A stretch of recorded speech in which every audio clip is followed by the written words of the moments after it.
All right. Hello, everybody. Happy Saturday or Sunday, wherever you may be. Hopefully, you guys are having a great day. We are back for another automation testing session today. Just make sure. Fine.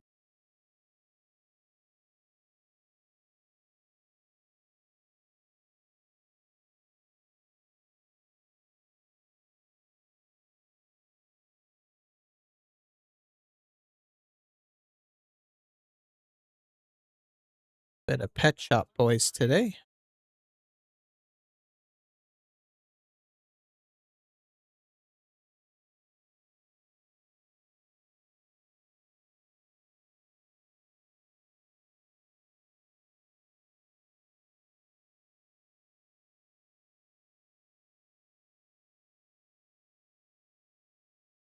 All right, we're going to do some grass automation today. We're on a different map too today. Let's see. There was some mod slated released today.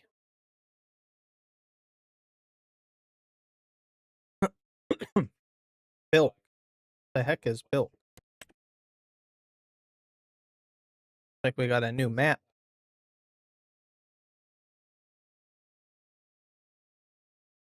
Recreation is based on a village and built near the town of Wetrren and Steinfort district of North Rhine. So that's a new map that has been released today.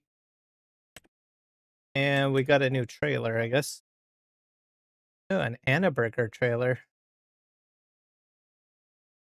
I've used Annaburger before. Dolly.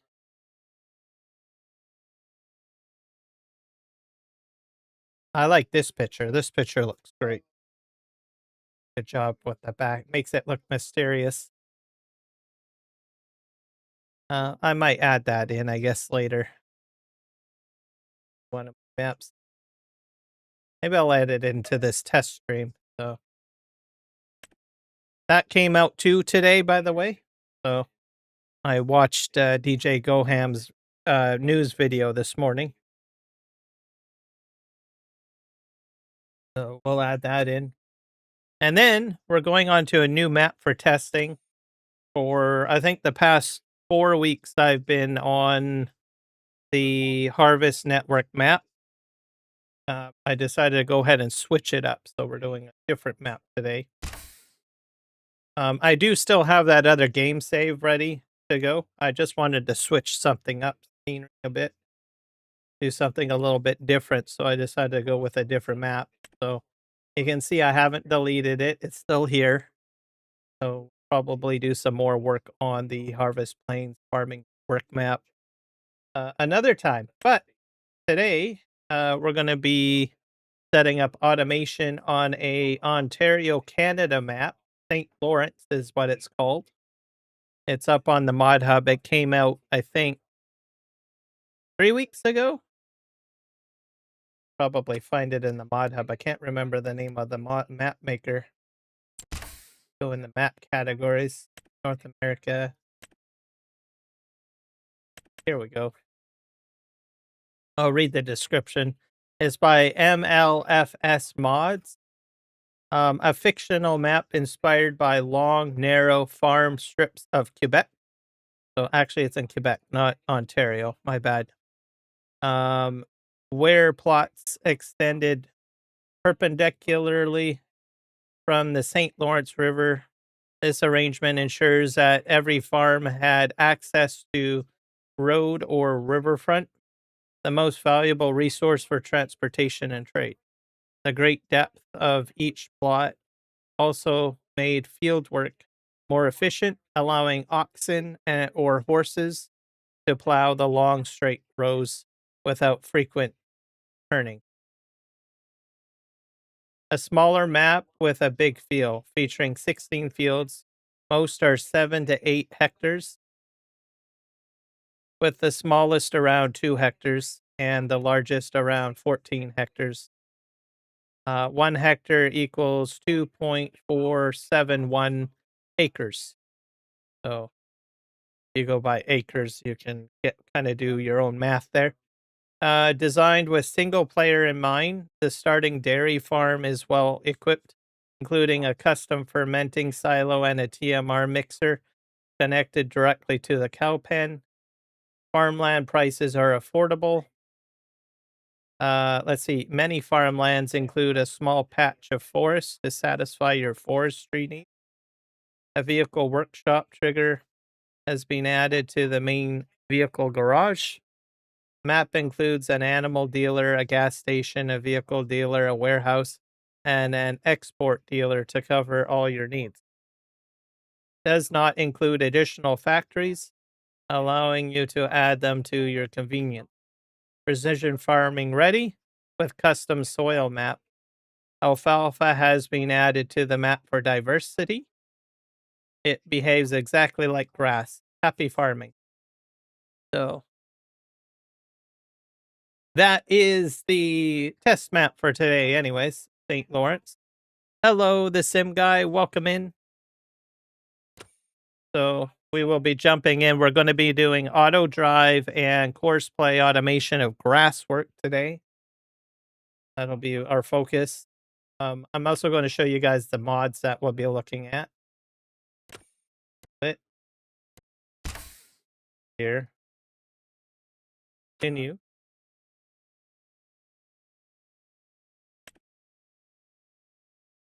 So Annaburger, I guess we'll look at that. That was an unexpected surprise. I am doing fantastic, the sim guy. It's a great day. It's sunny out today. A beautiful day. Weather's treating me well. We're looking at disc harrow mulching. Oh, we might be looking at that a little bit. That's where you can take your disc harrow and allow the mulching bonus to happen. What else did I add in?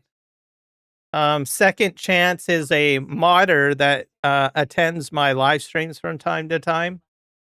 You guys might have seen him commenting in the chat from here and there. He's trying to build basically a modding community on his itch.io. He's also, trying to build mods and stuff like that. So he's up and coming modder, as the saying goes. So he showed me his itch.io yesterday, and I thought, well, I kind of like the Second Chance Brewery, so I will give that a shot. It is an edit of an existing mod, so figured, what the heck, might as well throw that on here, I guess, too, if I can. And we're also doing Swathing Plus, because this is a multi-fruit map. So we will be touching Swathing Plus a little bit to figure this out. I need to figure this out for my Manitoba map anyways. What do I think of the DLC that is coming, mate? I think it's fantastic. As I've always mentioned, I felt that South America hasn't been really represented that much in Farming Simulator for quite some time. So I think it's a great idea that they are bringing forward a South American map. I'm very excited because I've been following Connect Modding. They do a lot of South American equipment mods. And so I think the synergy between the DLC and Connect Modding is going to be fantastic. So we've got a lot of South American stuff coming down the pipe, is what I got to say. Danny Palmer, thank you so much for subscribing to the channel. Welcome aboard. Hopefully you're having a fantastic day. All right. Yeah.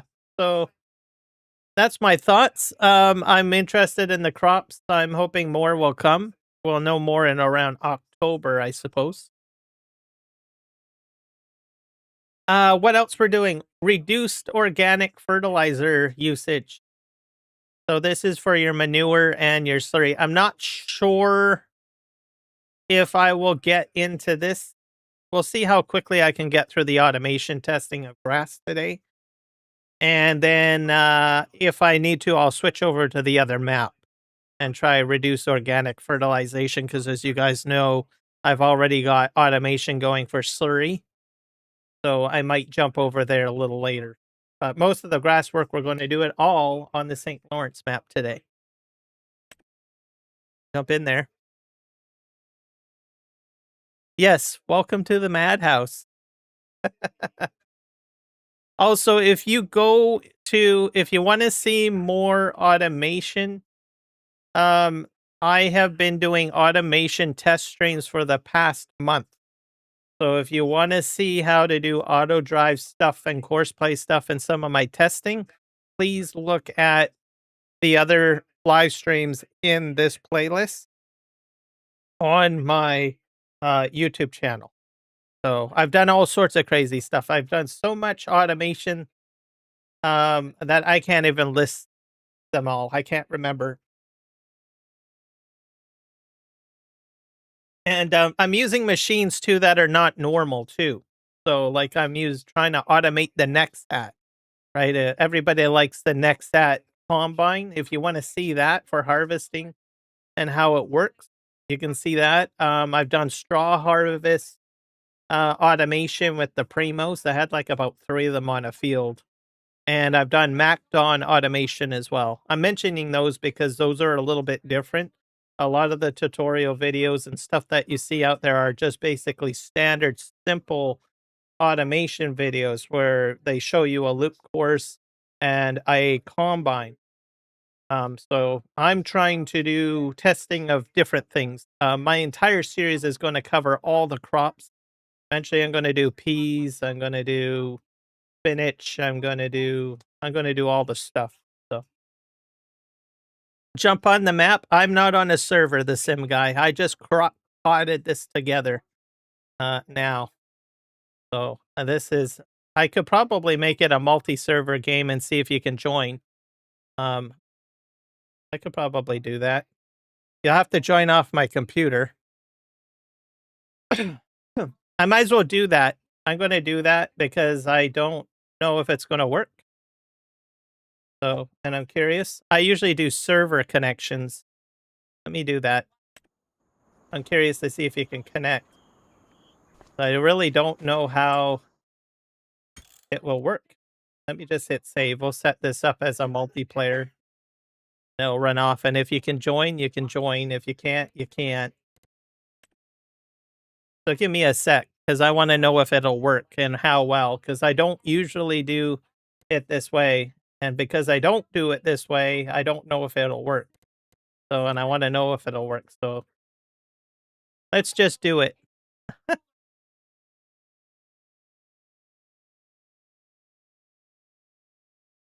I'm quitting out of the game save.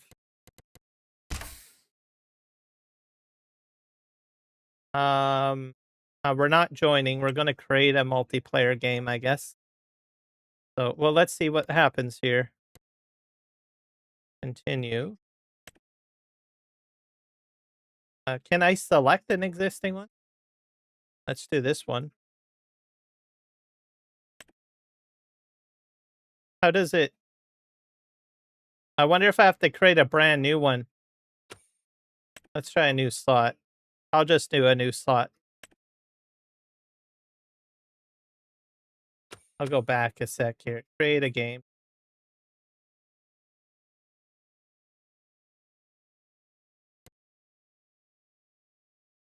I've never done this before.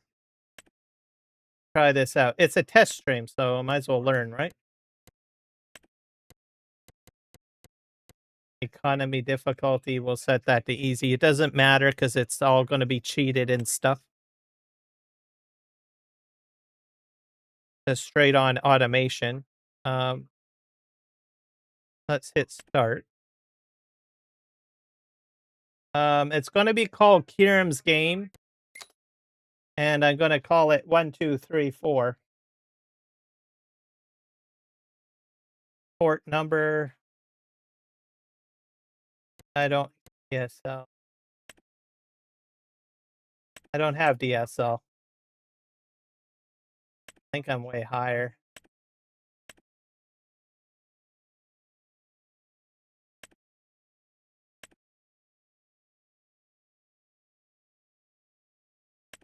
do a speed test.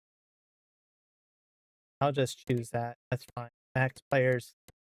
We'll leave it at 4. Cross-platform will be off because nobody with a console can join. The map is cross-platform, but the mods that I'm using aren't. Auto accept is on. So type that in. PC player.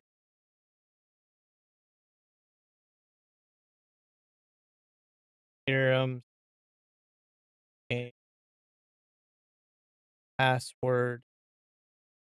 1, 2, 3, 4. So people can join if they want. If they've got the ability to do so, it doesn't matter. I'm going to have a max of 4 because I don't want to stress out my system. So there we go. And I'll just pin it. I'm going to pin this in the chat. Let's start. Oh boy, that's loud. It's like a tractor taking off to outer space. So I don't know. I've never done it this way. I've always done servers in the past.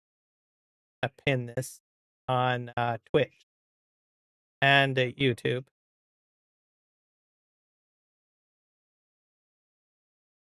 There, pin, and I'll pin it here.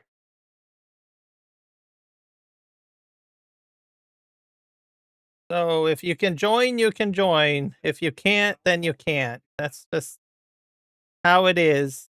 So you're welcome to join. It doesn't really matter. You can do donuts on the map all you want. It doesn't matter.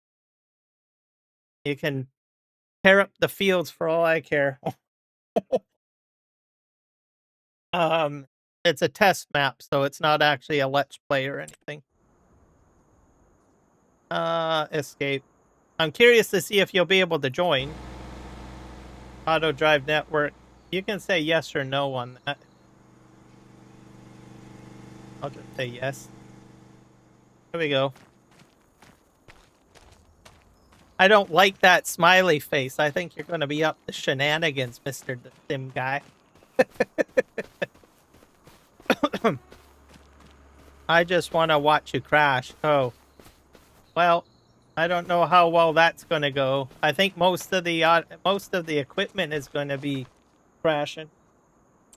We're going to do a flyover of the map. And just see what we've got cooking on here. Running multiplier, light state.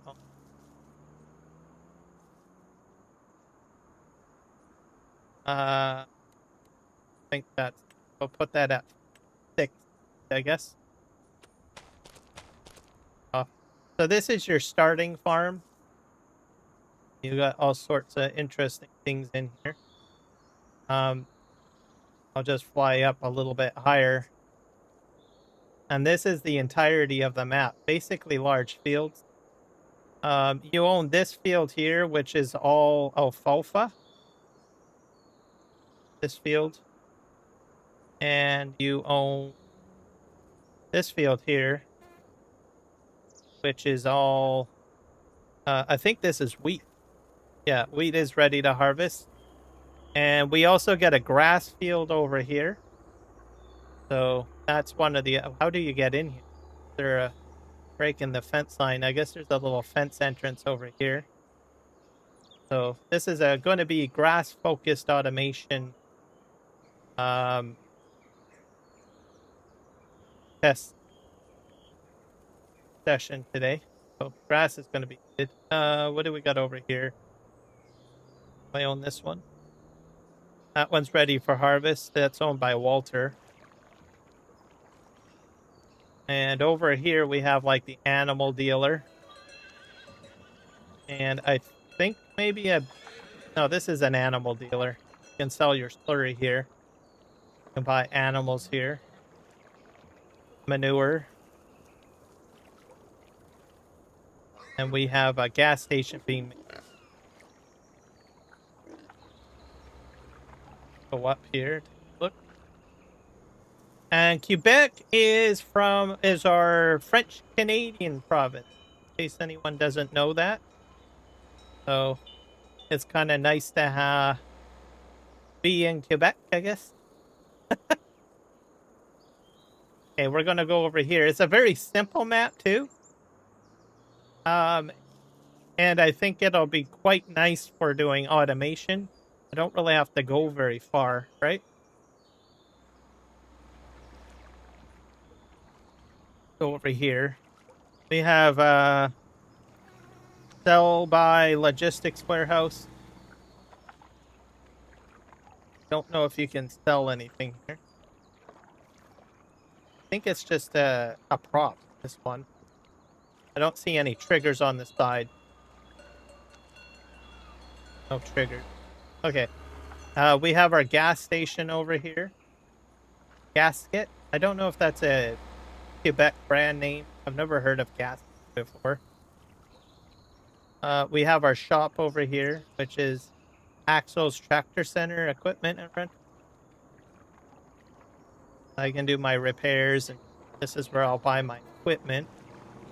And then over here, I think this is where I sell my grain.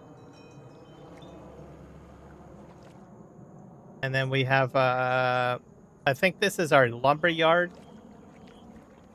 sorta. You can get into this forklift, by the way.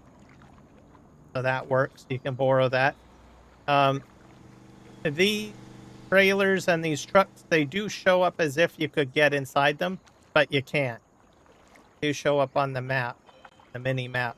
But don't be fooled, you cannot use these. I tried, so don't be fooled. And I'm guessing this is where you would sell your grain as a sell point. And then the rest of it, like I said, is just fields. So really, really simple, and single player friendly. Just stretches over here. You got some wood lots over here too if you want to do logging. I don't know what that is. We're at the edge of the map, I guess. Thought that was another hidden field or something. I think I'm stuck. Can't go anywhere. I'm stuck, guys. Okay, so don't go to the edge here because you get stuck. I don't know if I can get out of here. I might have to tab. Just hit tab, I think. Just seeing if this is like a maze or something. Oh, yeah. Oh, you get really stuck over here. Yeah, don't go over here. Okay, I'm going to hit tab. Can I tab? No, I can't tab. Here.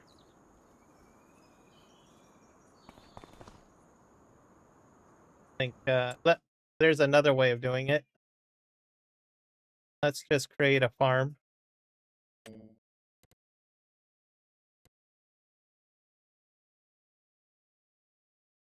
Yes. I'm not putting a password on it. It doesn't matter to me. Hit create. Little pig.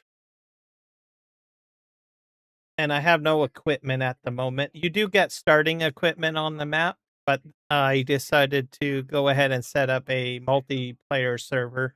So if people want to join in, they can, or attempt to join. I've got every DLC active, and I've got PC only mods on here. So, but it's not a large laundry list of mods. So, if you have the will, well, there's a way, right? I'm gonna join that farm. I'm stuck. I'm probably going to shut off flight mode. What if I visit? I can visit a place, can I? This is the other way of doing it. There. Fixed. Out of there. Yeah, I think I own this farm. I don't know which farm I own. Or if I have to buy it. I probably have to buy it. I'm going to buy the entire map. I think normally you would get field 99 and cow farm. Like there's active cows in here and a selection of equipment. You'll get field 2 and field 1. and field 9. So when you start out on the map, I'm just gonna buy it all. I think there's a way to buy it in. I forget. And we'll go over the fruit too. I'll go over the list of multi-fruits that are on the map, so you guys are aware. I'm just gonna get everything purchased first. If I can just remember how to do that.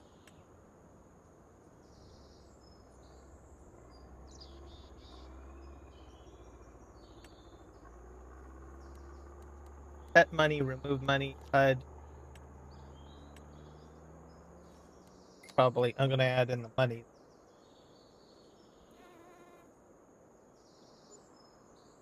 Nope. I think it's here. Set farmland owner. I think this is where I need to do it.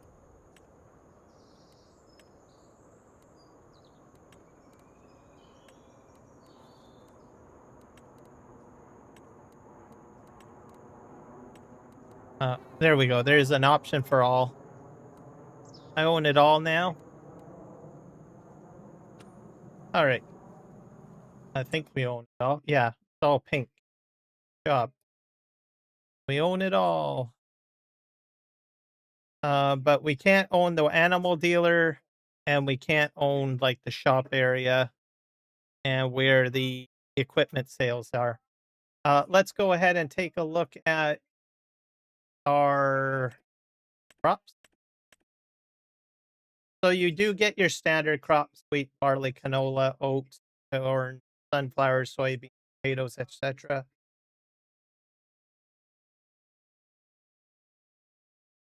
So that's your standard crops.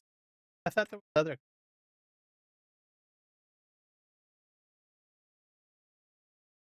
Oh, alfalfa is on here.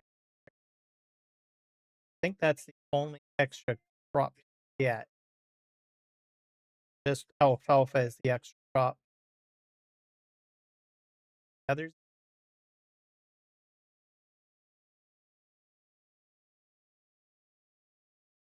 Red beets, olives, raw sorghum is arse.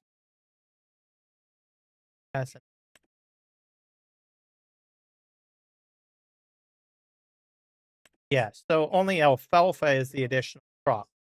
Just that. All right.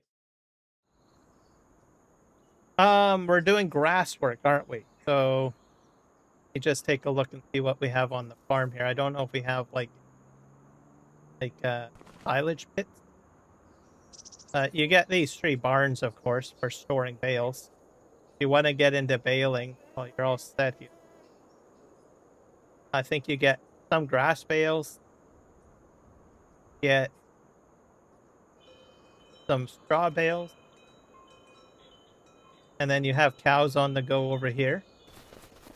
You've got a slurry pit and a manure pit as well. Okay. And you have a silo, a large working hall. What are these? I'm gonna shut off my flight mode because it's wigging me out. Pretty much done flight zone. But this is oh. Okay, so this is where I make my silage and total mix fraction. So I got a built-in PMR mixer and silo or silage silo. Let's see our recipes that we've got. You've got your chaff silage, 1,000 for 1,000. And you've got your grass silage, which is grass to silage, 1,000 for 1,000. And then your TMR. TMR, how's that? We've got hay, we've got silage, and we got straw. So 1,000, 1,000, 1,000 of each. So you need a third of hay, a third of silage, and a third of straw. at an increment of 1,000 liters to make 3,000 liters of total mixed ration. That's not bad. It costs $24 a month for all of them at 960 cycles per month. And you have a large capacity. Hay is the least at 200K, and straw as well. And then your chaff and your grass and hay, your chaff and your grass and silage are at like 920K. Give you an idea. All right, so that's that. How do you dump that in there? I guess you can dump that there. I think we're going to buy some equipment here.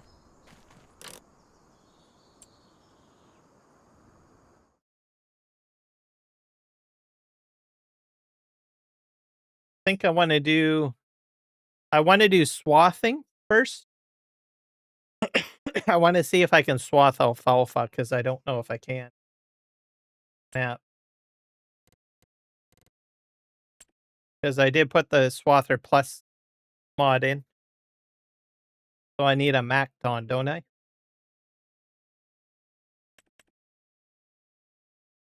Buy one of these.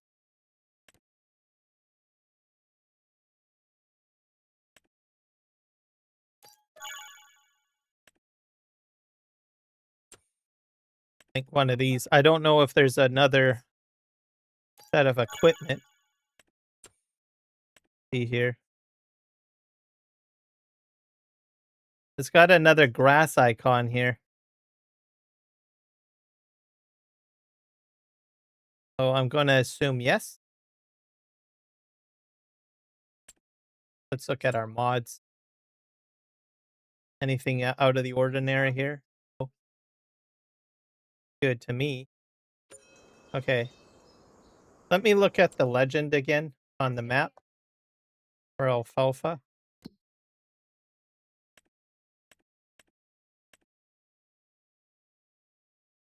Yeah, alfalfa has the same icon as grass. So it'll do it. It's going to do the alfalfa. And then we also have the only difference is the lighter green for alfalfa. So we're going to do this strip here, I guess.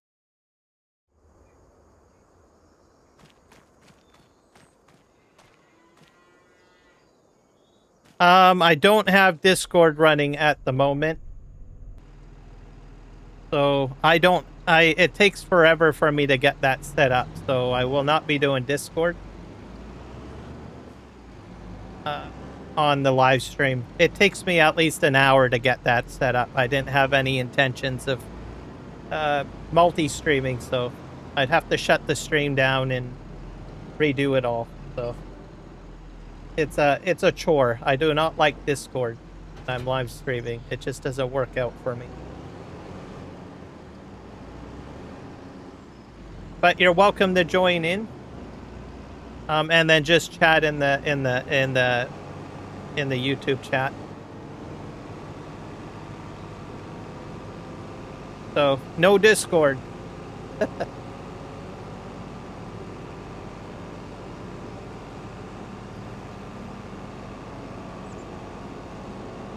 Okay, so we're going to move this over here. Got pigs. I think this is all ready to go.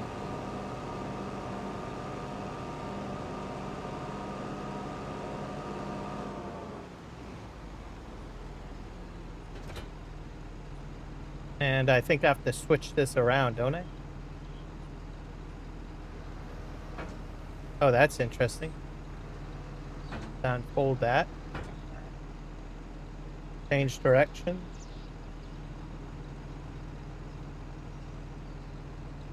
Oh, I was probably looking the wrong way already. I had it already set up. All right.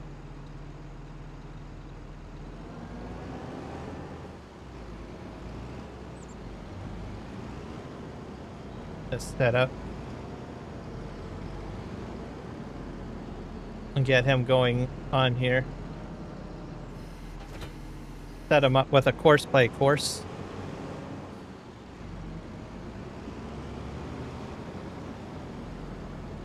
I'm going to just try cutting into it because I don't know what it's going to do. Oh, I need to unfold that too.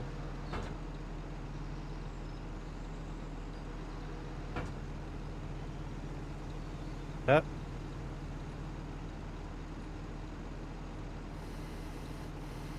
See what happens here. I'm going to go to the end. I don't think it's doing it.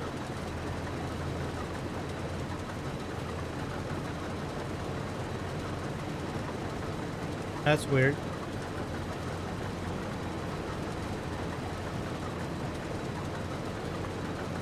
I don't think I can. The header says I can do it. See. Let me take a look.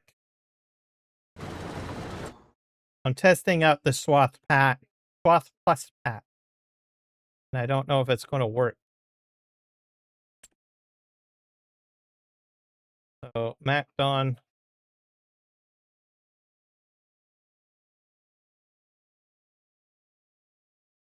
Where's the MacDon again? There.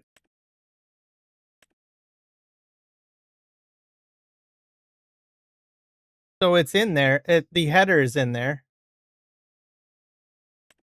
But it won't. I won't cut it. It's weird. You can probably use the mower, but it won't swath it. Unless you need a different. I don't know if you need another. Is there another swather pack on the ModHub that I'm not aware of? There might be. Give me a sec. It might not work. Just bring up a browser. I'll show you. We'll do some exploration on the ModHub.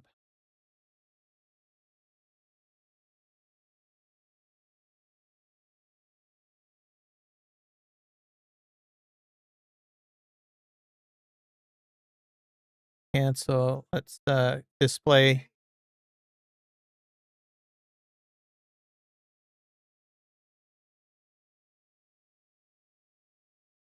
Farming simulator. Just downloading the mods now? Okay. Farming simulator. 25 ModHub.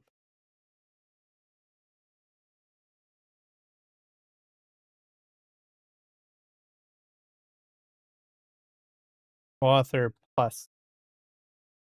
Anyone else is welcome to join as well if they want. The information to join is at the top.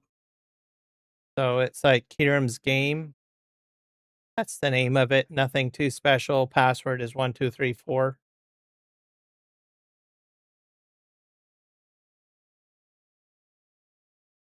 We have this Swath. This is the mod that I'm trying to test. This mod adds additional swathable crops, an ability for swathers to be able to cut grass and grass alternatives. Swathing Plus is compatible with all swathing headers, equipment, including the MacDon pack. It's by BD Mods. Supported swathing crops are sorghum, long grain rice. So I guess those are new. And supported mowed. Oh, maybe I have to mow it? Might need the mowing. I don't know. Grass, alfalfa, clover, field grass, vetch, rye, and grain rye. So change log, add sorghum and long grain rice for swathing, and field grass, vetch rye. Fix height type errors and broken swathing for sorghum, long grain rice.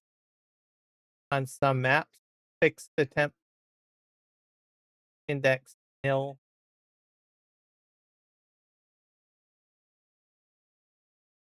I don't know if this is multiplayer compatible. That might be a possibility that it won't work on multiplayer. Doesn't say anything. Oh.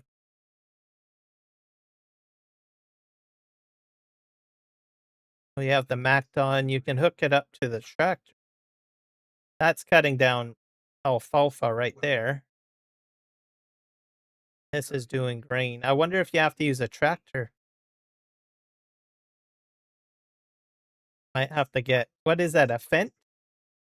To change the direction on a fence, right?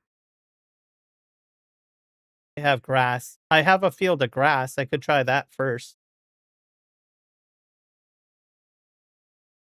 Pick up headers. I don't know. Weird.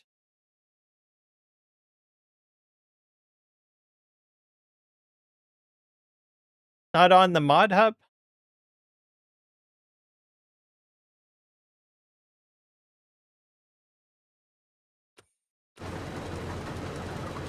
Hit save on this. Oh, it might be the train mod. Yeah, there's the you'll have to download Courseplay and probably AutoDrive.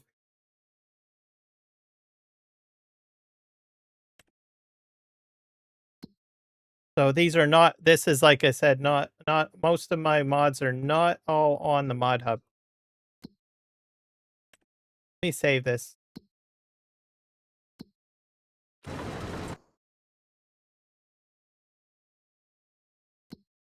So even as much as I try to make it easy for people, it becomes a challenge to join me.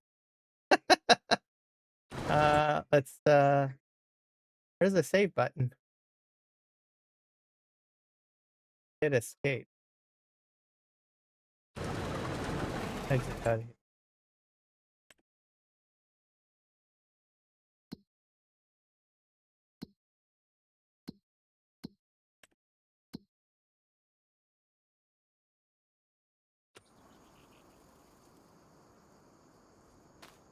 I don't know why I don't have a quit button.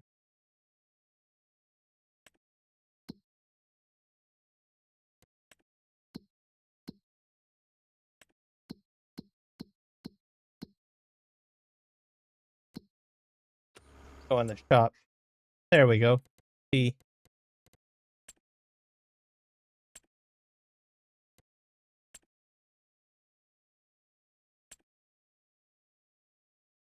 I would have thought they would have given me like a way to escape or save. I'm confused.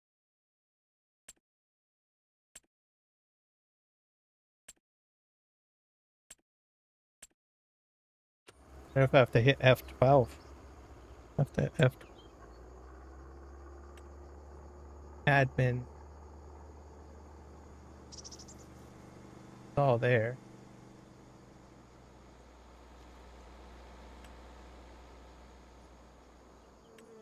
How do you quit out of the...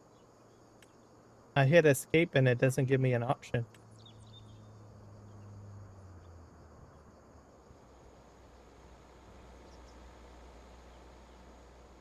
Super strength is on. Fail check. Fail type.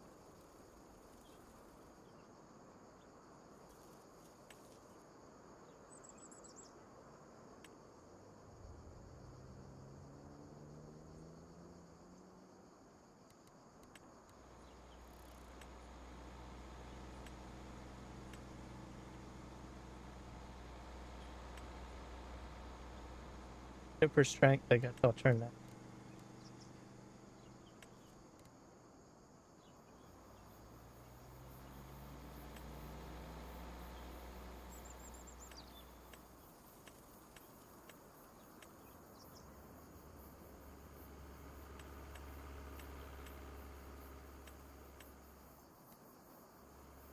Oh. How do you quit out of a multiplayer? It doesn't give me an option. I'll have to look that up because I'm confused.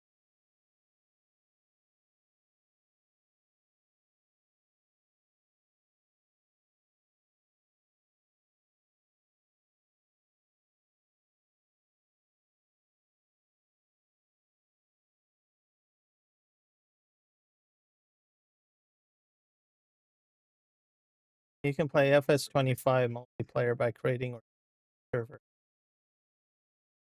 Friends or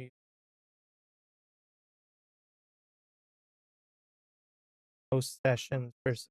Hosted sessions run on your PC, which is not what I'm doing.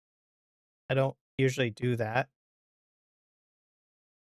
on your PC while you play. Friends can join only when you are online.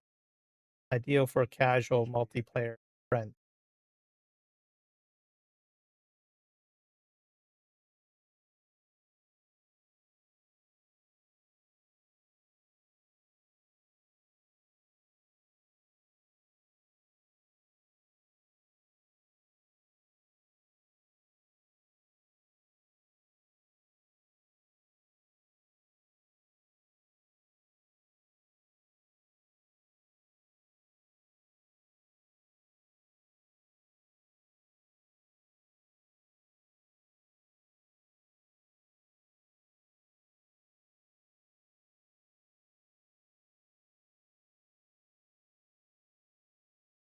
Oh, wants me to sign in. I'll skip that.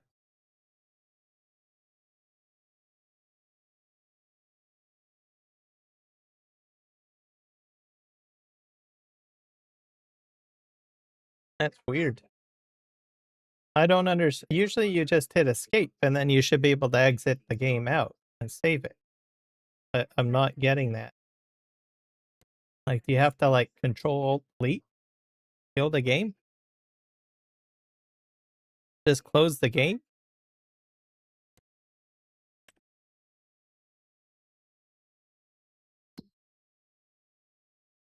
I don't have any option to do that. Usually in the menu, it allows you to save and exit or quit out, right? I can't even access like your graphical user interface settings, like you're accessing like graphic card stuff. Just weird. But in here, there's nothing in here either. I'm gonna have to, I don't like Control Delete. Why would they do it that way?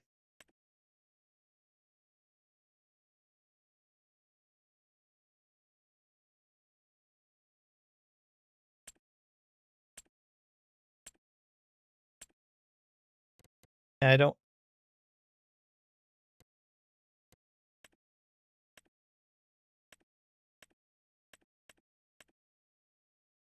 It's weird. Like I hit escape. Oh, now it's saving. What's it doing now?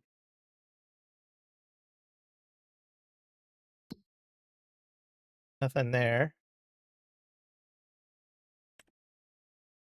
This one, usually you hit escape and it's in here. But it's not showing up. This is weird.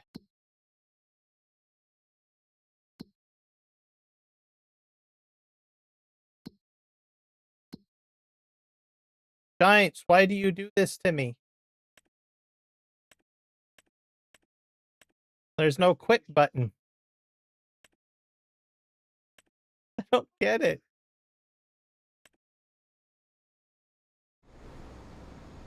That just really sucks. Even on a server, you can quit out, but you can't do it here. I think I have to Control Delete. That really is. That's horrible.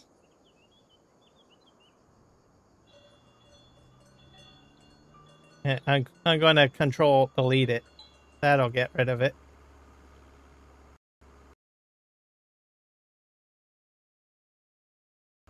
Unless there's something glitchy with the game. Oh, there we go. Thank you. Okay, the game is closed out now. I had to Control Delete on my computer. That doesn't seem right to me. That's horrible.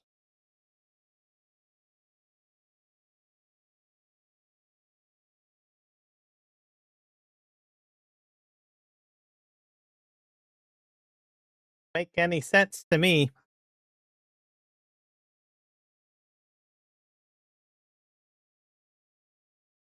All right, we're going to go back in again. I'm getting rid of, it's probably the train mods. I'm going to get rid of those because I'm done testing with those. And delete those out. I'm not doing trains today. All right. We're going to load it up now.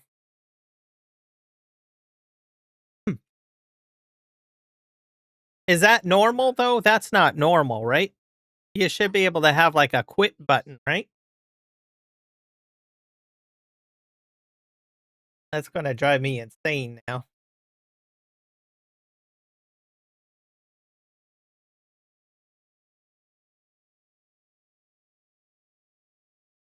It's going to slowly load here. Trying.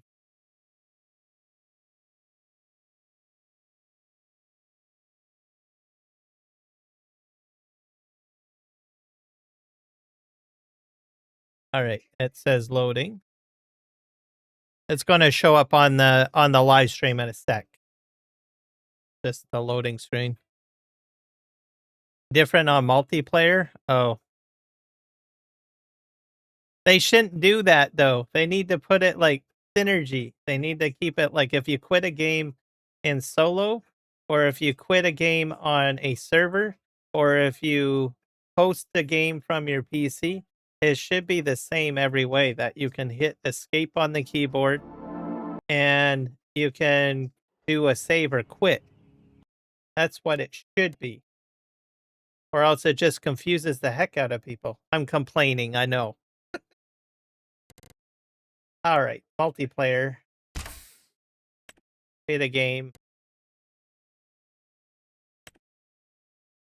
If I have one created, I have one down here. And I think this is, so we can hit continue. Maybe it's because it wasn't saved. It would do that. So you're going to need AutoDrive.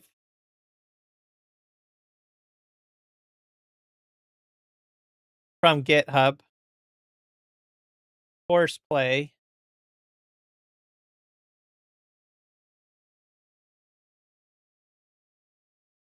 And this is the fermenting silo. I guess this is from Mark IV. I'll get rid of that. The trains we're getting rid of. Train. We're getting rid of this. Getting the lumberjack mod is on the ModHub, I believe.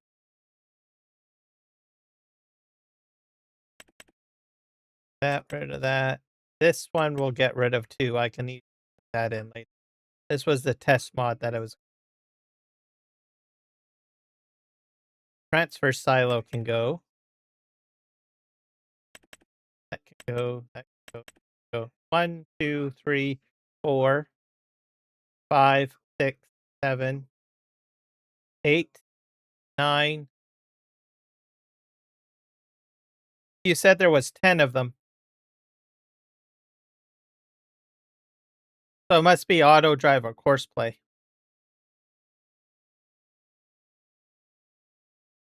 Yeah. So we'll try that.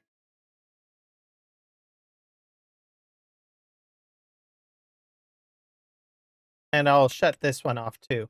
I don't think I need that for greenhouses. Everything else should be on the ModHub. Oh, and this one here, bale stacker, we'll get rid of that. That's a Mark IV one too. Goes out. Sorry, Mark Thor. You're not going to be present today on this live stream. We'll bring you back another time. Okay. We'll hit start. I think that'll do it. And password, I'm going to type it in again. 1, 2, 3, 4. Start. Ooh, that's loud.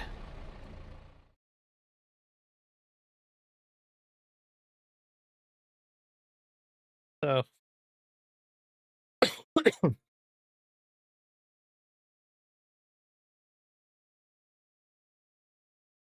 The AutoDrive and the Courseplay, get those from the GitHub.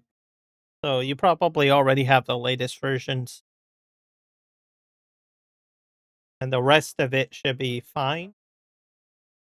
So all of those other mods are all from other sites, so I kicked those out. I'll figure out how this works. Let's hit start. Okay, do I still own everything? Yep. There's my settings button. It's back. It's fixed. So make sure you save a game first, I guess, is how it works. Save your game and then quit out of the game and relaunch back in, and you'll get this stuff back. I think that's always been the rule. All right, try joining now. See if you can join it.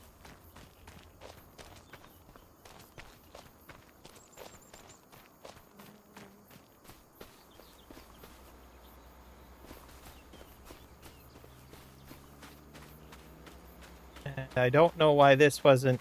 What is this? It's excuse me, ready to harvest.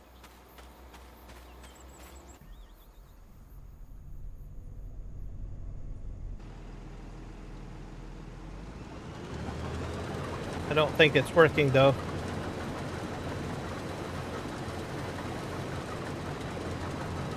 What about over here? What the heck is this crop?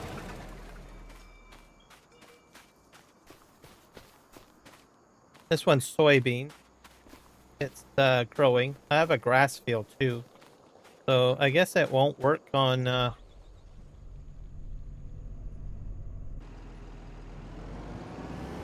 lift this up. I do have a grass field.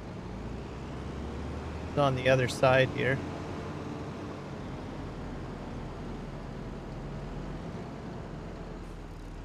I'll see if it works on that. I guess not every map the Swathing Plus mod will work.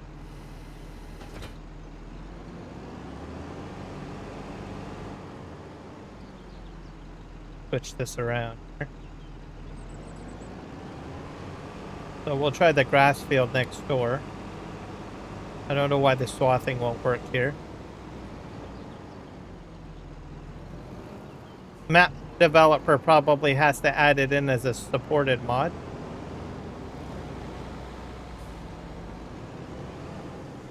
That's kind of interesting. Bull rushes.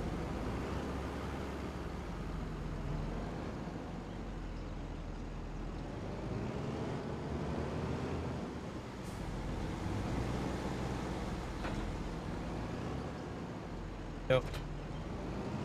I'll go across the road. Can I get through here? Man, this is small. Yeah, this field I believe is done.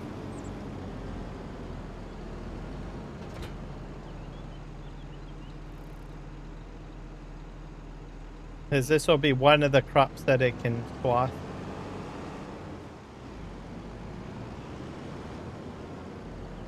I think you have to, might have to mow, I don't.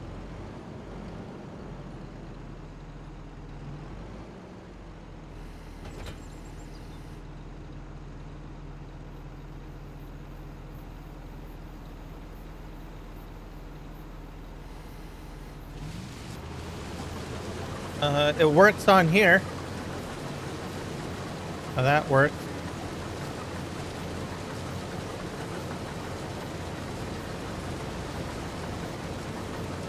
Oh, that's fantastic. You won't be joining? Okay, no worries. Well, we tried. It's probably a bit late, isn't it? Yeah, it's probably like 1 a.m. for you.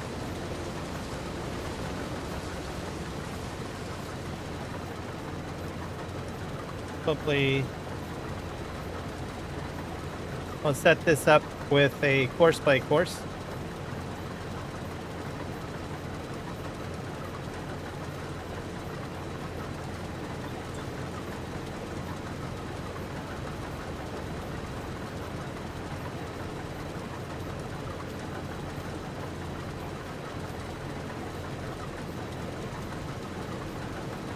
We will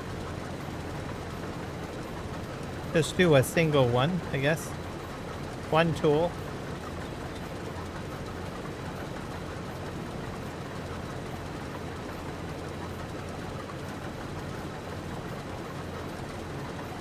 Go generate.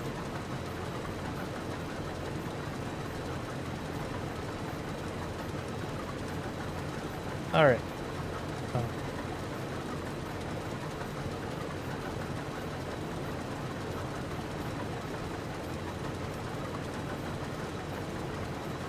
I'm not the easiest person to join for multiplayer streams in any capacity. Holy crap. That's crazy.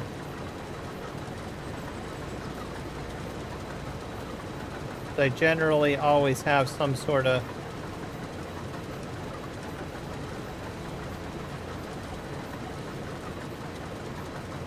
mod in place or something like that.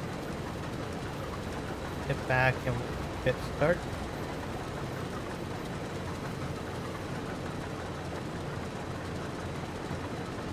I'm gonna flip over. Yeah, probably. This map might be a little bit of a challenge here.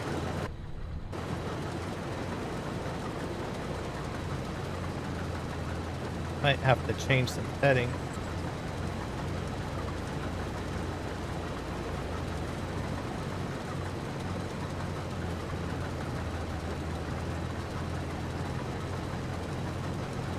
So I don't have an active server, so I didn't intend to have an active server until I hit 1,000 subs. So I don't usually do, like I said, a lot of multiplayer. So that's why I don't have a server. Do a lot of single player let's play.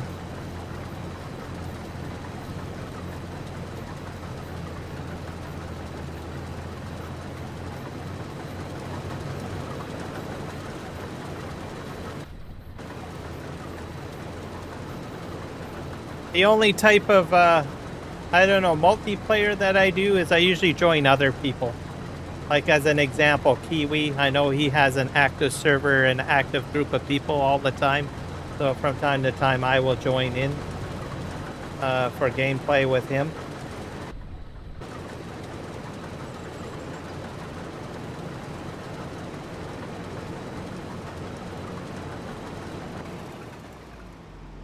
Yeah, that just didn't really work out very well, did it?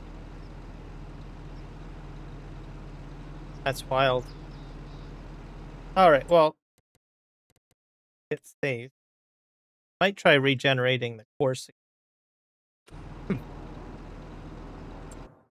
Have to, whoops. It's the fence line along the edge, too. Trying to go off of the field.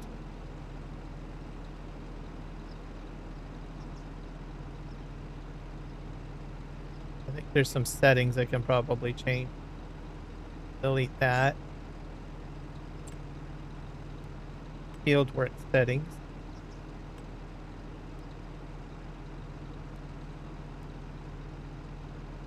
Broken thresholds. Harvesters while it's raining. AI helper fruit production deactivated. Fuel saving. Save.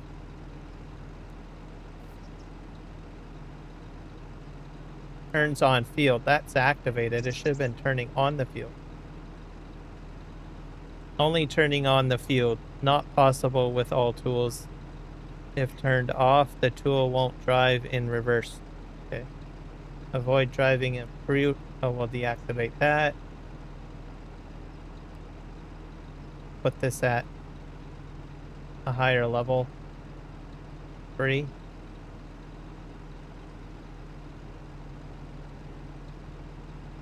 Allow use. Using the Pathfinder.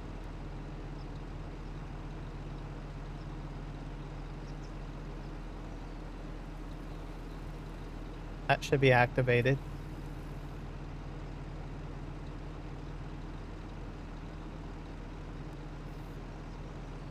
Turn to the start position.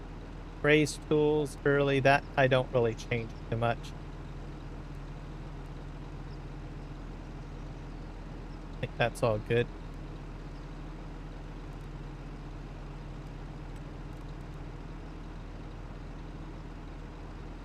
I got more obstacles on this map too.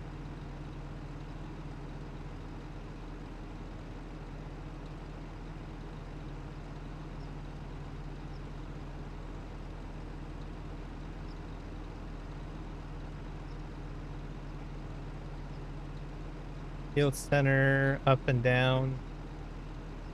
Oh, I didn't even put headlands in. Need to do that. That might be part of the problem. So let's do that.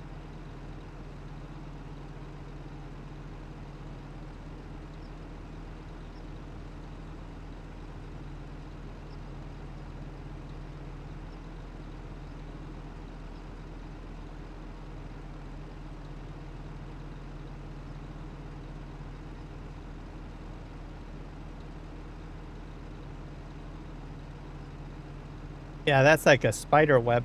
That's crazy. I'm not sure why I did that. That's kind of crazy. I'm gonna change that. That's like a mess. Huge mess. I don't know why.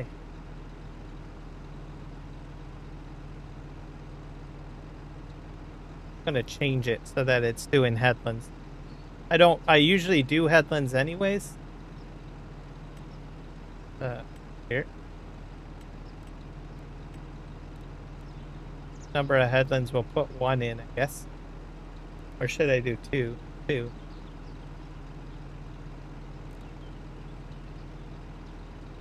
Corner radius. So I'll probably start on the ups and downs, maybe. On the center.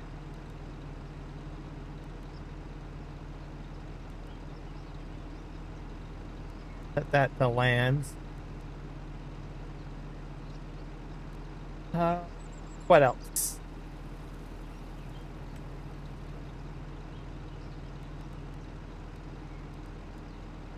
Okay.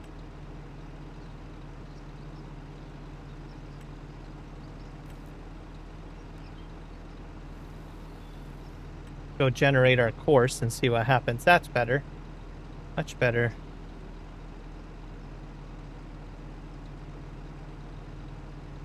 First waypoint start.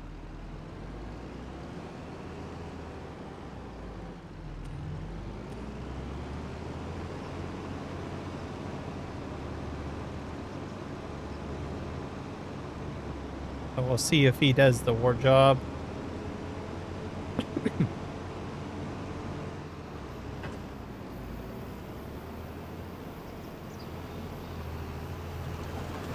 This is a much smaller field too than my other the harvest network map, so some of the tasks shouldn't take very long on the St. Lawrence map.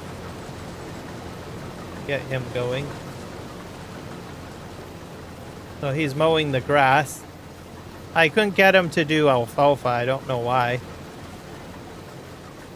So I think it depends on whether the map developer supports the Swather Plus mod, because that's what I'm trying to test. And I do have like alfalfa over here.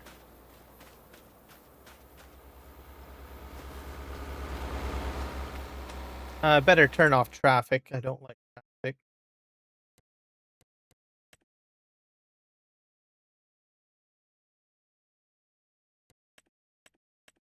Real time, I guess it doesn't matter. Traffic off. Seasonals will turn it off.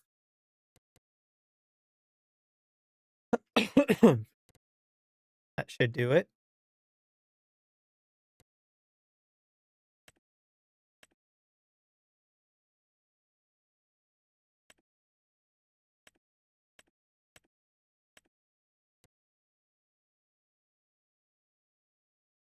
Auto accept is okay.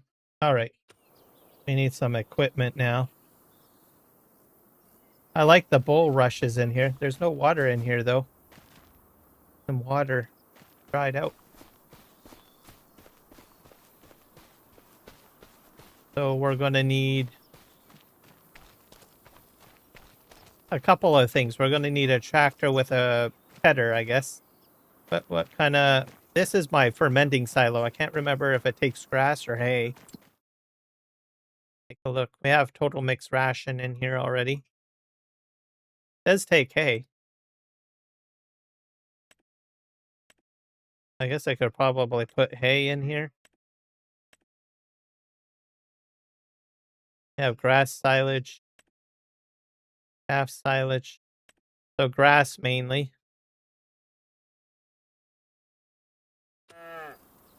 No hay. I'm going to get a tedder though.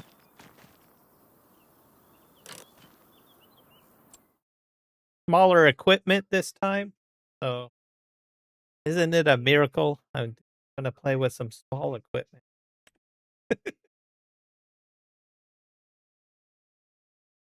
I guess we'll go with like... Actually, I better look at my tedder first, what I want to get. Then I'll get the tractor to go with it. We're also going to get a pickup wagon as well. A tedder first. Grass care. Seeding, combine, grass. Here we go. I don't want anything too big. I'm going to get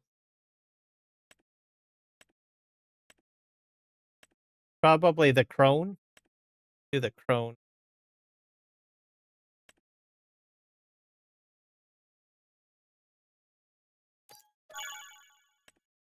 We'll get a tractor to hook up to it.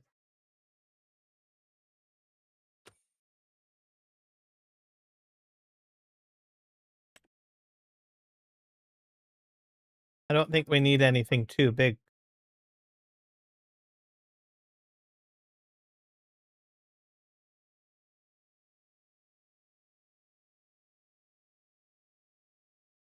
I'm going to go with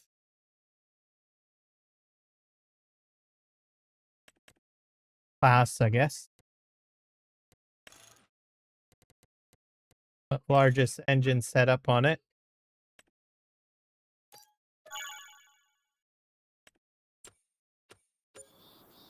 All right, so that's our tedding machine.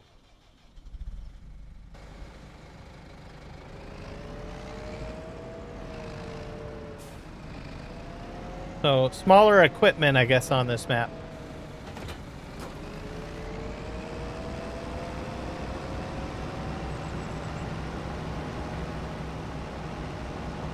Go over here. Traffic is shut off, so I don't have to worry about that so much. I'm just going to park this over here.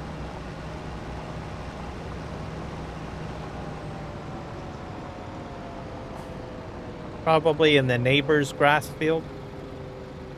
Well, I guess I own it technically.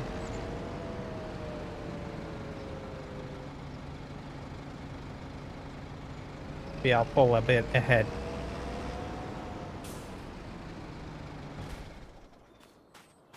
Or tedder.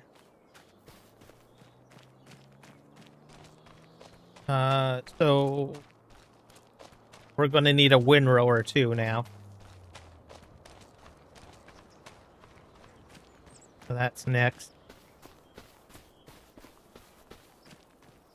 We'll take a look at the type of windrowers that we've got. It's probably going to be nothing too large. I usually go with large ones, but don't need a large one. Grass care.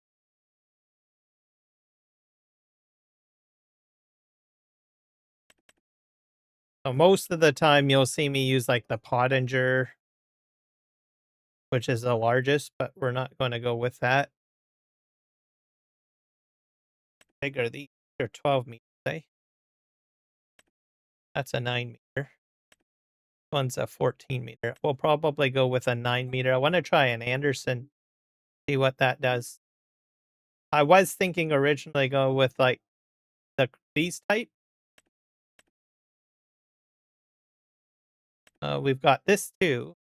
What's that? That's 7 meters.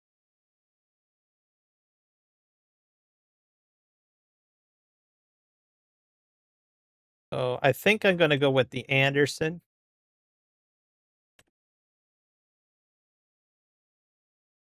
We'll probably need a medium-sized tractor, probably this one. Thank you, Michael Levralt. Welcome in. Or Michelle. Probably Michelle. Yeah, Michelle Levralt. Welcome in. And thank you for the follow. All right, we're going to buy this. Some crazy grass work. Yeah, I need a tractor for this now. 140 horsepower, right? I don't think I need something too crazy. God. I figured eventually I would get into small equipment again. You just got to have the right map. If you play like maps with like, whoa, crazy. There we go. Thank you for subscribing. That wakes me up in the morning every time. Rattles the nerves a little bit when that noise happens. What do we want to go with now? McCormick. Let's do a New Holland. I don't play with New Holland very often.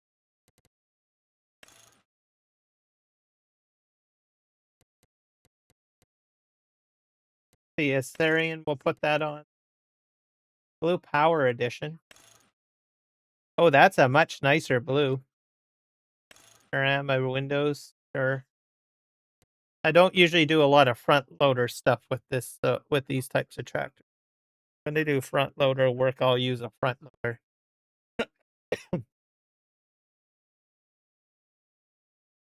Okay, I think that's good. Just buy that.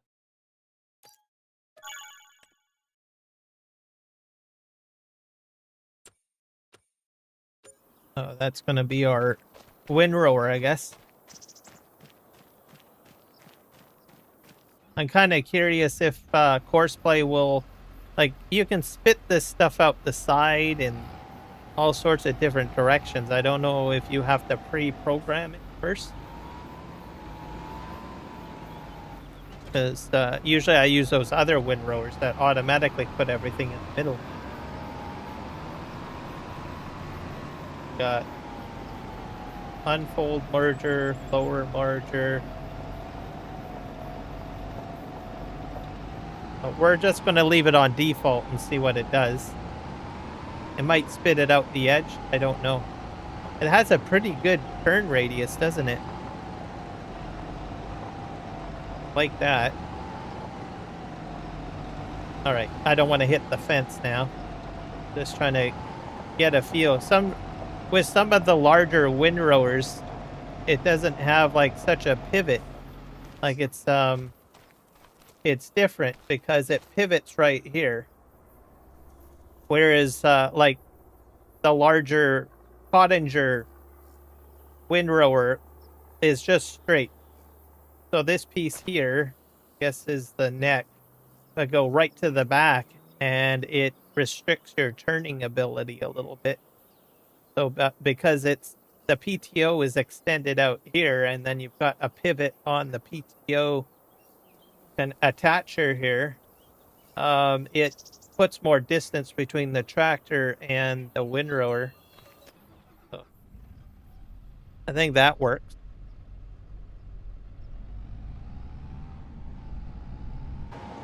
All right. So we're going to put this in here. This is going to be a bit tricky.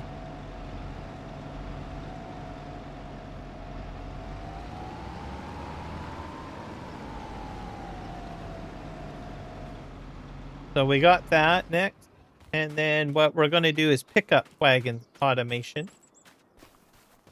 I've already done baling. I'm pretty sure you guys have seen me do my baling automation. But we're going to do pickup wagon this time. I'm going to go with a smaller pickup wagon. Gosh, I'm on a roll here. I'm going with smaller equipment. What's wrong with me? Maybe I have a fever or something. Am I sick? I don't know. think I must be ill. I don't know. All right. Do this. I love the map. I like the look of it. It's fantastic. Okay, let's go look at pickup wagons. So I'm going to look at that first. Changing system.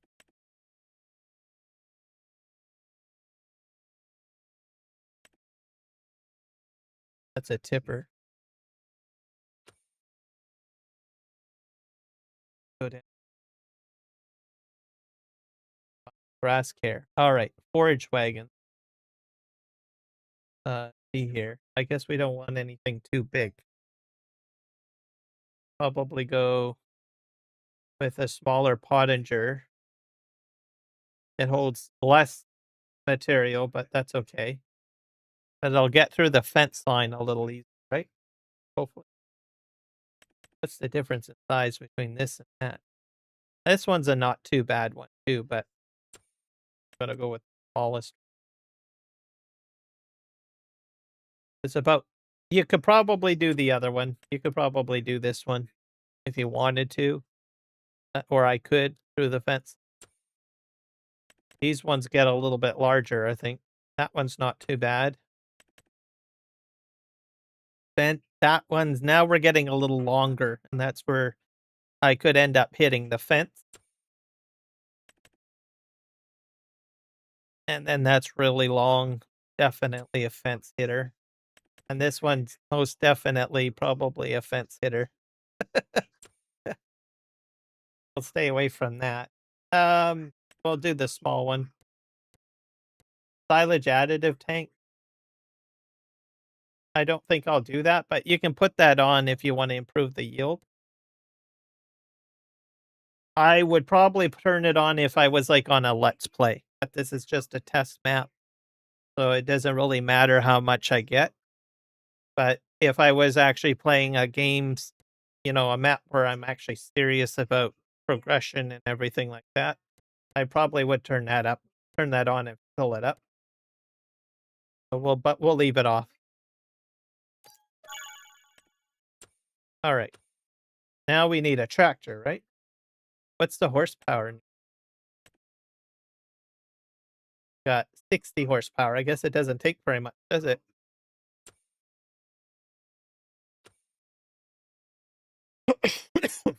Grab another small tractor. We've done New Holland already.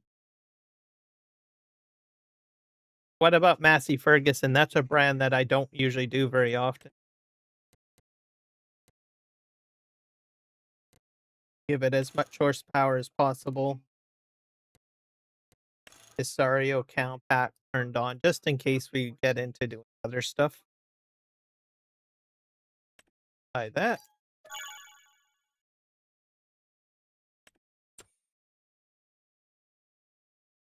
All sorts of other small tractors. You could do the Mercedes or Zader or a Jason. There are Massey Fergusons in Canada, so I figure this would be fine. New Holland as well.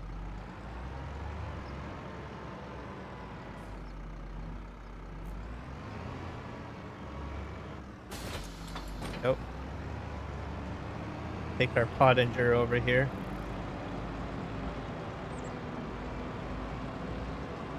I should probably create my course, shouldn't I?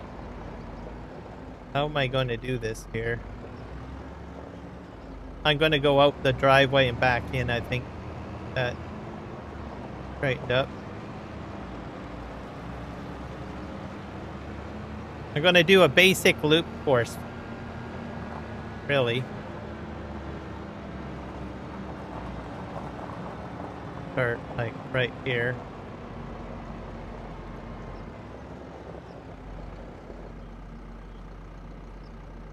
I need to bring up my AutoDrive. I can't remember.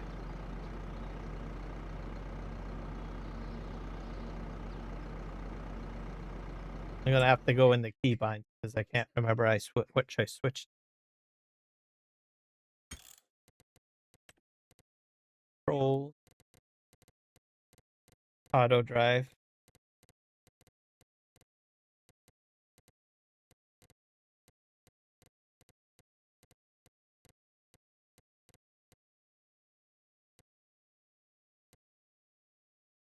Change mode.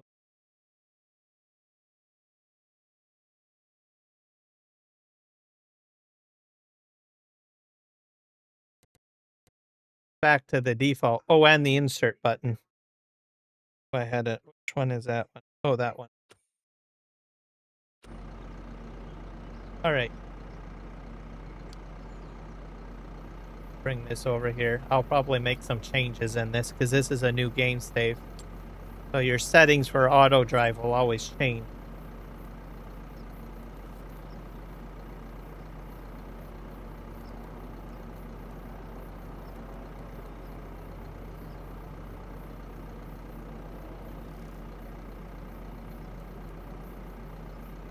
Maximum trigger distance, I usually put a 25.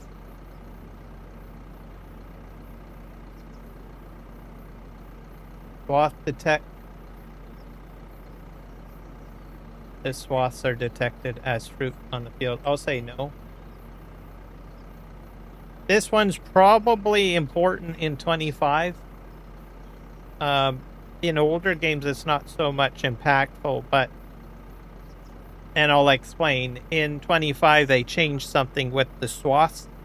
If you drive over your hay or straw or grass swath, you can reduce the yield on that.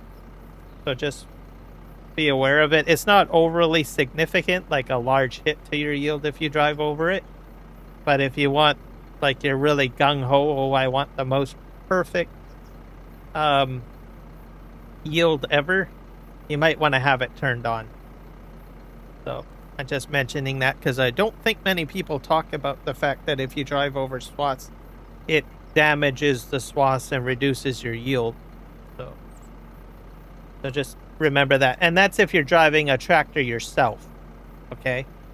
So if you're like out there on your grasslands and you've got 5 or 6, you know, your entire field is swath and you need to get all the way to the other end and you normally beeline it to the other end by going over all your swaths, you can reduce the yield if you drive over it. I think Farmer Cop did a video on that, like just when Farming Simulator 25 came out, and nobody really talks too much about it, but it is something that can impact your yield if you drive over the swaths. All right, and if you're a perfectionist, obviously you would, well, keep the swath detect on. Me, I'm not too worried about it. What else?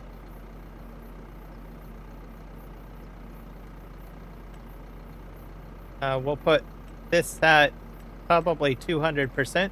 This increases the AutoDrive HUD, the interface where you see all the little buttons and how you configure. I've seen people go up to 200 videos. I'll try that out. I don't usually go that high. I go to 100. Display help, that's fine. Show next path, that's fine. Ground level or higher. I like it higher. A lot of people like it ground level. I don't like it ground level. I like it above tractor.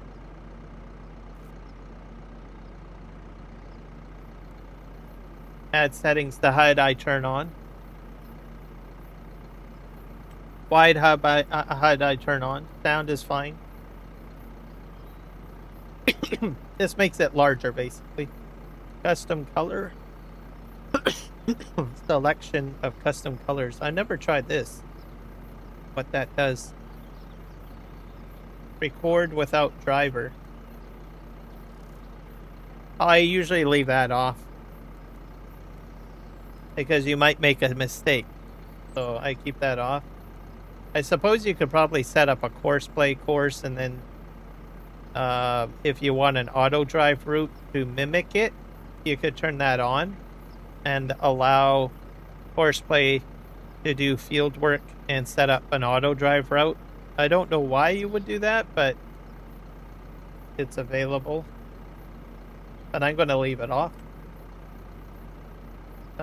Detours. If silo is empty, wait. This is situational. I'm going to leave it default, and if I need to turn it on or change it, I will at that time.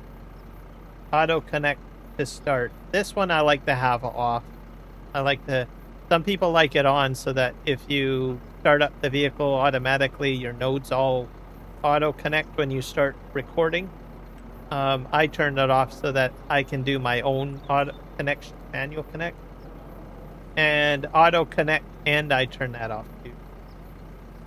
Driver wages, if you don't want your team making any money, you can turn that off. Collision detection, probably good to have that on this map because I have a fence close by. And use folders. I don't think I'm going to use this, but if you want to do some of the more more complicated auto drive functionality, like multi pickup and delivery from multiple locations all at once, you'd probably want this on.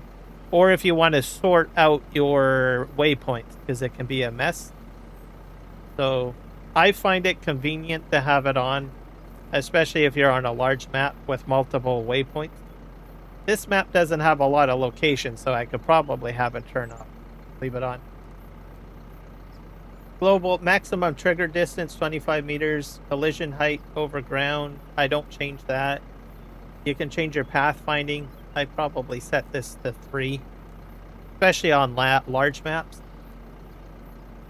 Bunker silo unload manager range. I probably will turn that on. I don't need it on this map because I don't think I have a silo bunker, but you never know, I might put one in later. Pathfinder algorithm, I just leave that alone. Route manager on server, I'm not on a server. I probably would have that on if I was like doing multiplayer. Server auto start helper, I think that's good. And then we just hit apply. So everything that I've done with the HUD increases its size. So it's like huge. So now you guys can see. Let's go ahead and create our route, I guess. I'm going to move Courseplay to the side because we're not going to do that for a wee bit.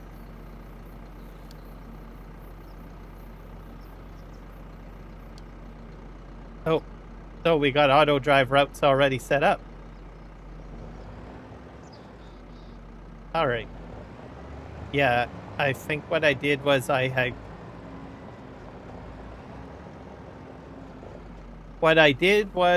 created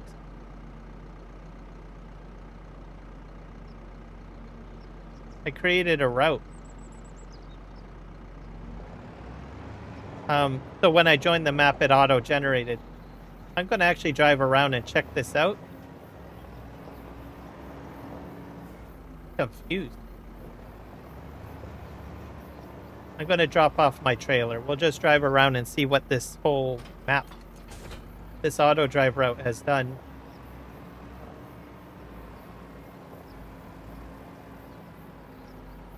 This is interesting, to tell you the truth. I did not know. I'm not sure how they did that. It auto-generated this route.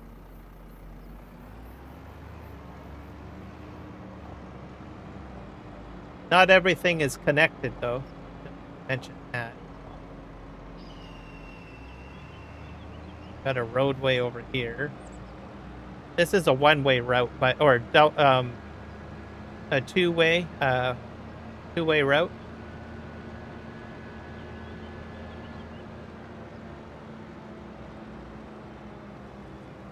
Go out here. I think that's about it. Usually it only follows like traffic line on the main road and then maybe a few entrance points, and it's a one-way route. I didn't expect to have like bi-directional routes. But it's like going through all of the triggers. So we got fuel taken care of. We've got my lime and my liquid fertilizer and seed tanks all covered. I'm not sure how it did that. That's crazy.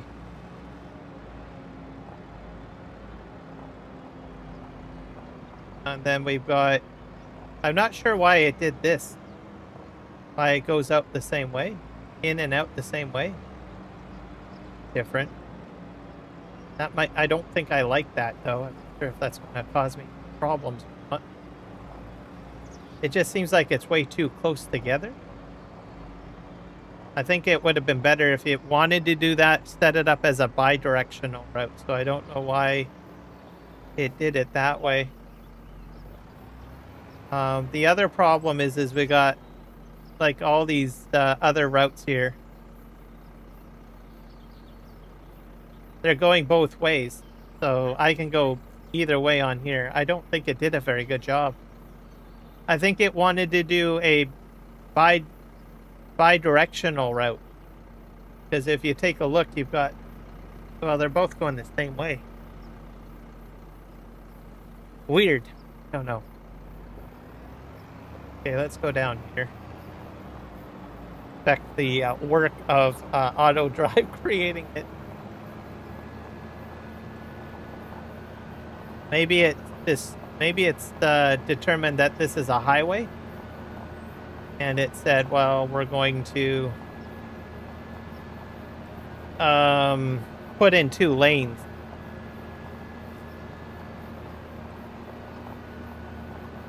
Down here.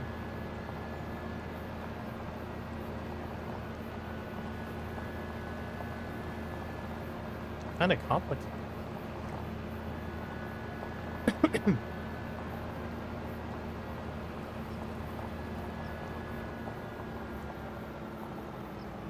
This is probably one of the reasons why I don't usually allow AutoDrive to generate my routes on a map. It's going off into nowhere. Don't know about that. I'm going to delete these end ones, because I don't want my tractor to go off out there. I don't know how it did that. I wonder if I can delete this. I'll look at that later. I'm probably going to scrap it all. I could probably do that. I think it's in the save. Route 1. Yeah, I can delete it if I want. We'll look at that before. I don't usually do the route stuff, but I'm going to just see exactly how effective AutoDrive went ahead and set up an AutoDrive route based on the traffic spine. We'll go to the other end of the road. This map is very Kierum gaming friendly. When I join a map or I try a new map, I sometimes get lost. So there's only one road on this map, so I can't get lost.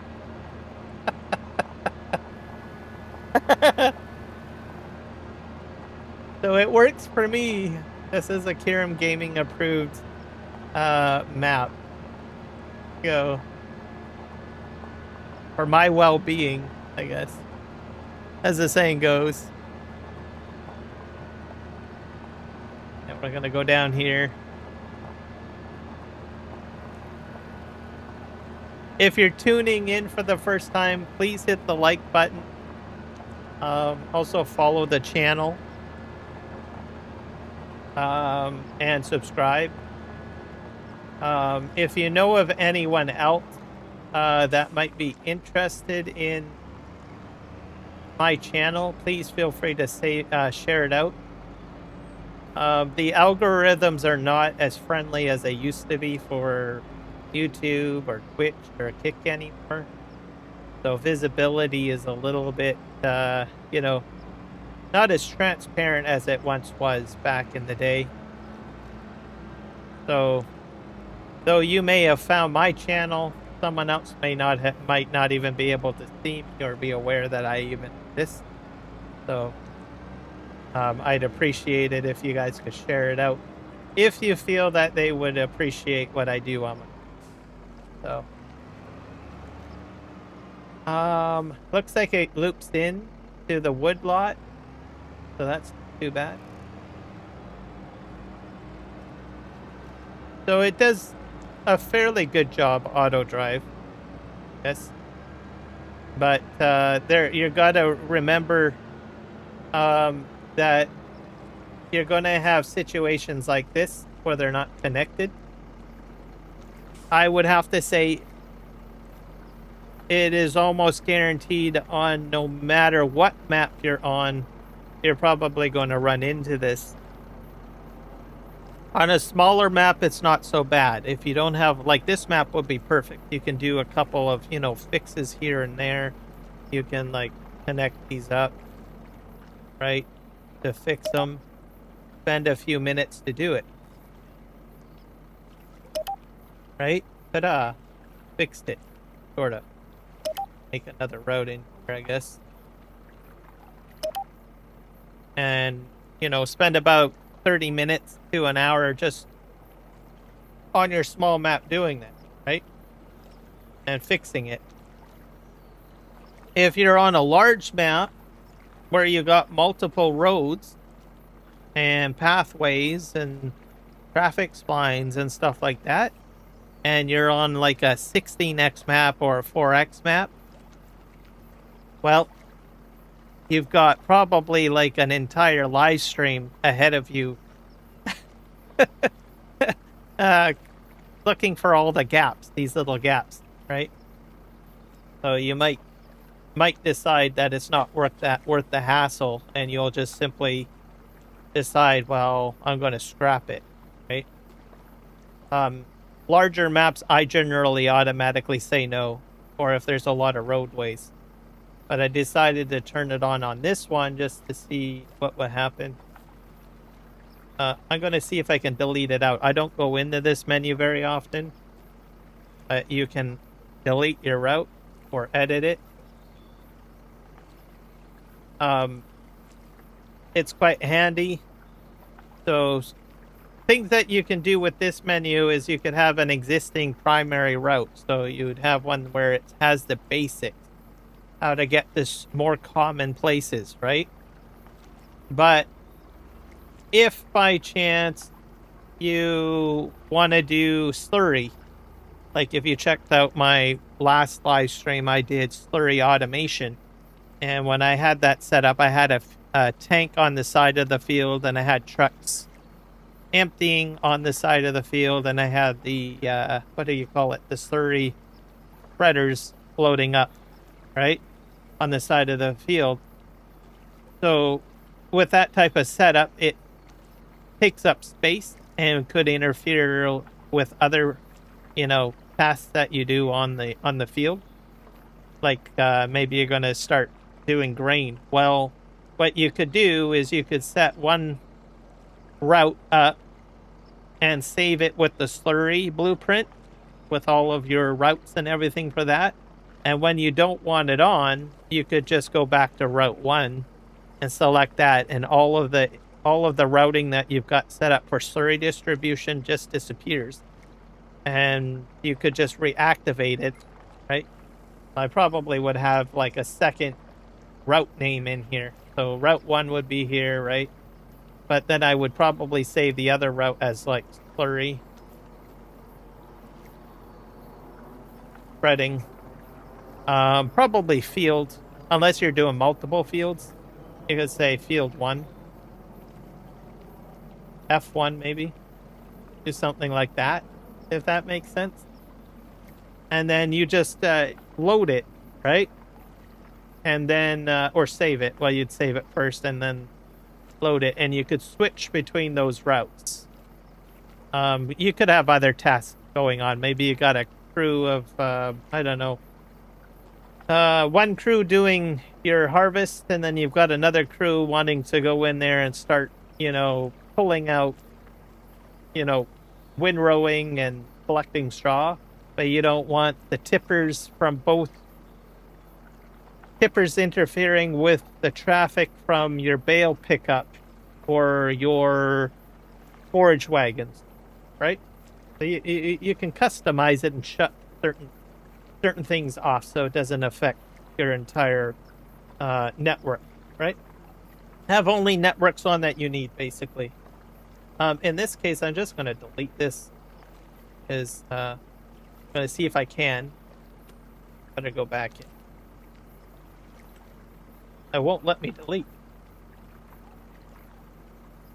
Ah, that's interesting. Well, maybe if I have to hit that. Yes. What if I delete that? Oh, so it's not saved. Go ahead and that. Will that remove it? Nope. Alright, well, I guess you can't clear that out if it's done already. I'll have to go ahead and install this. That's pretty easy. Clear it all out. I was hoping that the network map would be deletable. Let's see here. So what map is this? It is definitely not the map that you said. It's the St. Lawrence map. It is in Quebec, Canada. Just hit. I guess I really don't have to drive anywhere. Keep on rapidly click. That's the easiest way to delete. So it's a Canadian map. It's in Quebec, Canada. It's on the ModHub. It is cross-platform. Custom crop is alfalfa. So it's not a bad map. It's a very simple map. There's one road. So it's very Kierum safe. I'll show you the map in a sec here. I'm just going to delete all these waypoints. Get rid of them all. I'm just clicking the X button while I'm in the edit mode. I don't even have to drive down the road. Just going to get right here. I'm just on clicking. To delete everything out. I'm going to redo my own course, to tell you the truth. That way you know it works the way you want it to. I'll show you the map right now, I guess. I'm back to the farm. So this is the map.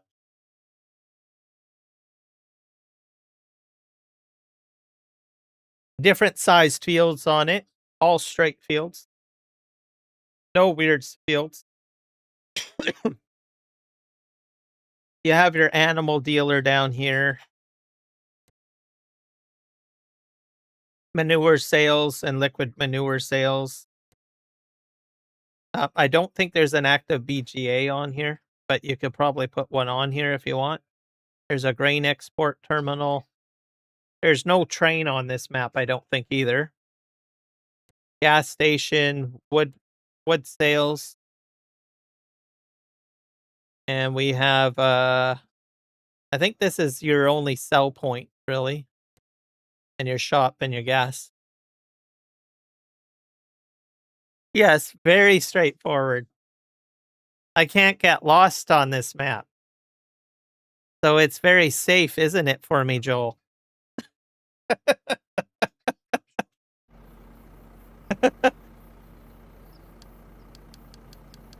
I need a GPS where I go.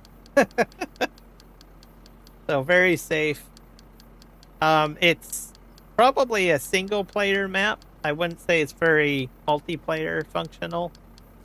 You can do multiplayer on it, but I think most people will play it as single player.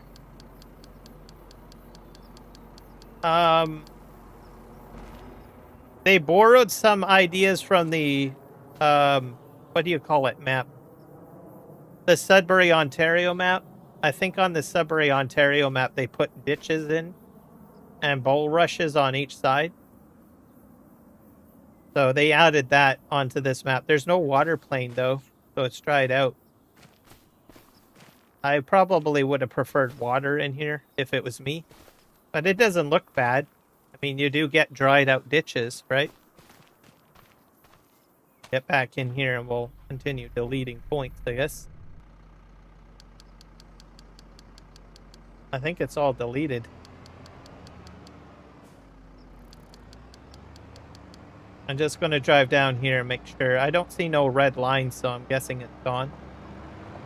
Yeah, there's no red lines, so all of the points are done. All right, we're going to drive create a course. Yeah, literally one road. You don't have to worry. I'm safe. I don't have to get lost. Hopefully. Anyway. Go ahead and create this here.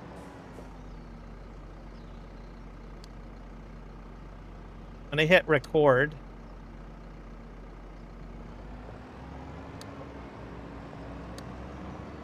I'm gonna do a basic loop, really.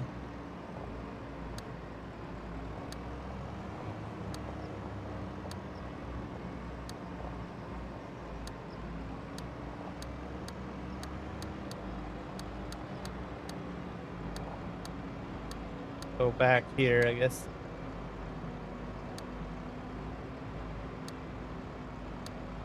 And I have bale storages that they gave me.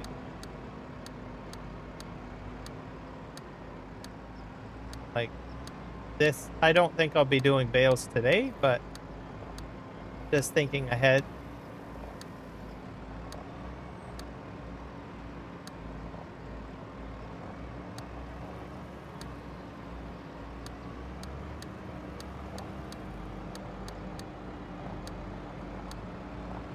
Go out this way.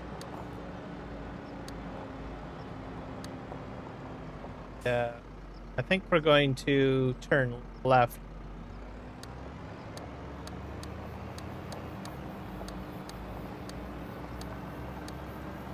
Then we're going to drive into our field area.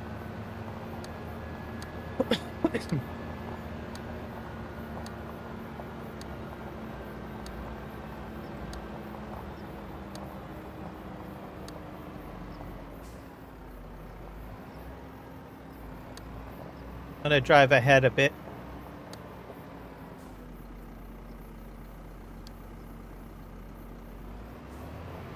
Now, normally, I want to try something a little different. I'm going to try a one-way route in here. And I've never done that. Usually I do a loop.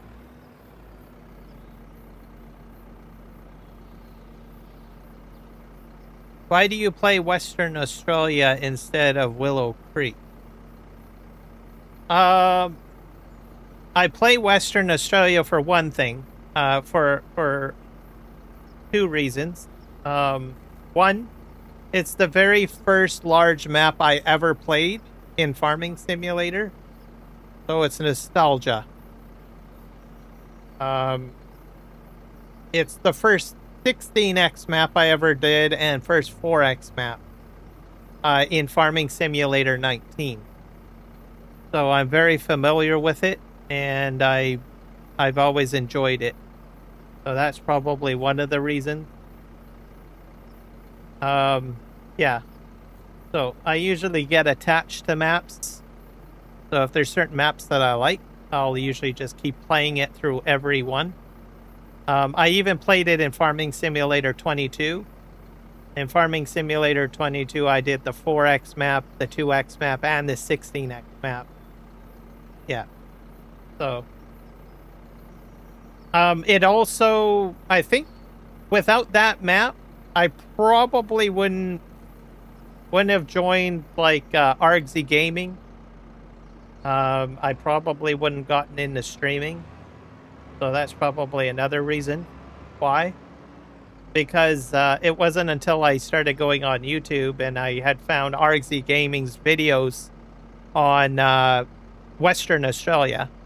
He did a lot of Courseplay and AutoDrive tutorials in Farming Simulator 19, and he played a lot on that particular map a lot too. So I guess there's a lot of fun memories to it, I guess, is why I play Western Australia. Alright, let's, we're gonna do a bi-directional route. Oh, that's the wrong one. I have to do control left click, I think. Oh, which one is it? Alt. Is that the one? Yeah, I think that's it. Is it a blue line? Nope, not. Delete these out.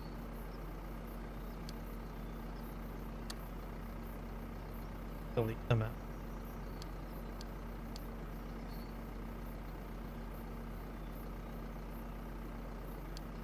I think it's just a straight right click. There we go.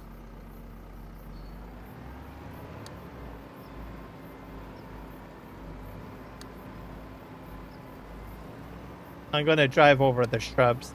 So, just here. What are we going to call this? Field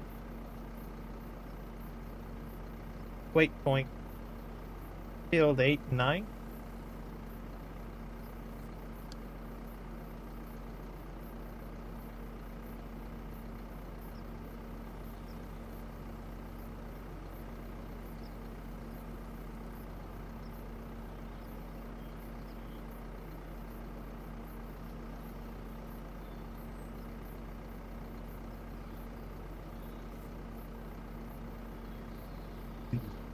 Nine.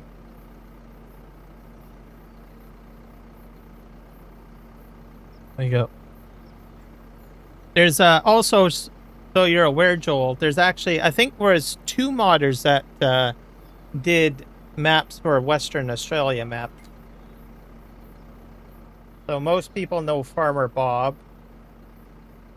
I can't remember who did the other one. He's the original map developer.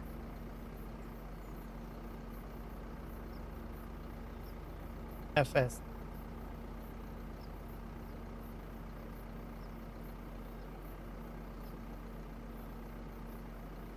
I remember who it was because I forgot.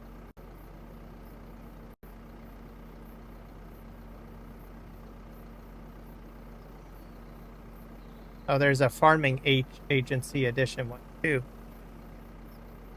I do Kings. Oh yeah, Camille is the original map developer for Western Australia. So the history is that in Farming Simulator 19, Camille modding made the Western Australia 16x map. And I think he also made a 4x version. And when Farming Simulator 22 came out, he had no intention to do the map on Farming Simulator 22. So an individual or a map developer named Farmer Bob, he came in and I think he did the 2x version, the one that you'll see on the ModHub. He also did the ModHub version for Farming Simulator 25 that we see today. In 22, I think about 6 months after Farmer Bob came out with, I think, the 2x version, I think Camille decided, well, I'll do another 4x and 16x. Now, with Farming Simulator 25, I don't know where that stands. I don't know if Camille will do a Western Australia version for Farming Simulator 25. So at the moment, we only have the Farmer Bob version, which is up on the ModHub. So that's sort of the history lesson there. I think I've got the facts straight. I might have a few things off, but Camille is the original one, the original map developer, or the person that envisioned it or thought of the idea of Western Australia map. All right, we're gonna shut off edit mode. Turn around.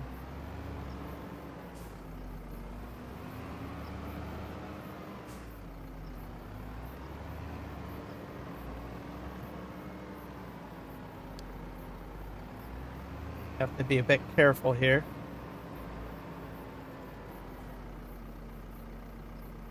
I'm gonna make this go into here first. Move this down a little bit. So I click on this node here, and then I'm going to put in a curve. So I hover over top of this, and then I use my scroll wheel on my mouse, and I can do this. I want to make it as wide as possible. I still might hit the fence. Don't know. We'll just see what happens. Then we're going to go to back here. Back here, and I'll start my course again.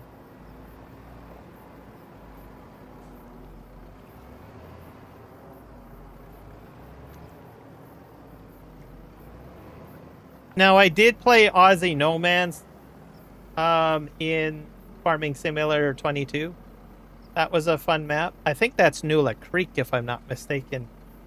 It's been renamed Nula Creek for FS25. I think. I'll have to look that one up. Oh, and I've got my screen covered again. Let me minimize that. Yeah, there we go. Need you guys to see. I don't think you guys want to look at my my browser the entire live stream. All right.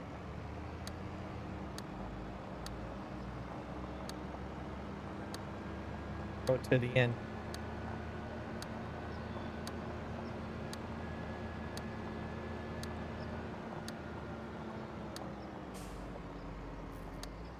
Just gonna go straight. As we'll probably have roadways go this way.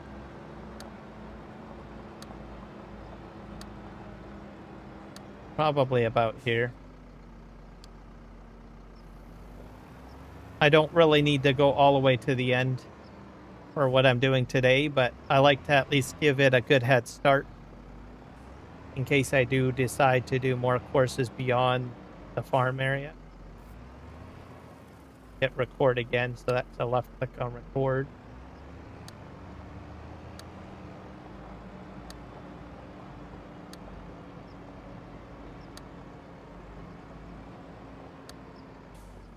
And turn off recording. Connect this node to that.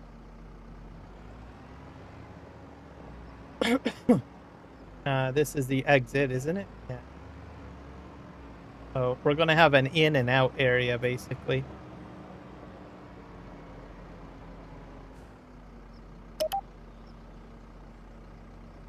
So click on that node, and then we're just going to use the middle scroll wheel on the mouse to just put in a curve. It's going to be, you can make it a wide curve too, right? And then it'll straighten out. You can do that too. We'll do that because I'm not going to have an in and out here. So, all right.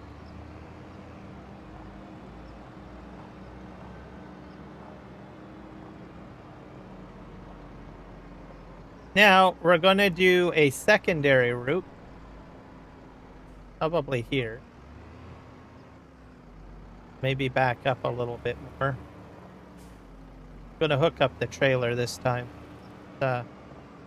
Guy's going to empty into a silo, basically. High direction, probably a secondary route.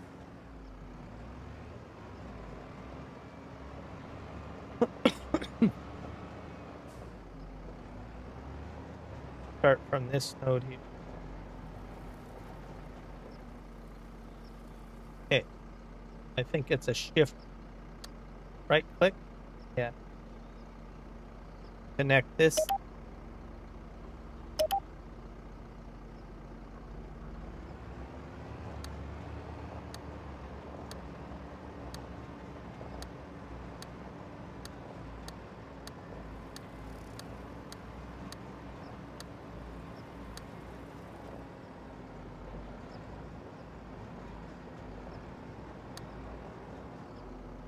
We'll call this farm silo.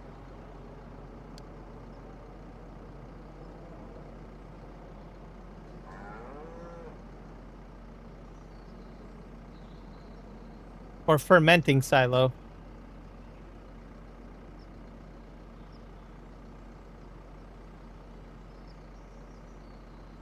Drop off. Trigger, maybe.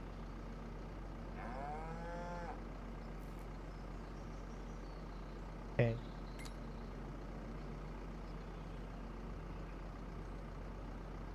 And what we can do is we can turn this, connect that like that, I guess.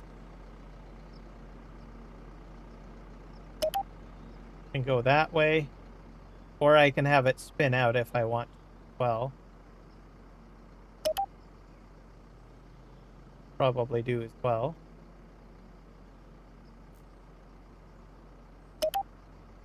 There we go. And we can turn off recording. I think that works out great. We're not doing anything with the bales, so I don't have to put waypoints over there, but I could if I wanted to. Do I ever get sick of the map? Nope, I never do.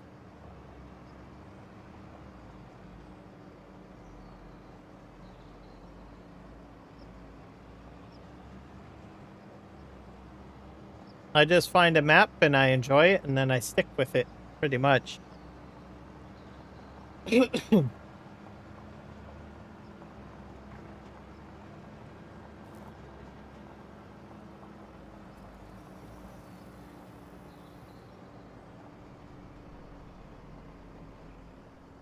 think we're fine. Okay. All right, I think my courses are all set up, so we'll return to this guy in a moment. I'm gonna get my windrower out of here.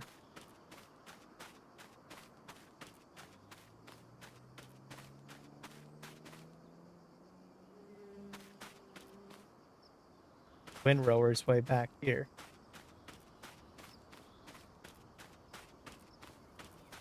I do try some maps that are different, but I usually use them for testing. That's about it. Don't always do like a game series or anything like that.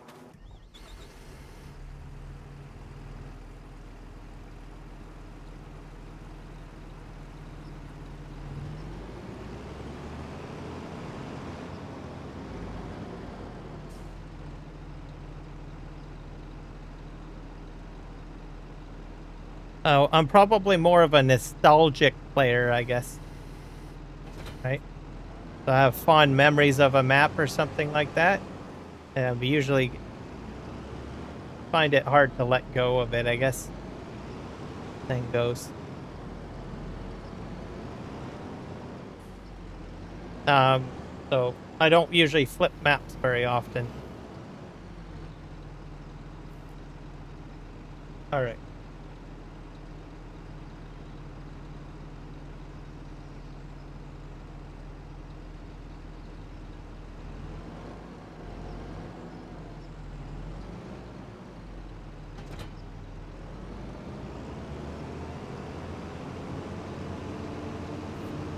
I think it's just my personality, too. I'm quite comfortable with simple things, right? I don't always need the latest and greatest new of this or that. So that's not really how I am, I guess. So I'm not really interested in, like, there's all sorts of maps that get released all the time, right? And in my mind, I'm like, well, I go with what I feel comfortable with, right? Or I enjoy, right? I don't have the passion to try every map that's out on the ModHub, I guess. Sometimes I try other maps, and I get intrigued, right? Like I'll join like someone else, another YouTuber's multiplayer server, right? And then play on it. Like if you take Kiwi as an example, he always does all sorts of different new maps all the time, right? He changes it up. So if there's a map or something that I'm kind of not too sure about, but I don't want to do it myself, I'll just join a multiplayer server or something like that and try it out, right?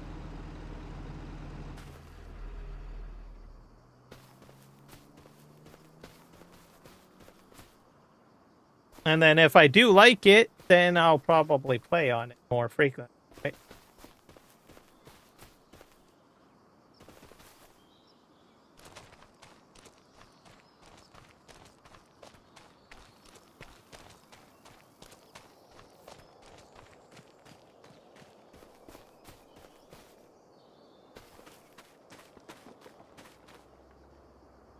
But I think I probably will try, like, I did a little bit of Huton Pentai. That was a small amount.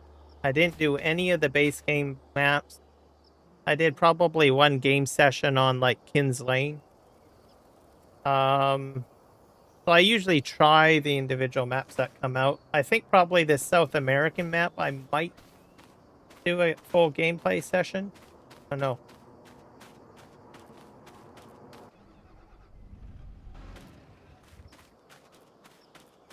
I think we have to get this guy up.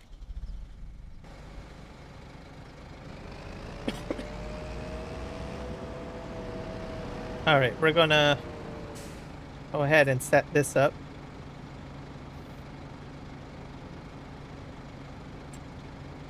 Windrow, I guess, or heading. Gonna make hay. One tool, one headland.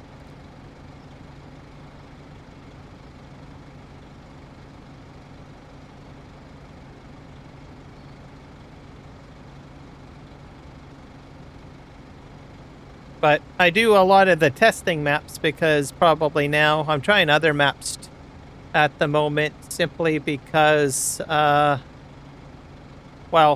I know that we will be doing a massive community multiplayer server celebration when I hit 1,000 subs.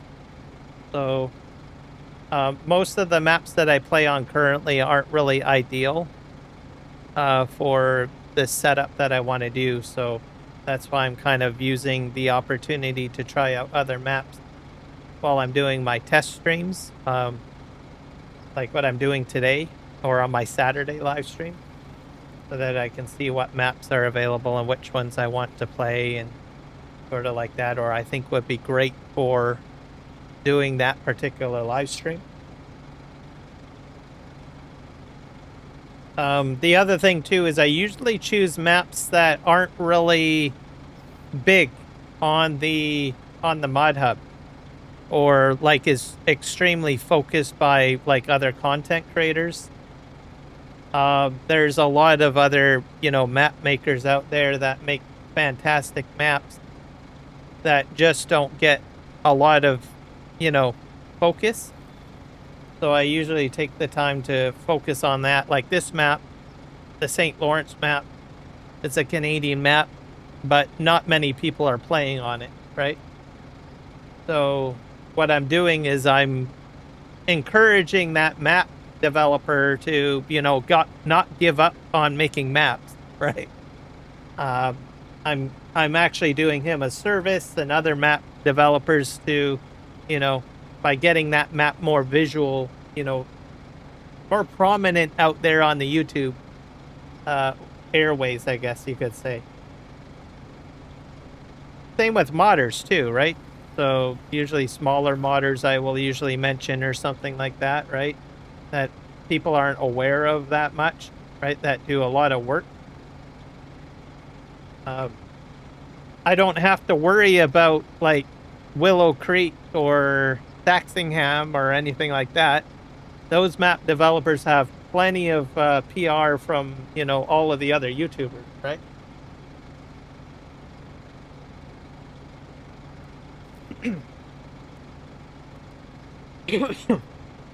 Same with my Manitoba map, right? Gunundental is probably a more prominent Canadian map. I could have went on that, right? But nobody talks about the Manitoba Southwest 4X map. And Crazy Connect still continues to do updates on it, right? But nobody live streams it.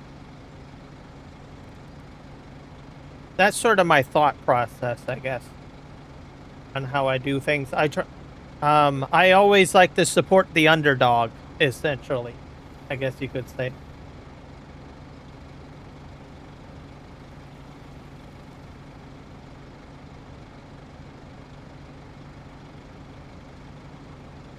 Okay, we got this set up. For a Headlands, that's fine.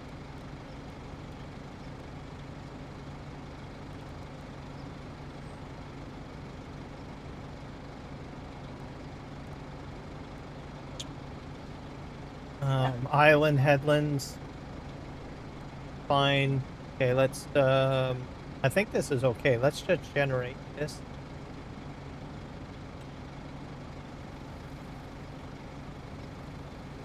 Did I set this up with a headland? Doesn't matter, because it's going to get windrowed anyway.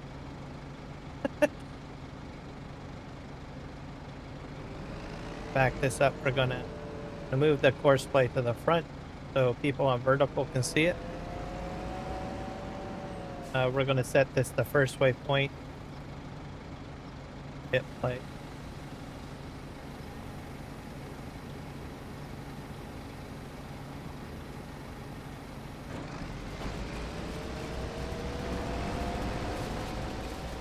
So he's going to make my hay. I think I need to give him a good head start so that I don't have any collisions.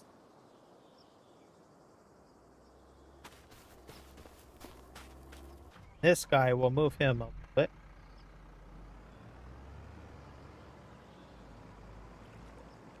This guy will be super easy, I guess.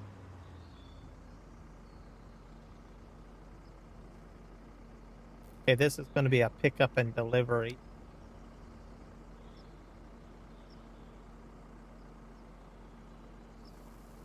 So probably hay.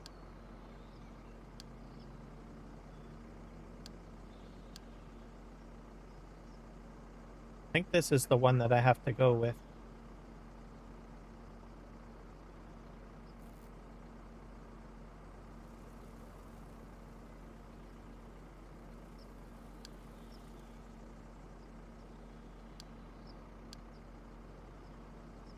Fill up from waypoint.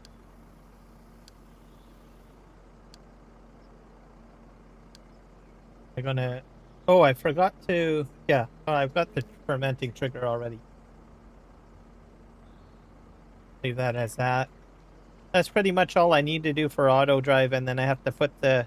I have to click the, the Courseplay button. Make sure that's highlighted. We'll leave that alone. We won't be kicking him into action until we get this guy's course going.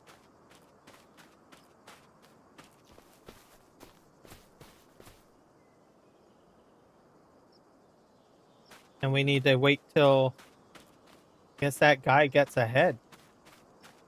I'm gonna get a different mower, I think, to do this. I just wanted to try the MacDon for this field. But I'm gonna get a smaller mower kit, I think, for this field here. Go back over here because we got more space to buy equipment.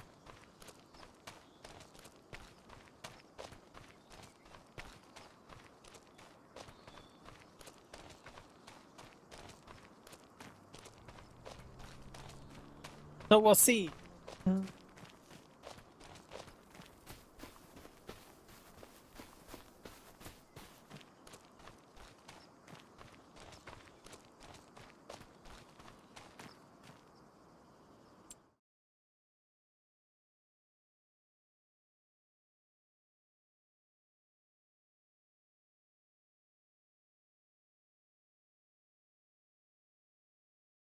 I think in farming, speaking of maps too, I only had a select number of maps in Farming Simulator 22. So I had the Chilliwack map, the Fraser Valley map, and I had Canyon Crossing. Maybe one other. Oh, and Western Australia. Actually, I had 5 maps.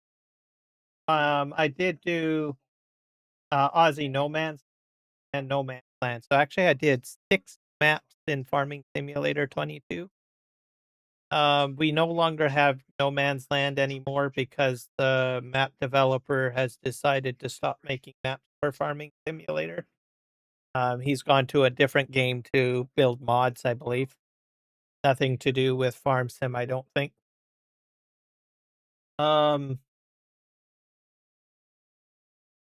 Aussie No Man's is still around, but it's been renamed, I think.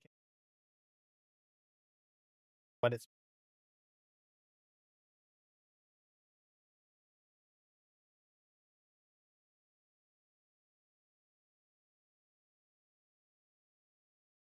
or FS25. I think it's New Creek.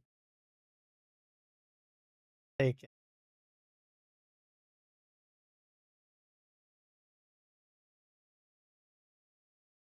Yeah, I think it's this one. Yeah, New Creek. So I might, if I do get tired of playing on Western Australia, you'll probably see me move over to New Creek. It's also a much larger map. It's a 16x. I haven't played a 16x map, FS25 yet. So if I do happen to get bored of it, I probably will move to this map, New Creek. So, because there's always a chance I could get bored. So we'll see. All right, we're buying a kit, aren't we? Yeah, we're buying a mowing kit, a smaller one. What we have available to do that other field, grass objects, grapes, special vegetable, fruit crop, grass work. Sort of mowing equipment. I don't want to do this one. I do this one a lot on my larger map, the Crone Big M.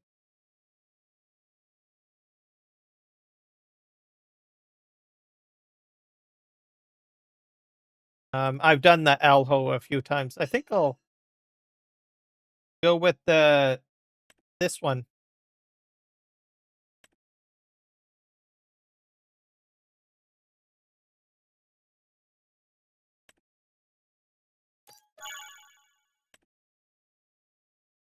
Nope.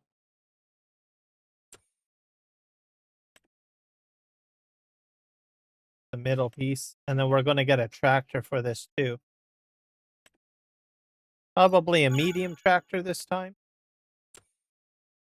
That will do the Samaz. Never heard of that.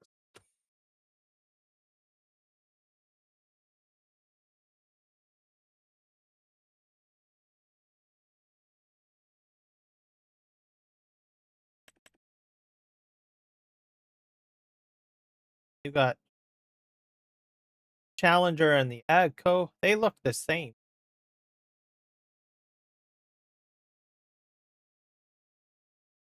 I might do a Voltra. Or a Deutschfar. Good Deutschfar. I got a McCormick already. And I do Versatile all the time, so give Versatile a little break. Don't think the dealership needs a break from me. Let's do the Series 7 TV HT. I don't think I've ever seen a Deutschfar Canada. I'm not saying that they're not here. Most of the time it's New Holland. I've seen some McCormicks. Case equipment, a lot of John Deere. And Kloss equipment. Klossarian. Don't have a small Klossarian, do we? Grab this one. Oh, make it the Warrior.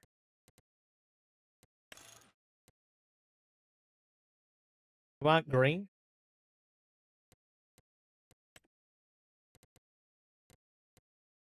I'm more of a person that likes blue. Yeah, there we go. We'll do a blue Deutschfar. All right, and we're going to go ahead and buy this.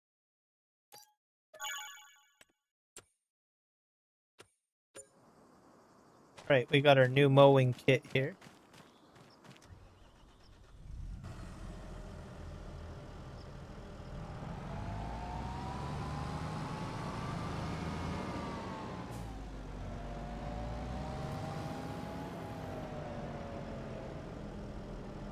I hooked this up to the front.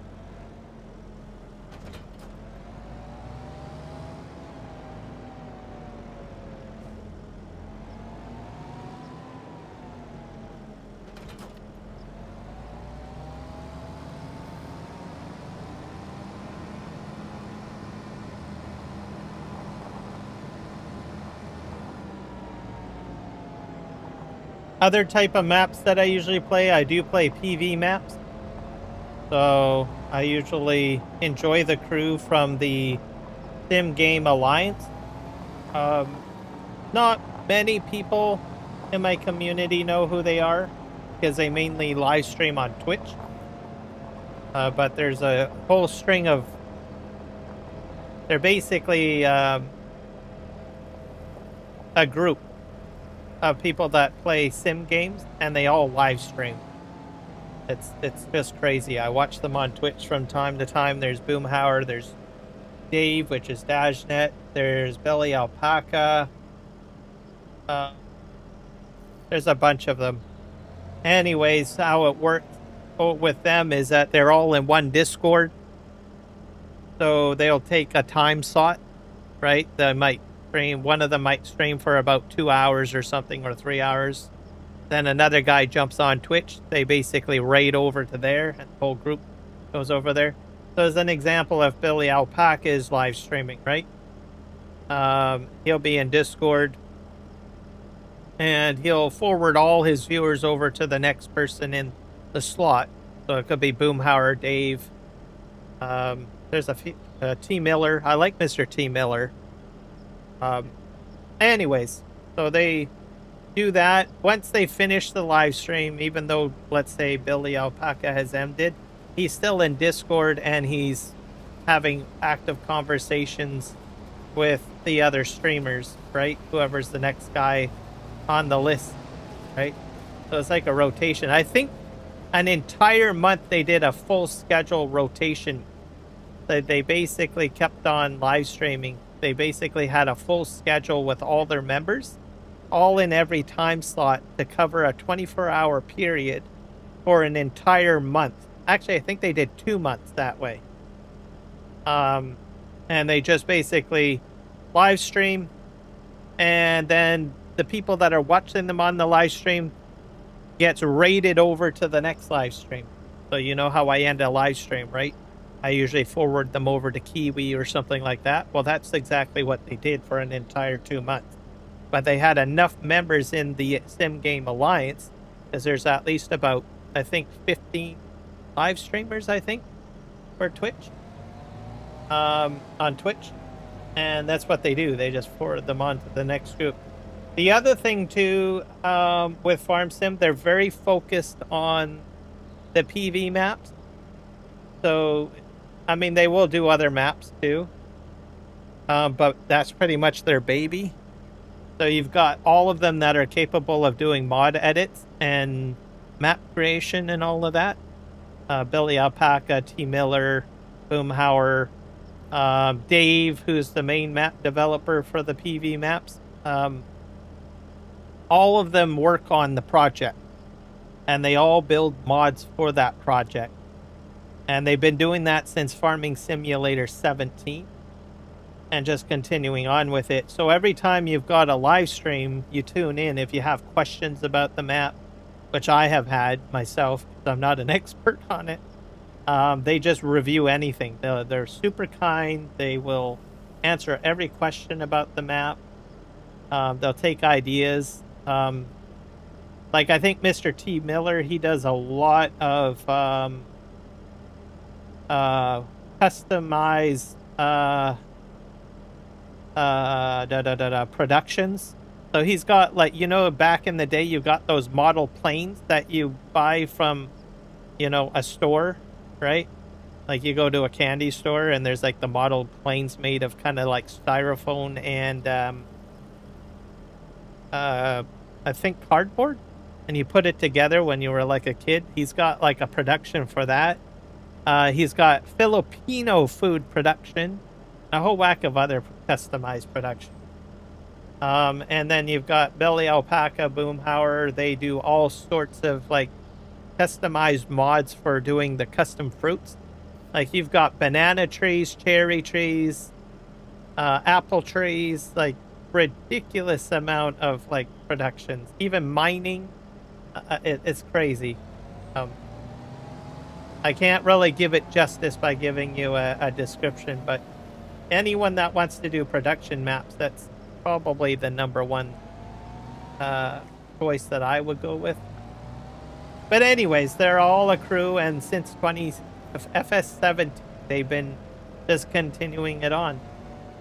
They all learned the Giants editor, how to make maps, and they are all, you know, phenomenal at doing things. Some of the stuff they come up with, you wouldn't see another modder do, essentially. Especially when it comes to Dave and some of the productions he set up. Like, he's put boats into the game in FS22. We only seen boats, I think, recently, just in 25, right? So, orchard trees. So, you know, you go into the paint mode and you paint a tree down. Well, he's got like orchard trees that you can put banana trees, apple trees, and get fruit off of them. Kind of crazy. All right, here's my windrower. Over.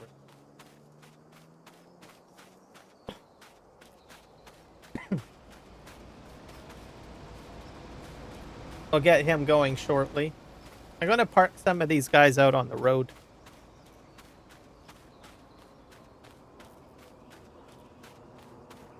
I think the other thing that's kind of cool too about them is they're all over the place. Like Billy Alpaca, he's from the UK. Mr. T. Miller, he's from the Philippines. Boomhauer and a few others. I think they've got one guy from Norway too. And a couple of guys from the US. Oh.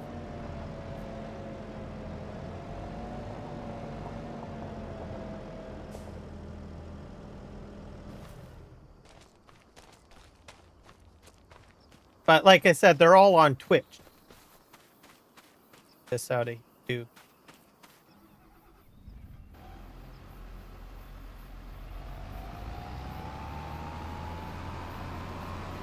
Hello, Crazy Connect.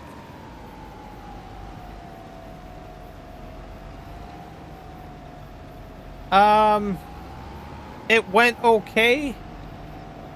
I did have some difficulties on the main field for Courseplay.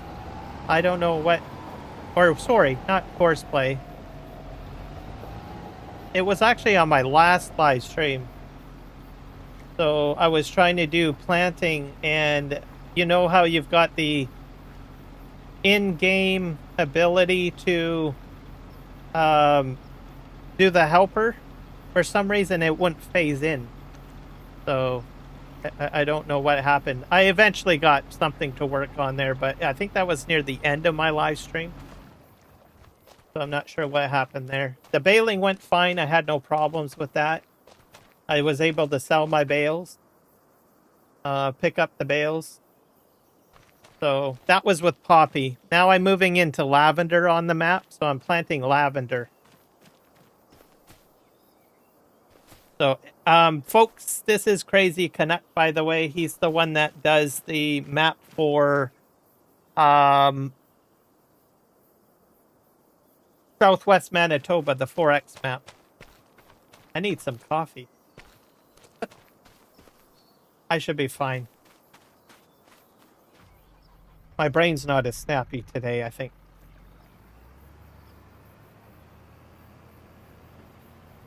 But I'm definitely loving the map, so I'm going to be moving into trying the lavender. While I've got you here, the Swath. My question for you is the Swather Plus mod that came out last week or 2 weeks ago. I'll get it up on it. I don't know if it'll work on there. I can't get it to work on this map, but this map's not yours, so I digress. Go to farm. But I'm hoping it will work. I don't know if it will. I haven't tried it out. I'm gonna go to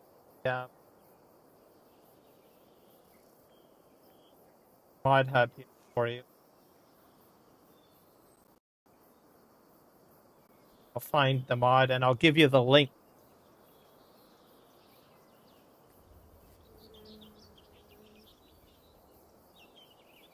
I'm using the latest one of your maps at the for Southwest Manitoba, because I know that you have been updating it quite frequently, so I do have the latest one. But for some reason, the GPS system, the in-game GPS system, in one corner of the map just wouldn't kick in. Like, I would generate it, but the lines wouldn't show up, and I couldn't hit H. I had to find like a sweet spot on the map to try to get it to work. So the parts where it was working, I would kick it in, and then for the parts where it wasn't showing up, I would have to manually, drive the tractor on the map.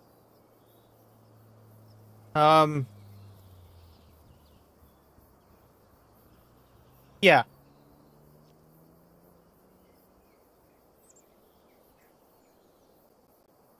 So probably near the end of my last live stream, it's probably where I started doing that. Right away, I had the problem, right? And I first started planting the lavender. I thought it was peculiar. At first, I thought, oh, am I doing Courseplay or something? I was like, no, I'm doing the in-game thing. So it caught me by surprise. So I don't know if it was a one-off thing or not, but it's worth looking into. Hey, the other mod too that I was wondering if it'll work on your map. Look it up here. Swathing Plus, I guess.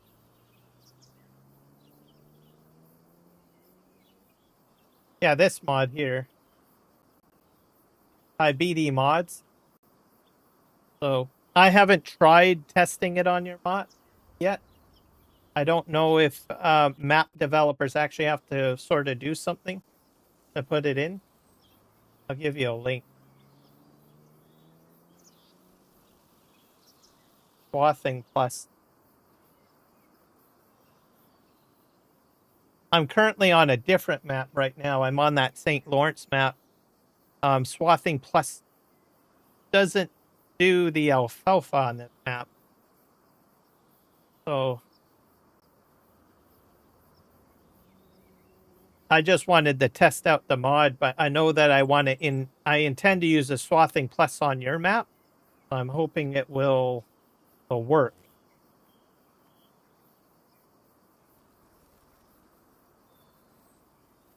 Because I do enjoy the MacDon quite a bit.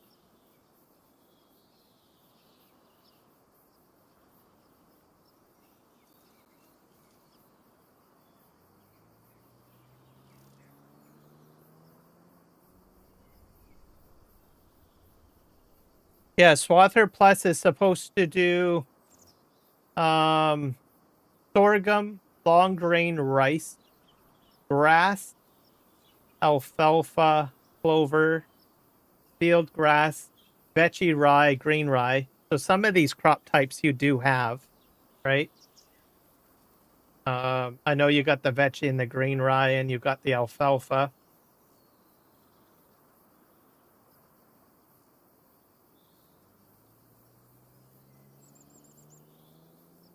And then I supported swathing crops as sorghum and long grain. I'm assuming these will probably work. Those are base game. But I'd like to make sure the alfalfa works. The field grass, the vetchy rye, the green rye, all of these here, because I know those are supported on your map.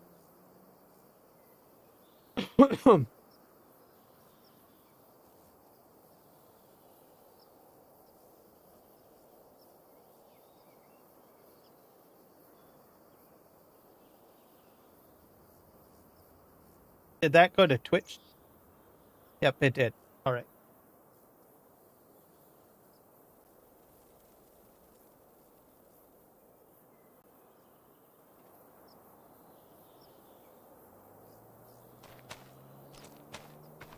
So I'm still working on the main field that's around the main farm at the moment. I think yesterday I found there was an issue with field grass because I use it as deco foliage grassland. Perfect. Thank you for joining the stream, by the way. I'm just doing a let's play more or less on the Manitoba map, so I haven't really progressed very far. I enjoy it. It's starting to feel like home to me. I've seen the details with the racetrack that you've got with the horses. Also the trains as well.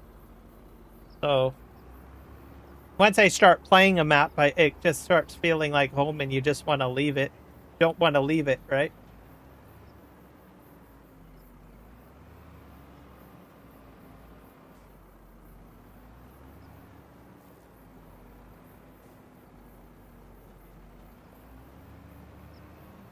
And then I think that's about it. I only got one field, so I'm just starting out from... I'm still kind of fairly new into my gameplay session. So I don't know about other fields, but if I do find anything, I'll have to reach out to you. Let you know. Put this here. But it's a great map. Like everything that you put on that Manitoba map. Okay, I think this is almost nearly headed. Probably start doing windrowing. Go get a windrower. Yeah.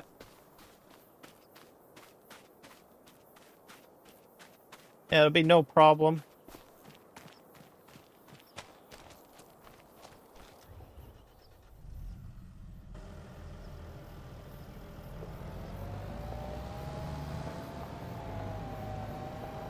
I might do a test stream, I think, down the road, maybe.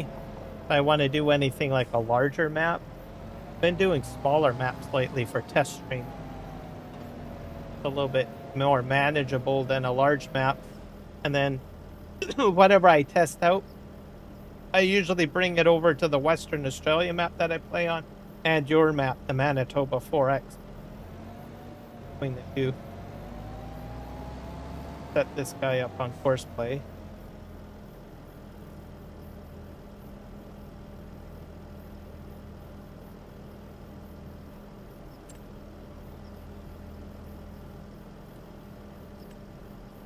Target position here. Field position is good. Field setting. Multiple tools. We'll just leave it as one.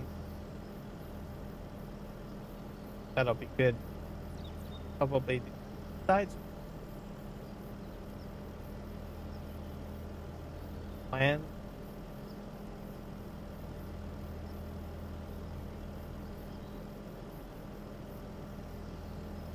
That'll be fine. Too complicated. Yeah, let's do a start on this.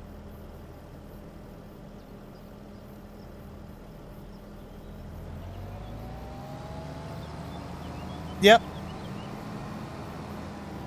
You put a lot of work on it, and I'm glad you're still working on it, so, which is great.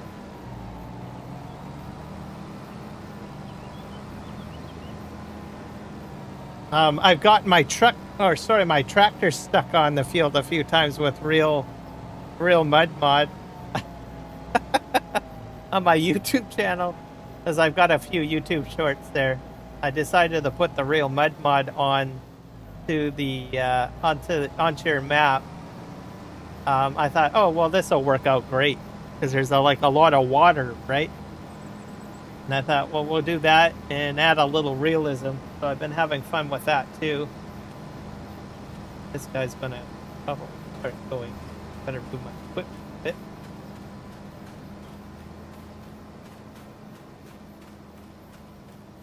The chicken trail? Yeah. I think I know what you're talking about. It's like part road and it's part mud. I ran into that. That was kind of interesting. I don't think I've ever seen anything like that on a map before. Or it's like part road, part field or something. I don't know how to explain it. But I noticed that it would cause some problems. I have to floor my transport trucks over that. And that's a little bit of fun. Yeah, keep that in there. That's fun. I enjoy that. That was a nice surprise. It caught me off guard, and I thought, this is interesting, right? Because I don't see that. I don't think any other map developer has done that, or haven't seen it on any other map. So, and I wouldn't have come across it if I didn't try the real mud mod. What's this guy doing? Guy's misbehaving. Trying to hit the fence. Turn him.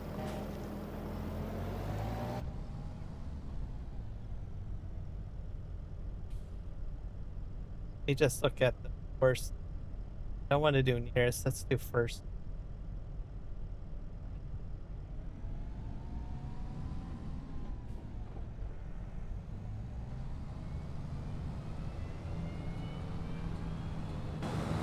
I think it's.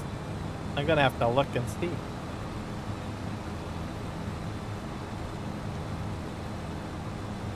Oh, I see. I think it's because the fence line is too close. That might be a problem. Oh well. I could probably delete it out. The fence, maybe. Back.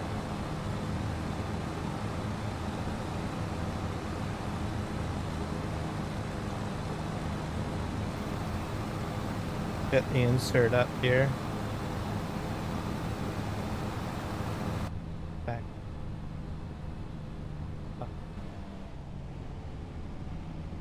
I'm going to temporarily delete the fence. I think the field boundary is a little weird. The road is real road. There's just a black dirt road. Oh, okay. So that's how it was made? Well, I like it. Keep it there. It's a surprise, right? I think anyone that does real dirt mod, when they hit that, they'll be like, right? You'll just be like astonished. Adding these like little intricate things in there, I think just makes playing a game a little bit more fun when there's little surprises on the map that you don't anticipate.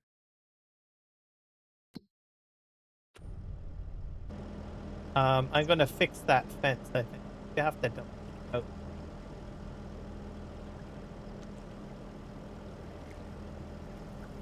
Because I think I might try to cut the edge. Let me just cut. Put this on.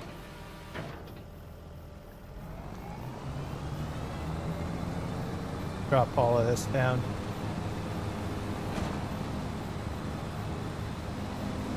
Here. I bet you it's right on the edge.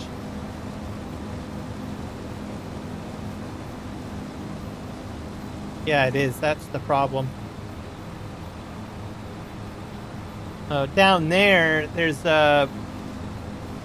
like on the other field, it's not right on the edge. Compared to here. So there's like the field boundary's not on the edge of the fence. That will cause problems for Courseplay, because it'll be a collision. I probably need an offset, I guess. Yeah. I'll redo my course.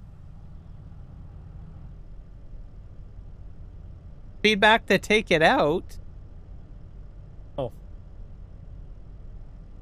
Well, if there are people not liking it, then so be it, I guess. I won't stand in the way of democracy. But I give it a thumbs up. So that's my vote. I don't know if anyone else likes it or not.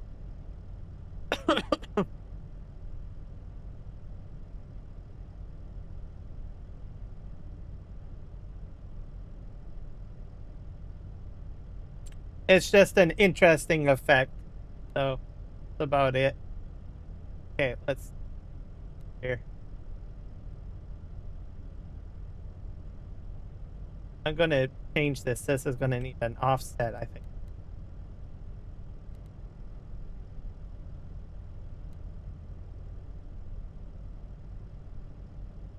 Field margin. See, we'll increase this. Upgrade this to like maybe a 3. Increase the field size value with minus. And positive reduces the field size, so we'll probably put it at 3. That should keep me away from the fence, I think.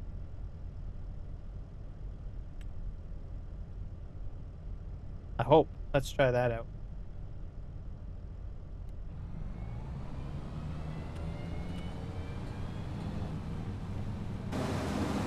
Let's see what happens. This is a bit loud. Get out of that. They can learn GE and paint it. Exactly. That's what I say.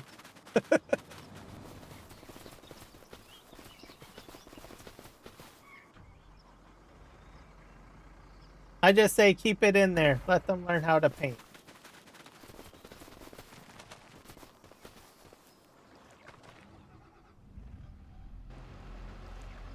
Go in. Oh, thank you very much. Yep. I try to spice up. I've got some old school stuff in there. I put in sort of like some, I guess, dark techno in or remix music. That's what you're listening to right now. Just sort of adds a little bit of a different flavor, because I think we've all heard these songs before from the original singers. But just, you get bored of the original singers. I usually generally like things to be a little bit different, spicy. Set this guy up for a course.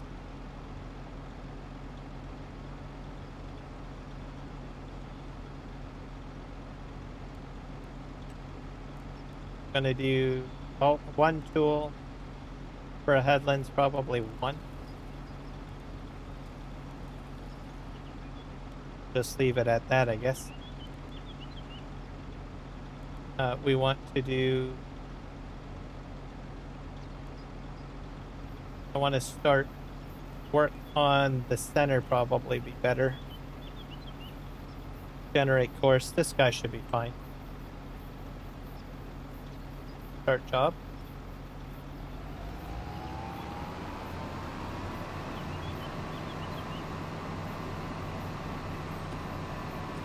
That's we need to save this course too, I think, because this is what my pickup wagon is used.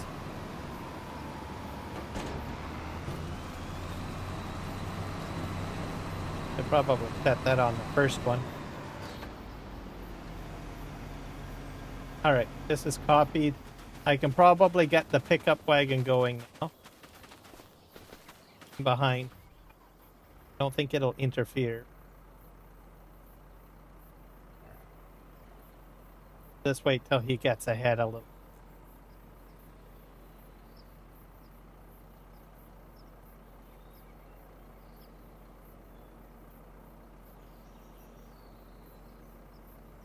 Off he goes, putting it in the middle.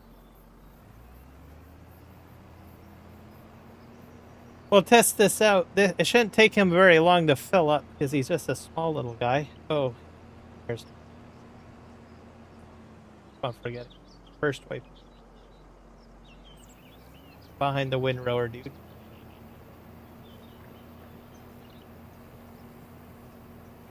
See how well I did with my course.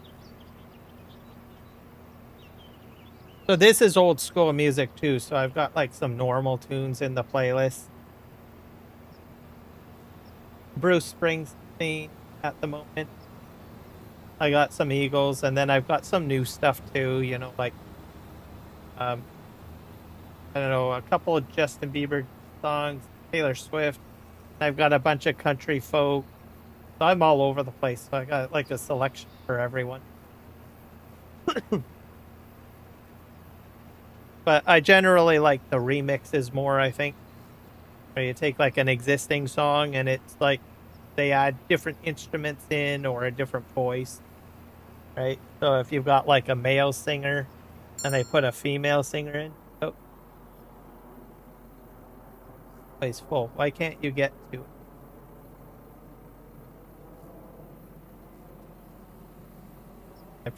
I probably got the wrong one set up, I think. Do that. Will that work? Can't get to the farm. Something wrong with my course. Go back over.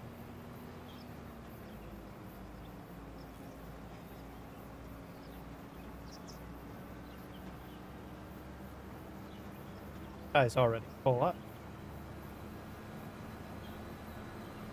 Up with my course. Oh, I know what I did wrong. I don't have the course going back to the farm. I forgot to do this. Do this. That's my problem right there. They do a wide turn. Here, I thought I had set everything up wrong. Didn't. Alright. It should work now. Just go back over here and make sure that it can path find correctly.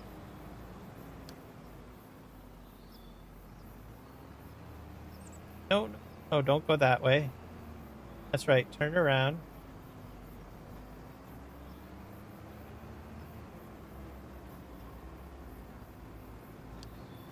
Switch to this. I had it on the correct mode before. So normally I do a loop course, but now it's spinning around. What are you doing?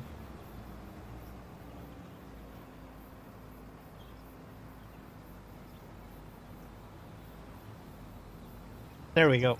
Fix this out. Normally I do a loop course. So there would be a loop there.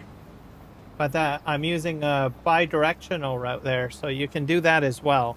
A lot of AutoDrive tutorials require you to use a loop course, or you'll see a loop course. You don't have to use a loop course if you don't want to, if you use a bi-directional route.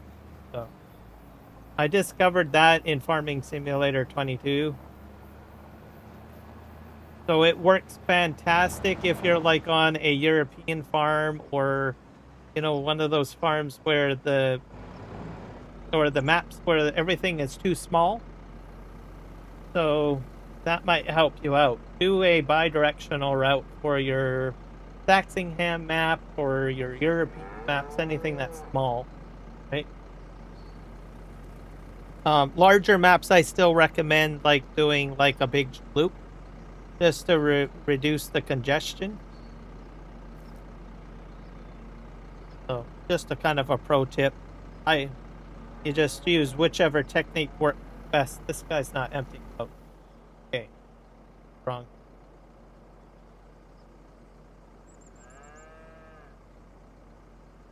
I got something not set up right. It should have emptied.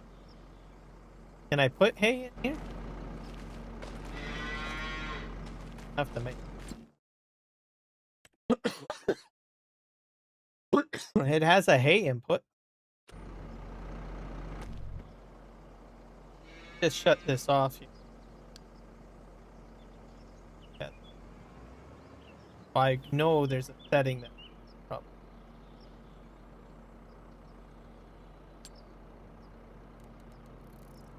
Get which one it is.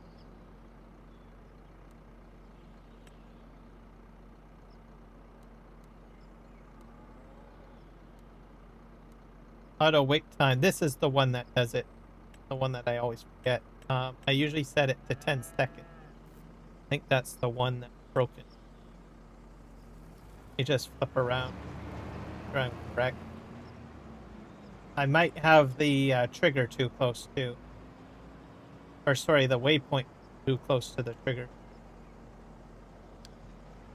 Let's do this.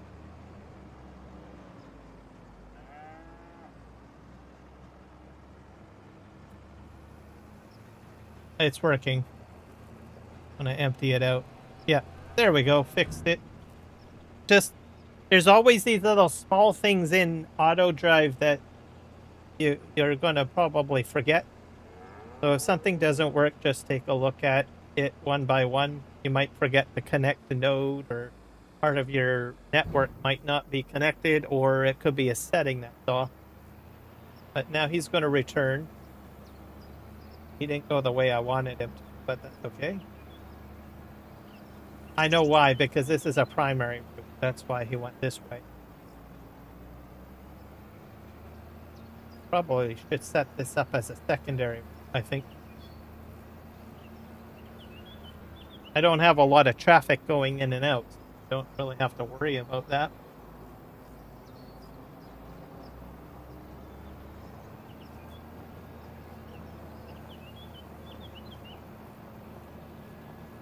So he's going to go back, and then he'll continue picking up off of the Courseplay course.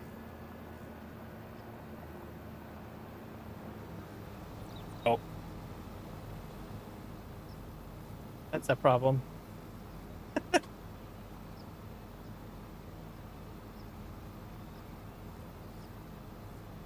How am I going to fix this here?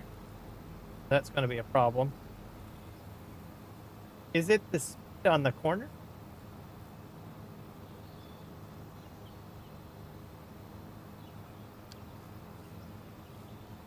Drive to loading point.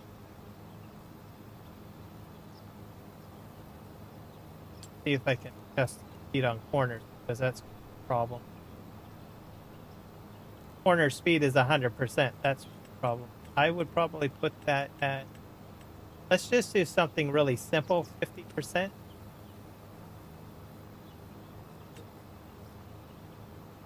Apply it. We'll back it up and we'll try the course again.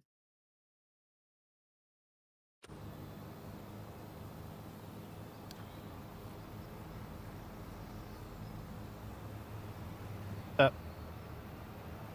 Spin around.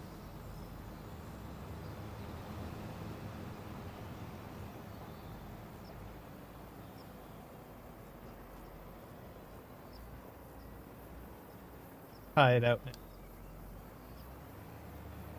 It might be just the speed. Yeah, it's the speed. Perfect. All right. Simple fix. I didn't have to readjust anything or delete any of the course. That works out perfectly. Fantastic. As for this lawnmower guy, he's got a problem. Might have to delete that fence line, because it's like right on the field edge. I can put a paint. I could paint a strip along. Might be fixed, because I don't really want to ruin the fence line. All right, so this guy's going to be fine. I'm going to fix this. Fix his wagon.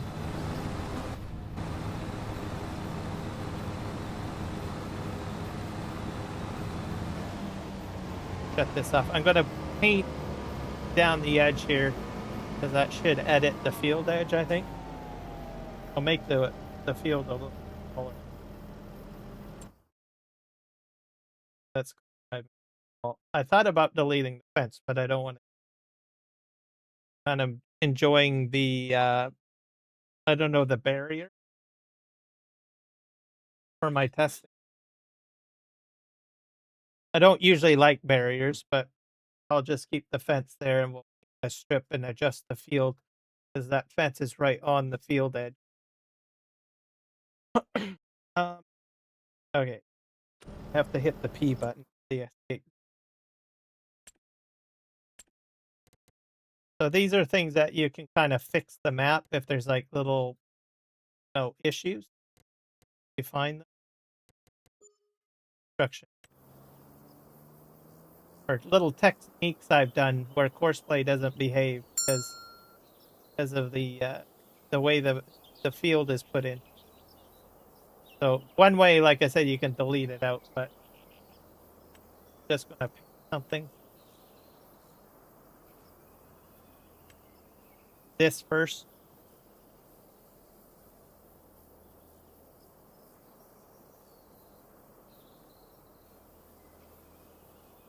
Probably taking out the bushes, but that's okay.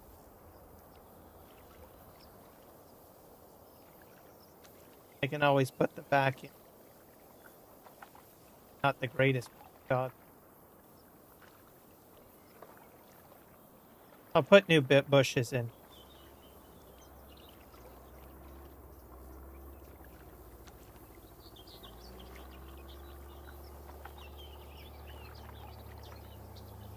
That should fix the problem.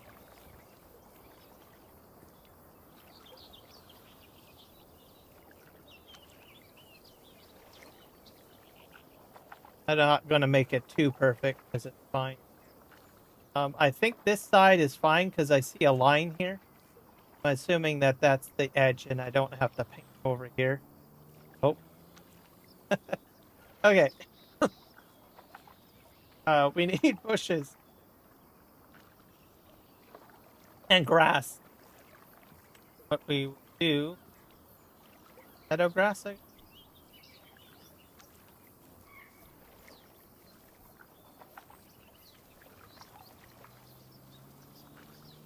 Probably not the straightest line on the edge.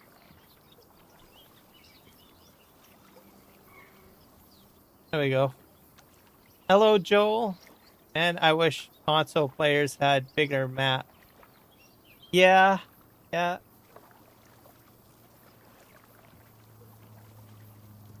And map developers would wish it too.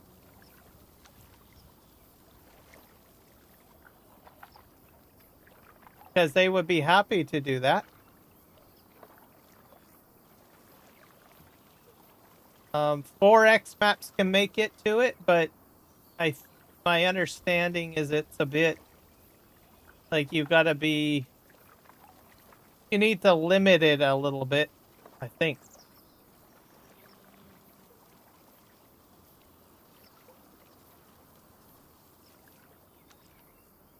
Cross-platform testing for maps are probably very, very stressful with Giant, I'm guessing. Paint.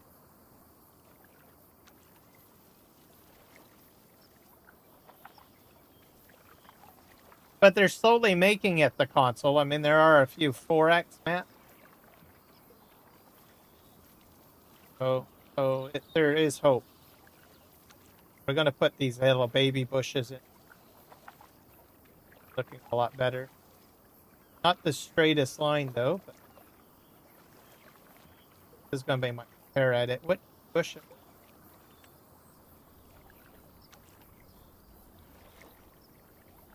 Nope.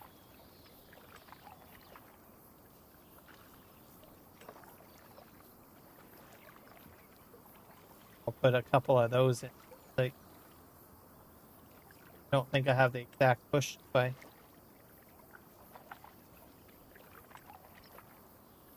I don't think I can get the exact bush.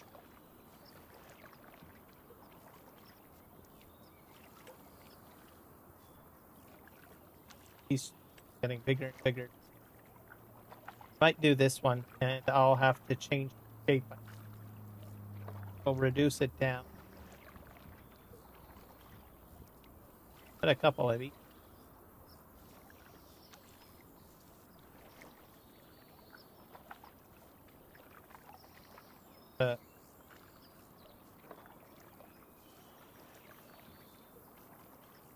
Just to make it look somewhat the way it did before.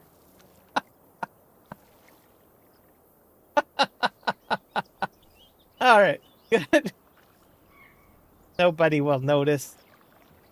It'll be just our little secret, me and my streamer. Or my viewers. All right, I hope that fixes it. Basically, any map that needs scripts to customize operations won't run on console or mods, I believe. Yeah, definitely with mods. Yeah.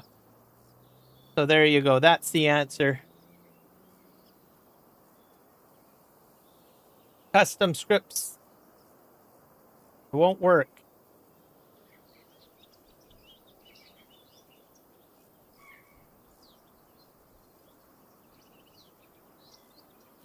The slot count is stupid, Joel says, and it can't be that detailed if it's 4x. Some of them I think can be fairly detailed. It's like what Crazy was saying, and he's on Twitch, by the way, Joel. So if you want to jump over to Twitch, you can have the conversation. Because he's a map developer, he probably knows more about it than I do. Let me get you my Twitch link. I think you still have it. I didn't put it. But I've got Crazy Connect 204 on my Twitch live stream. So if you have questions about his map, the Manitoba Southwest 4X map, you can ask him that. If you got questions about map making or anything like that, probably be happy to answer questions. I'm going to get my Twitch link over into the chat for people. Jump over. So, because I'm having an active conversation with him. There you go. Should work it out.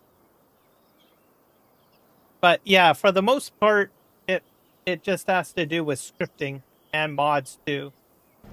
And branding. Branding is a problem. But usually I think modders found a way around that. They just basically put Lizard on it. So that's why you'll see on console Lizard as opposed to the actual branding.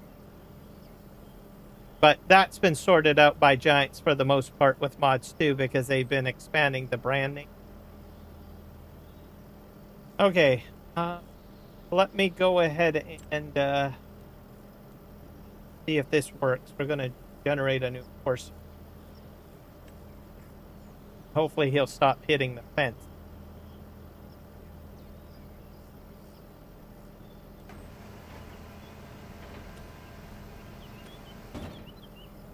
I guess my one question is custom.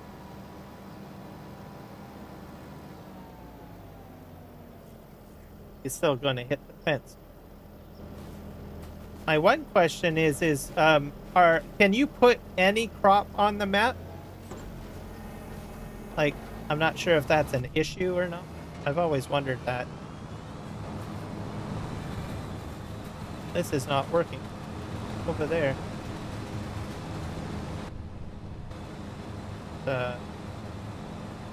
I'm having problems with this field.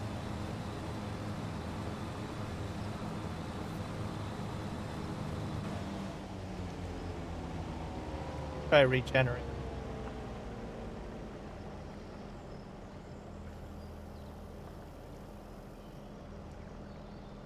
But that would be my question.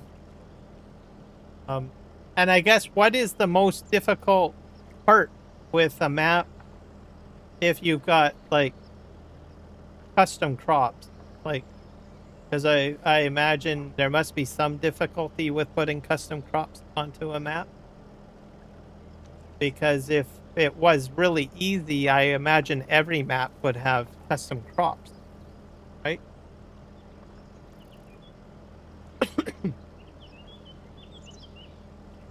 That's the one question that I usually have about maps. Especially ones with like custom crops on it. Do you have all the correct components and designs? Yes. Like a glue and mod direct to map.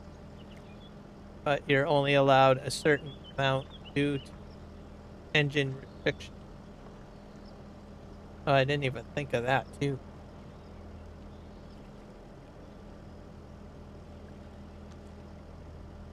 You're probably talking about the Giant engine, right?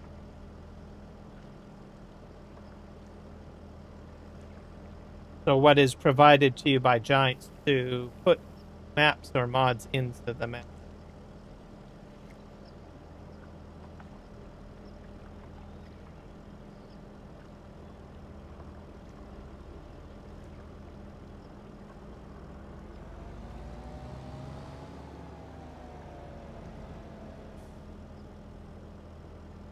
I don't know if I'm going to get this field.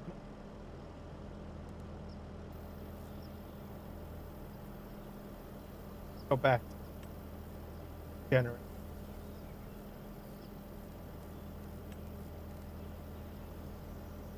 Margins are fine. Oh, this is why I don't have a headland. Okay, regenerate this. That should fix it. I hope. Start the job. Okay.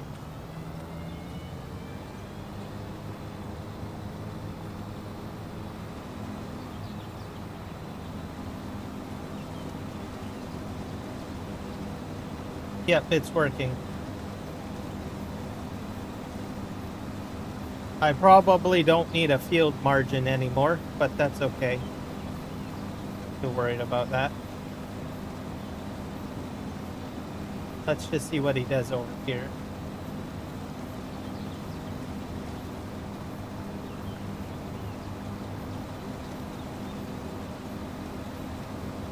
Oh, I don't think I have to worry about this guy.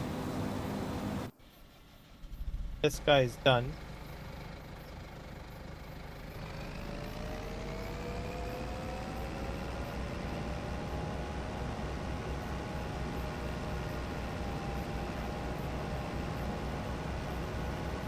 And that guy's going to continue his windrowing, which will be good.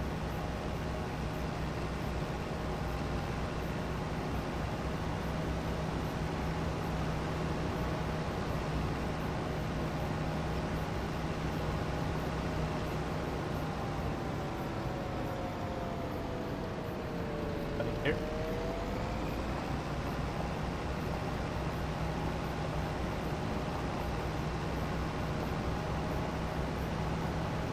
I think he stopped. Oh.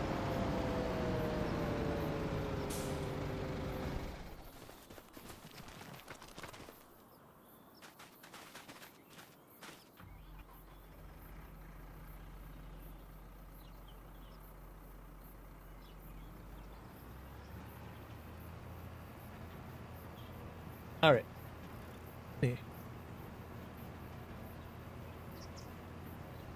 Yep, you need to edit a few files to max out the bit depth and a max at 24, I believe. But each crop, say a stalk of wheat, is essentially a 3D model that's manipulated by the map files for growth stages, etc. Don't ask me what a bit is. I just know it's a pixel depth. Fair enough. Of some sort. Bit could be related to a file size. So like megabit, megabyte, gigabyte, right? Those are usually file sizes. I think back in, the days of Windows 95, like 80s and 90s with the computers back then, I think bits were used. I think was kilobit at the same time. Nobody talks about that these days because I don't think anyone's gonna have file sizes that low. I think that might be it, or it could be something entirely different.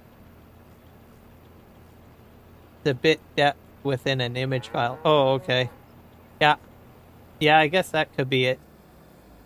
So, a measurement based on pixels in an image probe, like you were saying, I guess. So, image focus, like a spectrum of contrast.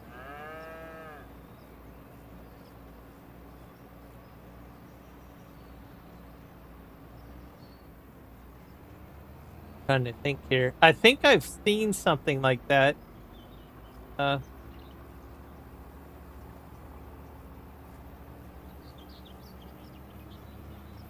I had spoken to someone from HP, Hewlett Packard, and they lightly discussed about how ink or toner is applied to a piece of paper, and a color will look like, let's say, cyan as an example, right? So from your perspective, looking at it from your eyeballs perspective, that is, it looks like a blue color, right? Or cyan. But he had this little device that measures the spacing of pigment or how toner is applied. And I looked through it because there was basically some color swatches.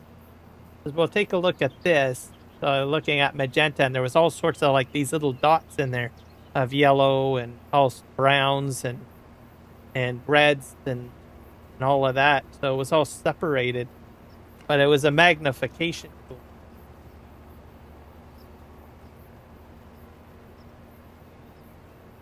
But he did mention it had something to do with the spectrum. But that was years ago. I can't really remember all of the stuff he had showed me while he was looking at a piece of paper with, color swatches on it. Oh, I thought it was interesting. Kind of like that a bit. Oh. Like how many stages are there to go from black to white in the image? Yeah, something like that. Because he did have like colors of black on it, and grays as well. And he was talking about stages. But his conversation went beyond just that. He went into all sorts of other technical stuff. So I think it's very much similar to the closest idea that I have to what you're talking about. That I have learned.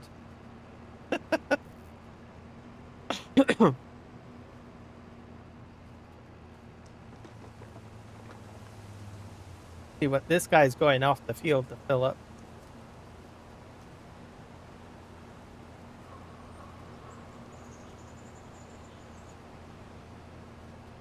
All right, I don't think I have to worry about him.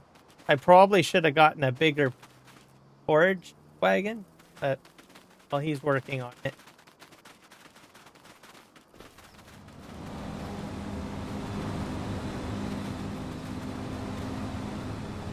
And this guy is behaving, which is fantastic. So I did fix my problem.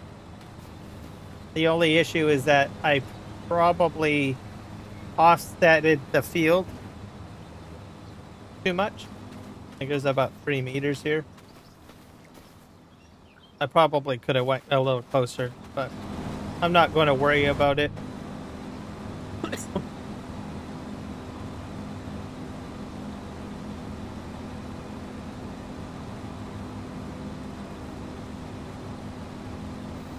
Great.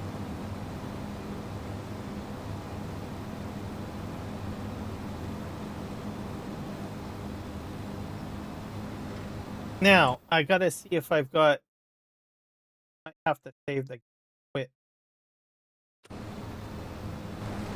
Because there is, I want to try out Second's mod. He did an edit of a brewery. Try to see if I can figure that. I can't remember if it's still in here.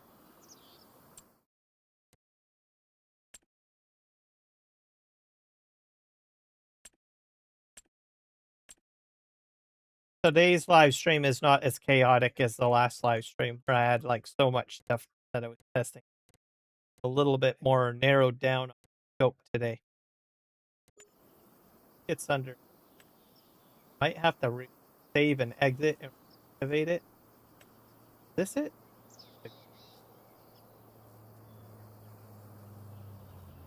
I think I might have disabled it because it was a third party.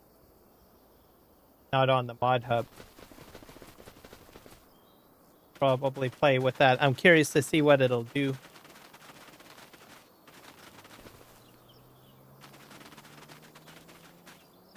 I'm going to stop my machine. Merger is done. Done? Yeah, you're done. Probably take him off the field.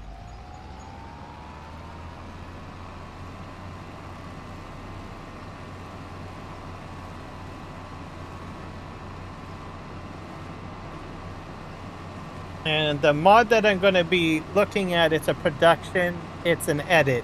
I cannot remember who the original modder is.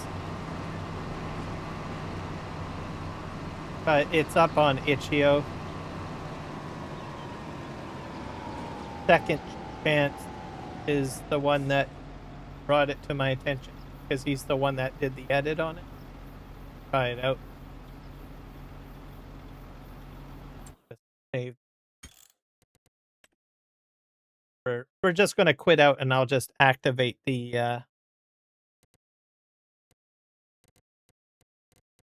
quit.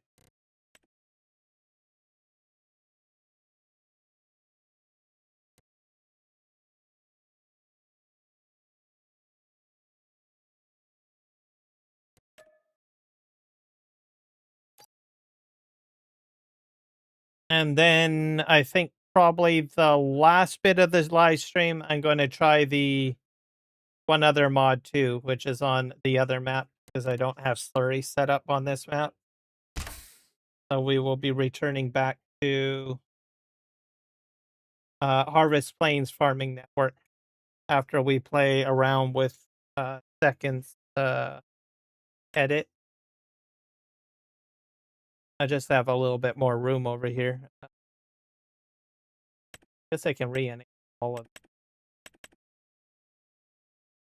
Except for the trains. The train. This one here, Second Chance Brewery. I give that a try. I'll have to cheat in some like crops stuff and probably buy a small harvester. Fill it up. Do that. I think it needs barley.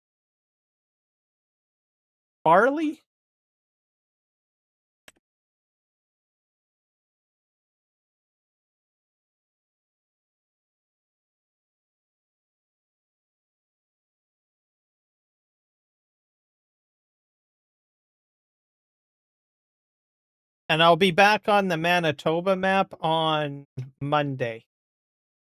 We are doing lavender planting. I won't be live streaming tomorrow. If I do, it'll probably be a World of Warcraft live stream. But my next farming simulator live stream Monday.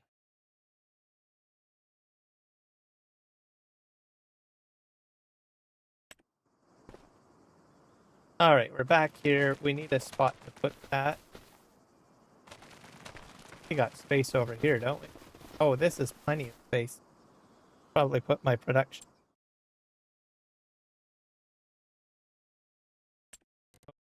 Construction.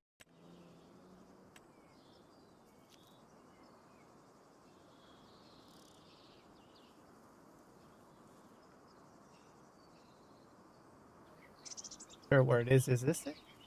No, that's Highland. Oh, here it is. Oh, that's really small.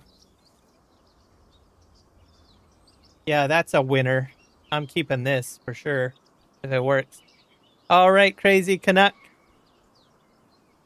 I'll retest the fields by the big farm north of town. See if I get the same hesitations. Yeah, if you could. And also the Swather Plus pack. I don't know if it works on your map. I haven't tried it yet. It only popped into my mind now because I'm on the St. Lawrence map, and this map has alfalfa, but it's not doing anything with the alfalfa. So, but your map, I'm hoping it will work. It might work. I don't know. But anyways, thank you for jumping in, and hopefully we'll see you in another live stream. I'll be on your map on Monday, I believe. Yeah, because I usually do Mondays on the Manitoba map.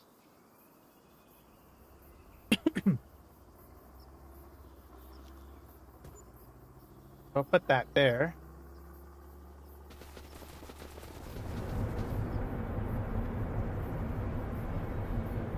So this is a brewery production.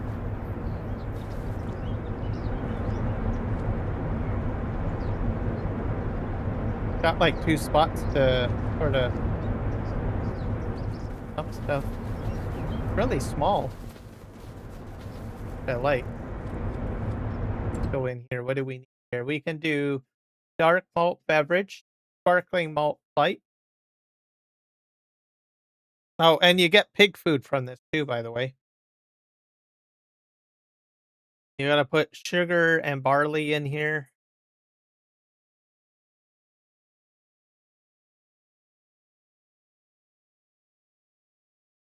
I might just have to just fill it in. And it'll output the malt and it'll output the pig food.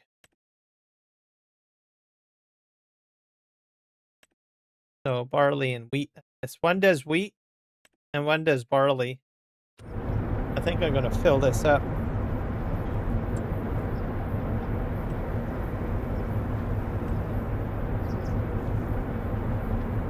Huh.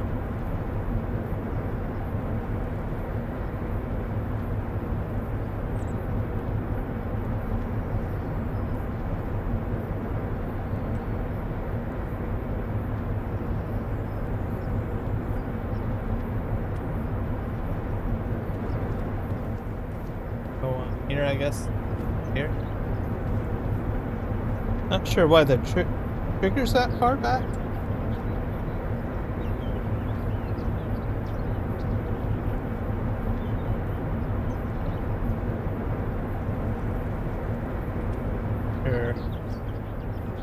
Maybe right here. Oh, that's where they come out, I think. All right.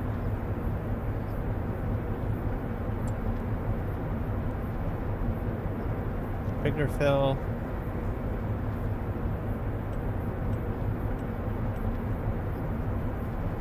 Where's logs?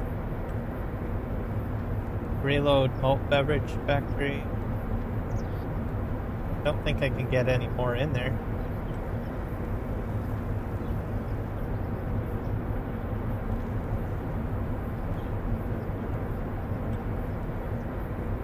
Wood cutting.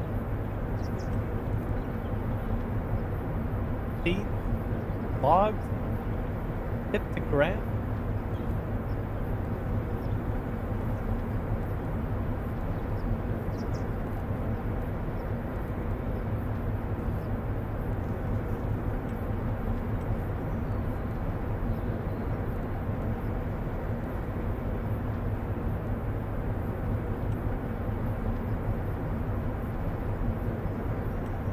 I might have to do this a different way.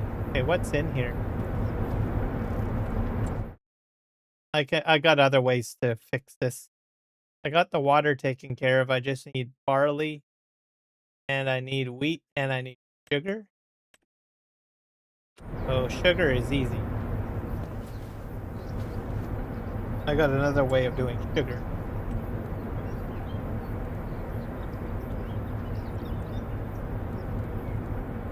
I can do multiple pallets of sugar.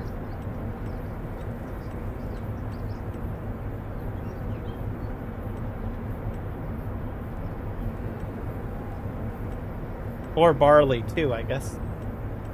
I'll probably do a trailer. I want to test the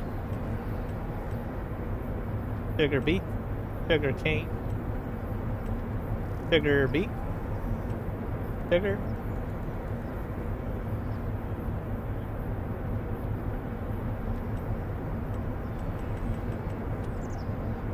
Don't know if that went in.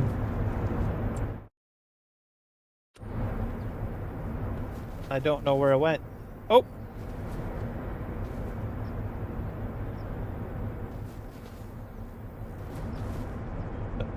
that in there. Put as much sugar as we can in there.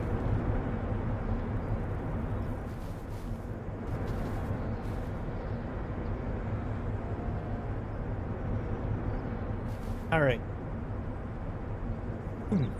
Probably, how much more sugar do I need to put in there? I need a lot more. Stand here. I don't know how I would do this without this tool. Easy Dev Tools is amazing.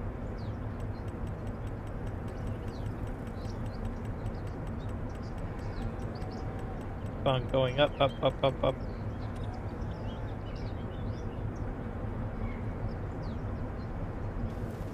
Falling in there. That's one way to test these mods. To load this up.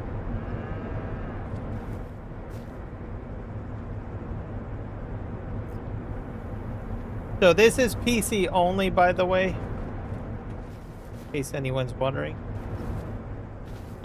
It caught my eye because it's a very small production. It's not too large. That's sort of why I'm kind of playing around with it. Some productions I don't mind being too large, but I like to save space.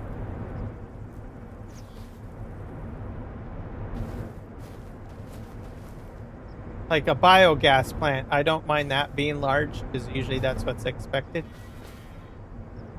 I think this is going to be... I'm not... there's probably room for more sugar after this, but... I'm going to throw this all in here.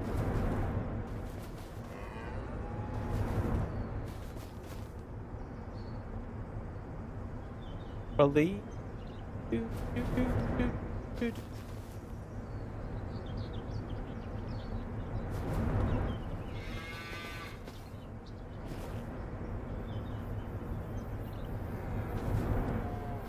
Yep.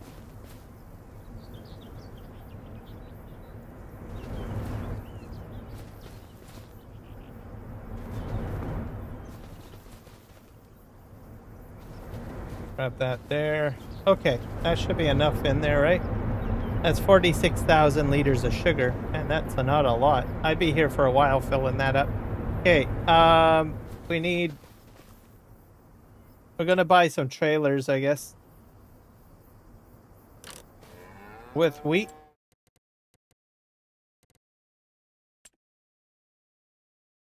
We're going to go with big equipment this time. Sorta big.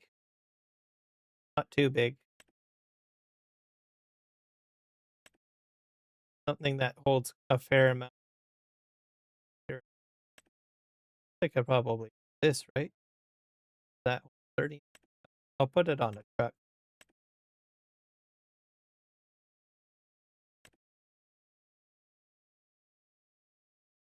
By that. I'm not sure what truck this hooks up to.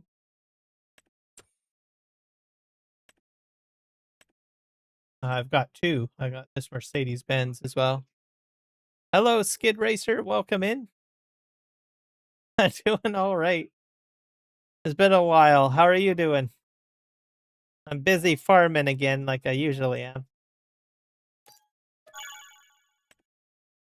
I'm doing testing right now.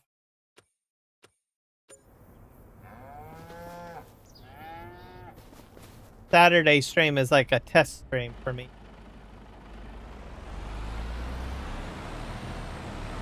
I'm trying out a new map, and I'm trying out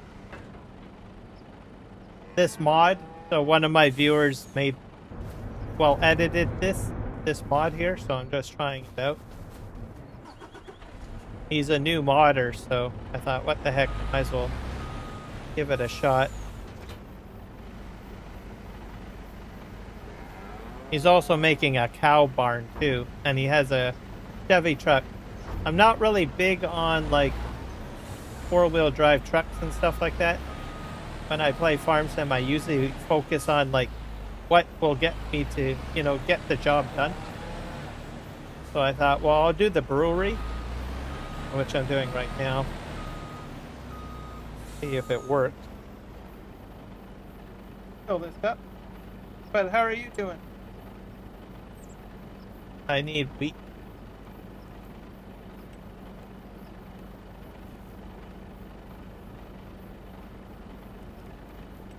Wheat. That's about 30. So I dump this. Dump this in. So that's a trigger. You got quite a few triggers here for some reason. This is the fill. I know what it is. I figured that out. I'll explain in a sec. So this is for the output for the beater pallets, which will show up here. And this one is for your pig food. So if you want to, through the pipe. So if you want to get your pig food, you get it from there. And then all your inputs go into this trigger back here. I think. Yeah, it does. I got it a little too far. Yep.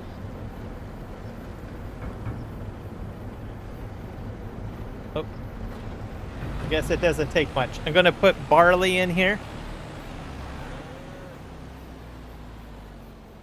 We're going to change this up to barley. Do it.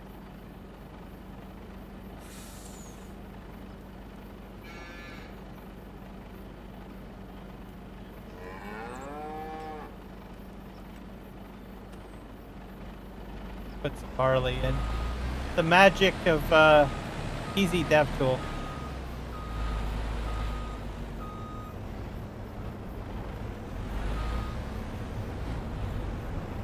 I think this takes barley, does it? Oh, there it is.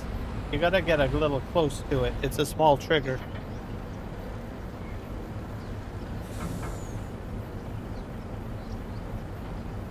And we'll probably skip some days on the map so that we can get some products out. Or I'll speed it up.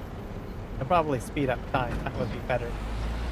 And we can see how everything spits out. I think I got all the ingredients.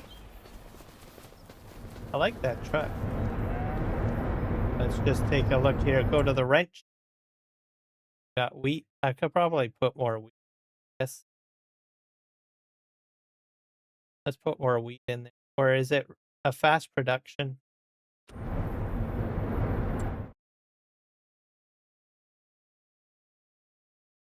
Storing. To activate. Activate. Yes, Michael, hello.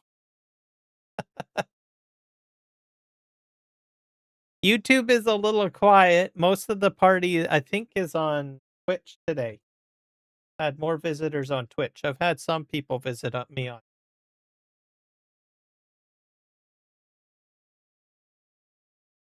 Yeah, I think I still got Skid Racer with me on YouTube.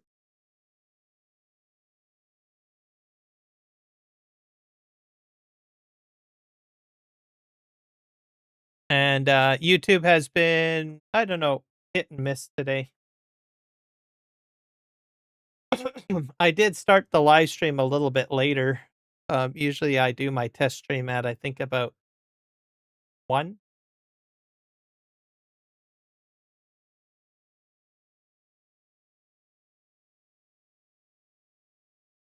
So we're making malt, pig food, and dark malt. Get these all activated. I'll probably put another load of barley and wheat in. We'll do that.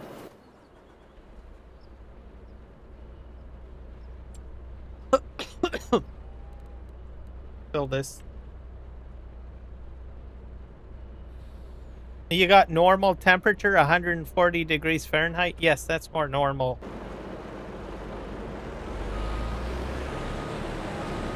We're sitting at 22, so I'm happy with that. I don't want it any warmer. Put barley in here.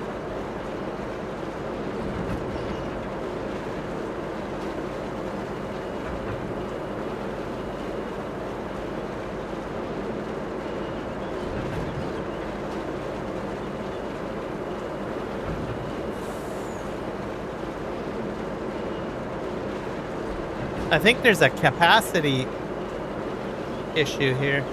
I have to put it in bits and pieces. That's weird.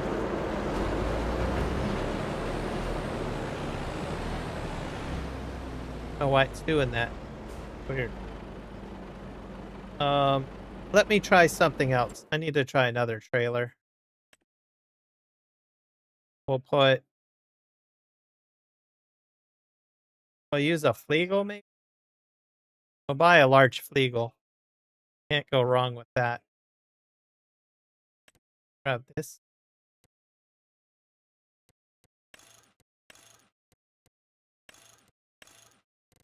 And we'll buy another tractor. Extension. Beacon?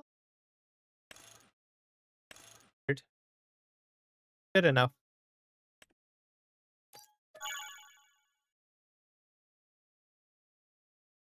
Heat wave. See.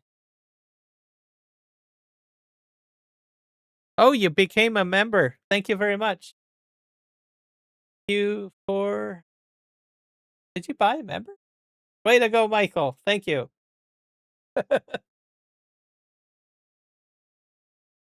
That means I'm up to what, 66? I think numbers. Okay.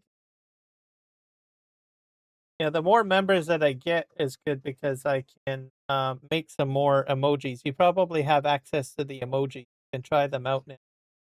I've been making on YouTube. So I think I can make another boatload as well. I'll have to relook at that. I'll have a whole ensemble of them. Okay, did I buy this? Buy. We're gonna buy a tractor, probably a bigger tractor. People are gonna be worried that I'm getting back into larger equipment again. Oh, you were doing so good. You had small equipment. Too bad. I'm big. We'll do a case. I don't have a Case IH on the phone. Or sorry, not on the phone. Farm. I don't have a Fent either. We do see a lot of Fents, so I'm just gonna here buy.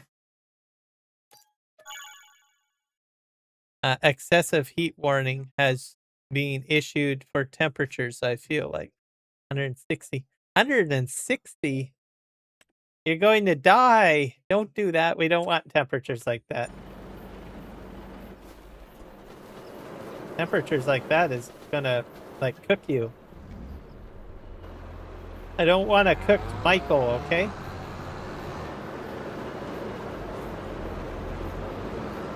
Not a good thing. All right.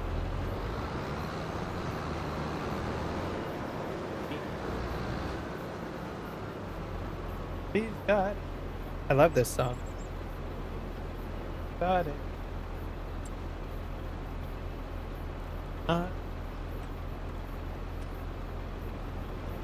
Okay, this is a test.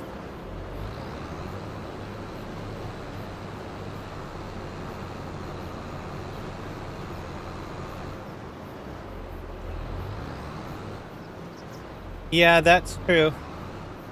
That's a lot of heat. Okay, I got I.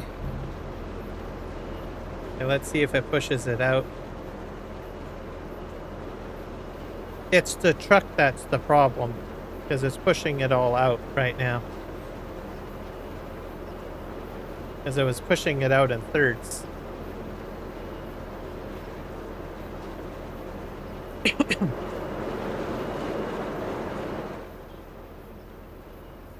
Now I'll get some barley. So I imagine dust storms are going to come back as well, right? Is my guess.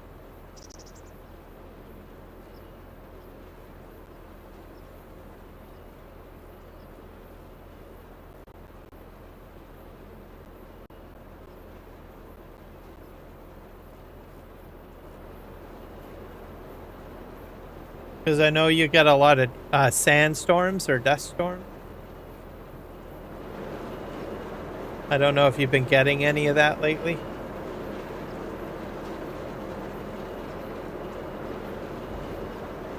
Okay, we got that pushed out. We need some barley now.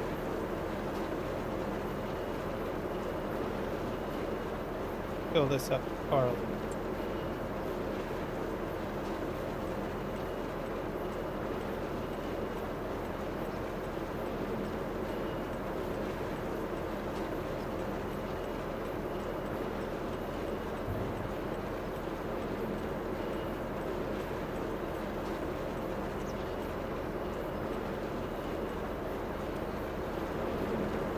Venus was earning. Yep, barley's going out. Now I'm going to speed up time. That we got like pallets just spitting out everywhere.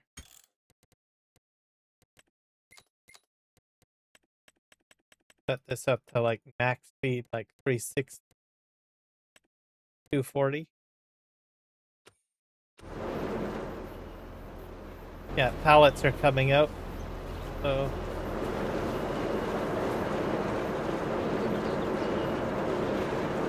we got pig food going up. Dark malt, sparkling malt. This one is dark malt, sparkling malt. They look the same though.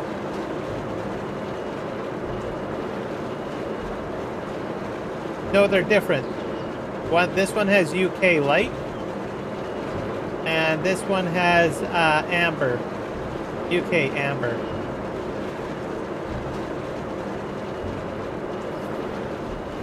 So if you need a different beverage, it's here. Isn't too bad. Starting to get dark. This is all within one day.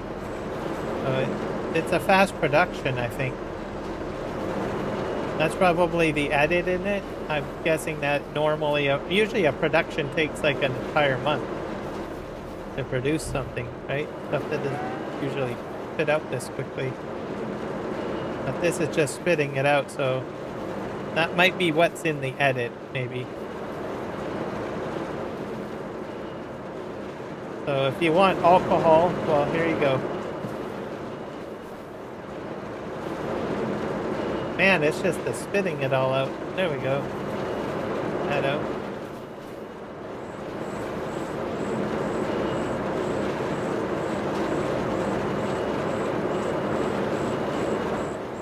I don't know how much these are worth, though. The going rate of them.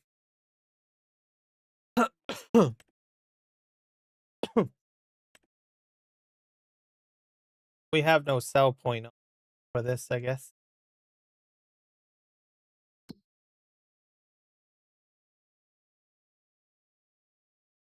Dark malt, yeah. So you'd have to put a customized production or sell point. Yes.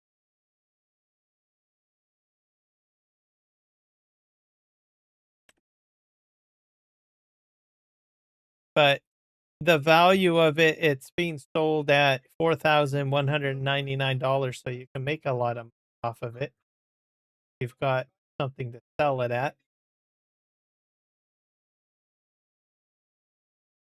The pig food, that's worth quite a bit of money too. That's at $4,199, so you can make a killing off of pig food if you have it. And this one's about, yeah, 1,800. So I'm going to be putting this on my Western Australia map, maybe. Oh, and I got total mixed ration too. But that's out of my other production. All right. Our sandstorm was more power in winter with rushing cold air, cold front.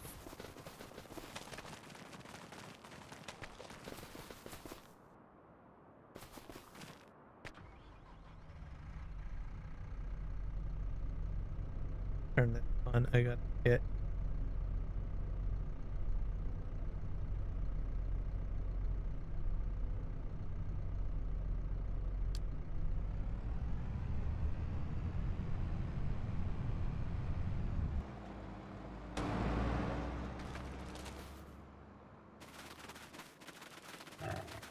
We got the pigs out. Get away, you little piggy. Rushing cold air, cold front.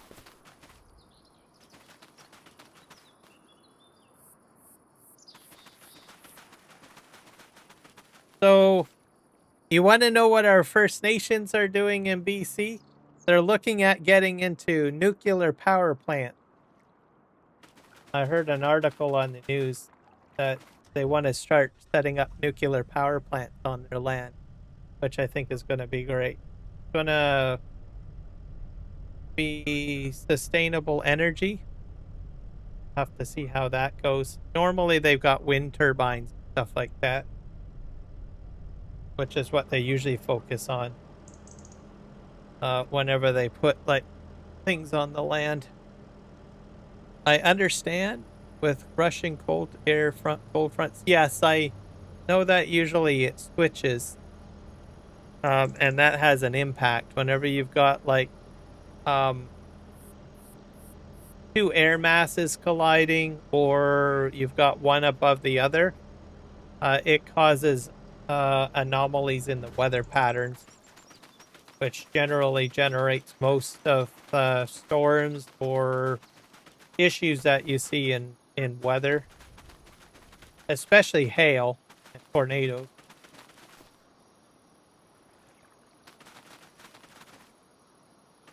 We've got that here, but we've got First Nations putting it on their land, which is different.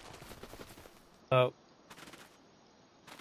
usually we don't usually hear anything like that, right? Usually they'll hook up to a local municipal grid. So in this case, they're First Nations, which is like, I guess your equivalents would be American Native Americans, right? So you probably got like, I don't know, reserves in the United States for, you know, your American natives, right? Or American Indians, or I don't know how you terminize it, but we call them First Nations in Canada. So they're putting, they're going to be buying and building potentially nuclear power plants on First Nations lands. That'll be the first. Most of the time, they usually focus on like wind farms to power, you know, wind farms or solar.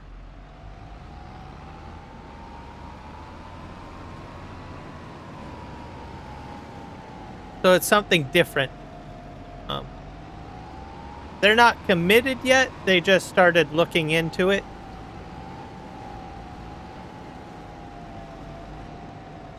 So they're looking at like power plants that we have in Ontario, or our own nuclear power industry that we have in Canada, and looking at, you know, how it's built, how it's made, how it impacts the environment and stuff like that, and then they'll make a decision if they want to start building nuclear power plants on reserve land.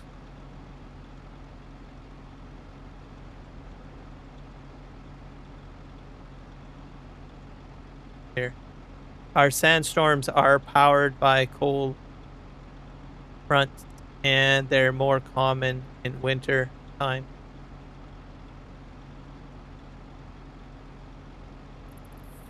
Don't usually get along. Usually there are no sandstorms in the summertime.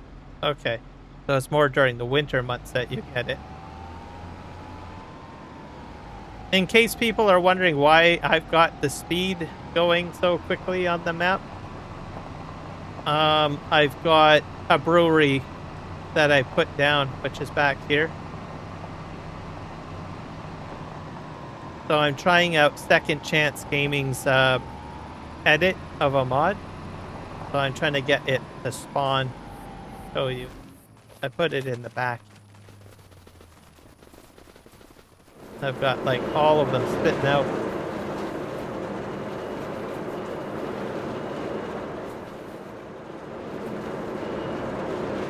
So I think this is going to be an edit that I'm going to be using.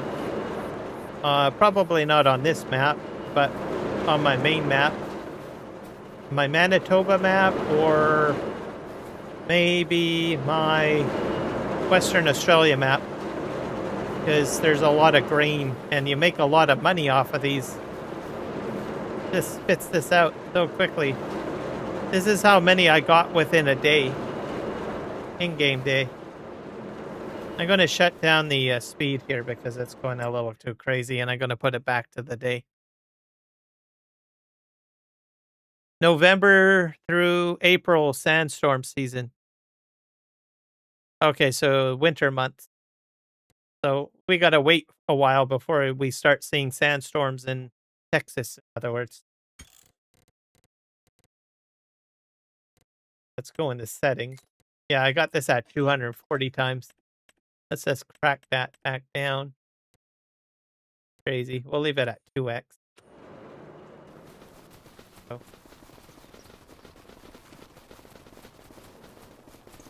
Oh, we got Alfalfa is ready to harvest. Why wasn't this up before? I thought it was ready to go. Now I got some concerns now.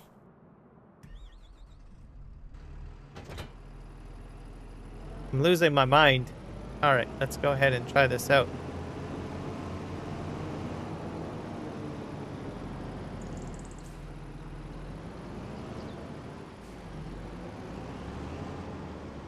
Switch this around. So I'm using the Swather mod too, by the way. See if this works.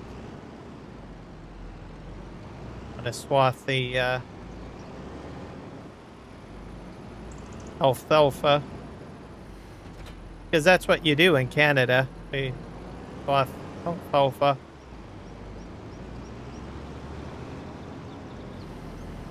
See what happens here. Nope, it's not working. That's too bad.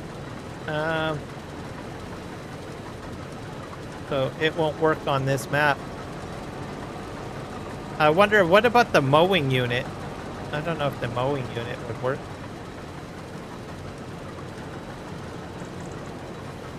Not doing it. It's supposed to.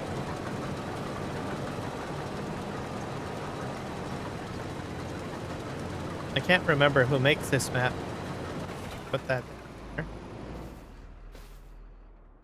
Let me see who makes it. It's the St. Lawrence map. So I'm trying to use this pack, basically. Swathing Plus. So it's supposed to do alfalfa, grass, alfalfa, clover, field grass, bitchy rye, and green rye. So we'll see. ELCs. I need map. It's the St. Lawrence map that I'm on.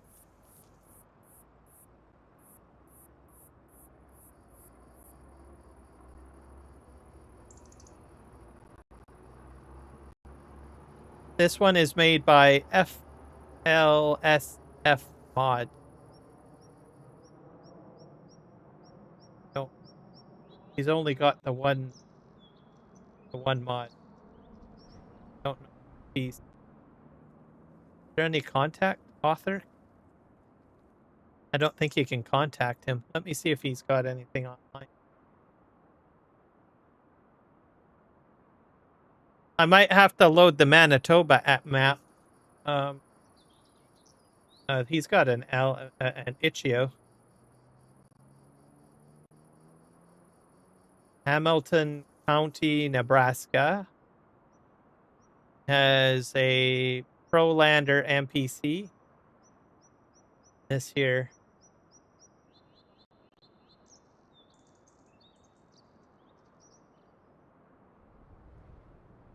"14 days ago, this was updated." Let's see.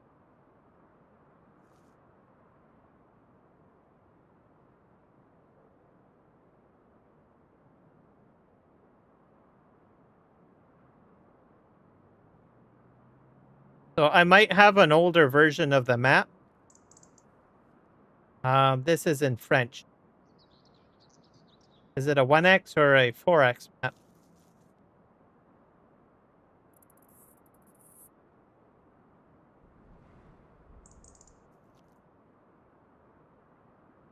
Let me find out what version I'm using. This is 1.0.1. This is the updated one. I'll probably send him a message and see if he can support Swathing Plus. Just in case people want it.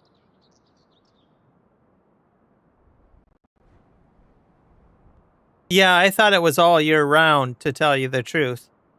It's half of the year long.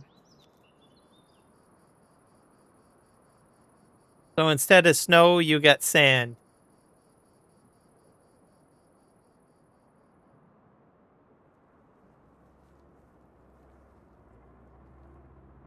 So, and I don't know if this will work on the Manitoba one, but I did mention it to Crazy Canuck, so pretty sure I'll figure it out. Anyways, I'll have to look at this later. I'll keep these up, and I'll probably mention to MLFS mod, because it's up on the itch.io for the St. Lawrence map. Minimize that. I will go and get the mower unit down, and we'll see if that works from the MacDon pat. Let's see. That might work. I don't know.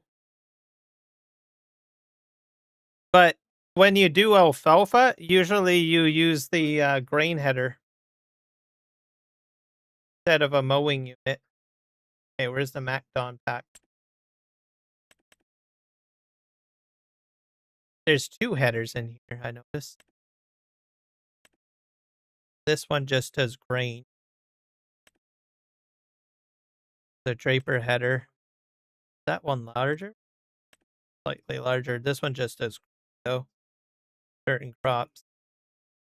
This one should do grass. I hope I bought the right one. I'll rebuy this one. I might have bought the wrong one. And then we'll go grab the this one. We'll see if this works on alfalfa. I don't know. You would think. I don't know. Yeah, I'm pretty sure I already have. Move this out of the way. I could have bought the wrong one. I didn't think about that. I'm pretty sure I bought the right one, but I don't. This over here. Shoot the mowing unit out. Some desert. Some deserts, they go all year round. Yes. Probably in the Sahara. Like Africa, probably, I bet. You got nothing but sand. Alright, we're gonna try the mowing unit on here. I think this will work, but realistically the mod is suggesting that the Draper header is supposed to work too. This is alfalfa. Well, this is working, so you can use this on alfalfa. But the main selling point, like I said, is supposed to be the Draper header.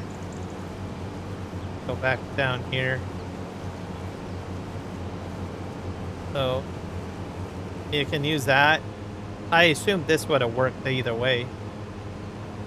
Go back and get the other Draper header. That's an interesting texture down there.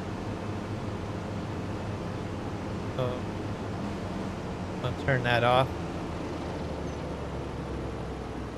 So I might have bought the wrong header, but I don't think I did.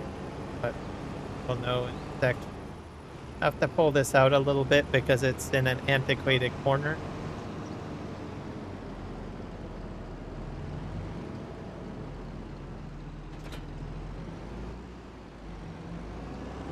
move this out like this.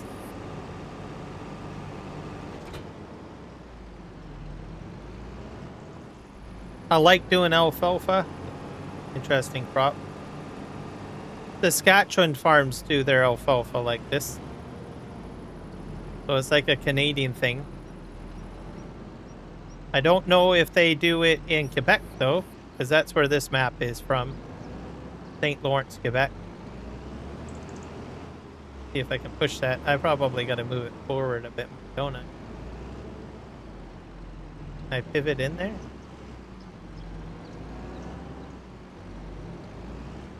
I'm trying to do this without having to move it. I think I have to move it. Here. There we go. Easy peasy.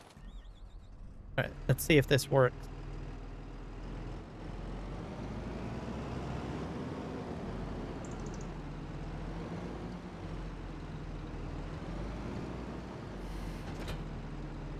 Hold this up. 85 degrees. That's colder than where you live. The Sahara is 85 degrees Fahrenheit. Weird.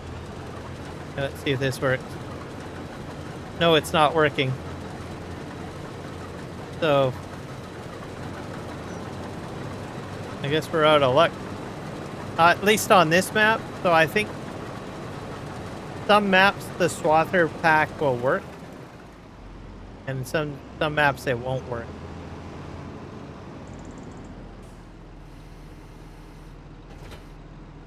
So I don't know how it works. Like I'll probably know eventually.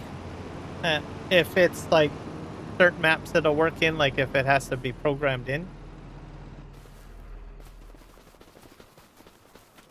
So, but the mowing unit will work fine. You can use the mower in here.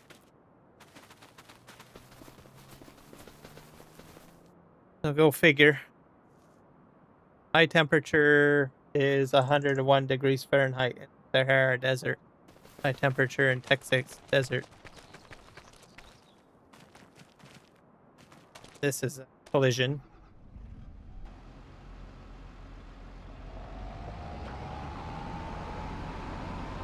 Here.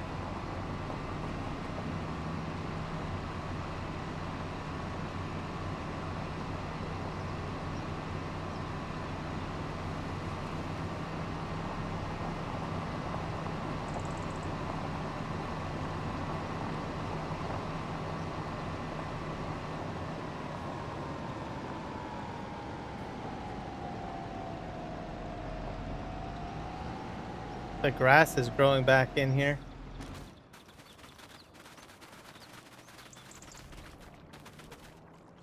I'll get this guy going back on field 1, I guess.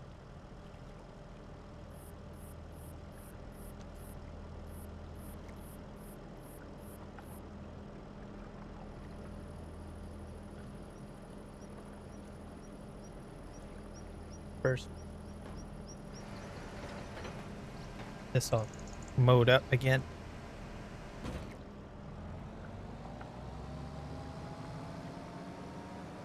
How many what?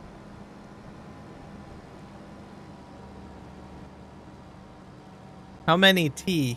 I don't know how many T. What's T?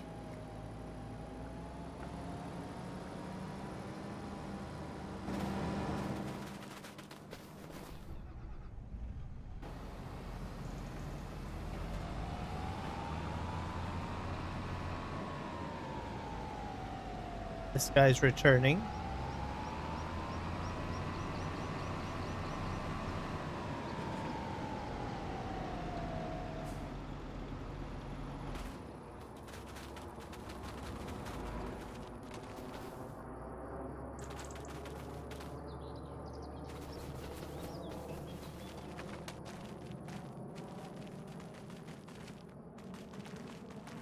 See, I need a tractor that does heading.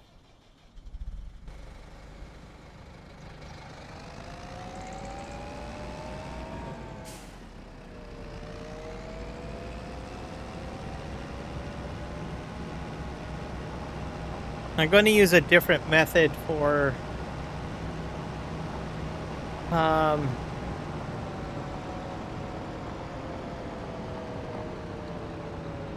think for this, I'm going to use a forage harvester as well. Got a new message.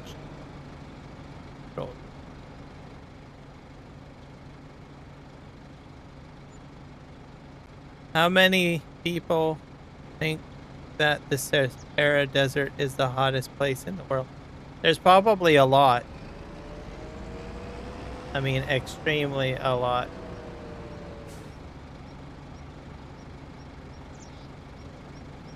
Is my guess.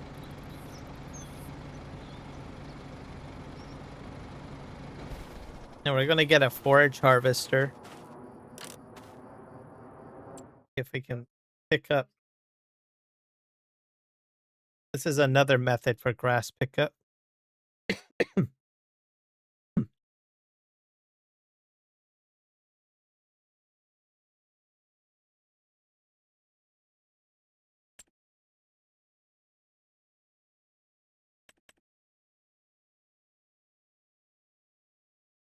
And I don't think you really need anything too special.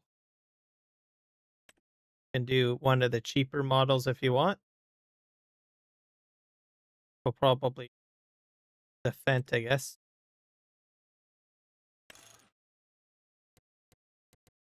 Pipe, short pipe, long pipe. I usually like to do long pipe.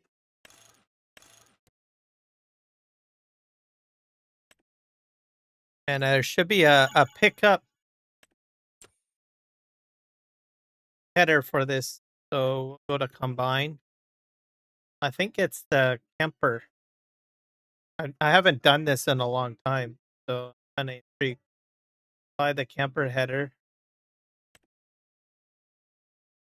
By that. And we're going to automate this as well.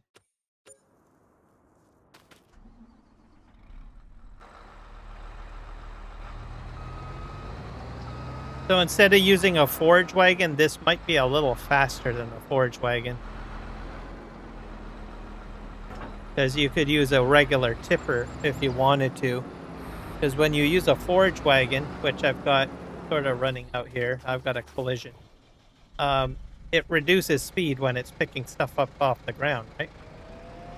Sorry, buddy, I'm in your way. So I got a forage wagon already picking up off of this one field over here.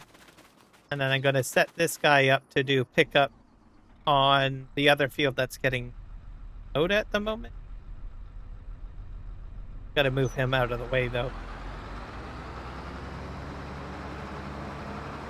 So that'll be the plan. Forage wagon going. And I'm going to move the tedder out of the way.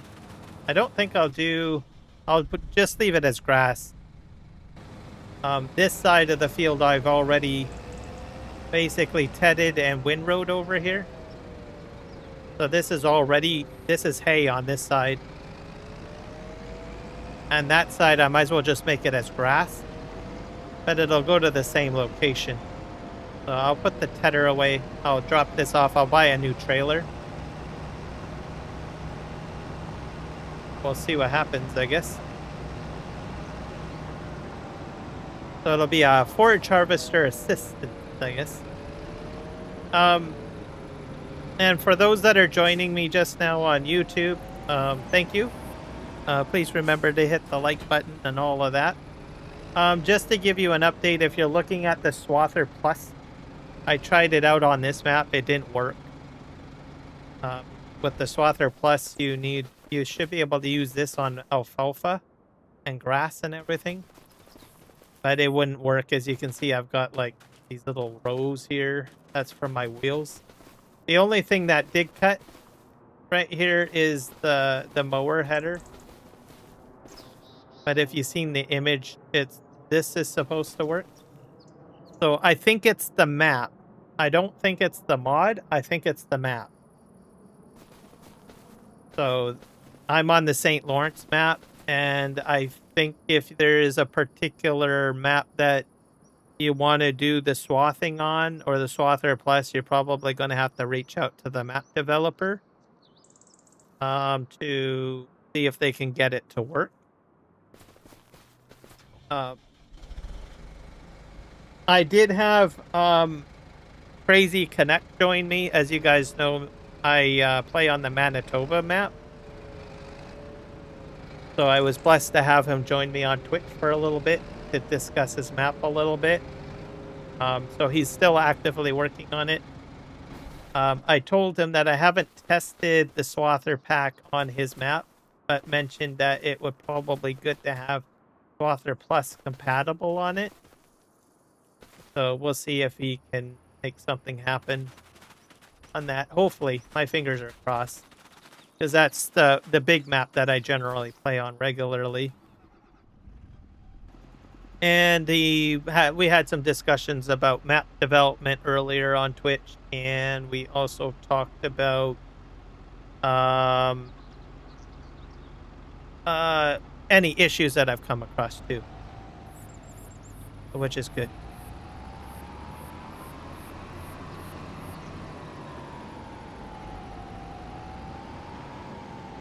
I think I'm gonna get this windroad. I'm sorry to say that we beat the Sahara Desert a lot when it comes to heat. Yeah, that I find surprising. So, well, that's a fun fact that I didn't know until now.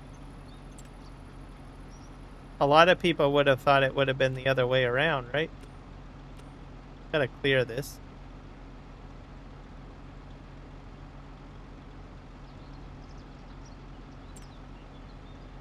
Ahead and get this started on a windrower. Gonna have, like, I think one headland and start work on the center. Generate this.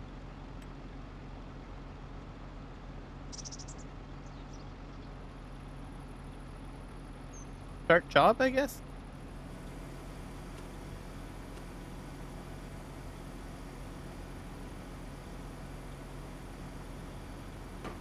Get this from road, and this I need to copy so that I can get my forage harvester working on it. There he goes. And I need another trailer. So for the forage harvester, I'm going to have a trailer. So this guy's just going to do work on the other field. What did I do with that other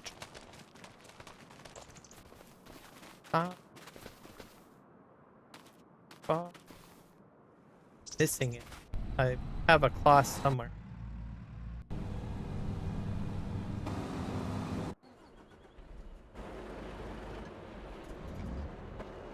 Have that one. I also tried second mod. It's all there. I think, did I sell it? Oh, there it is. There we go. Go buy a trailer. I don't think I need a really big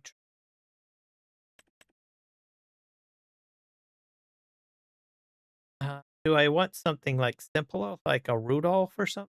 Yeah, I should do that.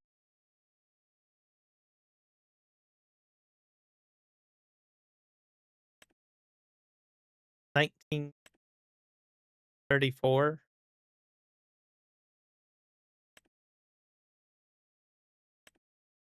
We'll do maybe the Rudolph. Do that. Tension. This side tips? That might be a problem. I still have a grain door on the back, so it should work. Do that. So where did my trailer go? Lay out on the field already, right? And this guy's going to work with the forage harvest. While this guy continues doing what he's doing. I remember I was at work and my coworker says, I don't want to visit her because it's hot. Told him, look at the temperature for the Sahara. the foam brought up 99 Fahrenheit. And he said it's 117 here.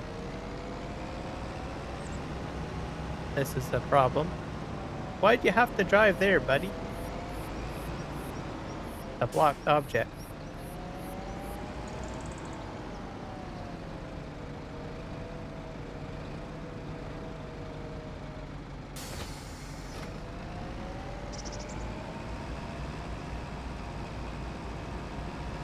Okay, go, go, go. Alright, so this guy's doing grass automation pickup over here. He's a forage wagon. And then this side, like I said, we're going to set up forage harvester. And this guy's going to help the forage harvester. So I just have to use the same route for AutoDrive with the forage wagon. Pick up. This is going to be a combine assistance, though. Empty out fermenting silo. Just put him on play. This guy, I'm gonna copy a field. Sorry, a course. I think I gotta copy this course first. Guy, I need his course. Make sure I have it copied. Copy. And then you put this on the forage harvest. The one thing you need to do is you need to have the same weight point set for your tipper. So these two weight points need to be the same. So weight point field 8 and 9 is assigned for the tipper. So I set the harvester, whether it's the forage harvester or the grain harvester or whatever you're using that's harvesting, needs to be identical. That's all you do in AutoDrive. And then you can go into Courseplay and copy the course over. Make sure you set the first waypoint. Then you hit play. This guy should start doing the work. And of course he's coming down here already because this is how a forage harvester works. They do not have a grain hopper or storage hopper or whatever you want to call it. We're going to get this guy going. You can put silage additive into this as well. If this works.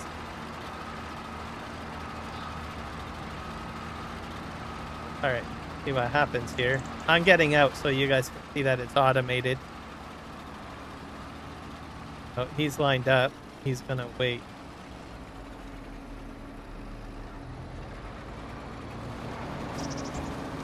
So this, I think, would be a little bit faster than a forage wagon.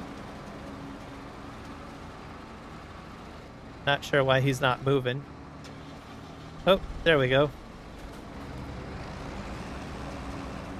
He's spinning around. So there might be some slowdown. Like, this guy might spin around 50 to 60 times, maybe. Don't know.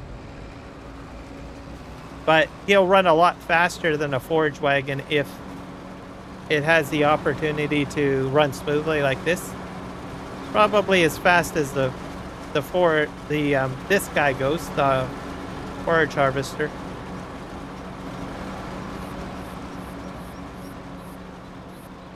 I have a co-worker from in the Sahara Desert. What would you say if you found out you're a spot? It's a lot hotter. I don't know.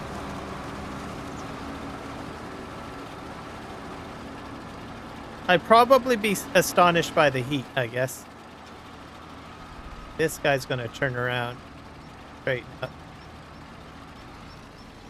So you're probably going to get a lot of Courseplay alerts saying need to be unloaded as they sort of align up. He's just going to keep on going.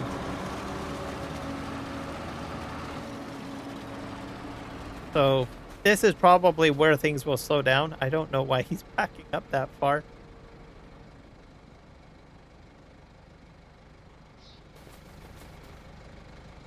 So I guess there's some stupidity, I guess. Oh, he's auto-correcting himself.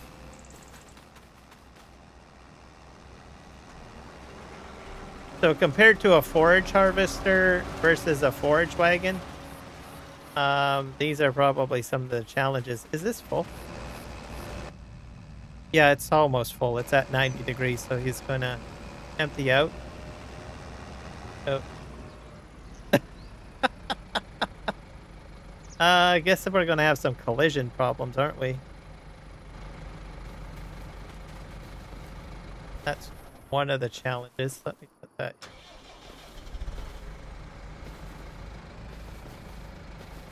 Probably need to do one task at a time. I'm gonna go. Okay, go, lady. I've got a one-way course in and out, so probably need to make some alterations to it.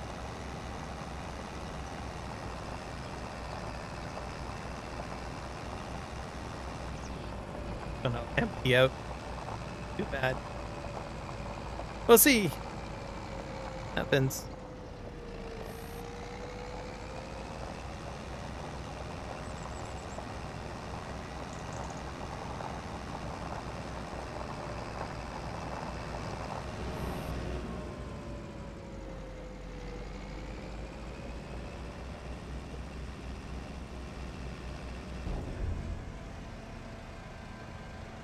We got side tipping. That's it.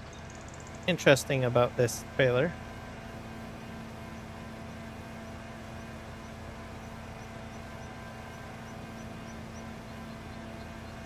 He said, man, it's way worse here than it is in Africa.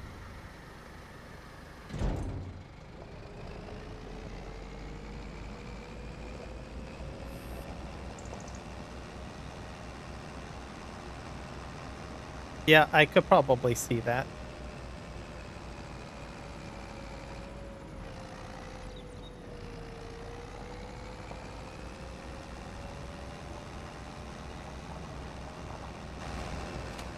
While we're doing that, we're going to get this guy doing the alfalfa field, yes?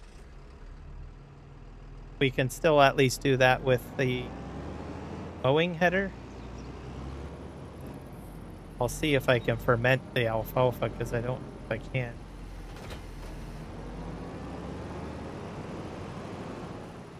Set him up on this field. Do some mowing.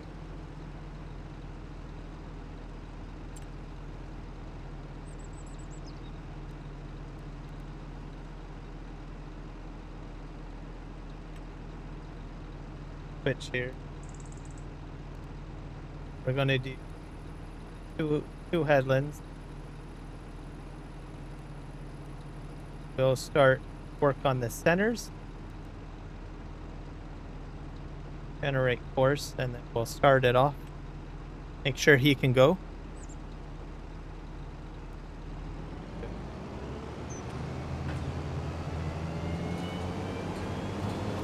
Doing this first waypoint, yes.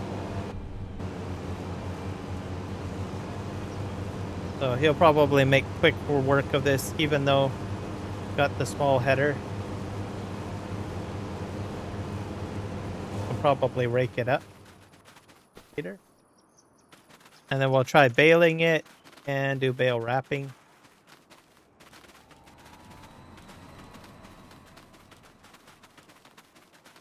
We still have some collisions over here, which is a problem.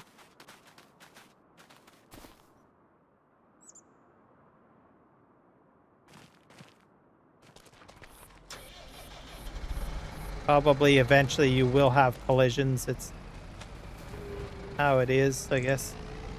Especially if you're using a one-way in and out area.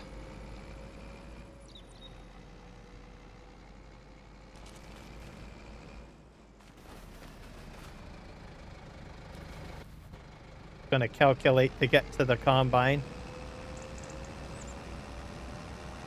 Did you know the Spanish alphabet has one extra letter? No, I did not know that. Why? What is the extra letter for? And why do they have it?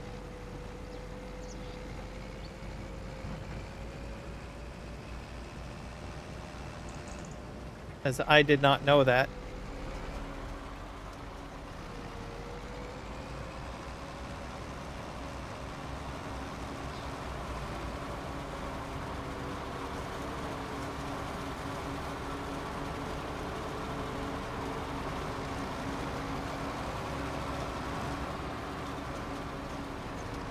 Guy cut him off. How rude.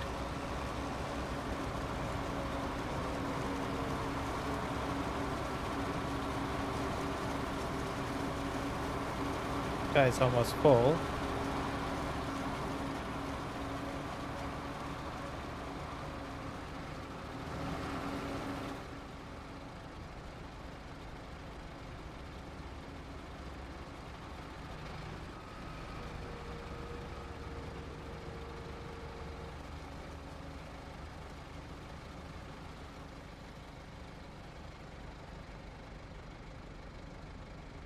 So what's the extra letter for the Spanish alphabet? Does it have a significance for some reason?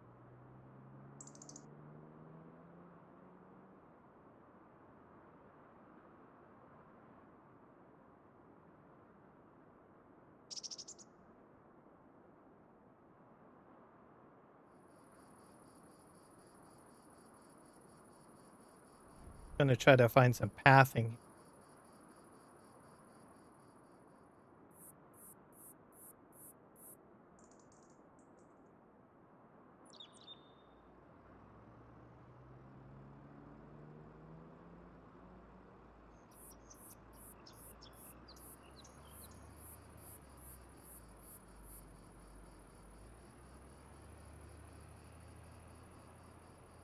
No more calculation.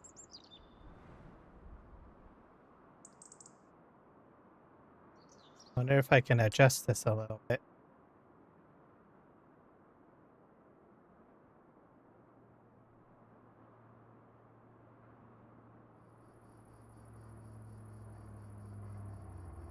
Exit field. Field exit strategy for on 9 start closest point.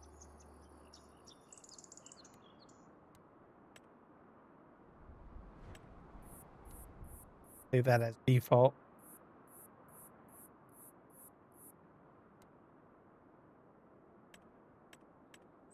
This to 10 seconds.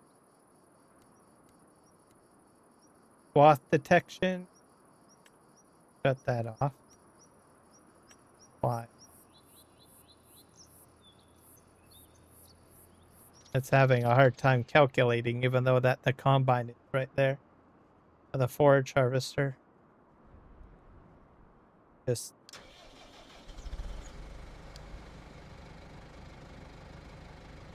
might have to help it out a little bit.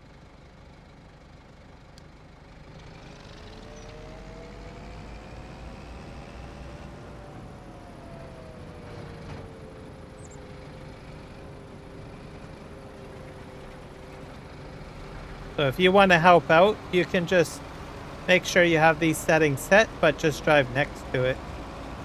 It'll operate. There we go. Fixed it. This guy is like going crazy.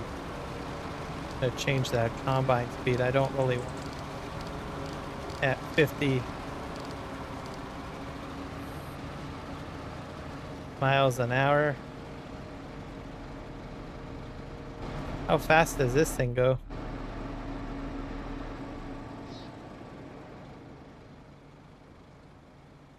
Backing up to straighten out.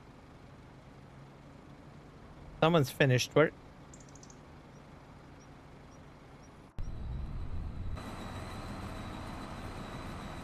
Okay, this guy is done.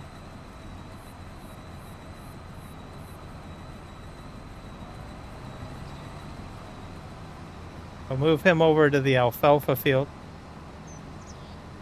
If you can, let's see here. If you compare, it will get 3 more letters in the alphabet than the English. It's the N, the 27th letter, with a kind of a squiggly line on the top, right? Yeah.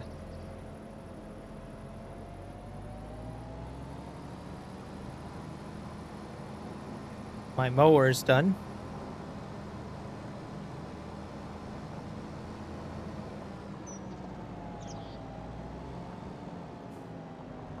Probably just park this at the farm for now.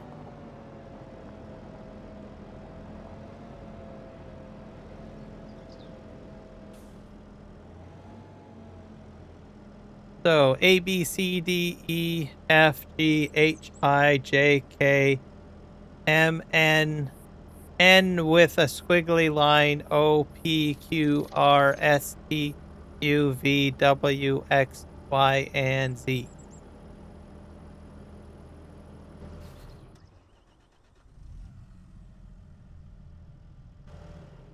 Oh. So at least it comes in an appropriate place in the alphabet. So they put it like right next to the other N. Not sure if you just put it there or if they normally put it there. Hopefully they normally put it there. Then you don't have to really look for it so hard. Hey, these guys are so right.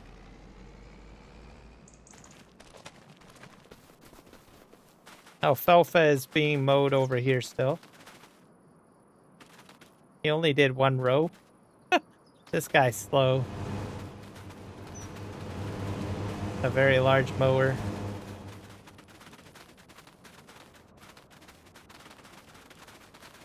There's a few things problem.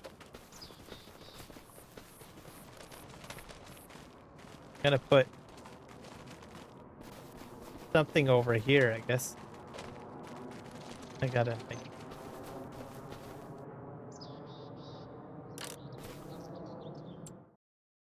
the stationary baler.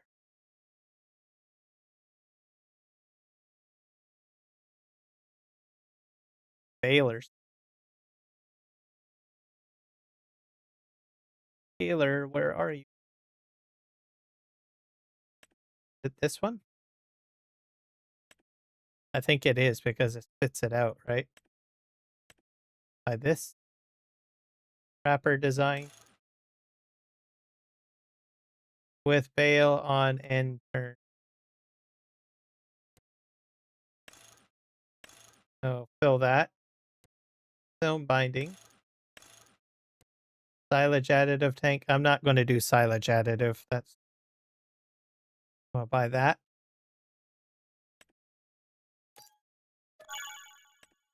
So we got that.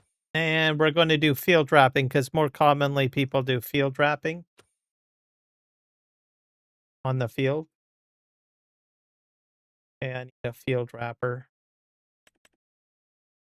Got a few different ones here.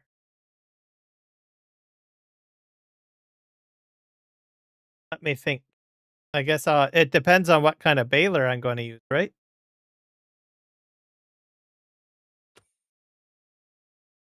So probably do. You can do round bales. We'll do a square bale because it'll be quicker. But it'll work the same with a round baler.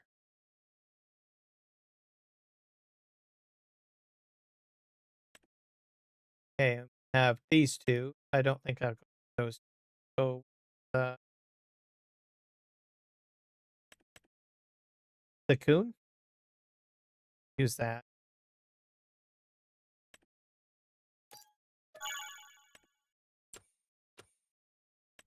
We'll need a square baler wrapper.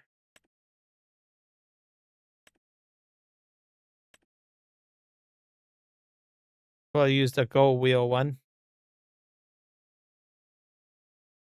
Is this like, oh, does this just sit out there? Oh, this is probably not the one I want. You can dump them in here. I want to use the coon.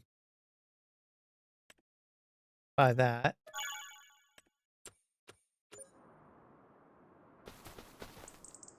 Oh, there we go. We'll get to those later.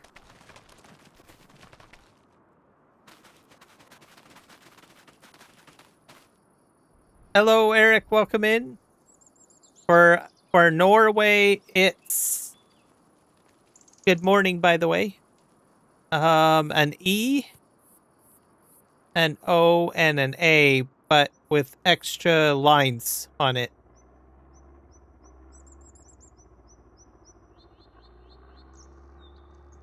And do you put them next to the other letters too? So with Spanish, it's like N. N beside the N. So I'm guessing the E and the O and the A would be next to those ones, I'm guessing. Those other letters, the English variations.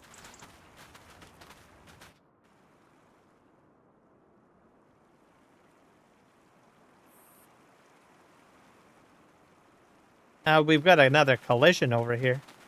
Oh. Probably not the best way to set up my course. This out it. It works if you've only got one piece of equipment going in and out. But it's starting to rain.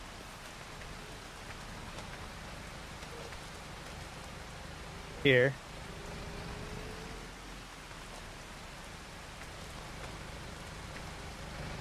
Come on in. Don't be shy. I'm probably going to have to shut the rain off. It's going to stop my lawnmower from working. So go to the switch here. We'll set this to sunny. Go.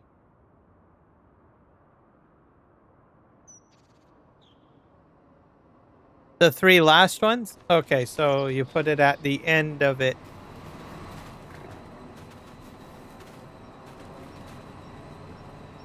That can work too, because then you know where the specialty keys are. The alphabet.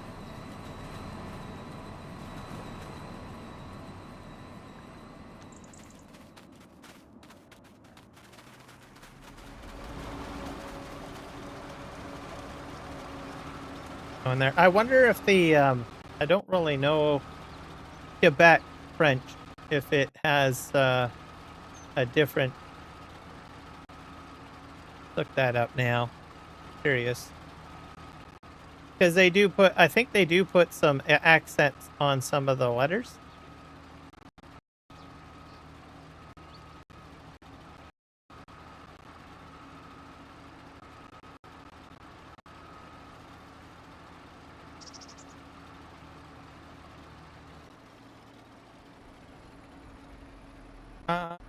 Actually, there is some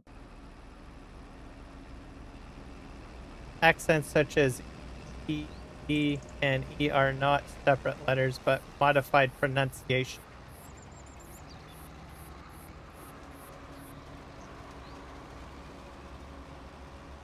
So you can get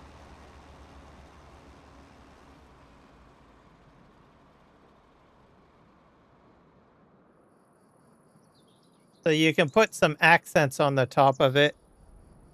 I'll zoom in a bit more. But it's not really, I don't think it's officially recognized. So it's like the angles, like a slant to the left, a slant to the right. For Quebec French. And then there's a little hat, triangle hat. And then there's double dots too.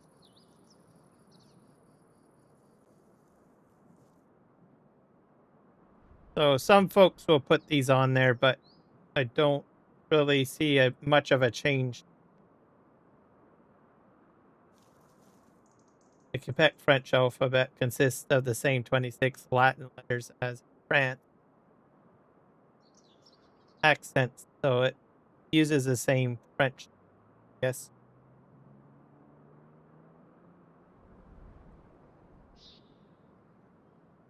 So I would say there's not really a difference in the alphabet. When I was learning it there wasn't really a focus on it.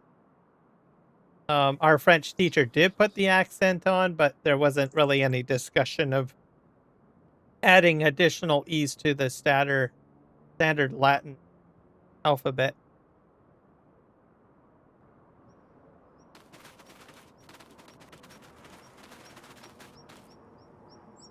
Got it going. Hopefully my mower over here is doing a good job. This is going to get windrowed, and then we're going to do some wrapping, I guess.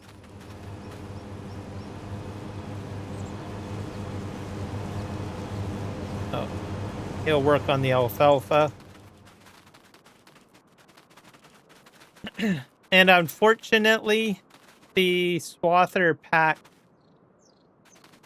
this will not work on there. So the Swather Plus doesn't work on this map. So I think the map developer has to program it in for support, is my guess. I'll have to do some more research on it, I guess. But this is only a test map. And I'm hopeful that the Manitoba map will work. So the map developer jumped into my my live stream on Twitch for Manitoba 4X, and he has like rye, alfalfa, and I mentioned it to him. So we'll see if he can add the Swather pack support to Manitoba if it's not already existent.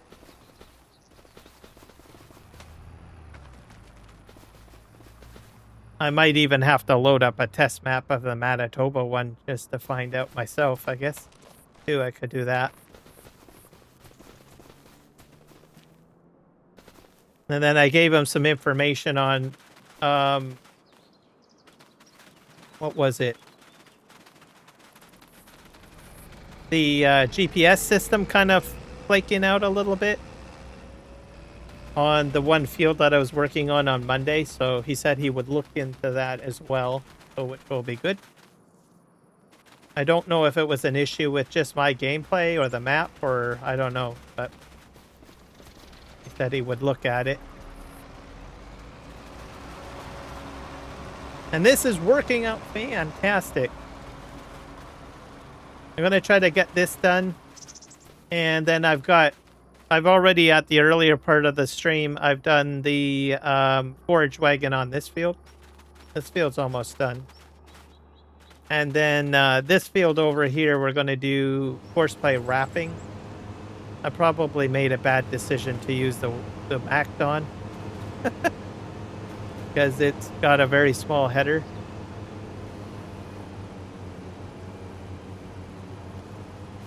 We'll see. I could probably... And Second's mod I put down here. You guys have seen Second Chance Gaming in my YouTube channel.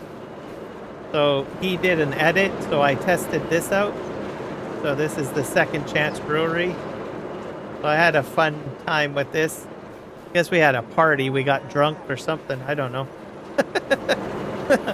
I got pallets all over the place, but this worked. So I thought I'd give it a shot. I'm going to probably add this onto some of my maps. Because it's a very small brewery. And it's an edit, so he's not like the original modder. He took an existing mod and edited it. And I can't think of the name of the original modder at the moment. But it's very small and sleek, so I thought, what the heck, I might as well use it. So I'm going to add it to Manitoba and probably my Western Australia map. Kiwi, welcome in. We're doing all grass things today. Grass automation. And we're on the St. Lawrence map. So giving that a whirl. Very Kierum gaming safe. I won't get lost because there's only one road. I did a review of it at the beginning of the live stream. So I can't get lost on this map. Because there's only one road. Safe. It's Kierum gaming proof. I just have to stay on the main road. And all of this other stuff. If you're flying over, I would recommend not getting to the edge. I got stuck over there. I had to I couldn't tab. Tab to a vehicle didn't work. So I had to choose I think I used a store point to go to. And then visit at a location. So I had to do that like this. just to get off the edge of the map. Other than that, it's a great map. And I'm stuck on the post. Dang it.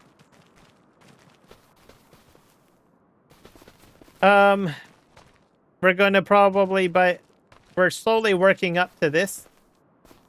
So I plan to do some baling and also Courseplay wrapping. And then we're going to use some more, I don't know, the pickup wagon, forage wagon with the go wheel. And the map comes with these, by the way, with these storages. So I'll probably hook up one of the go wheels here. And then I get a cow barn. This map also has it's a TMR mixer, and it has silage and chaff silage. So grass and chaff silage you can make in here. So 1,000 for 1,000 for both the grass and the chaff. And then it's 1/3 part for the mixed ration. So like 1,000 hay, 1,000 silage, and 1,000 straw for your TMR. And then we'll take a look at second's edit here. So the most part, what you're putting in is barley, wheat, sugar, and water. So for the malt beverage, you're going to be using 600 barley. And then for the sparkling malt, you're using 400 wheat. You'll get 200 pig food for the sparkling malt, I guess. And then you're getting also the 250 pig food for the dark malt or amber, light and amber, out of space. There's not much difference from the difference on the to tell them apart isn't that much. Have I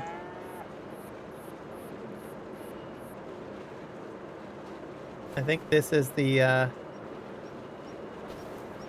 amber one. That's amber. And this one has a different design on it. This one is light. So there's some slight differences that you can notice in the packaging.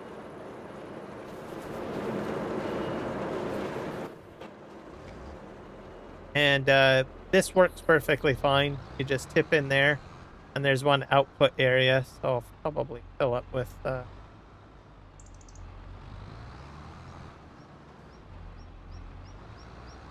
I'll try to get pig food out of here, because I haven't tried the pipe yet.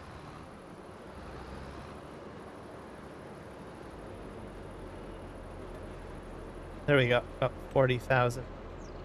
Get my pig food. I don't usually do pigs, but this might get me into doing pigs then. And you make a lot of money off of this stuff. So, like, the price is, at least on this map, $4,191 for the sparkling malt light, and then 4,800 for the dark malt beverage, and then your pig food, if you want to sell it, is 4,100, the max price. My map does not have a sell point, so I probably have to put one down.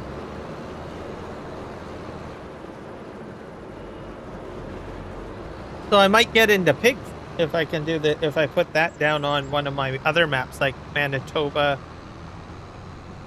or my Australian map, or any other map that I do, I guess. So I'll probably add that as an option.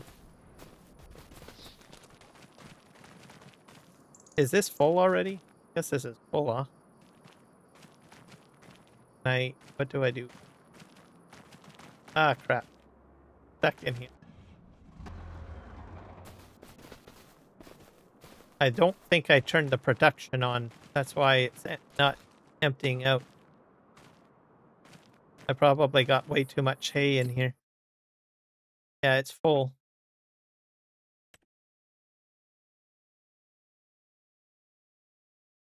So let's see here. Can I make anything yet? Probably not, eh?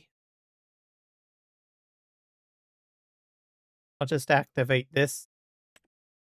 And we'll activate that. Activate that. Because I got some grass in there. I need a new spot to dump that, I guess. Well, I guess I can get this guy operating a little bit sooner, right? Because I can move the forage wagon to it. I need another tractor. This thing requires a very powerful tractor.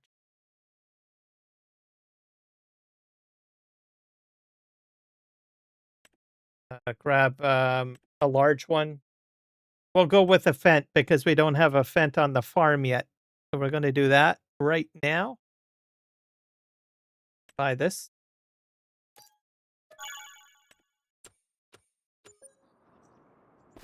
Get this all hooked up. So this automation is going to be a bit different.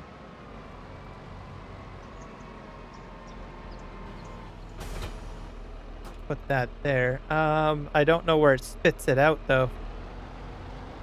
I'm gonna have to dump a load in here to figure out. No, not many people use this, but I'm gonna give it a shot. I think I'll probably park it like this.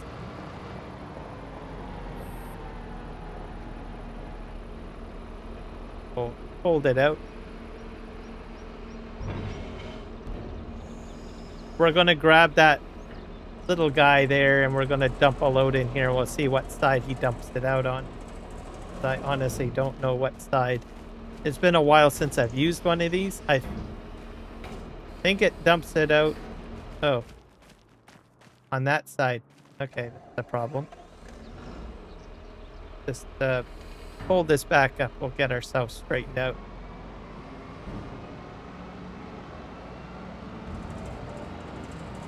So here, we'll go in on this side.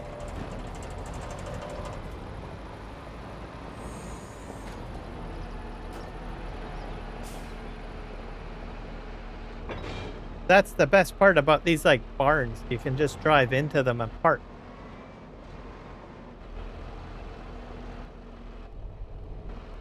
I'm straight enough here. I want to make it as straight as possible if I can. I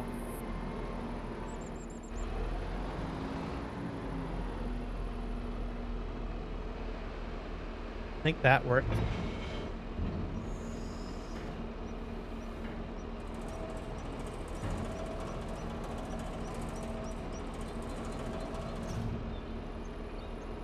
I'm gonna have to delete my route a little bit and make this a secondary route. So I would leave that on. Do that. We're gonna just test it out. We'll make hay bales, I guess. I think the intention is that you could have like different storage for each type. We're not too worried about that, I don't think. Okay, let's just turn this off. I'll dump the rest of this in there. See how this works.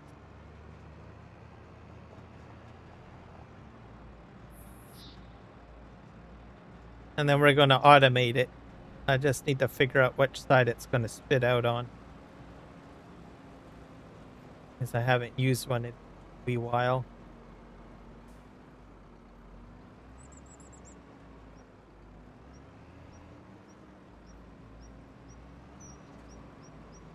And then we're going to edit our course, of course. Okay.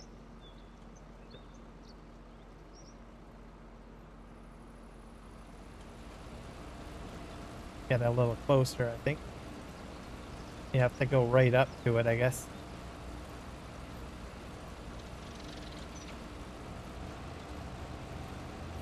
Alright, gonna feed it in.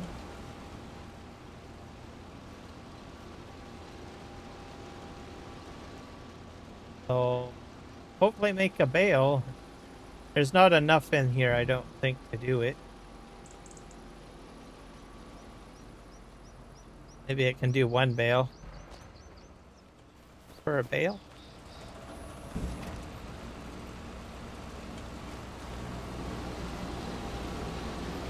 It's trying to make it. It's still feeding it in there, so I think there's probably enough for a single bale. Maybe 2 bales?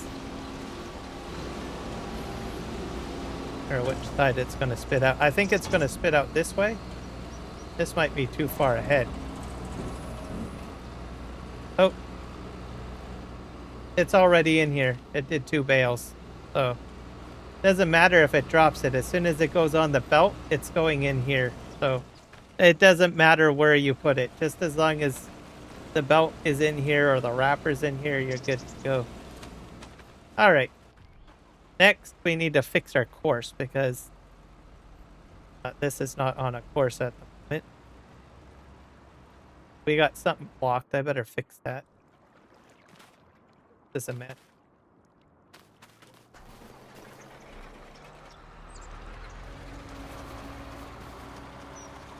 Go. Go.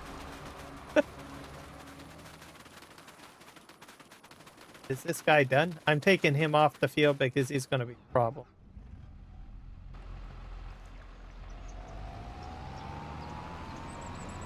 We're going to use him on the alfalfa field, most likely.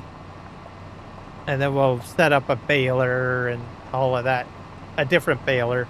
And we'll do the wrapper automation. So I think this entire live stream I'll cover all Courseplay automation for grass management, I guess, on this live stream.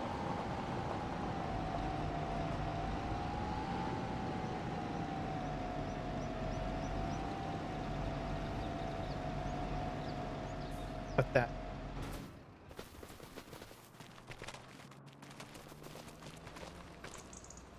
Okay, so we need to fix this guy. So we're going to go into edit mode. So this is, I made a mistake. This is a primary route. I should have made it a secondary problem. But my other guy will be fine over there because I have a secondary route yellow up here. Fix this and redo this.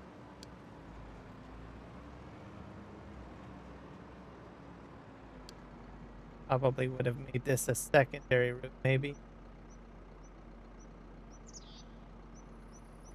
Take out. Make this a little bit different.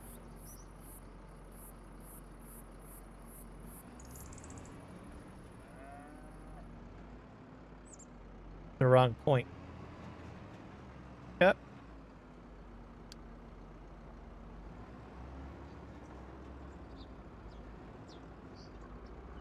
Have to zoom in a bit, because I can barely see. I can probably leave this alone, because I can probably still use this secondary. Oh, I gotta move out of the way, because this guy's gonna come rolling through. That's my problem. And unhook that.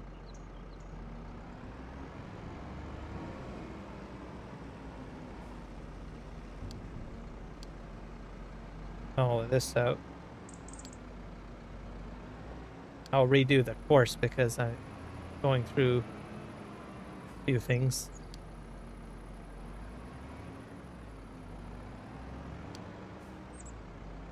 All of it out. And this is mostly small equipment I'm using, not using anything too big.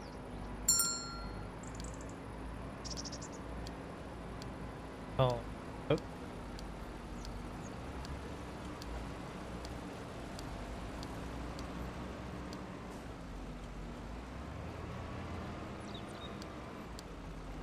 There we go. And I don't know why that guy got stopped, because I think there's still a path.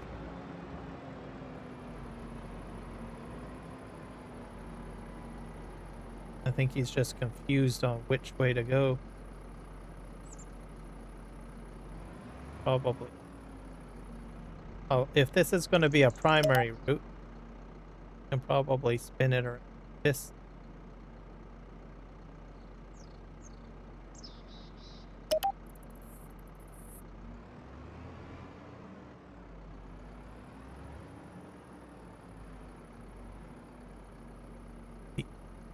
That.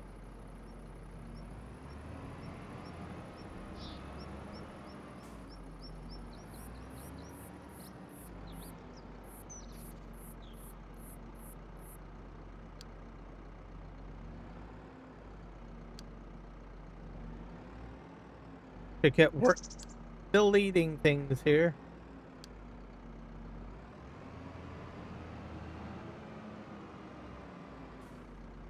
And I'll just see if I can get him to go.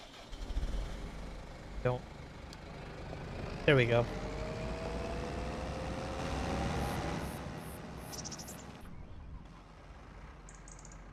We'll move the wagon out of the way. Sort of in an awkward spot.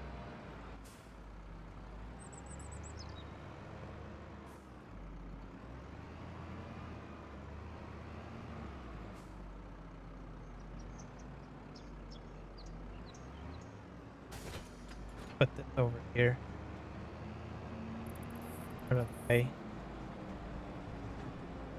Not too far, because I might need some of this area to do some backing up and stuff like that. Alright. So that's a secondary route. I'm going to probably create another secondary route off of the primary route.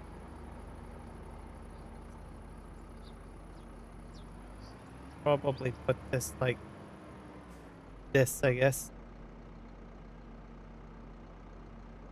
I think I have to just right click. Nope. Click shift. Probably shift click. Yeah, there we go. We want it yellow because this is a secondary route.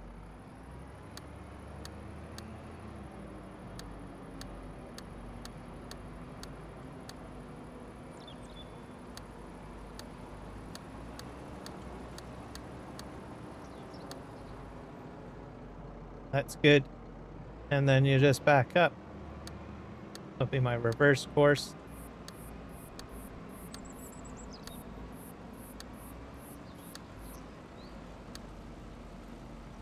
Maybe that's a little too far back.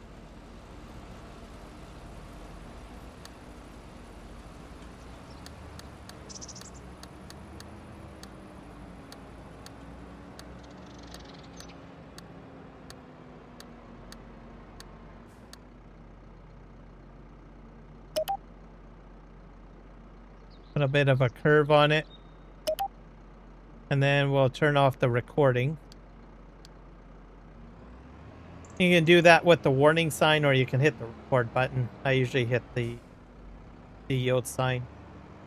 Okay, we're going to put a waypoint here. I might have went too far back. Might be a problem.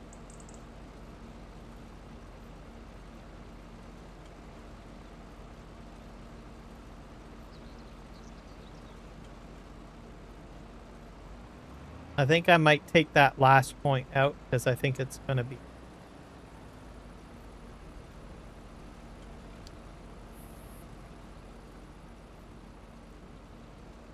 And hopefully this will work. And we'll name this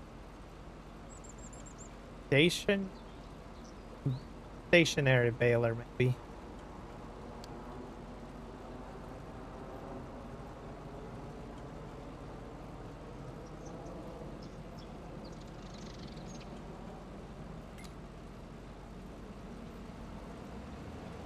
I don't know if this will work, but we'll give it a try.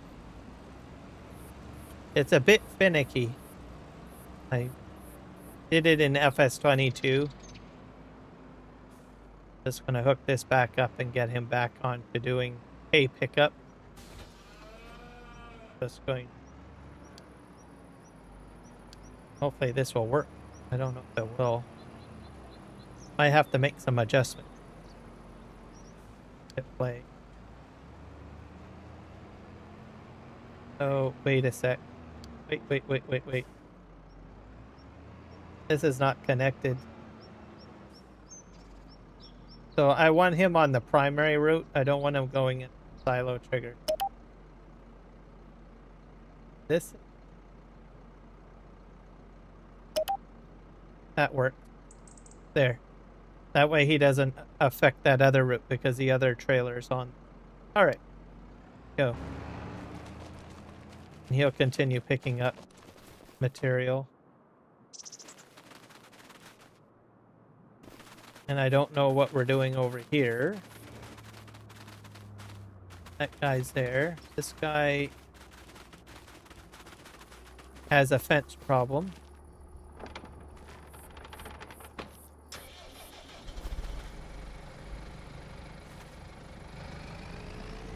There we go. Probably not the best way to do it, but some people would probably just delete the entire fence, to be honest. Alright, guys go in. That guy's helping the forage harvester, by the way. He's gonna sit there for a second. There and do his thing. This guy's gonna continue picking up hay.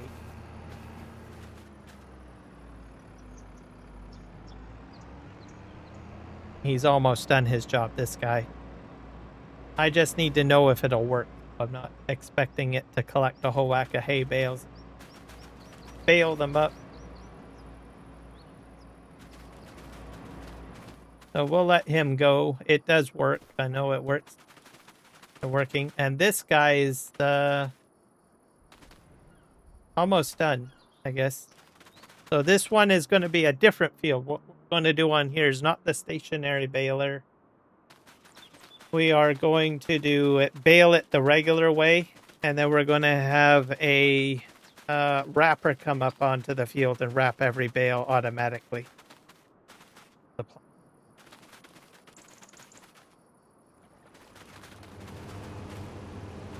So I think he's making good time, so I don't have to worry about him.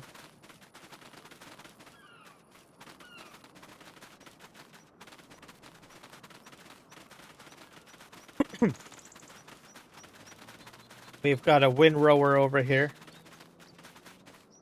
So we'll put the New Holland on there and we'll have him work this field after that's done. This guy can probably put the equipment. I'll hook this guy up to the baler. Put this mowing kit down.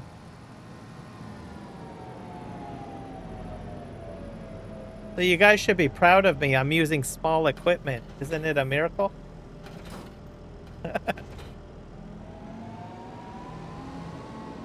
I usually like to use big equipment. I'm not really a big person who plays with small equipment. So, but I felt with this map that the fields are not very large. I mean, they're reasonably large, but not as large as the other test map that I used. So I said, what the heck. I'll use some smaller equipment.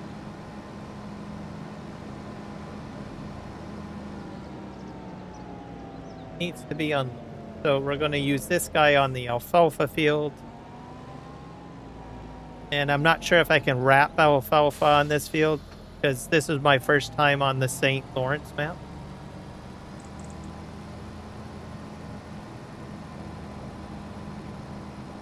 I was thinking of doing all of this on the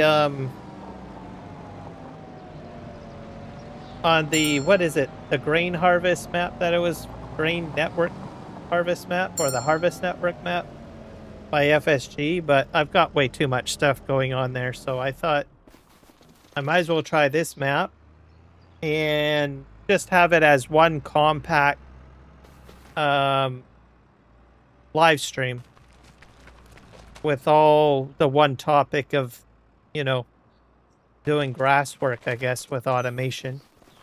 I think it worked out pretty good. I've got a collision here. Or something needs to be unloaded.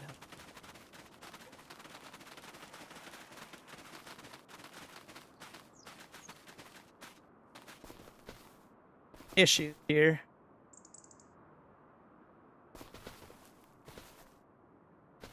I think he shut off, didn't he?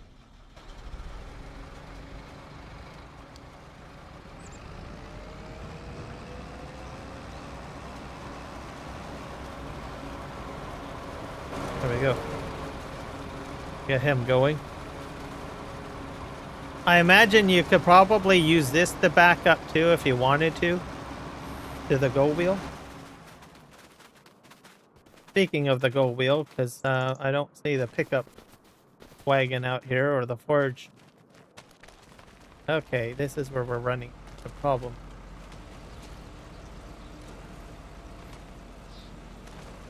Might have to do some adjustments here.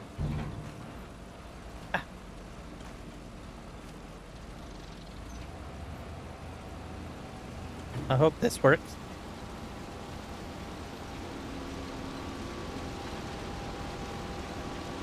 I don't know if it was a good idea to move it forward like this. I might have to readjust the course. I don't know if he'll drive forward or not. He's got a problem.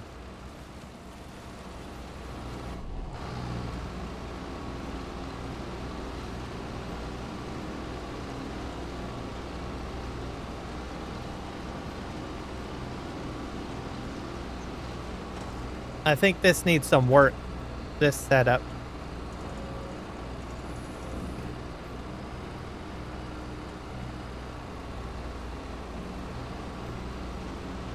And let's just leave it there. That's about as far as I can go. I might have to, this guy, I might have to move that a wee bit.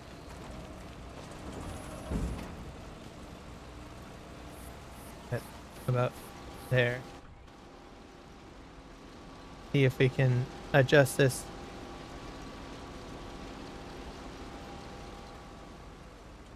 Oh, I think I need to put the point there. And this needs to be reconnected too, I think. Let me just shut this off. Hard to see. I'm going to separate these 2 points. Okay, I think this is separate.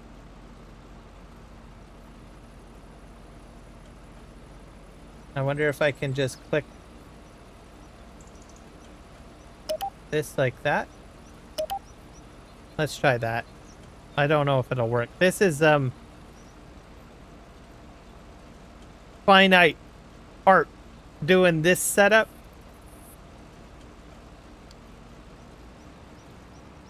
See what happens here.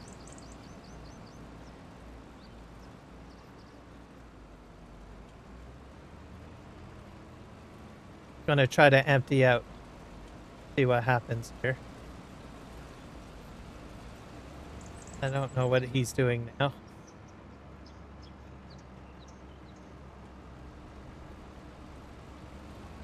We'll see. We're gonna stick with him and hopefully he'll hit the trigger on the go wheel.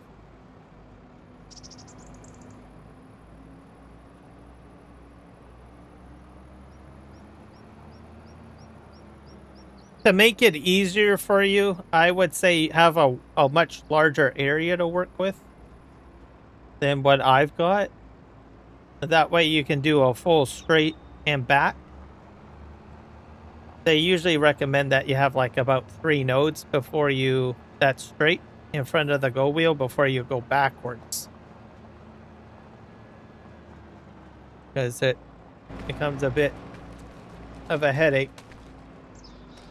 This guy is probably going way too quickly around the corner. What do we got him set at? We got him at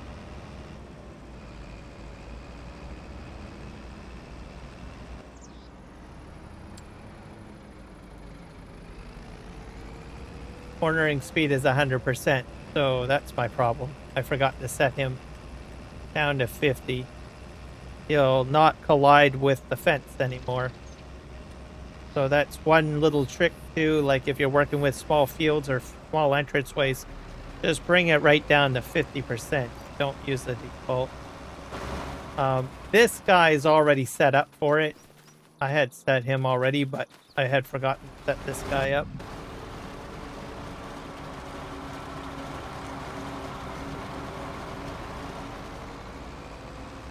And I don't know what the max speed is on this. Let's see. It's about, what, 15?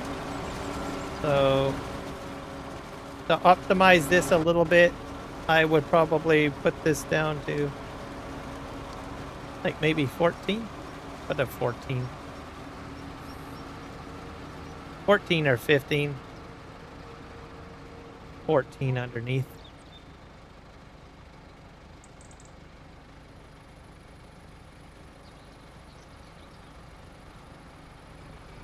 Okay.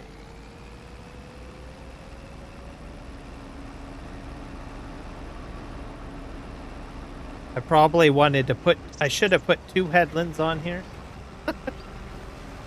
That's got to go around all these trees. It wins there. It did get a good job around that. Sometimes it'll detect the collisions and sometimes it won't. So, having 2 headlands probably would have been a better idea instead of 1.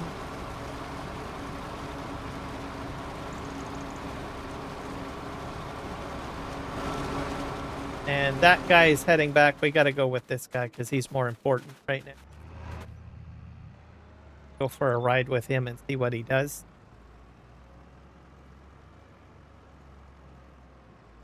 And another item that I've done is commonly in the tutorial videos for AutoDrive, you will see a loop course. But it's not ideal for small entrances, so you can actually make a single bi-directional route and a point on the end, and that'll work perfectly fine too. So if you're on, like, I don't know, like I said, a UK map or a map where there's small entrances, just use a bi-directional route instead of a loop. That way you don't need so much space.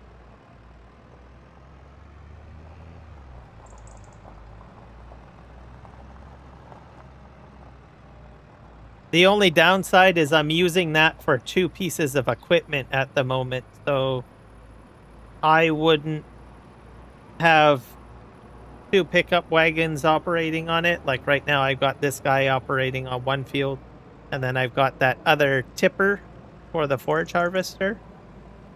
It's a mess.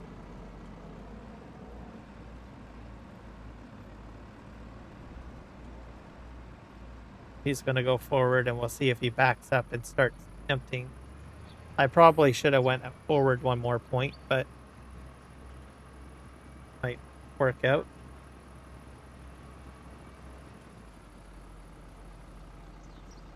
Not sure if he's going to empty or not.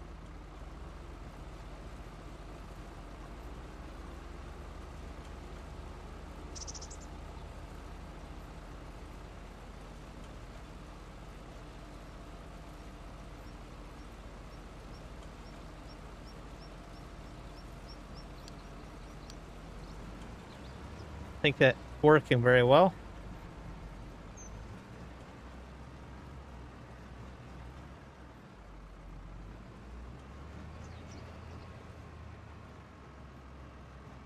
So I'm just moving the point back a little bit with the mouse. See if it...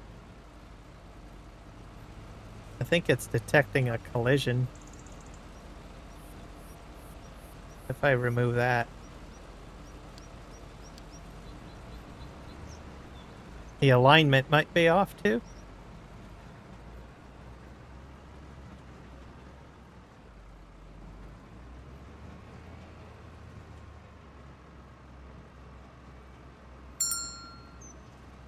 I don't think it's going to work.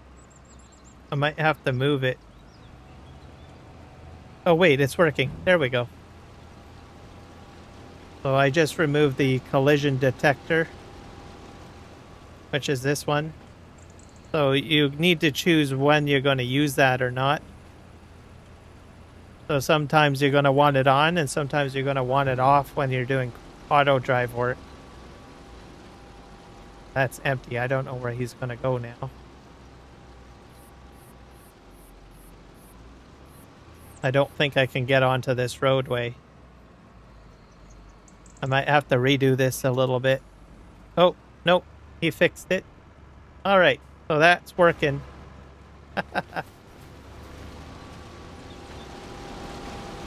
So you just shove him in here, and then he's going to start spitting out hay bales and stuff. That'll be fantastic.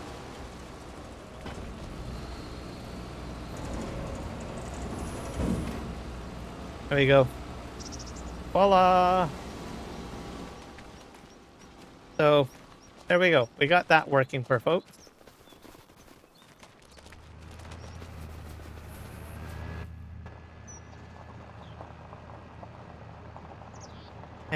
Well, I still have problems with this guy up ahead.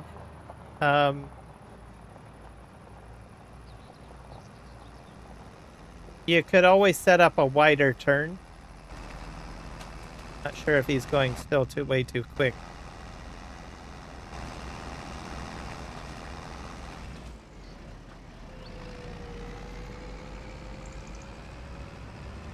This guy works fine. I probably would do a much wider turn, maybe. Like, set your auto drive route to go, like, sort of like onto this lane and turn in. That's probably my fix if I was to fix it further. Or you can delete the fence out. But you never know. You might have hedging on the map where you can't do it. Got this guy still going. We're going to need a windrow this, I guess.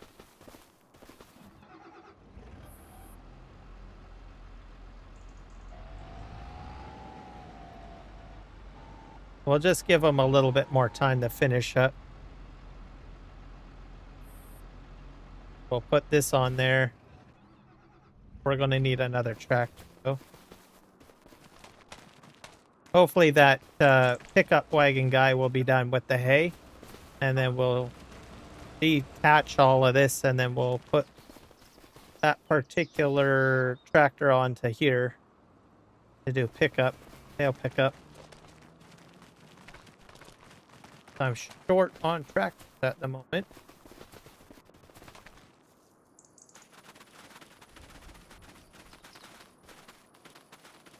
And where did that guy go? Is he unloading right now? Where he went? Oh, there he is. He's coming back. We got some blocked objects over here.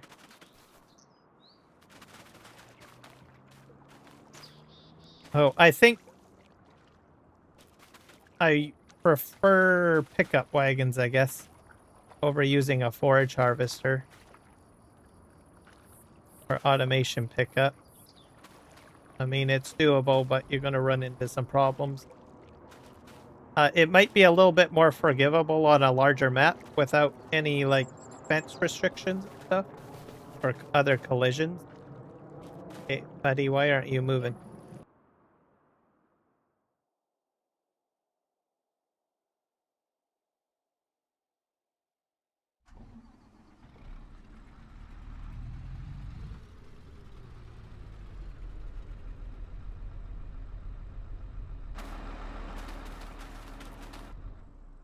I guess it's on by default for all equipment.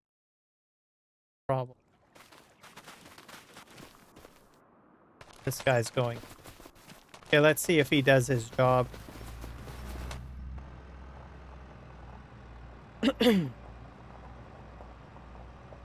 So, I think the work that I'm doing on here is in conflict with the other one because I turn collisions off. So, with the forage harvester, I need the collisions on.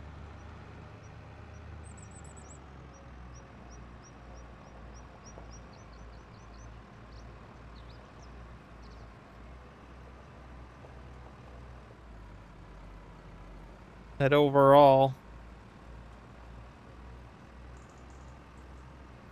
working out. Okay, let's see what he does here.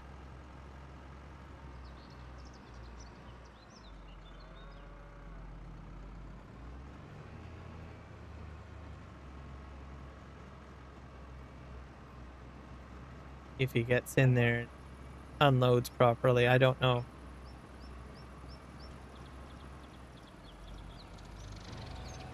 He's emptying. Okay, it works. Perfect.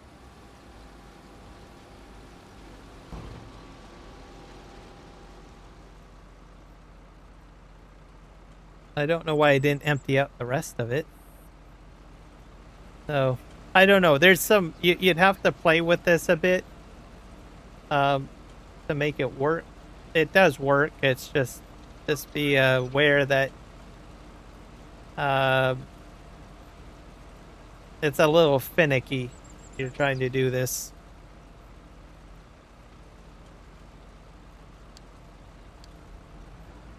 Also, I think it's doing this because it's not really straight. A problem too. Not sure if I can sort of.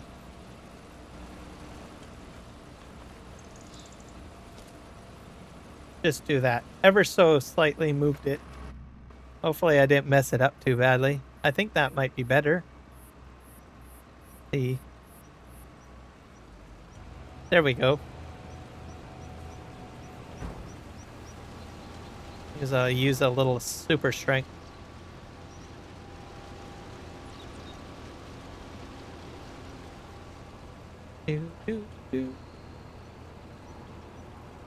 And if you are using a much larger, like, pickup wagon or trailer, like I said, give yourself a lot of space. Like, this little area is not really ideal for using bigger equipment. So you'll probably want a different types of setup, right? This guy's going to wiggle himself back out, forward, I guess. Because larger trailers are a little bit more of a challenge more challenging in a confined area. All right, he's getting out of here. Let's go get another load.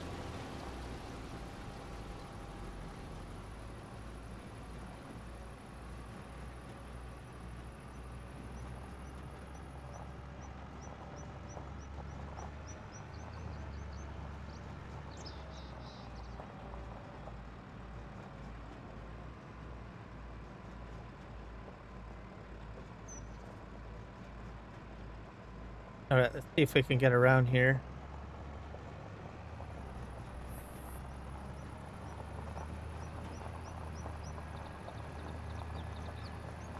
I don't think I'll do any more slurry work on this live stream. So I'm going to just keep it as... I was going to do some slurry work, I thought so, but I think it's going to be just best that I just keep it just as grass work. We'll be back on the other map, I think, to do a little bit more of the slurry work. I believe. And I can't think of what else I'll be doing for Courseplay and AutoDrive. I think I'll have to move on to another crop or something. Because I think I've covered pretty much all the harvesting aspects. Except for a cotton. So I'll have to think about it. So I'll have to take a look at the other map, see what we've got over there.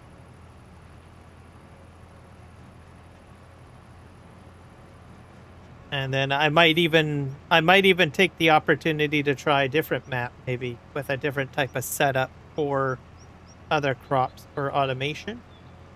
So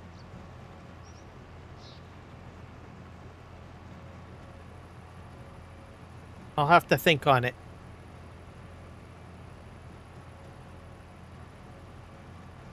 Because this became unplanned. I didn't expect to get this much automation testing done all in one live stream. I think it's because simply the fields are smaller, right? As opposed to the FSG grain network map. So this actually worked out fairly well.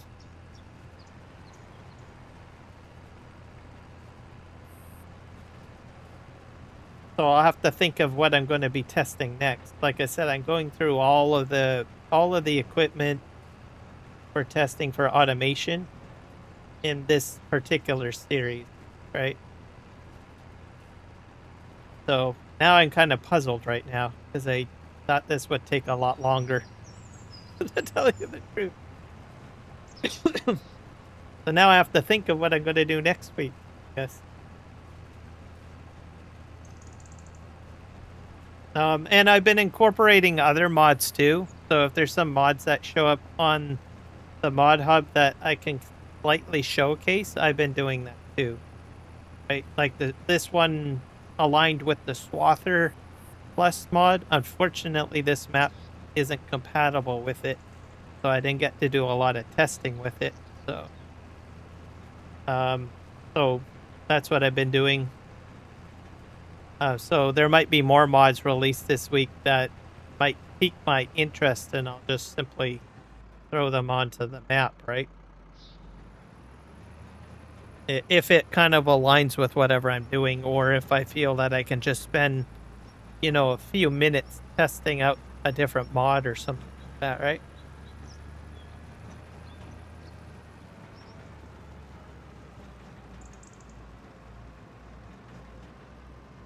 The other plans too, once I've done all the Courseplay and AutoDrive stuff, I probably will do. I know I have a lot of people that enjoy PV rivers, so I might do a dedicated live stream focus on that in the same way, where I just basically go through every aspect of the PV rivers map to give a kind of a rundown on it. And it won't be a gameplay, right? I kind of thought, well, with my gameplay on PV rivers, I would be able to kind of show everything, but unfortunately, my gameplay sessions are, well, very lengthy and long, right? I haven't gone through all of the productions or anything like that, so I might take that as a next step, I guess. But I want to finish out Courseplay and AutoDrive testing first, and then we'll move into something else, right? And I think probably PV rivers testing will be probably next. But I've still got so much to test, right? I've got root crops to do. I might get delayed because we'll have coffee coming out. Peanuts is coming. Bananas may be coming. I don't know. All sorts of stuff to test. We'll be doing onions as well, so that's sort of what this Saturday series is going to be about. Automation of all the equipment.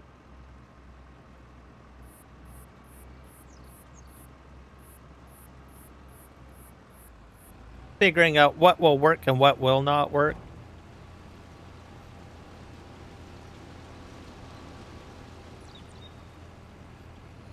And then I've put it all into a show category, show playlist.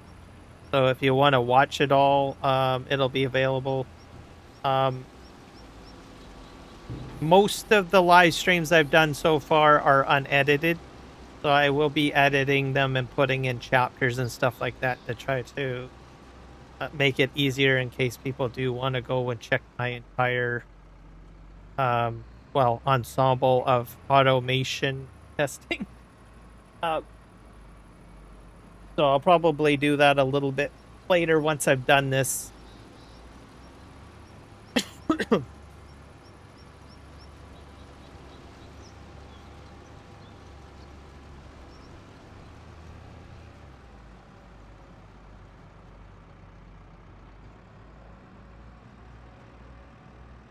But I think it'll work out for all.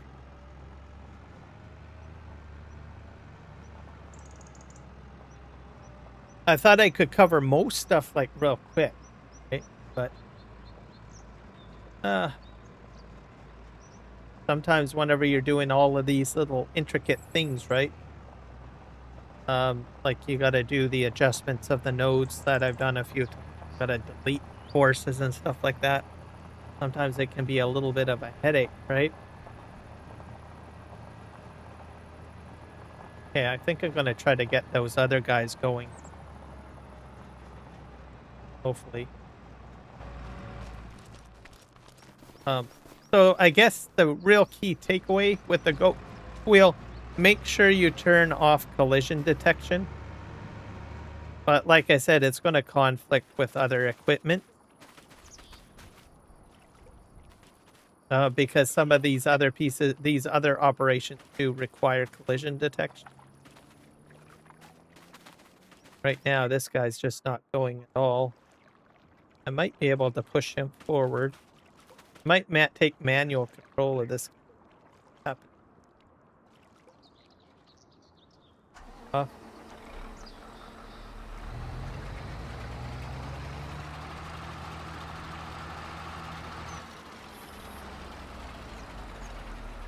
Sure if I can. It's been a while since I've used a forage harvester.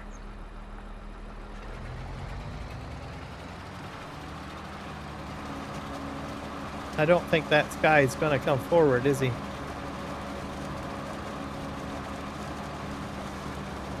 I'll just go a little bit forward.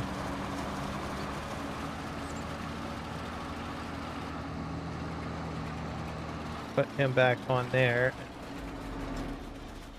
If I manually move him... Oh, he's calculating. Okay. I wasted a little bit of product, but that's okay. Got those guys going.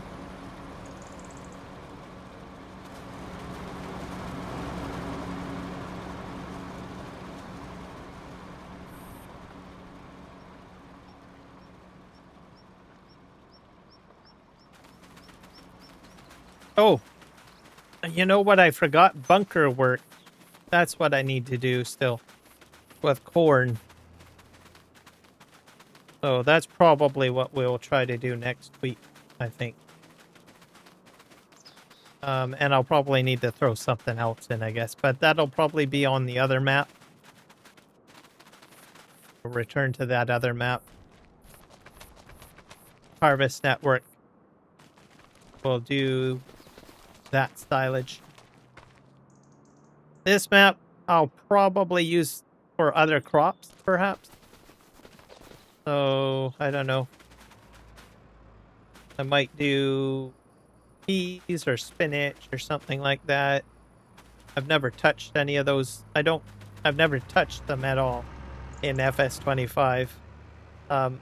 Unless I might have done it on Kiwi's live streams. I think I've done a few things with him when I was joining his live streams a few times. I know him and I have done onions, so together. So I do have onion experience. And I think we did spinach or peas together. One of his multiplayers. So, but there's so many crops that I haven't even touched in FS25. I have more logging experience than anything else in Farm Sim.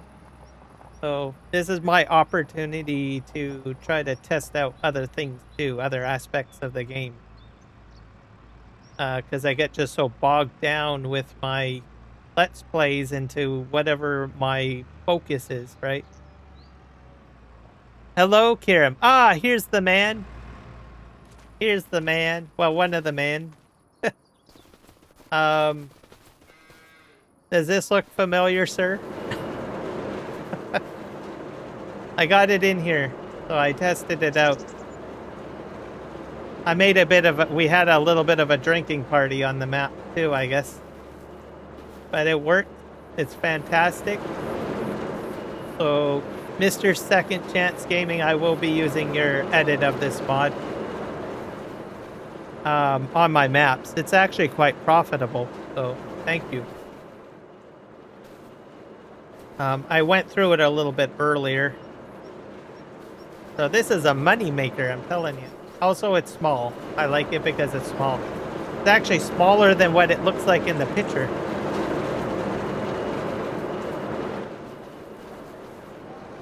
So I'll probably be adding this onto like my Manitoba map 4X. And I'm going to probably add it to Western Australia if I can find space to shove it somewhere. So it'll be an extra addition to making money, I guess, on those two maps. So fantastic work. Good job on your edit.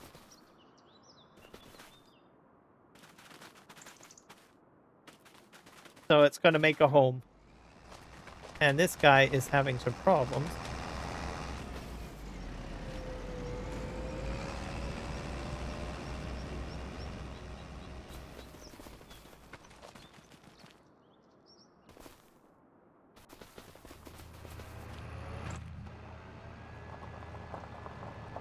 Oh, you're very welcome. Yep. Oh, I'm going to go to your itch.io and grab that link. So if anyone wants access to that, also you guys can talk to Second Chance. He's the guy that did it on it. I'll get you guys the link.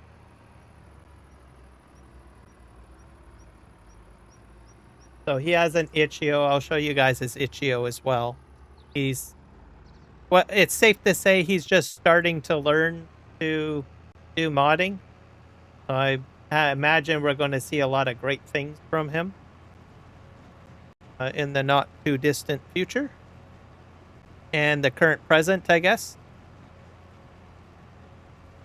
I'm going to just go grab, I think I got your itch.io link in my Discord, so I'm going to go grab that. Let's go to, I think it's under images, right? Yeah.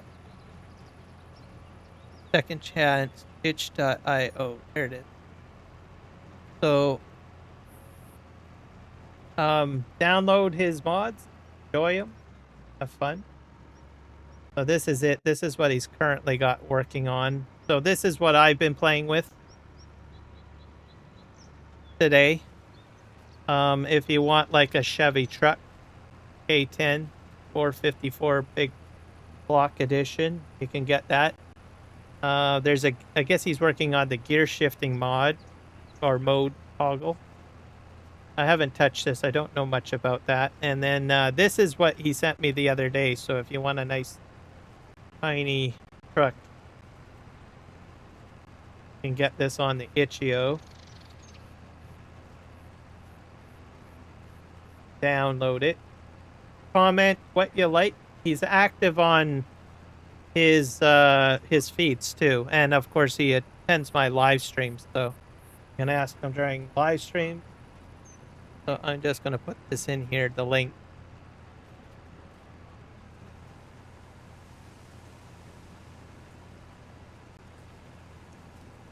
And if you have mod suggestions, he might be open to that, I imagine.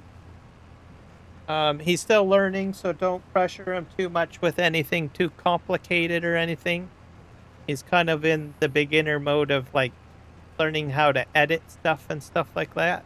So, but he wants to go the full ride, so into some very complicated stuff down the road. But take it easy on him. Throw your ideas at him. Got ideas of what you'd like. Pretty sure he'll at least lend an ear and let you know if he can do it or if he can't do it. Check out his itch.io there. I think he's also working on a barn too, as well. It's kind of like in the early stages, if I'm not mistaken. Got a couple of screenshots. I think I can try this on here, can I? So this is sort of the stuff he's kind of working on. So we'll have to wait and see how this gets. Here's another one.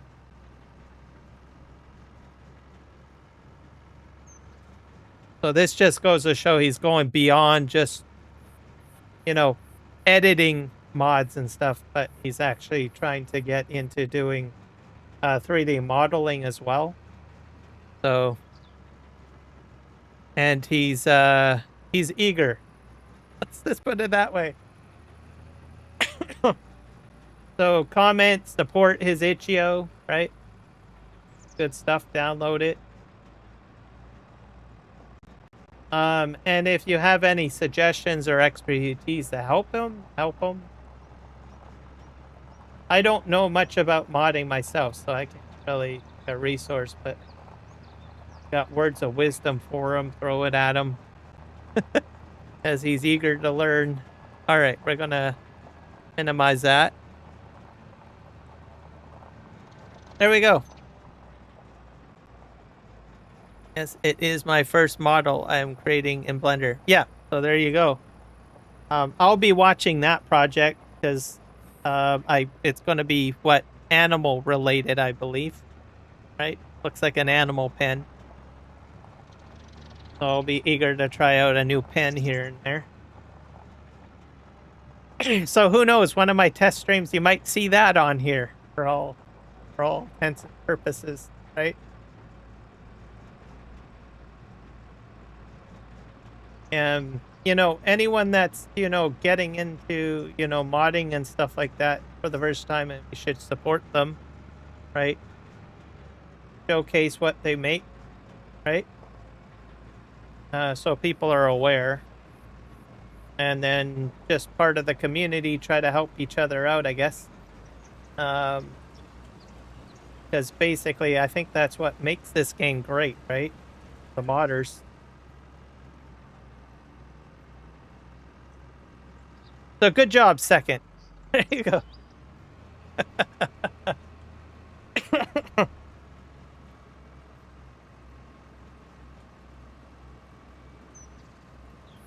Okay, let's see if this works or not. I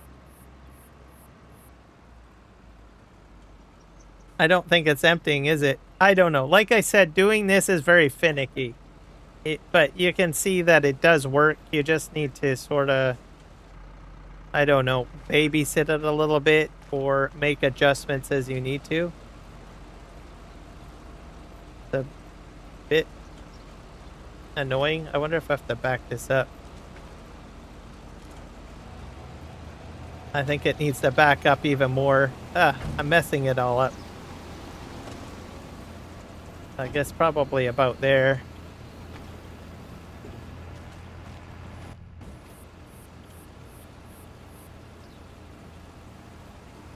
The other problem too is that I probably should have moved this forward. Probably. Like this should probably... Oh. This point, I probably should have moved forward or further. I probably would have went right up to the fence before doing my reverse course. Like I said, usually doing this kind of stuff, you need a lot of space. And it gets worse with longer trailers. Oh, you're very welcome. It's going to be cows? Okay, that's good. Because cows I'm more prevalent to. Sheep I like too, but I think you're going with a good decision to go with cows. So I will probably test out your cow barn once it's finished. And then add it to my map. Or maps to try out.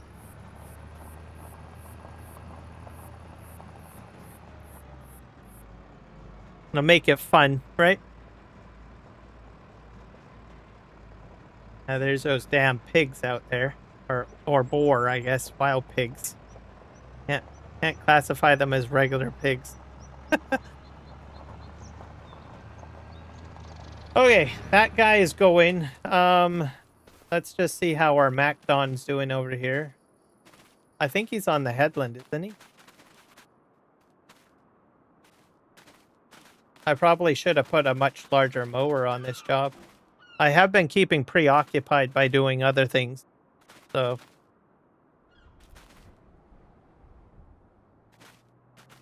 Like, way down here.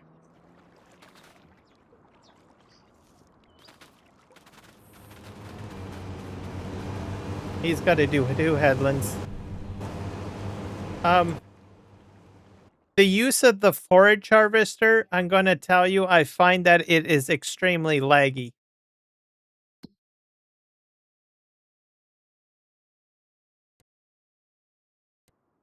So, doing this with the forage harvester has been exceptionally laggy, I find, with automation. I think it's because there's a lot of extra calculations that it needs to do. And also that guy keeps on stopping and playing, right? So as this guy gets out of range of the forage harvester, the forage harvester shuts down. So then it has to recalculate when it starts back up. So as it's doing a lot of back and forth of that, it has been, you guys might have not have noticed it, but I have. It's been stuttering my screen a bit as it's trying to do the calculations a lot. It might be a little bit more forgiving on a larger map. That's a possibility. Right here, I've got a much smaller field and got collision, and then plus I've got other stuff trying to figure out pathing routes. I'm going to help this guy out.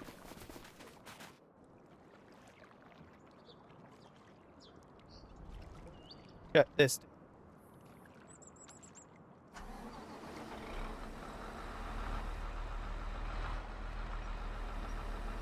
Nope.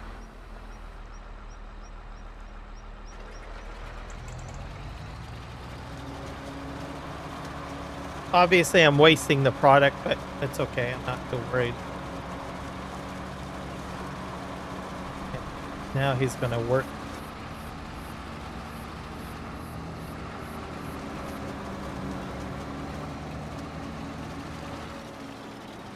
The problem is he can't turn around very well at the end there because of the fence line. If you're on this map or you start it and you're trying to use Courseplay or AutoDrive, just to let you know, I had to do some editing. So the field was actually right on the fence line. So I ended up having to edit the map.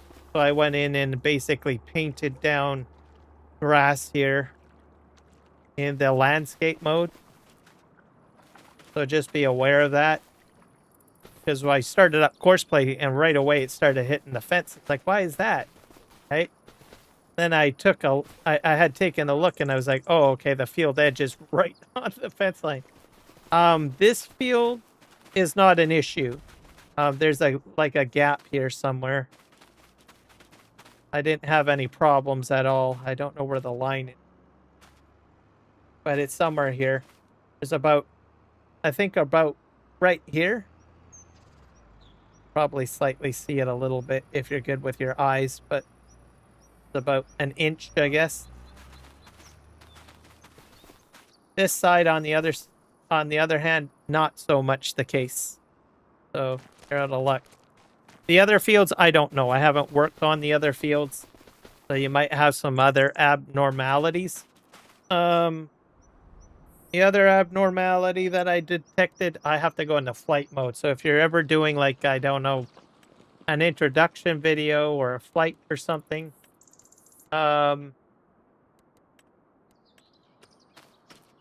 not go into the corner over here. I'll just demonstrate.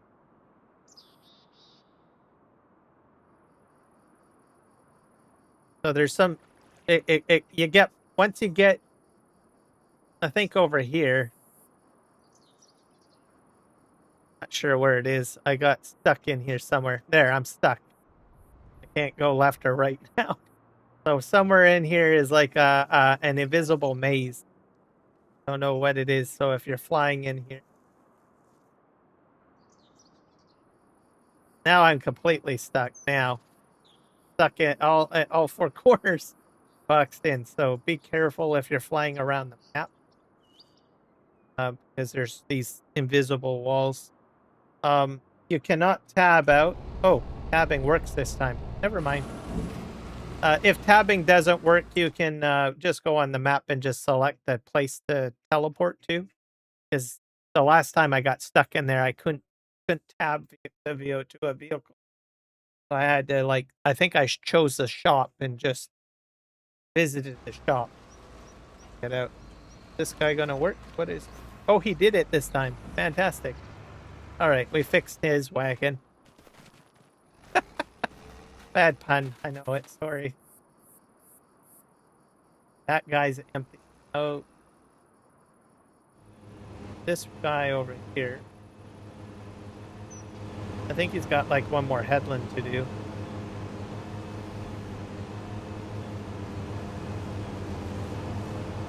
We're going to shut off flight mode because I don't want to be flying everywhere. Someone needs unloading.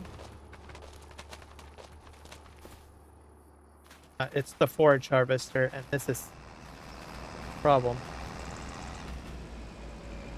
I might try to fix that. Try. I got another tractor here.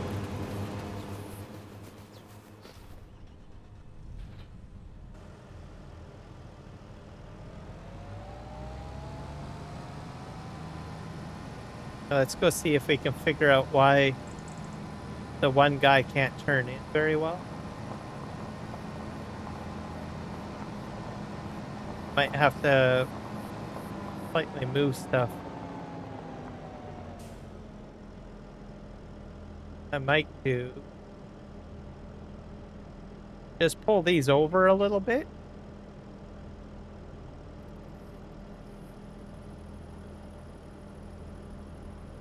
Might be a little bit more forgiving. I don't know.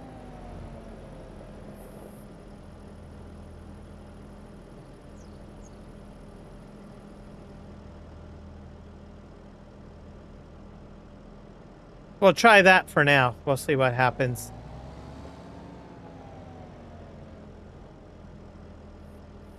Alternatively, I could just delete the fence if I wanted to, because I think he's just hitting this. I'd probably do that if I wanted to, because the gate, not the fence, the gate.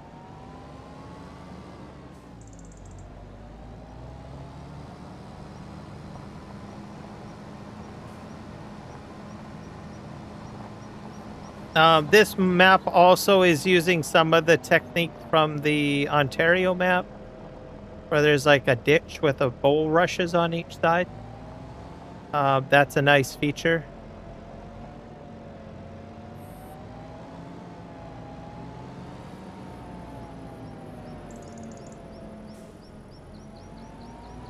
So for testing, it's been all right. I've had a few hiccups here and there, but it's a decent map.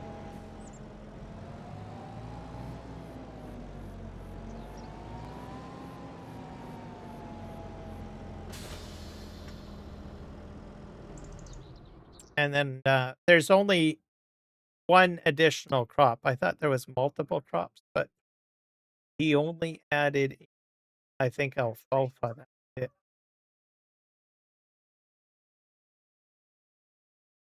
Yeah, so that's the only additional crop type that's on here.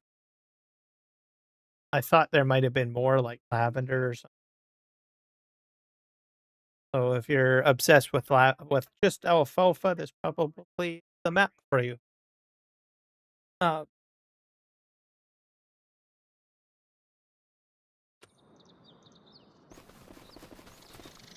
And you get all this stuff too. You get the this, which is a silo. Everybody knows silo.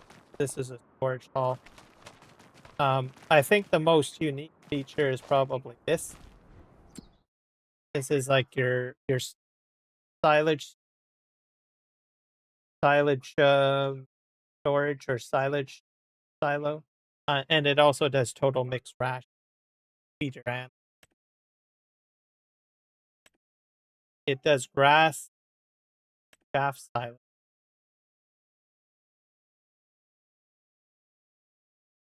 I guess chaff is, if you use the MacDon, you get chaff, right? My current MacDon is being once he's finished, I'll just try to take the MacDon over here, because I think you can actually turn this into some sort of byproduct. I'll play with that in a sec. Alfalfa is cut down, and I think that would make chaff, wouldn't it? If I'm not sure. We'll find out. Not many people do that, but wait, no, it wouldn't do that, wouldn't it? I think. No, it's going to just turn it into a regular crop. Just lays it down and then you pick it up with the pickup. Oh no. Oh, I know. You mow it down. Let's try the mower. It's the mower? Because nobody really uses the mower. Gone. I will figure it out. Pretty sure it makes another. This guy's so slow. Gotta move on. Got another headland to do, too. Alright, we'll leave him alone. But I'll take his mowing header and we'll cut into here and see what happens. Because I think it turns it into chaff. Unless I'm getting confused with Maize Plus. Because I did play with Maize Plus in FS22. Which allows you to mow down the crop, make a different fill type. There's a technical term for it. I can't remember what it was.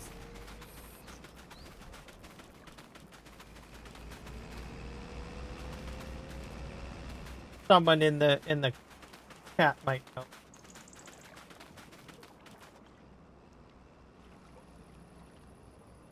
I haven't touched Maize Plus in FS25, so I did use it in FS22. I had a fun time. Ended up watching a lot of Disturbed Simulations tutorial videos on it. He was my go-to guy, go-to channel. I think he's he's not the only guy. They had a team too.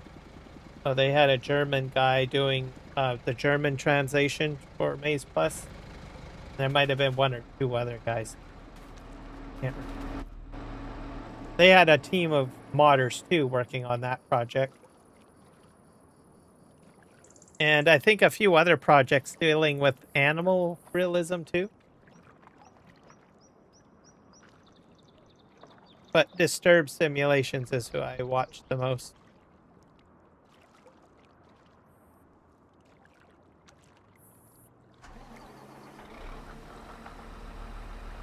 And I learned some AutoDrive and Courseplay techniques from him too, by the way.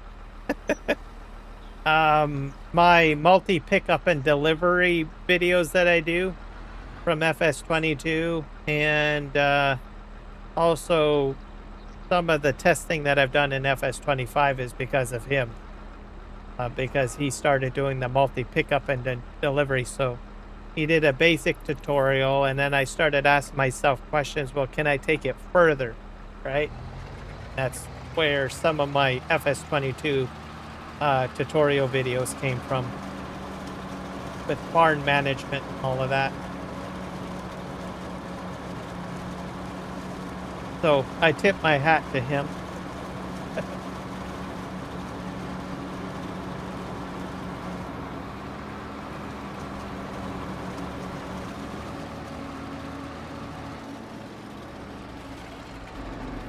I don't know if he's going to go. I don't know if this guy's...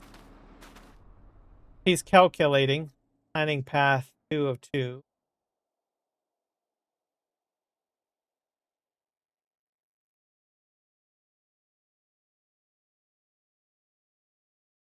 Going to take him a wee while to do, I guess. We'll leave him alone. I'll be able to fix it once I can put collisions back on. But I have collisions off for this guy, because if I have collisions on, he's going to just stop in front of the spot here, in front of the go wheel.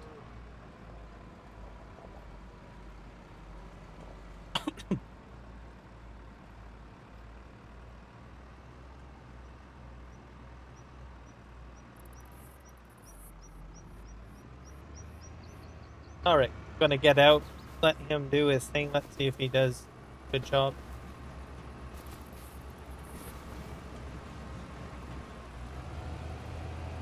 I think I finally got that fixed.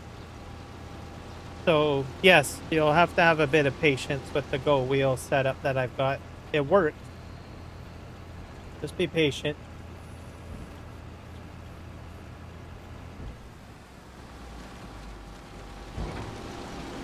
I've got all these bales made so far. You do get some bales when you start the farm. There's some square bales in the back there. So if you're worried about the cows, you can still feed your cows. This one's empty. This one has grass. So, because it gives you these cows here. How much milk do I have? Animal health is fine. I think I'm making, I guess, some food in there already.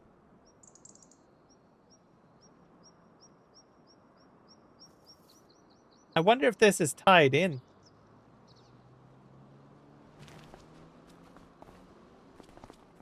I think it's actually feeding off of the TMR mixer, to tell you the truth. That's interesting. Oh, and you got an emptying point here too for your TMR, I guess. I haven't looked at the cow barn very much, so if you're wondering why I'm so because these are in proximity to, I think this, I think it's feeding the cows because my cows are at 100% health. That's ingenious. I didn't even think of that till now. Health is 100%. Oh, but the food is not. It's, oh, they're eating meadow grass. That's why. Maybe I'm wrong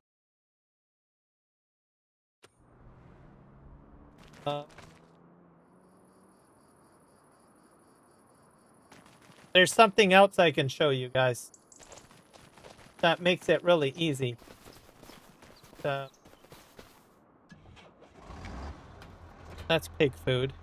I got that out of that production. So that production does pig food too. So if you need pig food, I didn't mention that. I got focused on the adventurous beverages here. But you can get pig food out of Second Chance's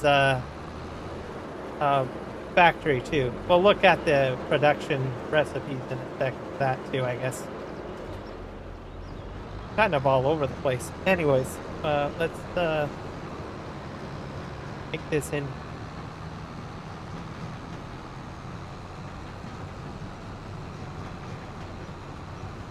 I got an idea. You could literally leave a trailer in, I think. Just the way that this is set up. Because I think I'd have to... Oh, there's grass. Total mixed ration at about 100. Alright, so we put... Yeah, so you just leave your trailer here. I'm going to stop filling. And you just empty it out. That's so clever. Because the pipe is coming out into the barn, so you wouldn't even need to move this. You could just sit this here and fill it up and empty it out. I think you get a Fleagle trailer sitting in here. I started this up as a multiplayer map with the sim guy because he wanted to join. We had some difficulties because I have some mods on here that didn't work. Anyways, or he couldn't join off of because I got them off of third-party sites. Anyways, there's a trailer in here full of TMR right away. And a whole kit. Well, look at that. I think it's still filling up, isn't it? So you could just leave this here if you wanted to. It's up to you. You do get one in here, and a Fleagle's just sitting there anyways. full of PMR, I think, or straw. Oh, don't run me over, buddy. I'm gonna park this back over here and I'll show you the other mod, the brewery. Actually, I probably will go into the. So for malt beverages, you've got two types. You've got your malt, which is your premium brand. Make also sparkling malt. And then as a side product, you get pig food basically from both. So it just needs sugar, barley, and water to make the dark malt. So 600 barley, 500 water, 150 sugar. And then it'll output 1,000 dark malt and 250 pig food. Then your sparkling malt, you put in 400 wheat, 500 water, and you'll get 200 pig food and 1,000 sparkling malt.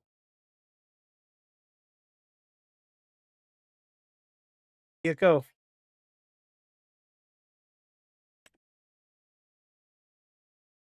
Second, did you intend to have like the pig food different between the two?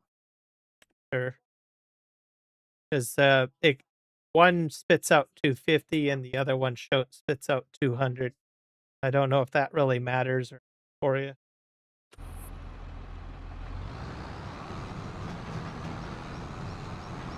I should change those names. I will up that. Hey. Yes. And I don't know about the pig food if that's a concern to you.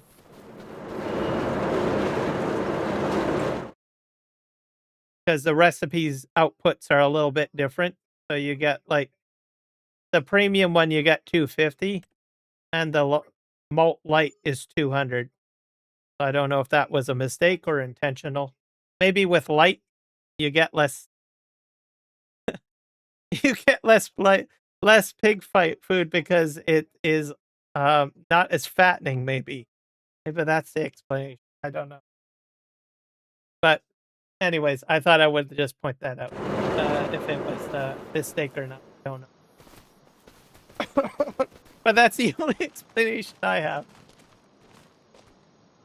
It's light for the pigs, everybody.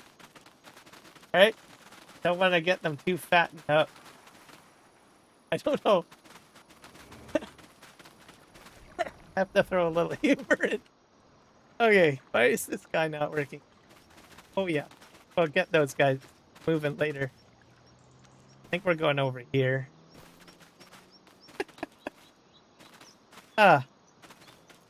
Also, guys, please be sure to subscribe and like and share the video or the live stream. So that's going to help me out. And for anyone that's new, I'm doing a complete series on Saturday for automation.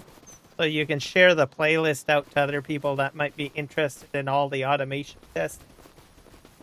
So I've got a whole load of testing to do with AutoDrive and Courseplay with like every crop imaginable. So that in mind. I left the recipes the same as the original production. It is intentional because the dark requires more products, example sugar versus just wheat and water.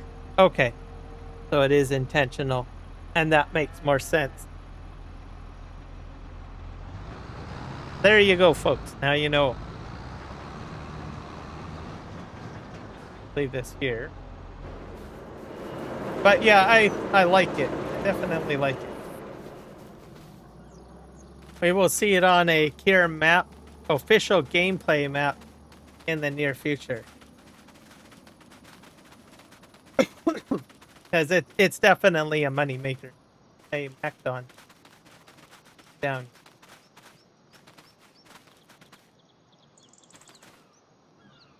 Not sure if he's like completely finished. I think he ended at this end. So we're going to take the Mowing header and go in here to that field. to see what happens because I think it makes a different byproduct. This is done. I could be wrong. I might be wrong. Because I think there's something that makes chaff, if I'm not mistaken. Just don't.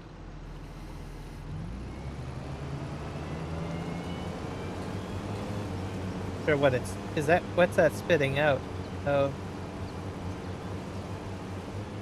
Nope. That is definitely a different, not a different product.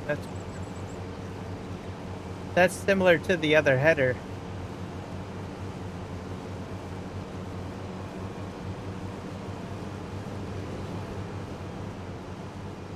I must be wrong. Don't know unless there's another crop that I'm not aware of. This does this. What about one of these crops? I don't know what we got in this field over here.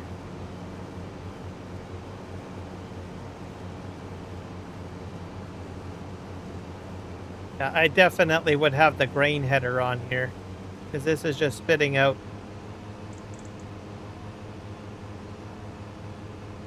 whatever this product is. This is wheat.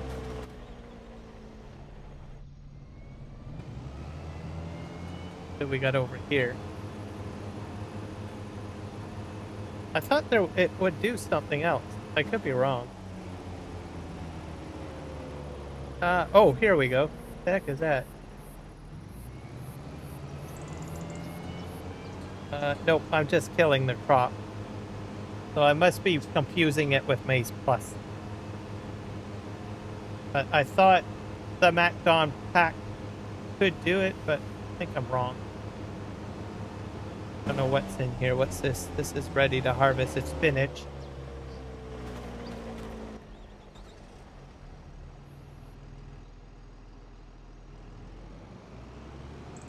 I might have to look that up. I might have to watch some earlier videos or something. Alright, we're going to get this out of here. We're not doing spinach today. We'll do that another day. Stay on task. I guess I could use this field for spinach. Testing down the road for automation. I think I got more than one spinach field too. I'll probably replant. Alright. Here. Crop destruction a little bit. I'll bring it back to the main farm in case I decide to do something else with it. But we're going to get the windrower going, and then we're going to get the square baler going, and then I'm going to basically test out bale wrapping. I already know baling works. I've done that on my previous live streams. But just getting the bale wrapper to work on the field, there's like settings and stuff like that. We're just going to get this guy out on the field.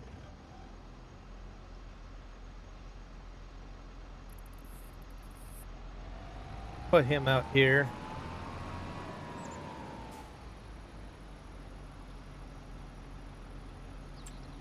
Field work here will generate a course again. Field work setting. We'll probably do 2 headlands just to be on the safe side. Just to give it a little bit extra room for turning, stuff like that. We'll start the center. We'll do 1 tool.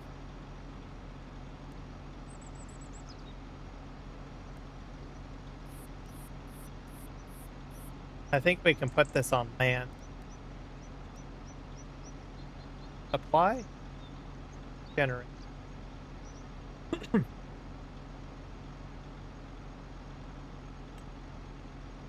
All right. Make sure it's starting on first waypoint, which it is. And we just click on the X or hit X on your keyboard.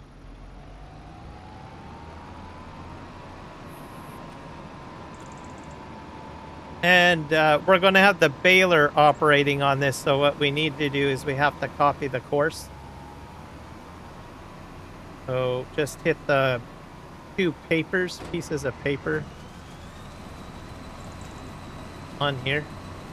There, it's copied into memory on my computer. This guy doing it? Yep.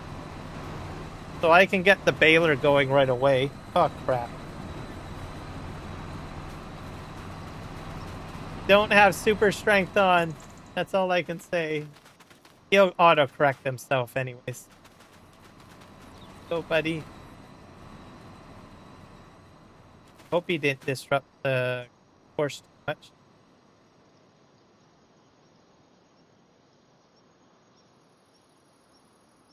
Doing fine. I think it's on a little bit destroyed a bit, but okay. Alright, my bad. Put this guy in here. We're gonna hit the clipboard and paperwork button.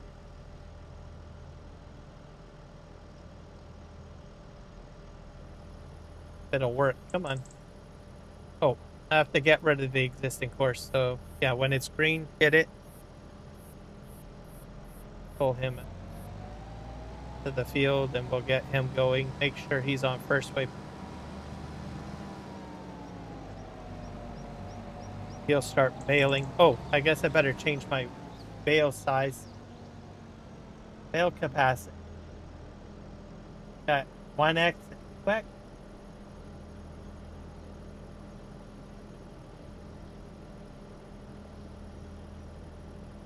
10x, 5x, 50x, 100x.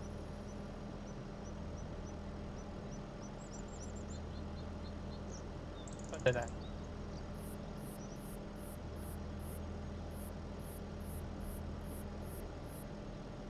Let it go. Off it goes. I know, right? I've done 10-hour live streams. I've done 24-hour live streams in the past. Usually 24-hour live streams I keep for special occasions. I don't do them very often. But it's still daytime for me right now. So, and it's Saturday.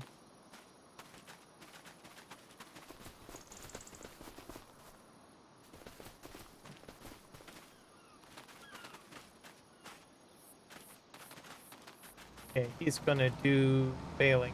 How big? I changed the capacity. I don't know.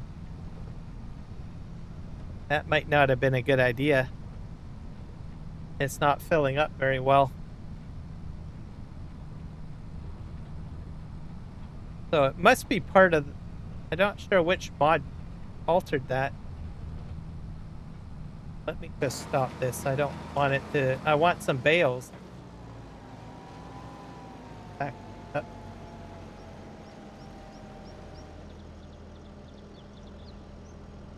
Switch this to like... Probably 1. We'll do 1. That's better. Yeah, that... I could make super bales, I guess, if I wanted to. Which we don't want to do, because that's counterproductive of what I'm trying to test, right? For nearest play.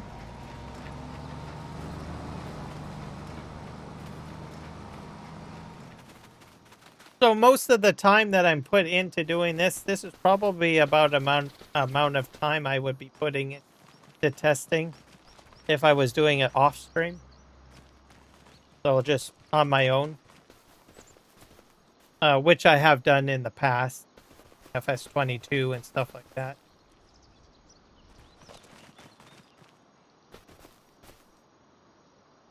But I figure, well, if I'm going to be playing the game this long, right? Might as well live stream and show people, right? Especially the mistakes that I make, right? So if I make a mistake, or I set a setting wrong, or what have you, people can take a look at it and say, oh, well, I could do it differently. I guess I better avoid doing that kind of thing. Okay, that guy is going. Next we need to get the bale wrapper. I need another tractor, I think. Grab the one here.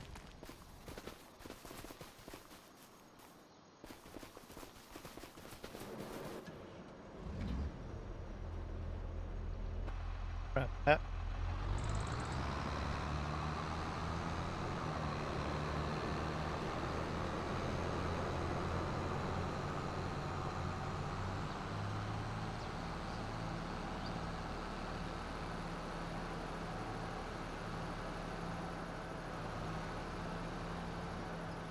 Okay, the bale wrapper works a little differently. I don't do a lot of bale wrapping, so a lot of the stuff that we're going to do is going to be new to me. I have done bale wrapping, I think in the last time I ever did it with Courseplay was like, I'm going to say Farming Simulator 19. So I'm extremely out of date on how this works. So good luck to me, right? Figure this out. We're going to get over to the field and I'm going to learn how to do this or figure out how to do it. I don't have very many bales on the field yet, do I? That guy's going. Where's my baler?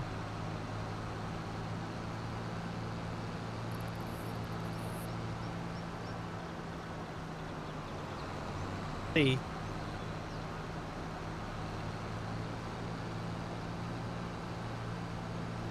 I can't remember if it's wrapping the bales. I don't know if it's going to make alfalfa silage bales. I don't know.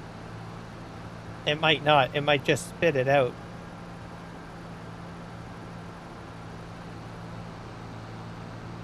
Extremely laggy. I don't think I would do a forage harvester with Courseplay.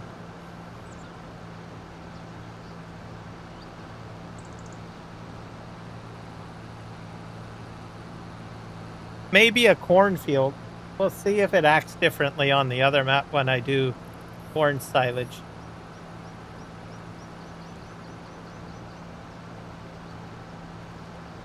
Don't know if this guy's coming out with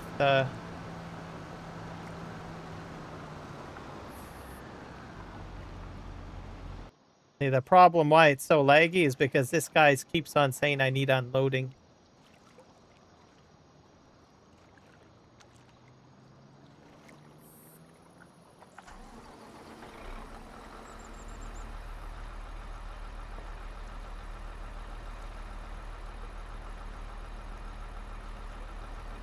Gonna help him along. It's because of the collisions on the end of the field.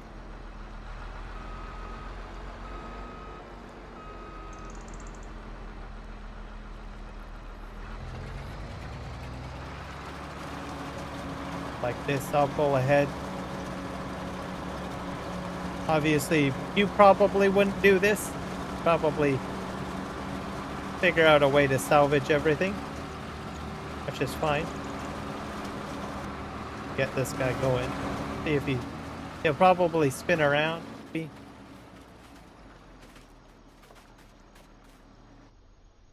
Yes, he's calculating. And the real problem is because this guy I've got not on collision. Where he went. Is he done? Oh, there he is. How much does this guy have? Did he get it all? I think he's got like one more row to do. The headland, I guess. So he'll be done. Once I get him finished, for the most part, it's this collision detection. When I turn that back on, I think it'll smooth out my problem with the forage harvester. But I need it off because this guy's going to be backing up into the go wheel. He's almost done his work. Hopefully this guy's almost done.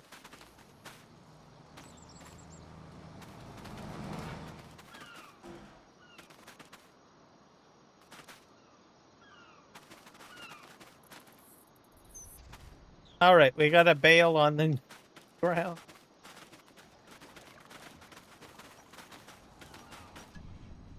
So I guess we'll get this set up.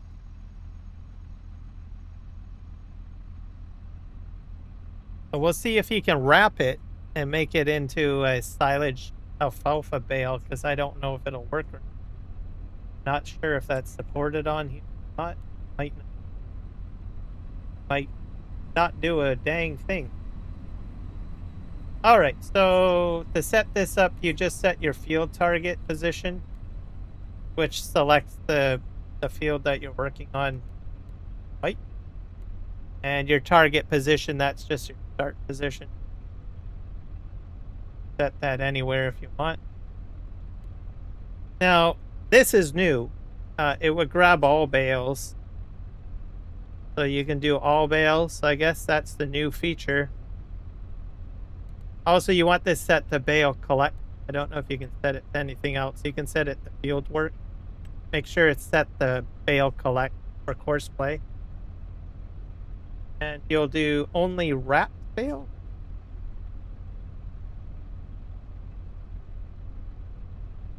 Only not wrapped bales. So I don't know why you would do, you could do all bales or only wrapped bales. I don't know why you would do wrapped bales. Don't ask me why. Or only not wrapped bales. You probably do not only not wrapped bales.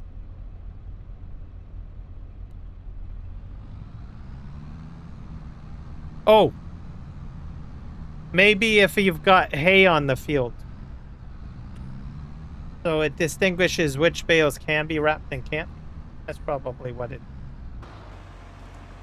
is going to fold out. Thing. And I've got one bale out there somewhere.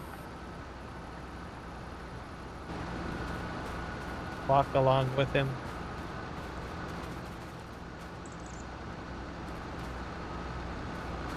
Now, on a larger field, it would be important to sort out what's wrapped and what's not wrapped, so that you don't have to do as much calculation.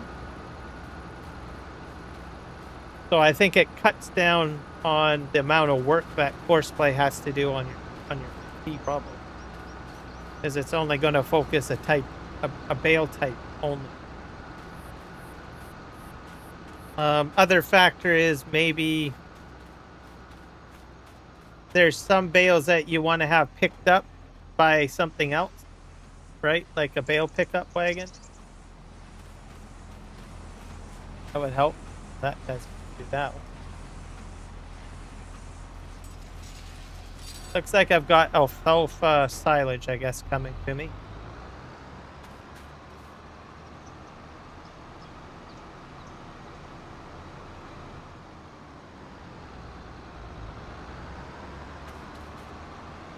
Now, obviously, if you're doing it yourself, you could go a lot faster than this guy.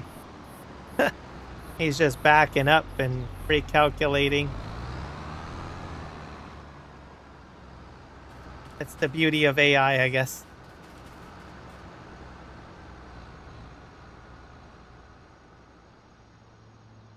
Oh.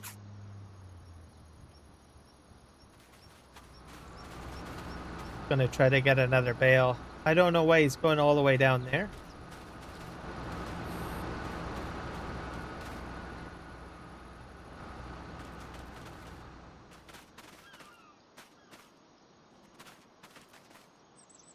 But that's fairly simple. Then you'd put out a pickup wagon, and you could set up a course for picking up the bales automatically.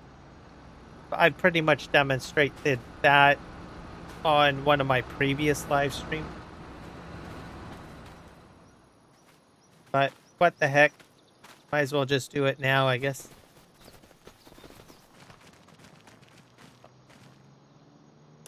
Buy a pickup wagon. This is square, right?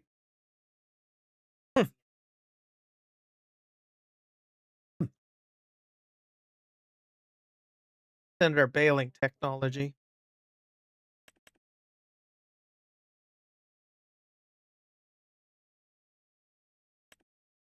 That's a square bale. I think I like the Arcusin better.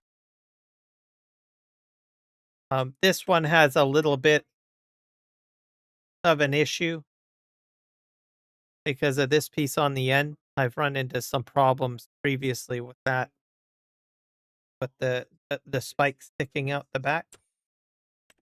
So I find the Arcusin works a bit better because there is no spikes on the back.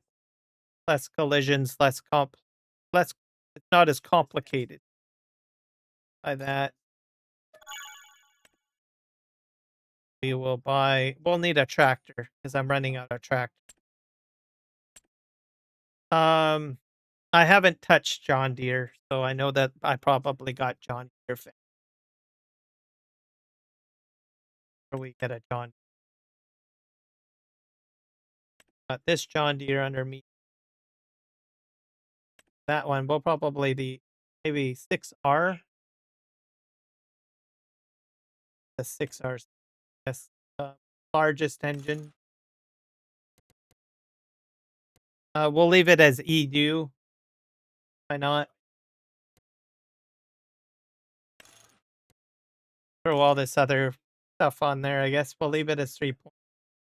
I don't use these very much for front loading, so I just only put the Aceria on.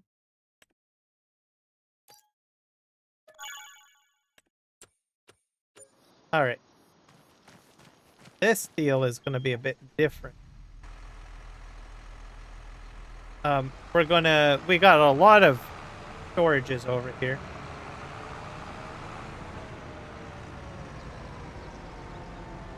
This is going to get a little complicated, I think. Probably will.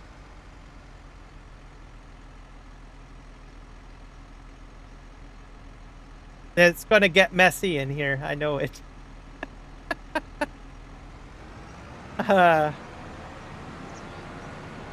Wonder what I want to do. Do I want to put up another bale storage somewhere else, or do I want to work in that cramped area with that other guy going out all the time? He's almost done his work, though. I could probably set it up.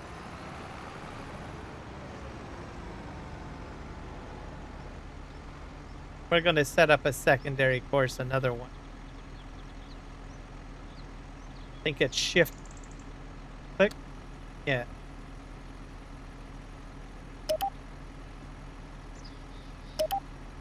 Oh, here that goes in. I'll let him leave. So for this course, probably a little bit of a spider web. You could probably use a different method to clean it up. I would just go all the way up here. You probably don't have to go that far, but then you just do your reverse course.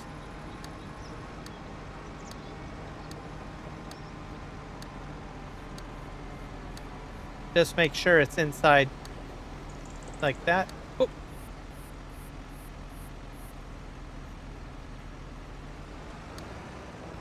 Pull forward.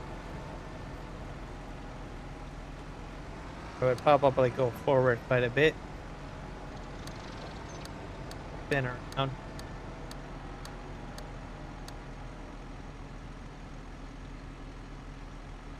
And then we'll turn off the recording. We'll connect this to the other second route.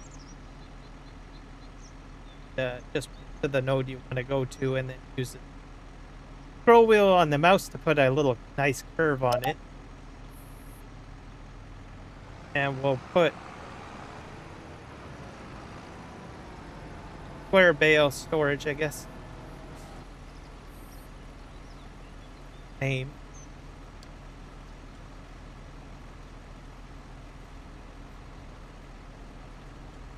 Or silage. Silage.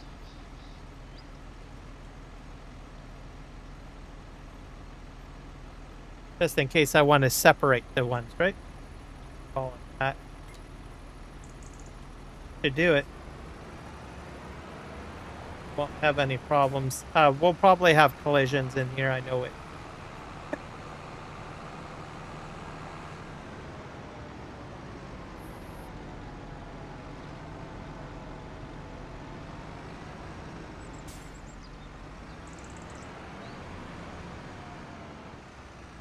I do need another point, I think, if I'm not mistaken. Need an access point to that field, I think.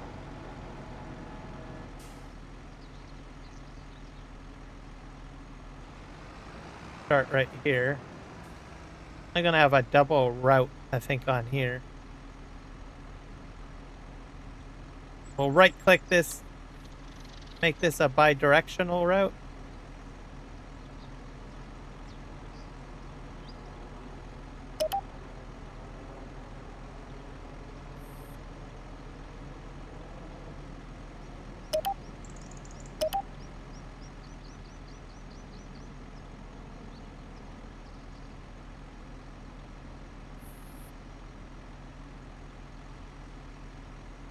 That. It's bi-directional, so.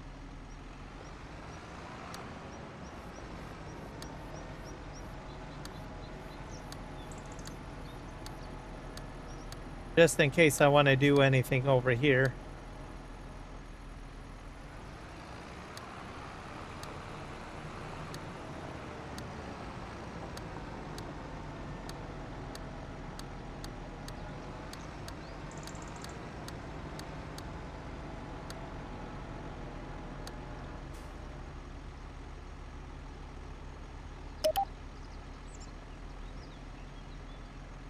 Probably connect to the secondary route.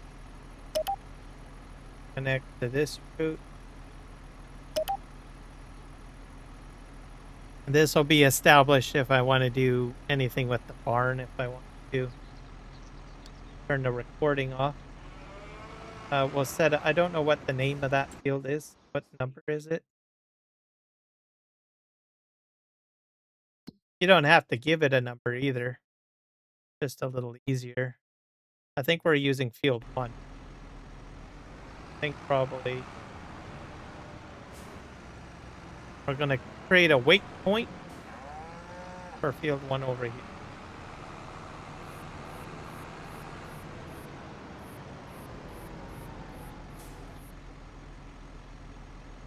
Might not be ideal. You might decide to just have a side piece. I'm not getting too elaborate, so. But I would probably drive onto the grass and put my waypoint here. What the heck? Go ahead and. Wonder if I can do a single.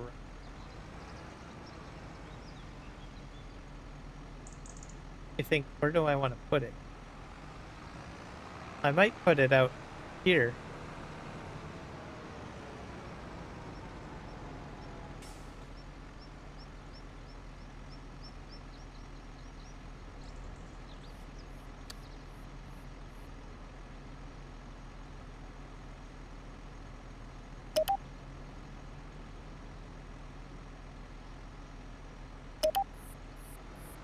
I think that should have been turned blue. Just put it here.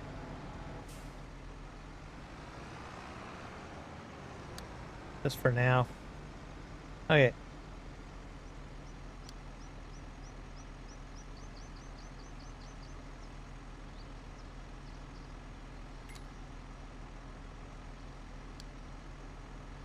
I think I have to edit that somehow.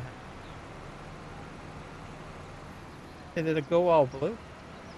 There's a segment of it that went to a... That's fine.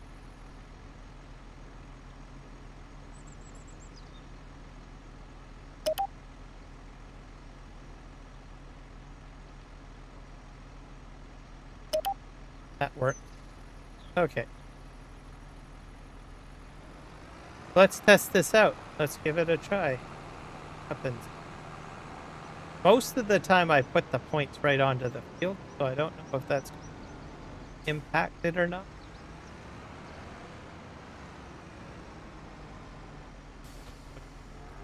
Field.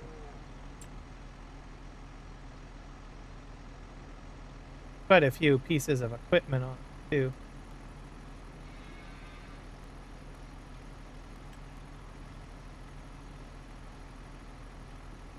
Done. Field work.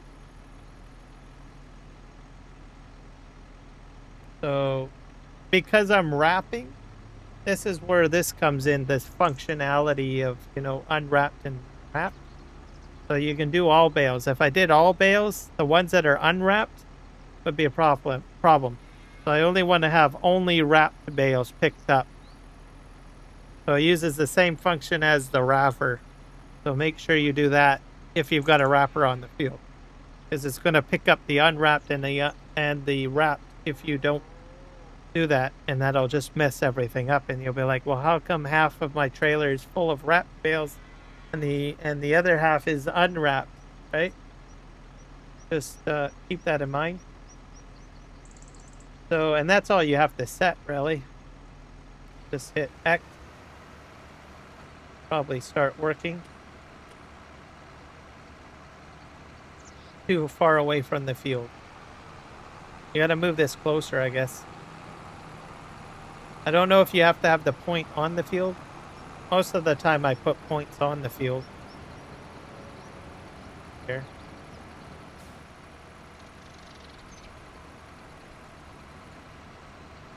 Might be a problem.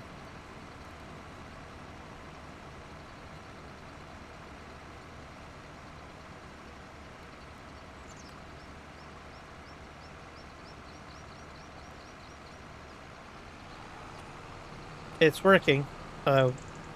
Make sure your weight point is as close as possible. So that's field 1. Now we're going to try to get it to do the unloading.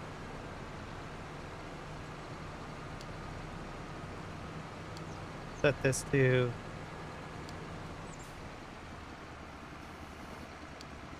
silage bale storage.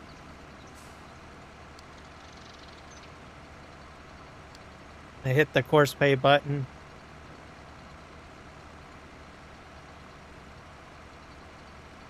I don't know why it stopped.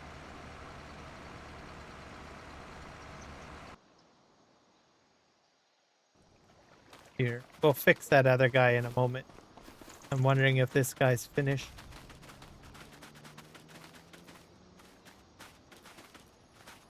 Oh. Collision, of course.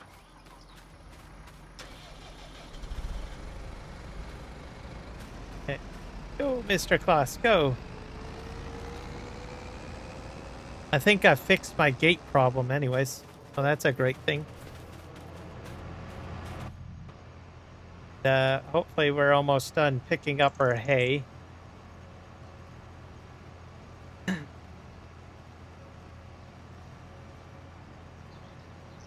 Yeah, so this live stream will have everything, I guess, having to do with grass work, for the most part.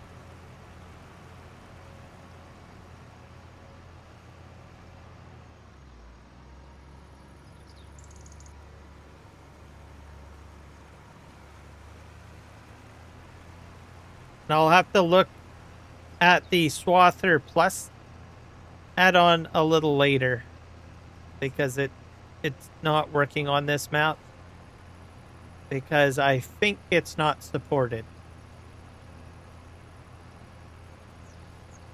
And I think you need to have the map set up to be supported with the add-on.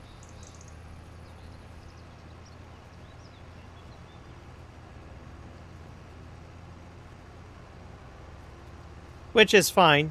I'm hoping that I can get it to work on the Manitoba map, but I think I can get that sorted out, because I had the map developer for the Manitoba map jump into my live stream on Twitch. So He said he'll look into it. Because that's where I do my Let's Play. There we go. We're finished. I don't know if he's going to unload.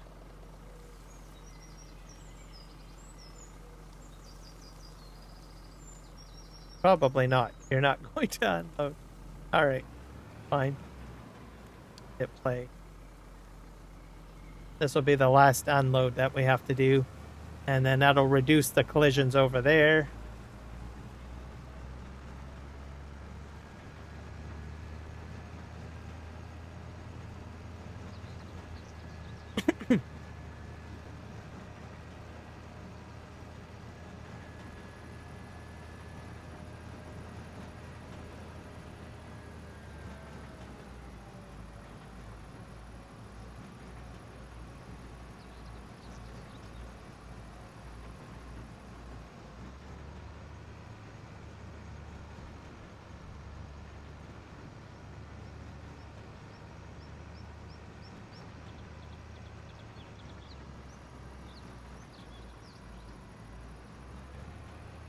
And I can turn him off once he to the other into the baler. I wouldn't move the baler. So if you get the course set up to back up into the baler correctly, I mean, you can move it, but if you do move it, you're probably going to have some frustrations trying to get everything lined up again. So if you get the course working the way you want it to, just leave the baler where it is if you can. Just as a pro tip.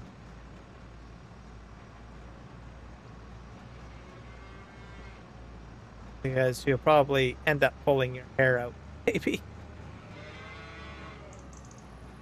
So in this case, it doesn't matter because I've got, like, the map comes with 3 bale storages for me, so I could leave that one in there, right? And not have to worry about it.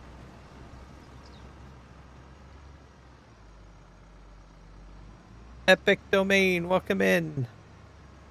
I am doing wonderful, thank you, sir. Holy crap. Wow. Thank you for the subscription. Woohoo! Whoa. Every time that noise goes by, I don't know if it's loud for you guys, but it always freaks me out every time it happens. But it's a good thing. I'm enjoying it. Welcome aboard. We're doing some automation, grass silage automation on the St. Lawrence map. Mainly grass work. Automation, Courseplay AutoDrive for that. But welcome aboard. Glad to have you here. And this is a series too, by the way, I'll just let you know. So there are other live streams where I've done other testing. It's just testing. So there's no real gameplay or anything in it. Just focused on AutoDrive and Courseplay testing. It's part of my series. I'm going to try to test everything that I can think of. Is this guy gonna work? Ran out. We're gonna put collision detection on.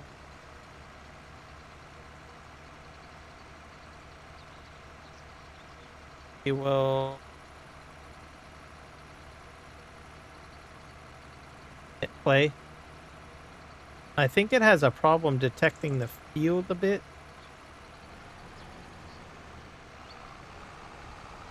Might have to set this up again. Yeah, it keeps on kicking it out. Alright, let's just start the job, I guess. Bale collect. Bale collect and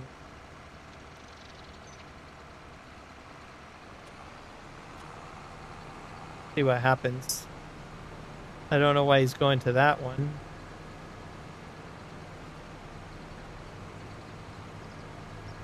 Oh my gosh, $2 super chat. Thank you so much, sir. Wow. I'm going to have to put that in. Give me a sec here.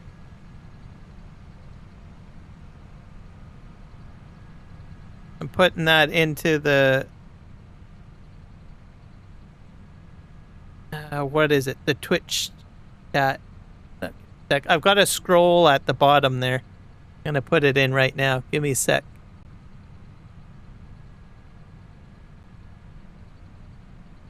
Where would this fit the best? Thank you. Epic Domain 293 for the super chat. There. You're going to be added to the scroll at the bottom of the screen in a second here.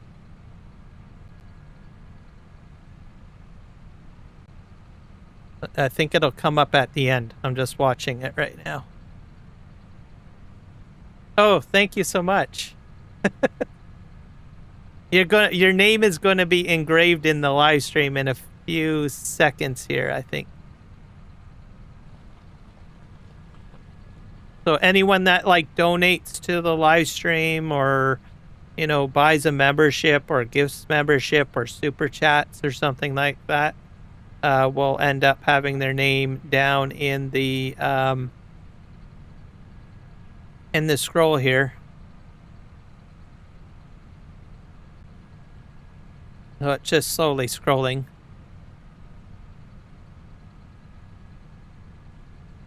I'm gonna keep watching it, make sure that it comes up.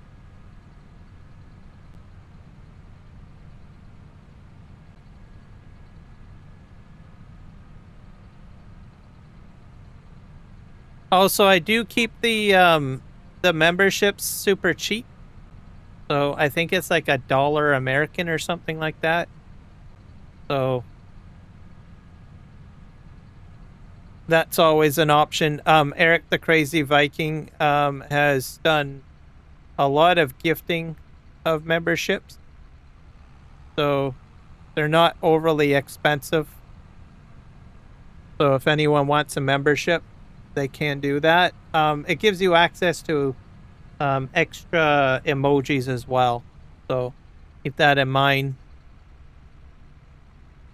Yeah, I think it's going to show up here after the DLC information.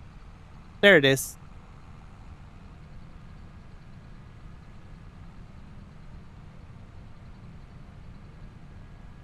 Hopefully the right name shows up.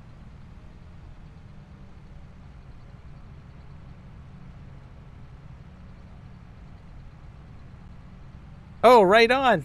Thank you for the channel membership. Welcome aboard. There are some, like I said, custom emojis. I'm promoting the channel memberships a little bit more because what I had discovered is that if I get a certain number of channel memberships, it unlocks more custom emojis for me, which I didn't know was a thing until recently. So the more memberships that I get, I can get more custom emojis added in, which I enjoy making. So I'm going to edit this one more time. I'm going to also say thank you for the membership as well.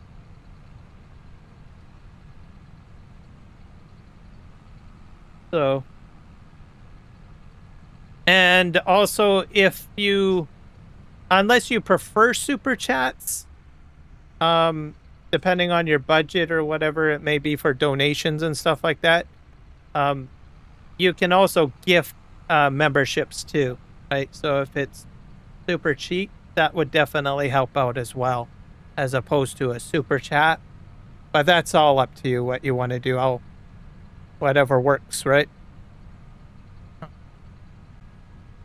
But let's see here. Also, channel membership. There we go. Updated.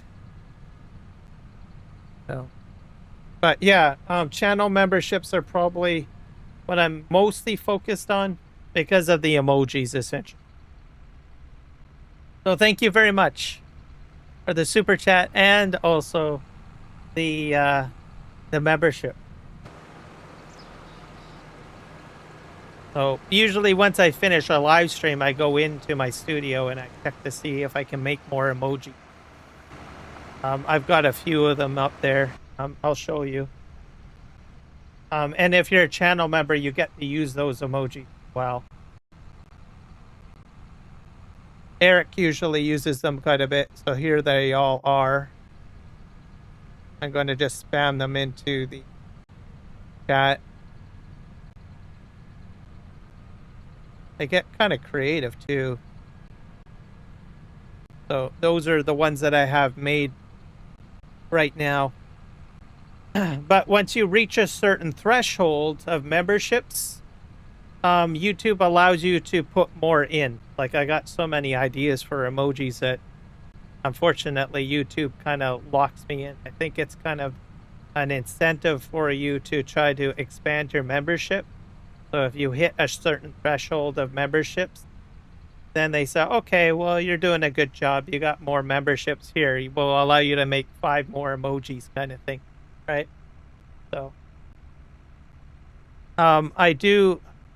my favorite animal is the crow, but I did throw in a blue jay, and I'm Canadian, so you'll probably see a lot of maple leafs. And for Eric, I put in 2 for him, because I know he likes Eric the Crazy Viking, because he's my largest membership contributor. I did one of a logging truck, and I think I did one of a Viking, because he's from Norway. So I thought, well, I'll put those in. And then I've got some crows in there. I like crows. I have fun doing those kinds of things. Okay, what happened here? Broke it.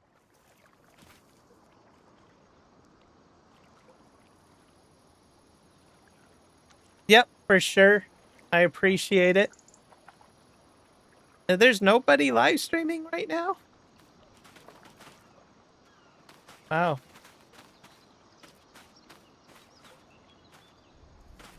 Well, welcome aboard, everybody.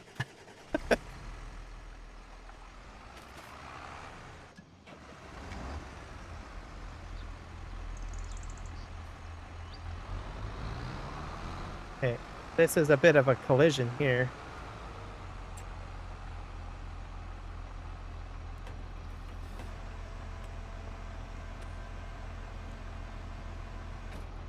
I think he ran out of bales to wrap.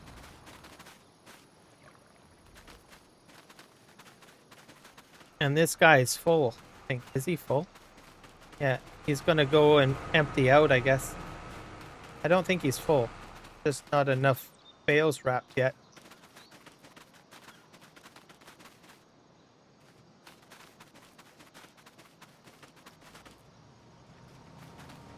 So I don't do just testing, by the way. I do gameplay, normal gameplay as well. The 2 maps that I play on at the moment are the Southwest Manitoba 4X map by Crazy Canuck, and that's on Monday. I'll be doing that Monday. And then Thursdays, I will be on the Western Australia map by Farmer Bob. We ran into a problem over here.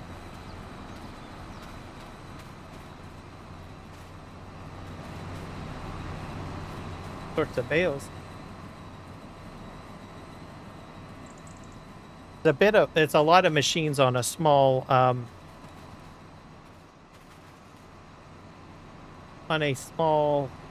field. Also, I'll let people know too, I live stream on Twitch. So there's basically 2 formats. My YouTube live streams is just me talking and chatting and basically game sounds. And then I've set up Twitch, which I'm live streaming on, has me talking and game sounds, but also music. So if people just want to listen to the music, I've got music on Twitch. So kind of like a multi-format choose your atmosphere, I guess, kind of concept. Because sometimes people just want to have a conversation or listen to the game sound, and then there's some people that just want to listen to music, right? So, viewer's choice, I guess you could say. All right, going to the end here.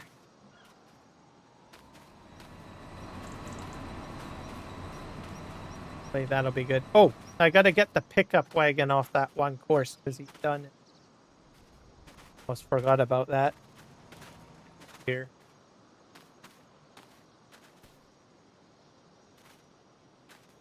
Just sitting over here. I think he's trying to pick up stuff, but he's done. Starting from the beginning. Alright. Stop him. He's going to be empty. Oh, we'll just park him in the garage and let him sit for a bit.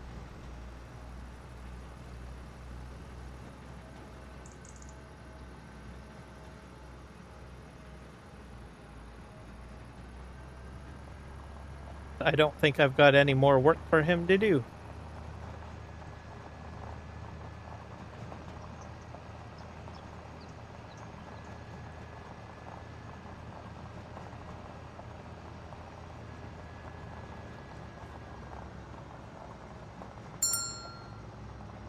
Can't reach field 1. Some things are not perfect. We're going to start putting some of the equipment away in here, I guess.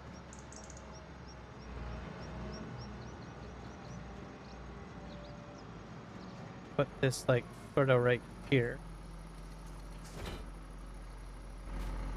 We're going to move the MacDon in as well, because it's sort of in the way.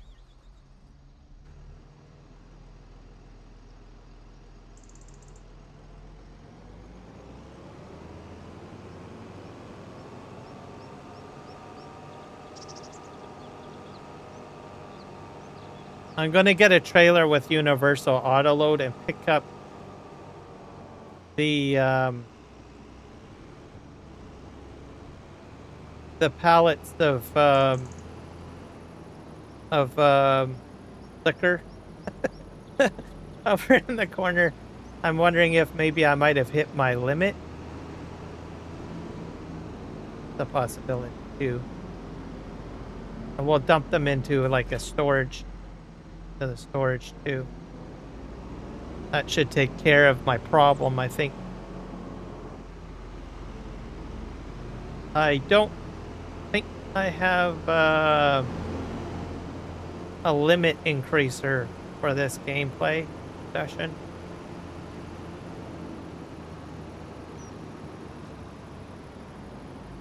So I'm gonna try to see if I can fix that.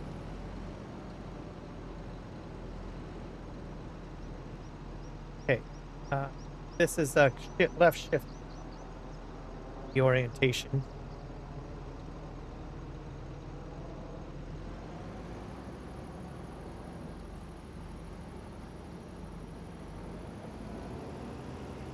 This is a bit tricky too, I find. I gotta make sure it's like right in the middle. There we go. We're just gonna put this into the garage as well.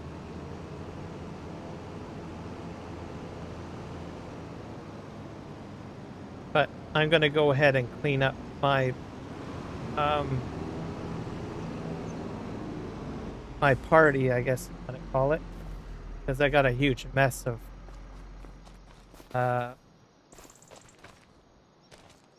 pallets in the corner there from the brewery. Looks like someone had a party. Okay, let's find ourselves a flatbed. That's what I think. I got universal auto load added in. They're just bale trailers, aren't they? I want those. Lowrider. I'll use this thing. Or the Load King.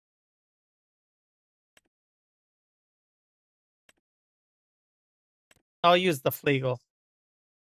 Oh, yeah, I got universal auto load. Enable Oh,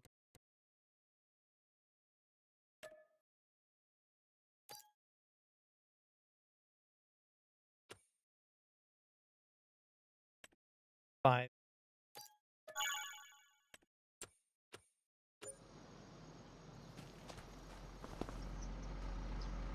Have a tractor.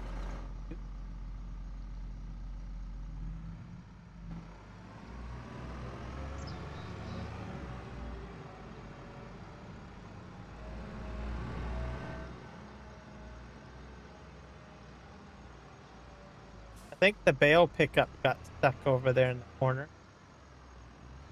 I'll look at it in a sec. I'm gonna go and pick up the rest of these pallets over here. Should be fine.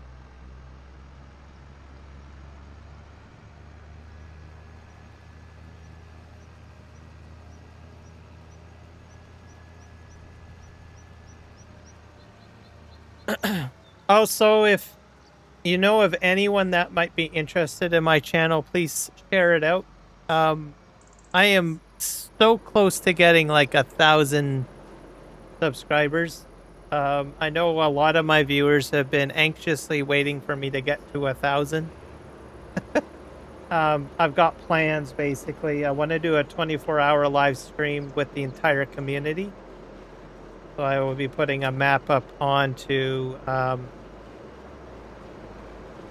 let me think here, up onto a server. And I will be having people join me during the live stream. I'm also encouraging other people that are streamers to live stream at the same time. So Kiwi, I know, is interested in doing that. And who's another live streamer, Kiwi Sim Farmer. And then the Sim guy as well. I imagine there'll probably be others as well that'll be interested in live streaming when it's convenient for them to do so. I don't anticipate that they'll be there for the full 24 hours. That's my job.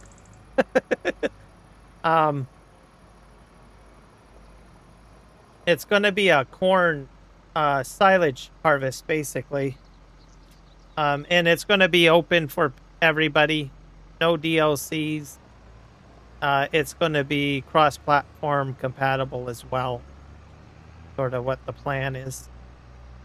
To celebrate me getting to 1,000 subs. So I've gotten tremendous support from different streamers by rating, promoting my channel on their channels. So that's part of the reason why I want to make sure, you know, that people are aware that they can live stream as well. And then when they do come on board, I'll be promoting their channels. So if they join in and start streaming and stuff like that, I'll somehow figure out a way to share links and stuff like that. So it'll be like a streaming party is sort of what I want to do. And it's possible to do that. It is.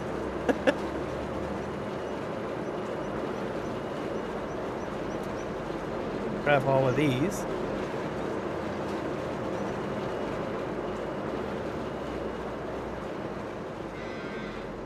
Grab any more. Sort of cleaning this up a little bit. I think it's full. I'm going to try to grab these last two here.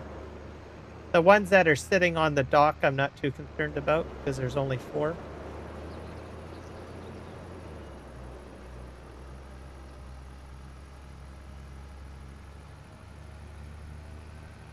And I think my baler's done. I could probably take him off the field. Actually, the windrower's done. Get him up because the baler's not caught up.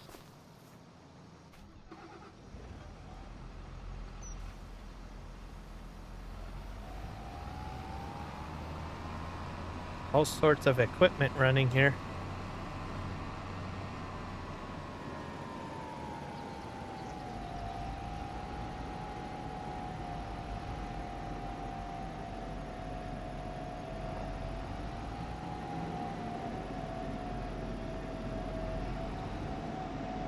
park this here.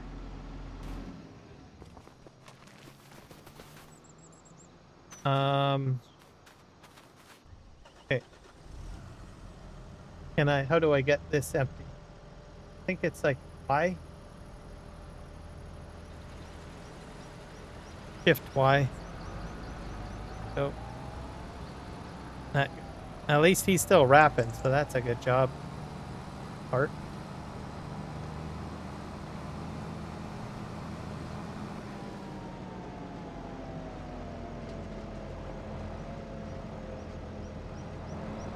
I might need a larger garage at this rate. Oh, there's a repair trigger in here too. On this map. That's interesting. One sec.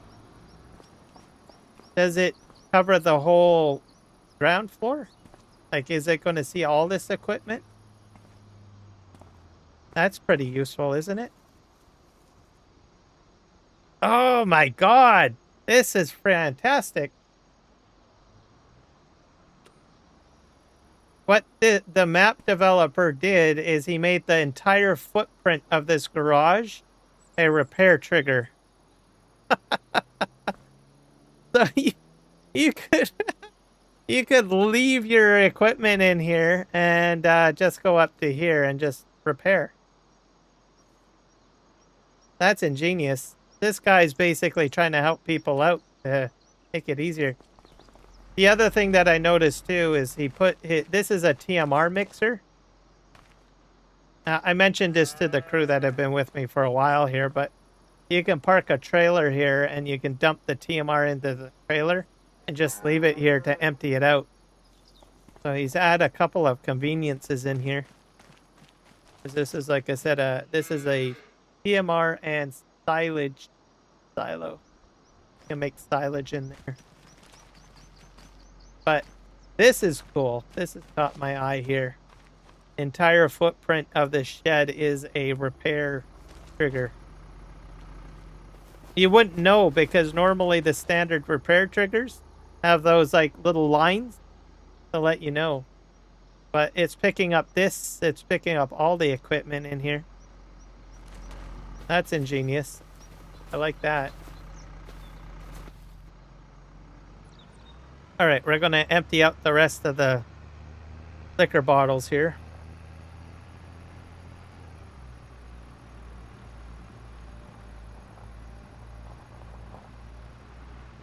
You got your light malt and your dark malt.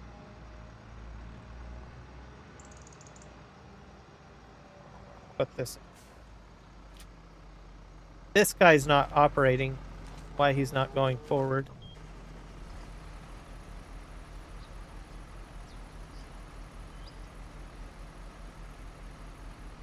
This guy might be having a collision problem too.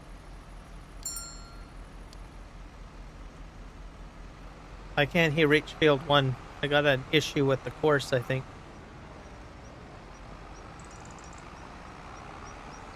Probably might know the reason, but why? Go over here.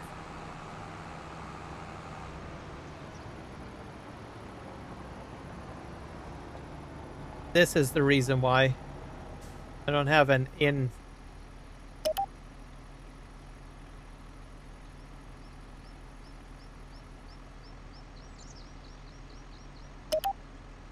Let's try now. Feel.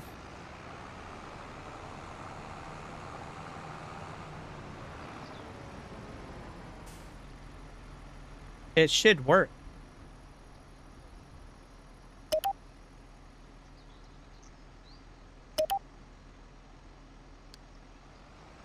All right, let's see if that helps. Obviously, this connection is not really helping too well. I'm going to put this back onto the field.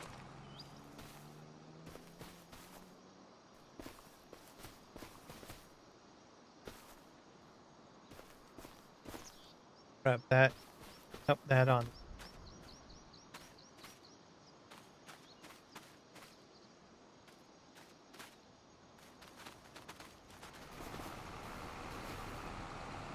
and he's going to go out and pick them up. Good job. And we got something that's blocked.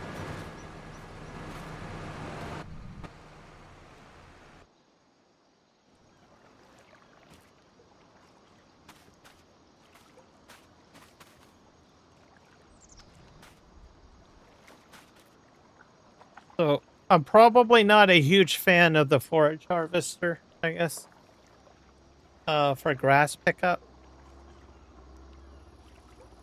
We'll probably end up doing corn at some point.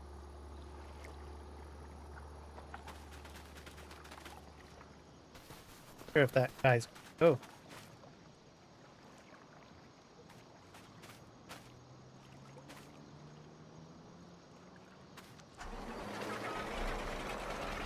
Go.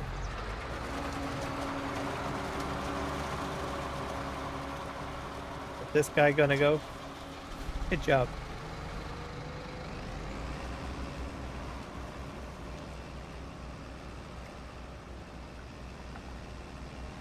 Really close to the fence line there. We probably need a cornfield, right?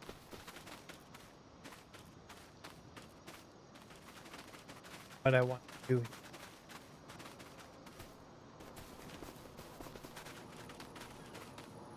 I think this guy will be fine. Where's my wrapper?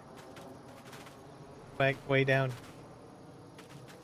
I think he's still. This guy stopped.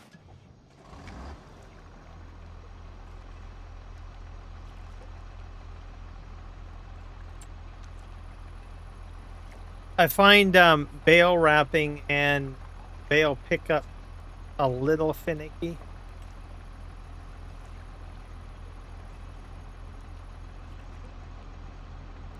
To start the job.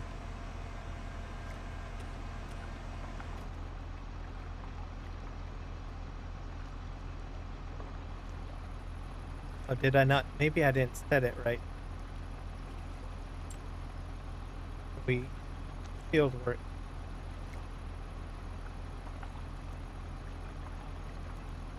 Only not wrapped bales. Yeah, that's the right one.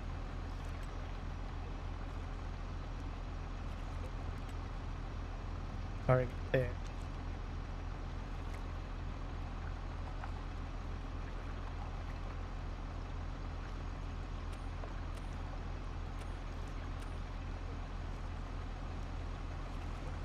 Go. Having some trouble.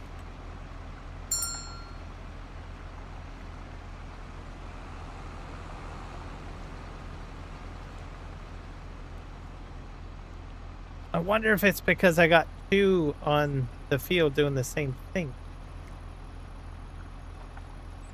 I think that shouldn't matter, though.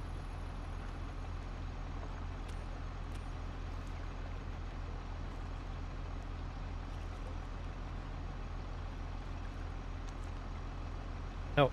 Calculating. Let's just save. Try it again. I don't do a lot of wrapping. Usually if I'm gonna, I don't know, ferment it, I'll put it into a silo or I'll have a built-in wrapper.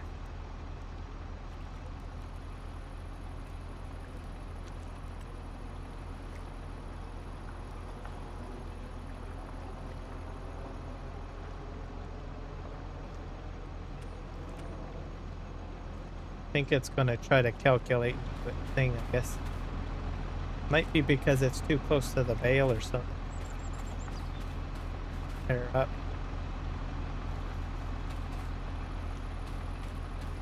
Ah, that's why.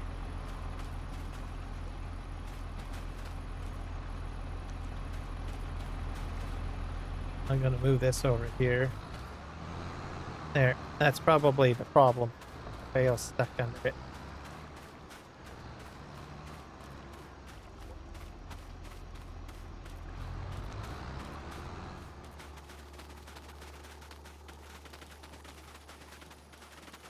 Okay, baler is out of the way.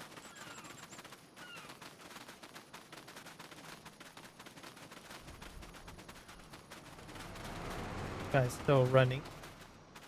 I'm going to separate these bales a little bit because they're a little bit too close. Kind of got beaten up a bit. More.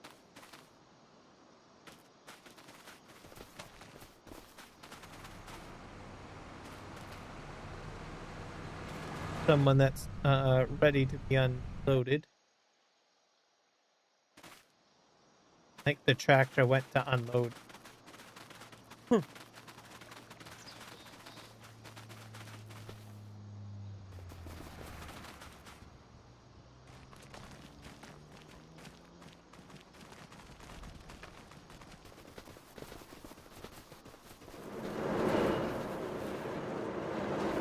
This over here.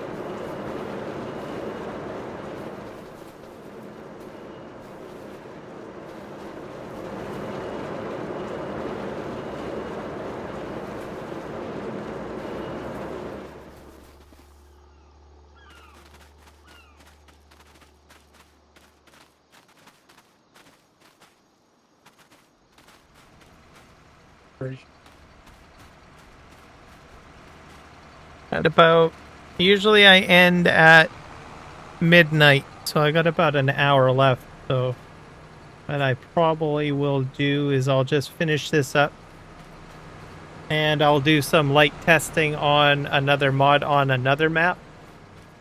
So I've got a slurry distribution kind of mod. I forget what it is called. Show you guys. Came out on the ModHub, I think, this past week. There's automation involved too. So where was it? Not Manure Steam. This one. So you can use Manure, Slurry, and Digestate without running back to refill after every few passes. This mod lowers how much organic fertilizer your field needs, so animal byproducts finally become practical and worthwhile to spread. Precision farming is fully supported, and multiplayer works too. Out of the box, it uses just 40% of the normal amount, roughly 2.5 times less material. Organic fertilizer usage can be set in the XML file created in your mod settings directory anywhere. The 0.01 to 1.0 range. I'm not going to edit the XML. I'm just going to use the default settings. See what happens. So that's probably what we will be ending the stream on. That's on a different map. One by FSG Modding. And I've already got courses set up on it. All of my previous live streams for testing is on that map, so got some pretty crazy stuff set up over there. I think what I'm going to do is just help this guy out. Get the done manually. I don't do a lot of automation with wrapping, what I'm doing right now. I usually do it myself, or I'll get like the Vicon baler. Use that instead. Oops, it's not dropping. Why? Automatic drop needs to be turned on. I wonder that if that affected it.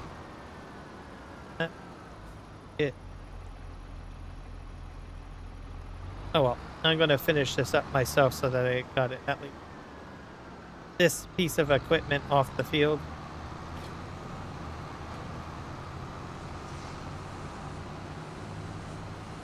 And then we'll switch maps and do the little bit of testing or figuring that out. It shouldn't take too long. You guys can see what I've been doing on the other map. Most of you guys probably already know what I've done on the other map. But for some of the new folk, You'll see the craziness.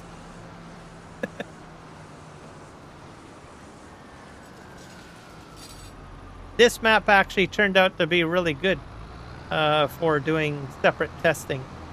Focus on just grasswork automation. So I was humming and hawing. I was like thinking, well, maybe I should just do it on the network map that I've already got established. But I thought, no, I kind of want to do a new map, show a new map, give some love to another map developer.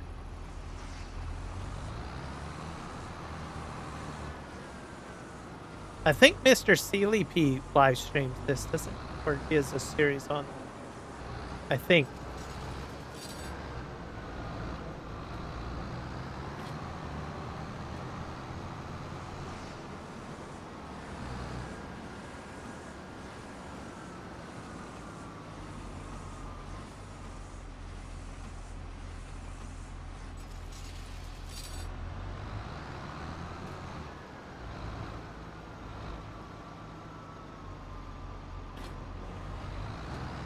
So I've got most of my silage stuff set up on the other map. I've done barn automation and stuff like that. I got a lot of stuff set up over there.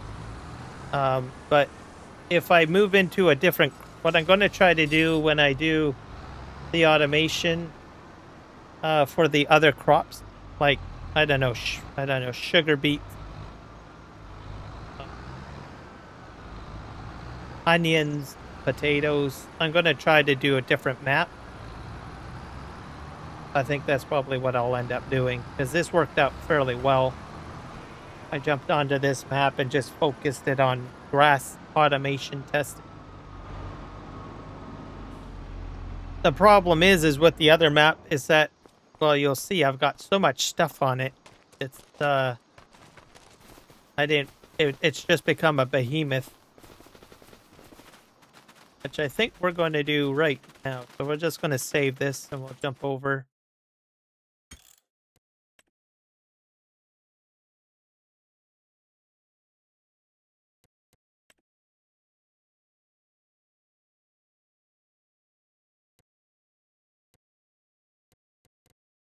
Hit quit.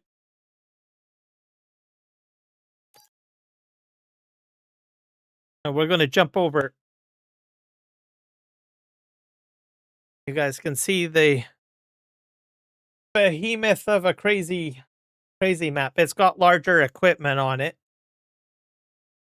So just so that you guys know. I'll explain things when I get over there. I'm going to take a quick break. I need to get some water. I've gone the entire live stream without a glass of water. Can you believe that? I'm not going to. Oh crap! I've got the. Did I leave that up? I have a tendency of leaving the browser window open. I haven't trained myself very well on that. So if I tend to do that, just let me know. Most of my regulars know that it's a challenge for me. Harvest Plains Farming Network map by FS. It's a fantastic map, by the way, for testing on, because you got all sorts of equipment available for you right out of the gate. It's also very server friendly too, because if you just want to throw a I don't know, a multiplayer game together real quick, everything's there. Anyways, what's this? Okay.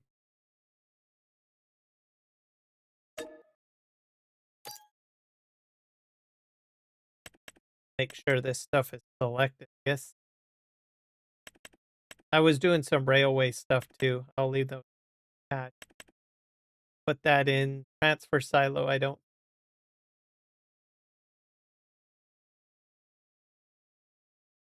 I've done some test streams for the train mods too, so that's a separate series. You can probably see that. Building, testing railway construction. I think I got what I need selected, and I'm going to load the map. While that's doing that, I'm going to just grab a quick glass of water. I'm not going to mute. I'm not just going to mute my mic. I'm not going to put it to a break scene. Be right back.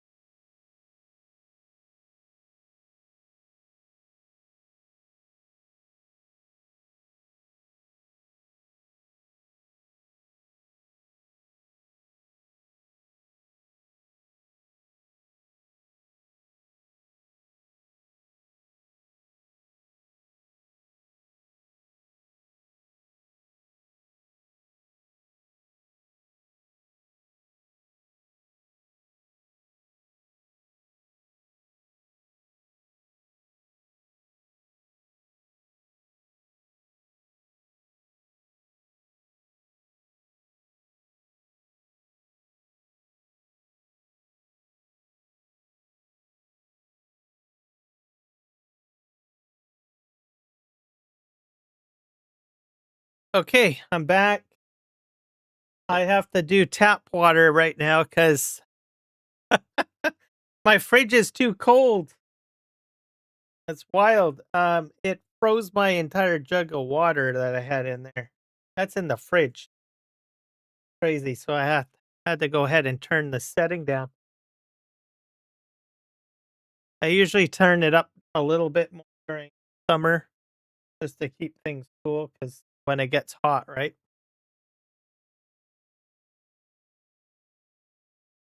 You want to keep your stuff cold. Well, definitely it's cold in there for sure. My jug of water is frozen, so I put it on the counter. I'm drinking right now though a glass of water from the sink just to keep my throat alive.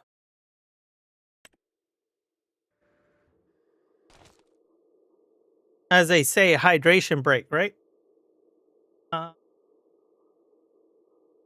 me see. Do I have a farmhouse? I need a sleep trigger, don't I? Now this is nighttime. I'm gonna skip to the next day and then because I don't think they give you a house on here. No house. I probably should have put sleep trigger mod in. And it started. Oh, my trucks are already operating. That's crazy. That's another thing about AutoDrive. If you got courses set up, as soon as you get into the map, they'll just continue running. But we're gonna skip the day.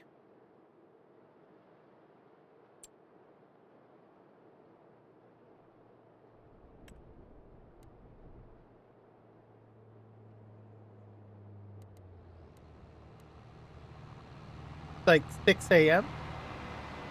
We'll put it at 8 a.m. maybe.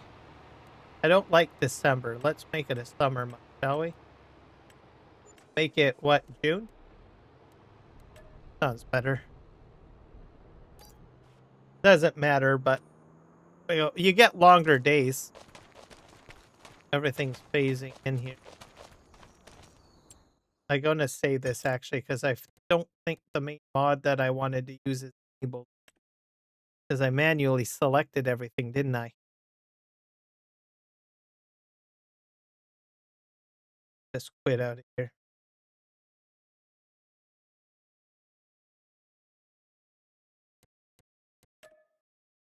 I'll hit quit. I'm just gonna select all. It'll be fine. Get it loaded up. And then we'll basically just look at the silage distribution, really, is what we'll be looking at.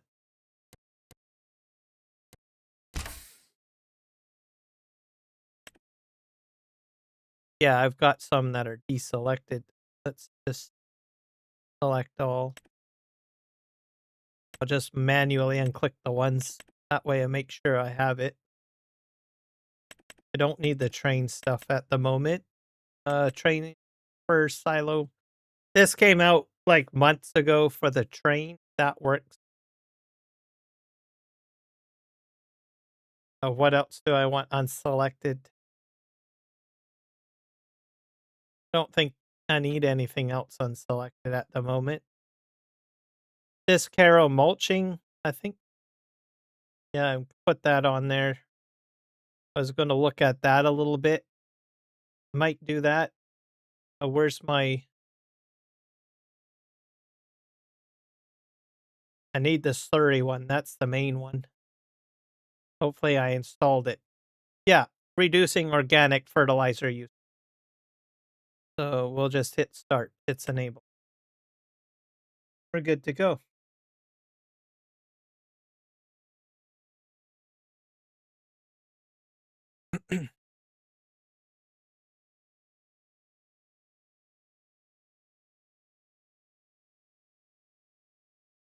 This map has a established network that I created from scratch.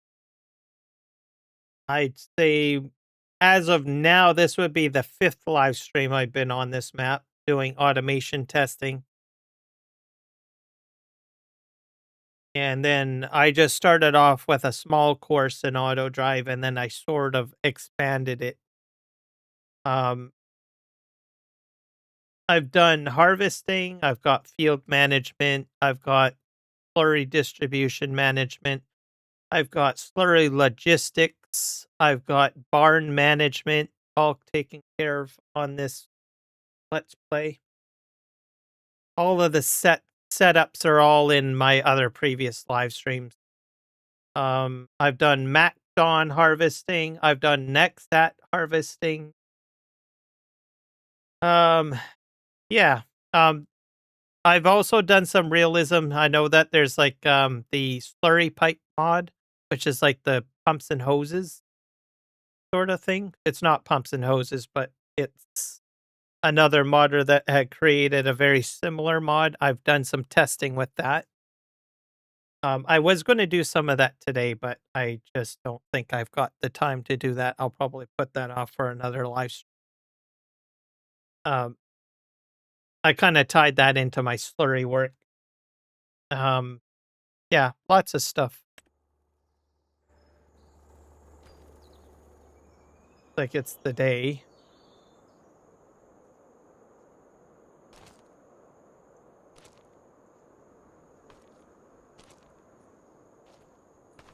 Let it load in. So all my AutoDrive courses are automatic. So what this guy does is he's coming out here, he's picking up straw, and he's going through all of my barns to put straw into every cow barn I've got on the map. All in one go.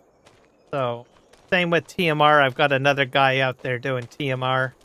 So my barns are fully automated. I don't have to go in there and adjust horses or anything like that. All of my barns will get hit up with TMR and silage in one go, just based on what I've got set up. This is some of the equipment that I've used in my previous live stream. I've got like 3 Nexats, had them out on the field. And as you know, there's the Rito pack that came out. We got 2 of these out here. With doing direct drill. Wow. Putting this into the ground. Just get this guy going. With Courseplay, you have to go back to each machine and get them going, by the way. I have to bring up my Courseplay, I think. Which one is it?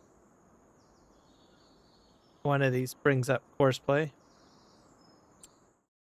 Forget.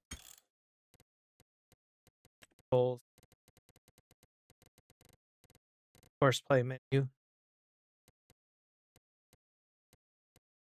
I haven't really touched universal autoload much.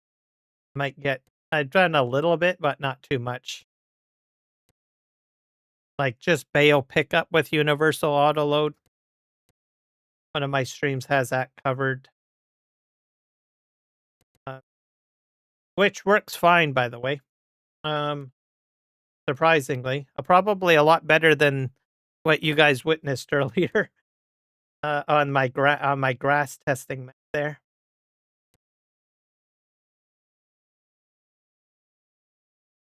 Open GUI. Oh, left shift and N. That's why. It's always the two buttons that I forget. And nearest way set. So you'd have to go to every piece of equipment when you load the map if you got active Courseplay. The auto drives don't have to worry about it. He's gonna go.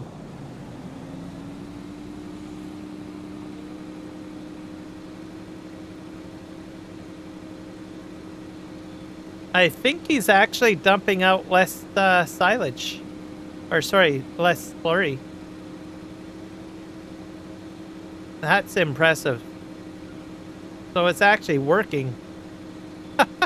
Go figure. I can save a lot of money on a lot of slurry, that's for sure. Using the organic, that one particular mod. What's it called again? That's the one thing about me. I'm very bad with names. Reduced organic fertilizer usage. So that'll work on your slurry and it'll work on your manure and your, yeah, your slurry, digestate, and manure. You probably want to have that if you're doing large maps or large fields. So let's see if we have another guy on this field somewhere. I got two of these, I think. Or is that the last guy? Oh, wait. Get this guy going. You can get your field done a lot quicker. Why not, right? Make sure you're set the nearest waypoint and hit play.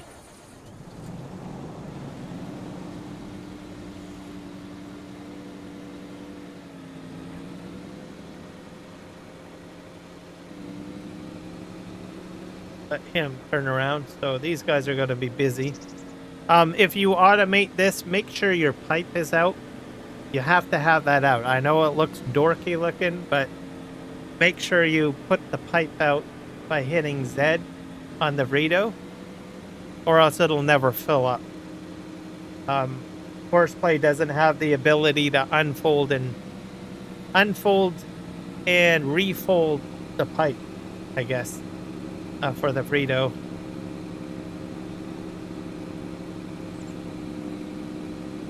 So we'll just let him go. Yeah, they're just, the slurry's coming out moderately. So that's fantastic.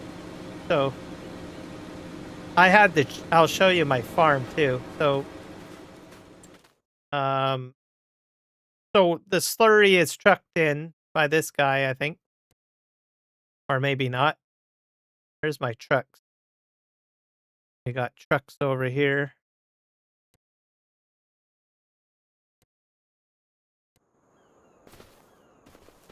Oh, this is my trucking fleet here.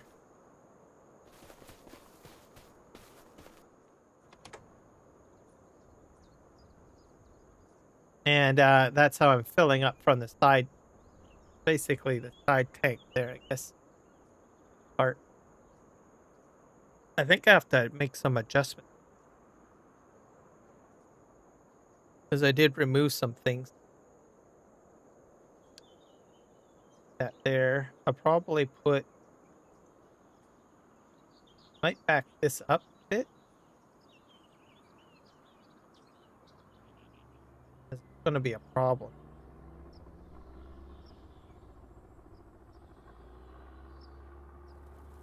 Get into that other truck. Other thing back. Move these back. Because they're not going to fill up if they are fanned that way. The way I had things set up before, it made a lot of sense. Right. Doesn't work out very well.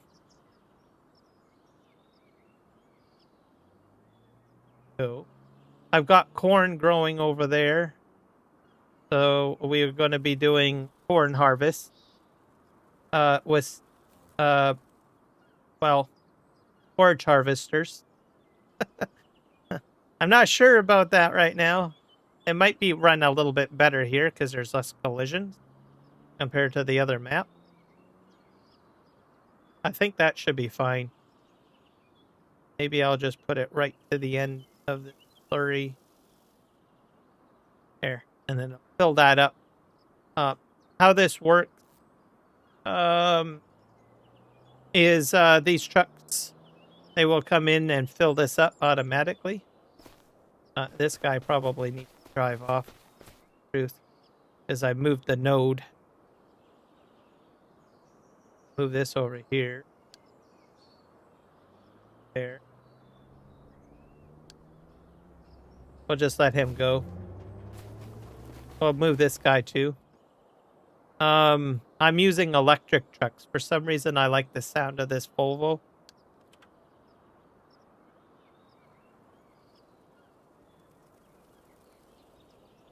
Just let them go. We'll go for a little ride with them. You guys can see how this operates with the trucks. These guys will unload and fill up automatically. And it'll get you over to the farms. So this is my entire course. This area over here is where my seeders fill up with lime. My lime fills up there. My lime spreader fills up there. My seeder fills up there. Anything I need to put solid fertilizer in there. Same along the top here. Got more bins with seeds than fertilizer along there. So whether it's a planter or a seeder, we're all good. And then I've got Mark Thor's TMR fermenting silo there, so I dump stuff in there. I got a silo over there. That's pretty much what this part of the farm is set up for. And then I've got this cornfield. I got some missing spots. I had some hiccups. Not perfect, but it'll do what I need it to do when I start putting forage harvesters. These are loop courses for both fields, for managing, for tippers, stuff like that.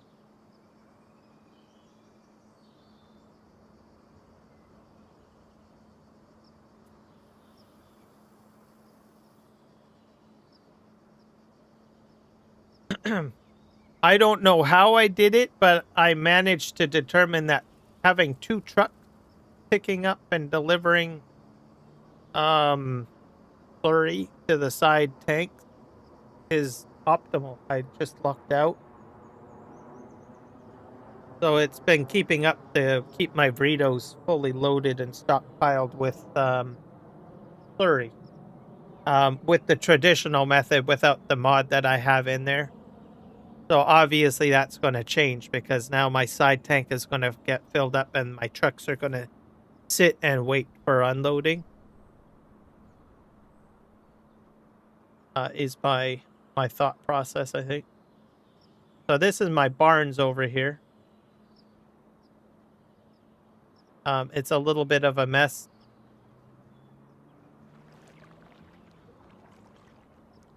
I put a bunch of... I was doing the, like I said, the pumps and hoses in here.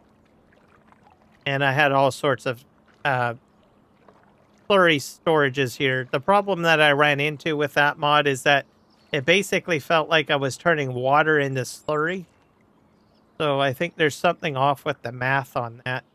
So I was planning on putting an older version in because I think he was just implementing that function where, you know, your slurry tank gets dried out with solid matter and you dump water in it. Unfortunately, I feel the math was off because I felt like I was constantly just turning water into slurry and the amount of solid matter wasn't going down. So I don't know. Something weird with that mod. Hopefully it'll get sorted. Anyways, it will go over here. They'll fill up the trucks and they'll head back over the slurry pit. And then they'll head back to the field. So, this one came out on the ModHub recently. I think it's very complete. I'm amazed. So this is probably going to be used on most of my maps. So, and it holds about 1 million liters of liquid. It can be like digestate or slurry. I'm very impressed with this. So this will be used on other maps. It's on the ModHub, I think this past 2 weeks. Either last week or the week before. These guys just fill up my barns with straw and TMR. Both of them. I got 2 barns. That guy is emptying manure.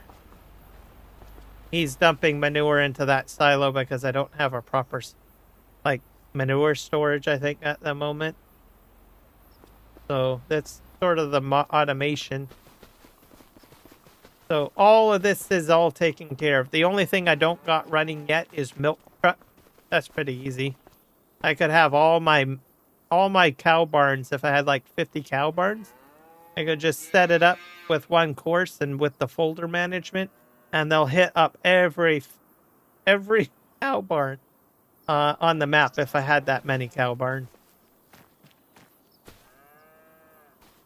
So, and you wouldn't have to touch anything every time you sign in, right? Wham! The trucks are just going to start rolling out, emptying out milk and feeding cows on it, unless you run out of material, right? So you wouldn't have to do anything, really. You can do other stuff. And you can, put that sheep too, or goats, if you wanted to. They call that the advanced, I think, advanced pickup and delivery function in AutoDrive, I believe. This is still getting worked on.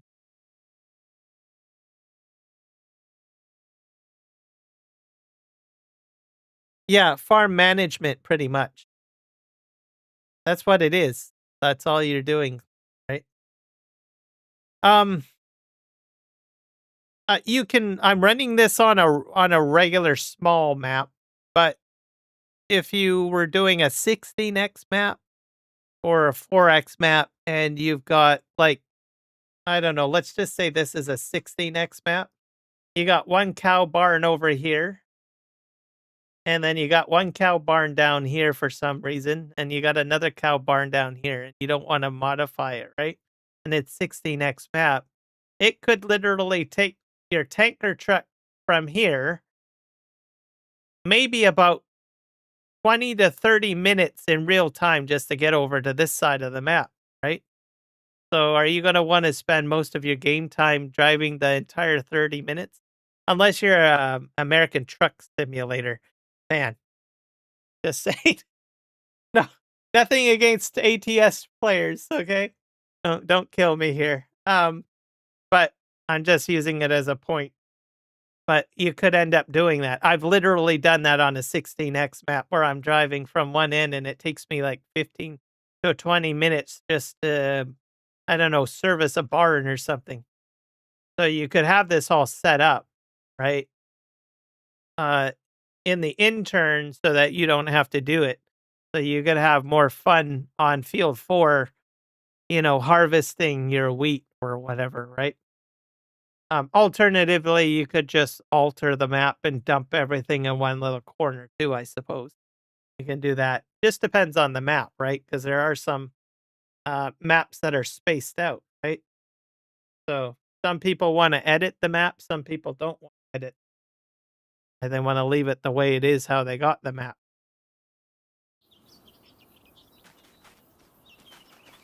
But that's just the way it is.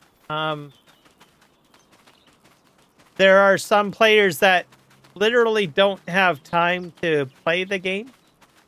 Like I watched this one guy live streaming. He's a dispatcher and he works from home.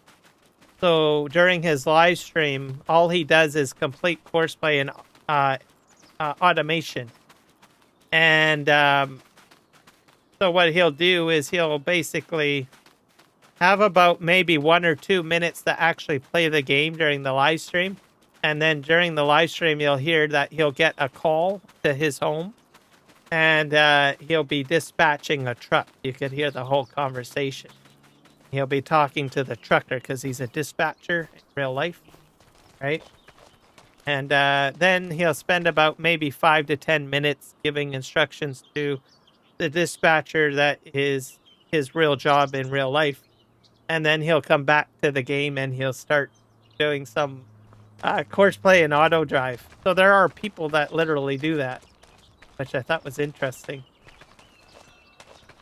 The whole farm was entirely automated. It was I don't know. He was on Twitch. I think I caught him one day while I was exploring Twitch live streamers for Farm Sim. And yeah. And I would say, hello, are you there in the chat? I didn't get any response, right? I thought, well, that's kind of rude. But then I realized he was actually doing his regular day job.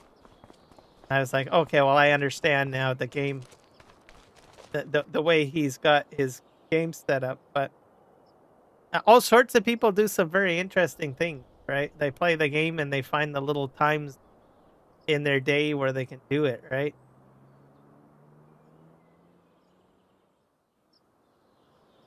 Is this done? I think it's done.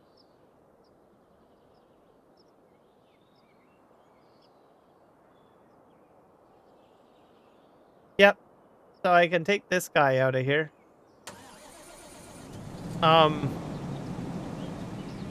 There is a lot of people who are from the game Satisfactory, and they love playing AutoDrive and Courseplay as well.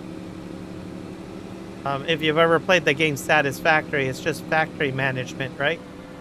So you just set up courses and stuff like that. I've seen some people that have come over from Transport Fever, too, that started getting into, you know, Farm Sim. So they incorporate Transport Fever management, traffic management into this game. So you've got all sorts of people that play this game that aren't just focused on farming. But those are the types of players that I find, or streamers or players or whatever, that usually use AutoDrive and Courseplay the most, I think. So you got a whole slew of other people that play other games that play this game completely, probably different than what you probably conceptualize. Which is kind of interesting. I find these little gems of people out on Twitch and YouTube as I'm surfing through for other channels to watch and stuff like that. And then when you watch them and you understand what their interest is in gameplay, it kind of makes sense, right? Once you learn their background, right? But most of them, like I said, either a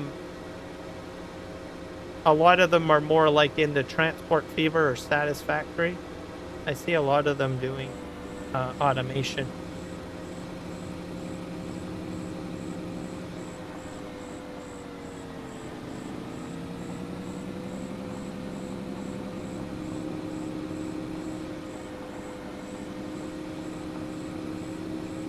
I've never played Transport Fever myself.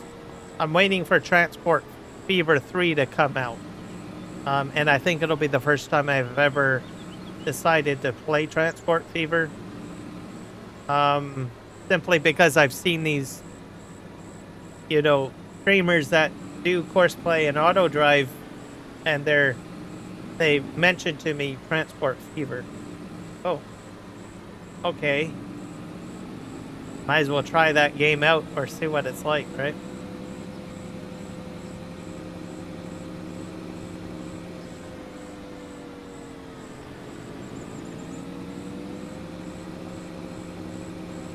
There's some crazy stuff out there for content. And how people play the game and stuff like that, right? It's crazy. I don't know where I'm going to park this. I gotta find a spot. But this setup is what I really wanted. I'm glad that this works. This is Sky Agra Pack. got that, what do you call it?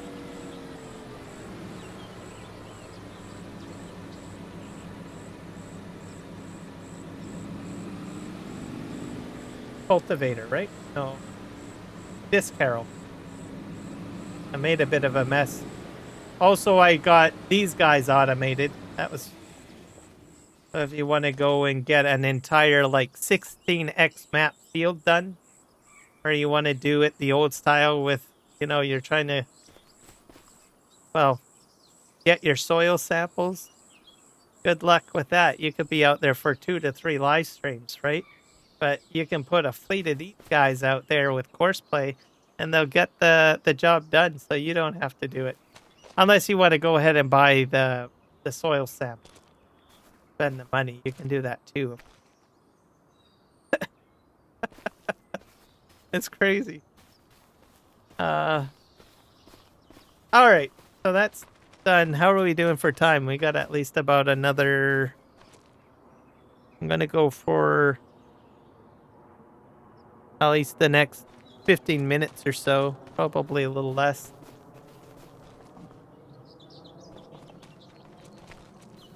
I'm probably gonna buy my next equipment I get. Yeah, pretty much, Joel. I'm gonna check my cornfield, and I guess I'll buy some. Are these guys almost done? It's still growing, so probably these are going to be ready pretty soon. I'm gonna need some forage harvesters for this, so I might as well buy the equipment that I want to automate this, I guess.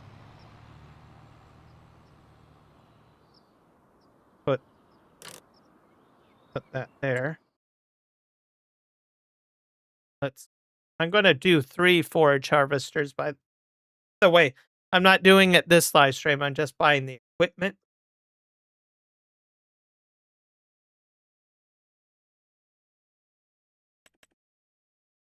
I used this earlier today already.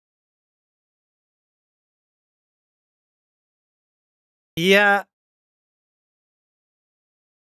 There's a lot of consoles that wish it. 16x stuff, yes. There's a lot of console players that wish that. Unfortunately, the hardware is just not there.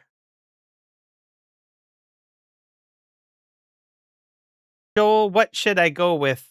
I'll let you decide. Do you want me to do prone as big M or big X? I'm gonna put 3 out. Or the Kloss or New Holland, John Deere. I've already done the Fent, so we're leaving the Fent out. You can choose a brand name. John Deere, New Holland, Kloss, or Krone. Let you decide.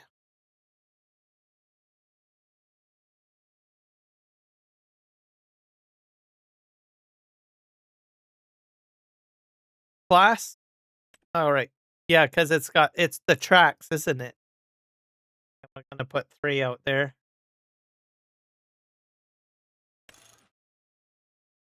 Oh boy. Oh, this is a different paint job. There's the Unstoppable. I think we'll do the Unstoppable. Silage additive tank, why not? Long pipe. You got short pipe, standard. I always go with long pipe. Buy this. We're buying 3 of them. We're going to put 3 out on the field. Probably we'll probably do this like next Saturday. I'm just getting the equipment purchased now. If I might as well get it done now while I got the time, right? All right, now we need some headers for this thing. We need a corn header.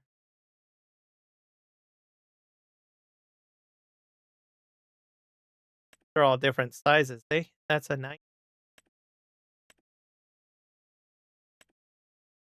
I'm going with the largest one. Oh, wait. That's a nice. I guess I better use the Kloss blades. That folds up, too. They all fold up. All right, we're buying 3 of these. Oh, they're standard configuration. Unstoppable. So we're buying 3 Unstoppables. Buy those.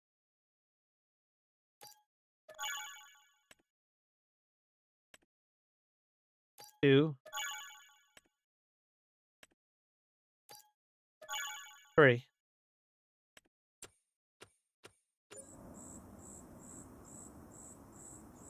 Oh, I guess I got the time parameter too quick. The problem. Fix that. Need to set the day and time. Put the during the day. Start.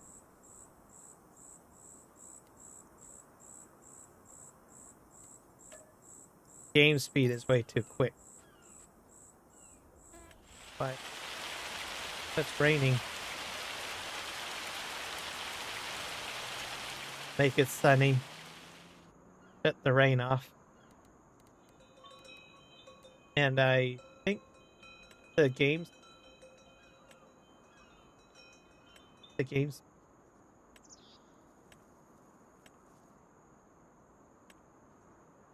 I don't think it's in. Might have accidentally changed it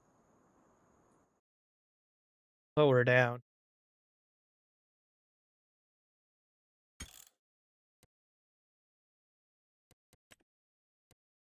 Set this back down to realism, I guess.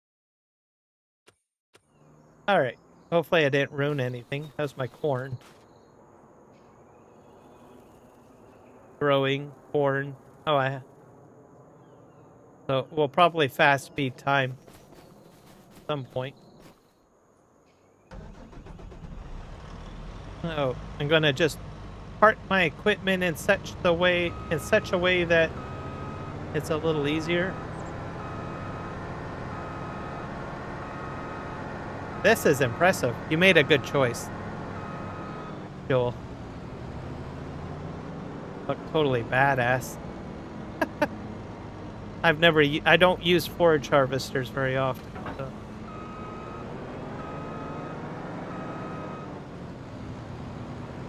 I like to start at the other end of the field because this area is like too congested. Move them down here.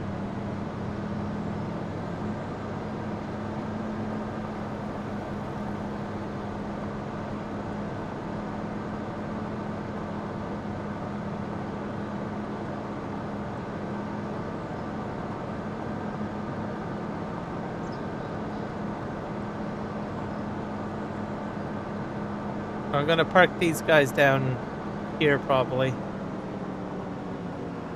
I've got these guys set up over here.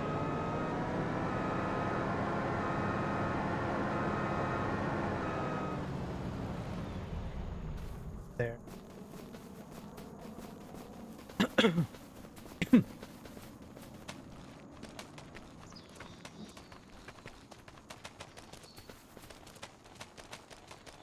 Get ourselves this here.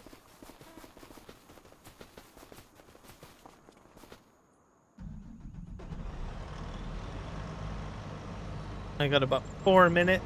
I'm gonna try to find someone to send you guys to. I think probably Kiwi will be live streaming.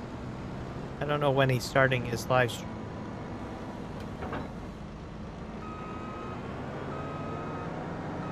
Probably send you guys over to Kiwi.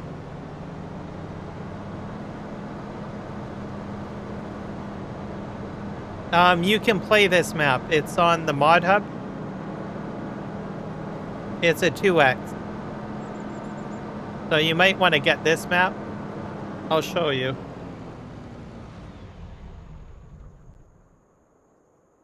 This is probably the best that you could probably get, unless you get Ganundental, but like there's some 4x's that are out, but you might be interested in this one.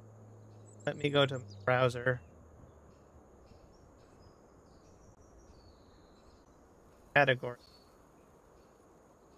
I think it's under the North. I'm not sure. It might be under Fantasy or North American. I think it's by FS. This one I guess my computer's listening to me, or the browser is. This one is also available. It's a 4X. It's a Canadian map. And it's available on PlayStation, so you could do this one too. So this is 4X for sure, this one. 4X. How do you say this? And it's a real location in Manitoba. So this is one good map. And then I'll show you guys the one that I'm playing on right now. Harvest. It's by FSG Modding. Everybody knows who FSG.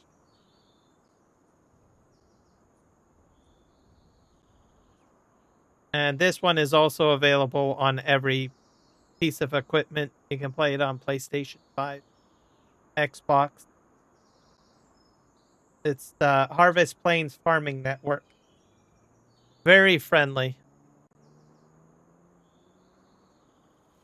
So that map, the Ganundental map is Xbox, and also this map is Xbox. So the two links I'm giving you, Joel, are both large maps. Play them.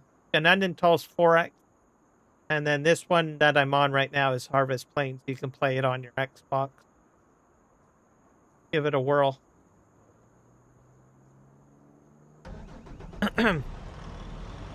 This one's already set up. You get a lot of equipment too, so it's very multiplayer friendly.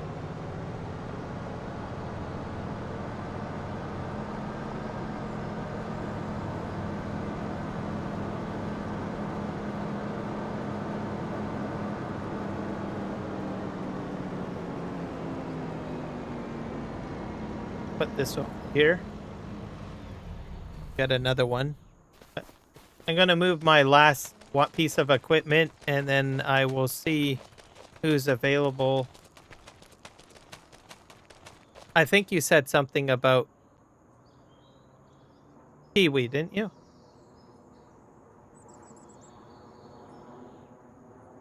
I have to open up my chat larger so I can scroll up.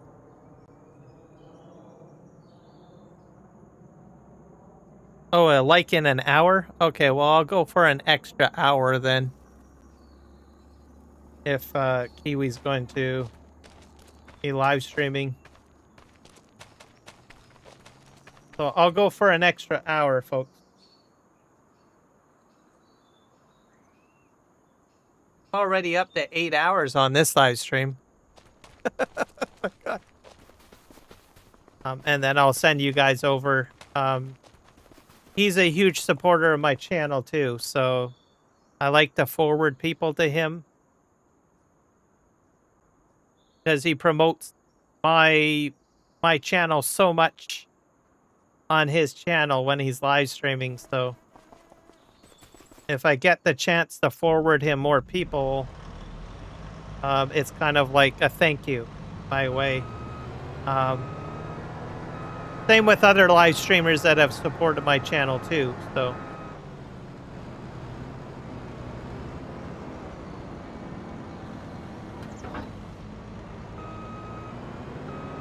Oh. And I still got this open up in front of me. I gotta shut that down. Anyways, there we go. So we're going for an extra hour, folks. Extra hour. And then I'm going to forward you guys over to Kiwi Sim Farmer. It's going to be a multiplayer live stream. So I think I might actually join in. I still have a little bit of energy in me, so I might play for about an extra hour on his multiplayer server with his community. I don't know if I'll do a lot of talking. I don't usually talk. My throat usually gets pretty worn out at the end, so I'll probably join Discord if he's doing Discord. He doesn't always do Discord, but I'll probably join in. And then hopefully maybe by in an hour my ice cube will be Defrosted. What do we need here? We also need something to pip into, right? I don't know what I want to use.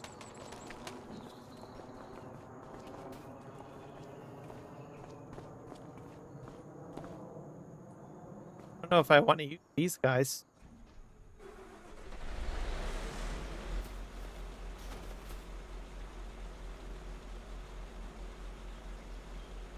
No, I don't want to go that far. My God. I don't usually go this long, but the thing is when I start testing something, I just get into the framework. Like, you should see me when I'm just, like, testing on my own. I'll sometimes lose track of time. So I'll forget to go to sleep or something if I'm trying to do, like, this stuff on my own. Because you just get so focused on trying to do stuff. Oh, I know you're kidding. It's okay, Joel. You can tease me if you want. Just make sure that you always good if you're going to joke. The best etiquette in chat so that there's no confusion. Always put some like smiley emojis on there or a JK, so that the person that's like, you know, watching the chat or something like that will know your meaning. So as long as you do that, you're pretty much good as butter. So, and I'm just saying that to everyone, not just to Joel. I'm pretty sure Joel already knows that because he's already got, what is it, the crazy crying, laughing faces?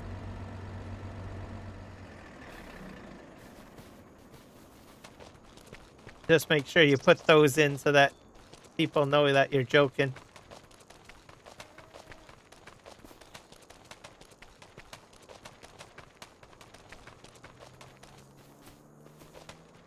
Okay, I'm gonna... can you put corn in these things? I don't know. I don't usually use these for corn. Okay, let me just take a look in the ModHub. Or, sorry, not the ModHub. The store. See if... need another sip of water. My throat's trying.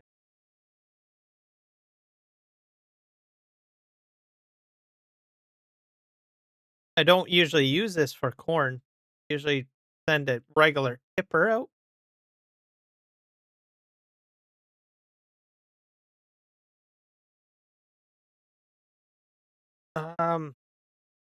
Where is it? Auger wagons. There we are. This one is limited. Looks like it's only for silage. I've never seen this before.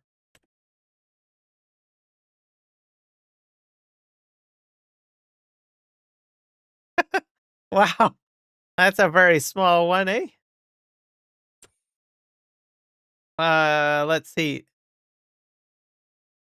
I don't think I would use the buffle.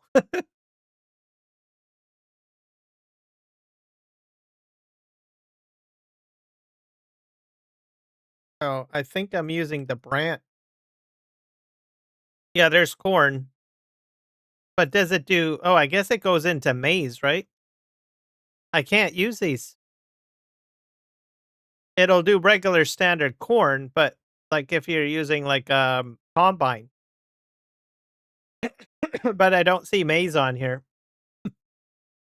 Sorry, chaff. Because it spits out chaff, right?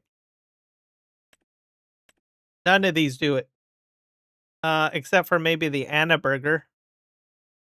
This one, I probably don't want to use the Annaburger. Yeah, chaff is in here. I could use this if I wanted to. I don't think I'm going to do that, though.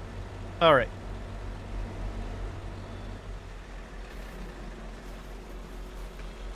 I'm going to shut this off because this is on. So that's a bad decision right there.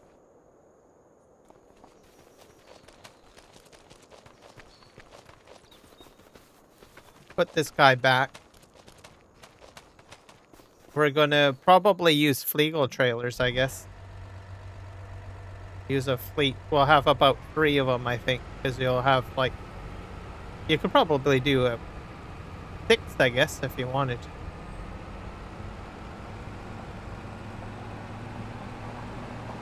Coming out going to be quite different. Like there won't be a starter farm, I don't think. Instead, it will have a separate buildings pack. And you need to place down the buildings separate. Okay. It's possible. I could probably see that. I don't think I've ever heard of that happening before.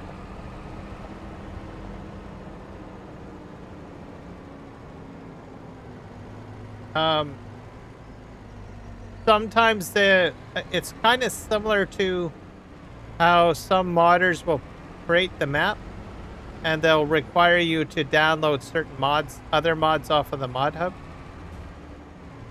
I don't think I have a lot of room in here, do I? Straighten out.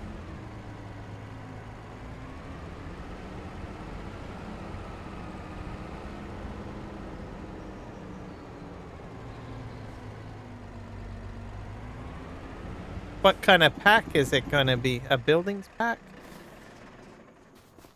Some modders will, or map makers will separate their assets. Will separate the assets a little bit. I've seen that. So, like as an example, some people might see certain barn designs that are interesting, and they will say to the modder, "Hey, can you put that as a separate pack?" Yeah, building pack. I got. So yeah, that does happen. I'm drawing a blank of which modders do that or map makers do that at the moment. I'm having a bad time with names. I'm trying to say. I'm gonna pull. Do I want to use? No, I'm gonna leave those in there. I got legal trailers somewhere, don't I?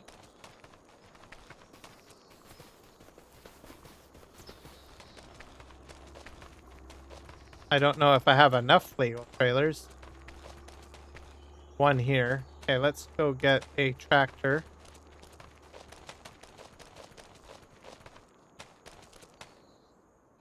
We'll use the fence, I guess.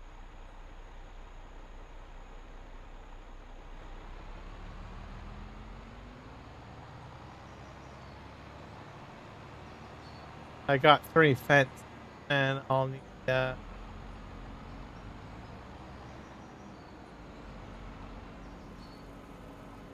I'm gonna turn this off.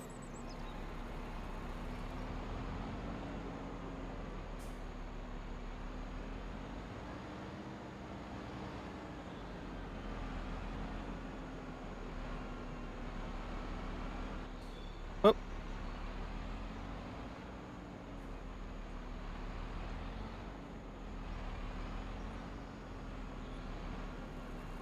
I'm gonna grab this guy. We'll probably put him to work. And we'll get, like, I think I need 2 more of these trailers, I think.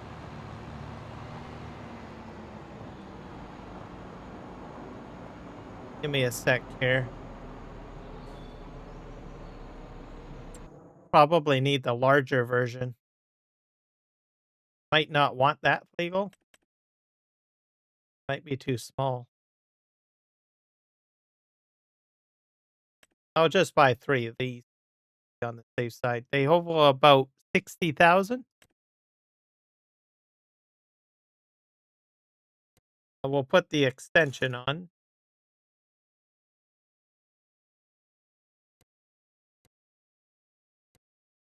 I like putting the lights on.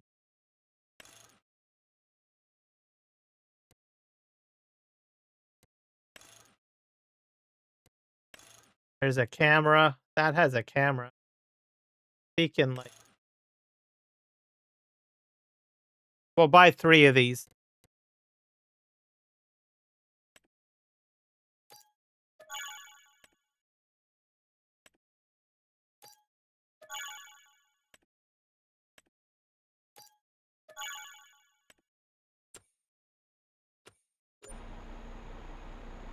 we'll leave this alone, I guess.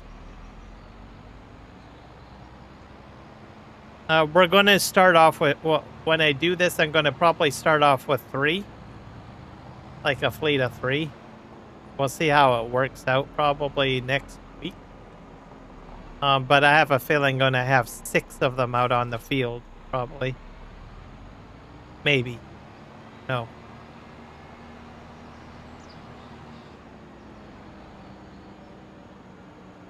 See what happens, I guess.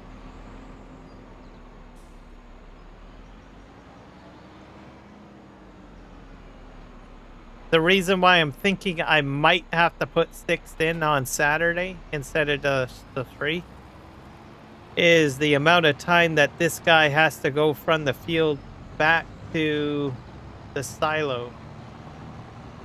So generally you want to have one on transporting out and one returning. Or you're just going to have your silage,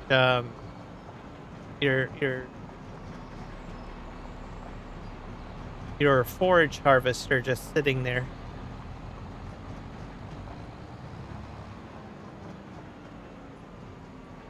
Well, I hope you get one. That way you can try out all these amazing maps. And also all the mods too. A lot of stuff you can do.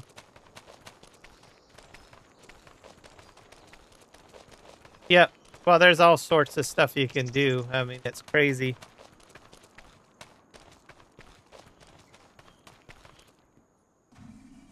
There's some custom maps too where you've got the 3Js. They have one map. That's another Canadian farm sim content creator. They also do other games as well. And there's like this map where it's like covered with water. And you have to basically do different tasks on the map to slowly get the water to recede. I don't know if that's on console. So there's that. There's some script mods that you start off with nothing. And you have to like gain XP to unlock certain things. There's some like really crazy stuff that you can really do on the PC other than standard farming. Realism mods, I suppose, too. I think most of those are scripted. You can't get those on console.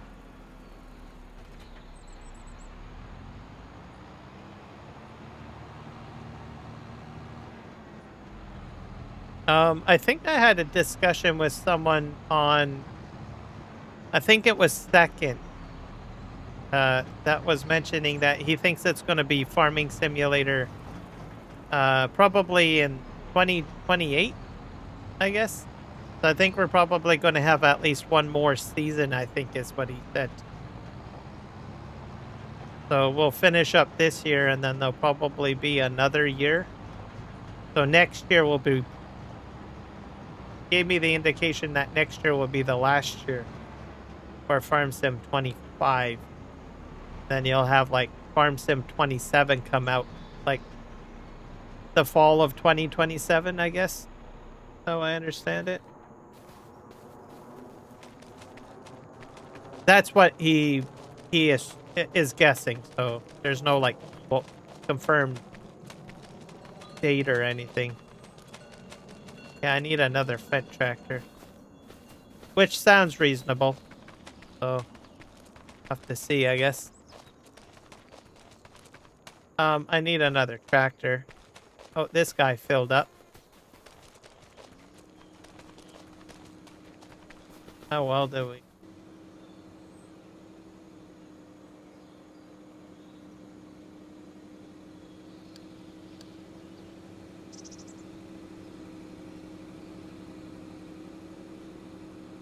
Got this guy ahead. Guy will unload.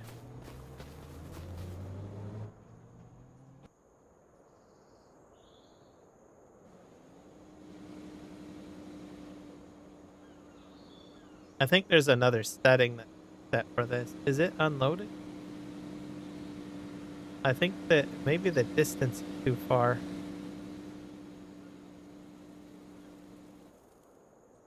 Have to fix this.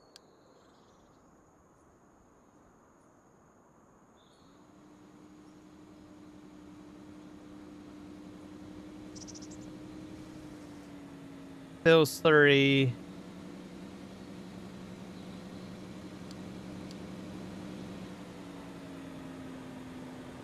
I wonder if this is too far over.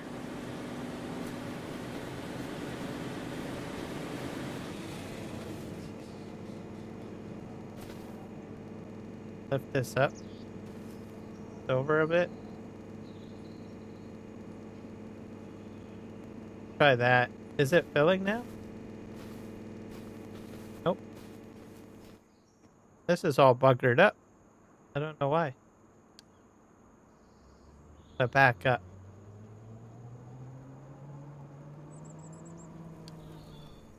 Go forward and see if this... Maybe I need the rear of it to line up. Maybe I have to push it forward a bit. Am I emptying? No, I'm not. Because I did adjust this course. Just move this about, I think about here.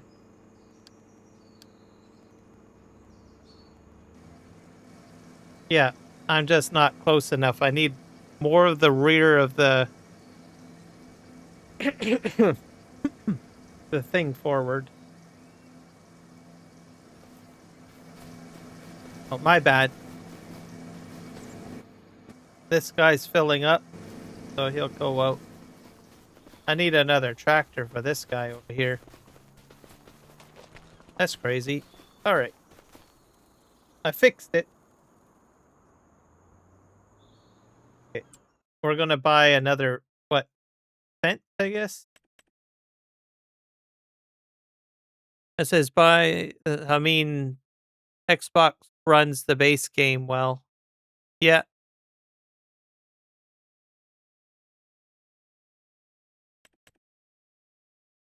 I think they should at least have 3 seasons passes for Farming Simulator for each game.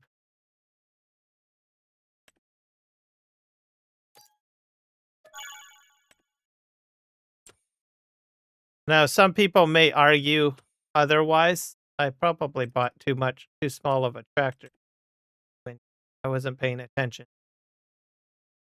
I'll buy another fence.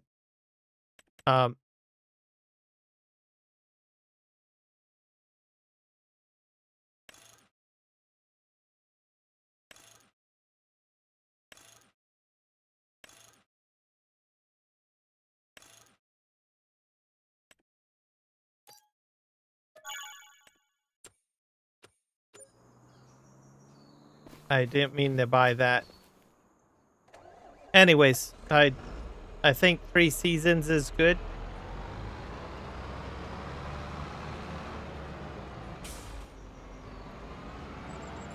And Giants can still make money off of DLCs and seasons purchases, right?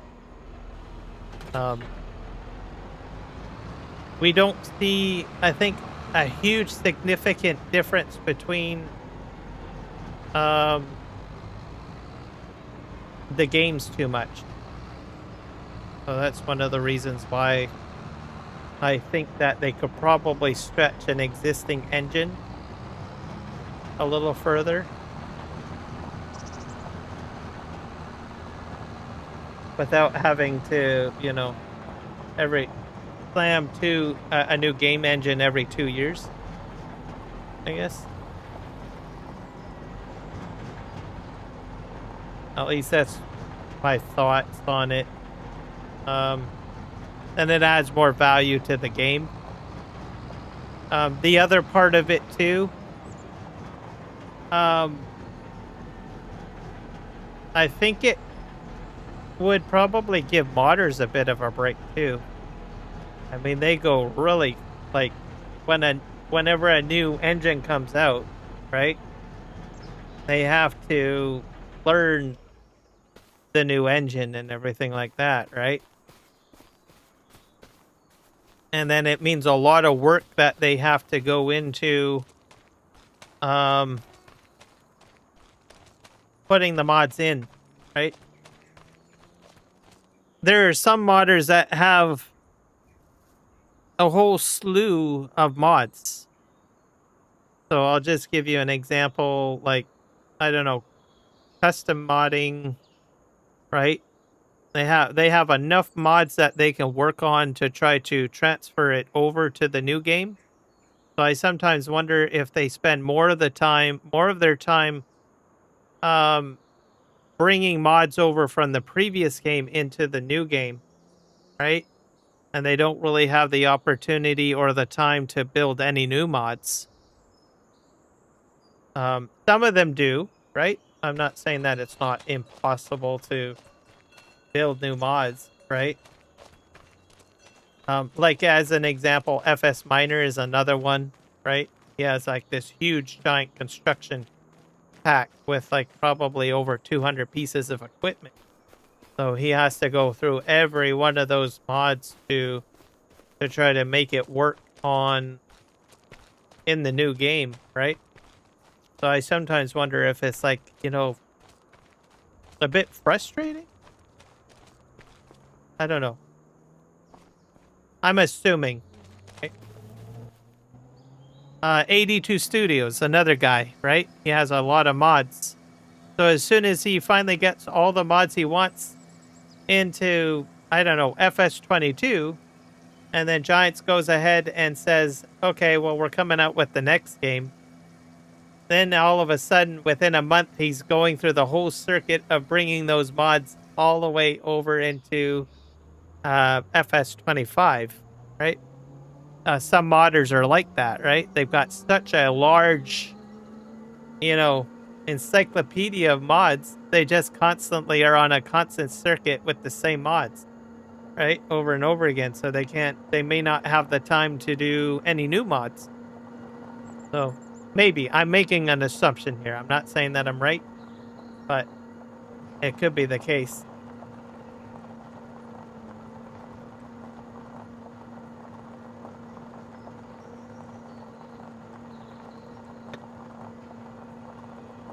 Then the other question I have, do they get any burnout? Oh, you have the test tomorrow. Oh dear. Joel, did you study? I hope you studied.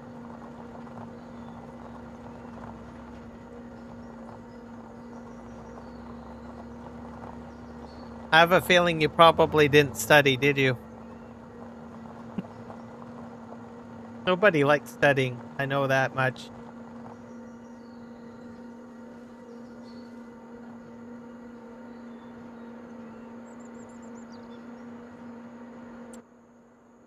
Some people don't need to study. They just pick everything up pretty easily, but... All right. So we got about another 30 minutes here. You didn't, yeah, you didn't study. I knew it.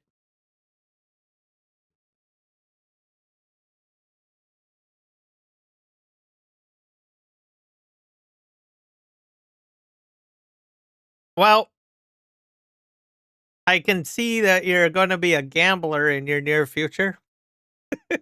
That's a joke. That's just a joke. Only got 12 questions. Okay. Do you feel that you understand the subject matter fairly well? Like that you can get away with it?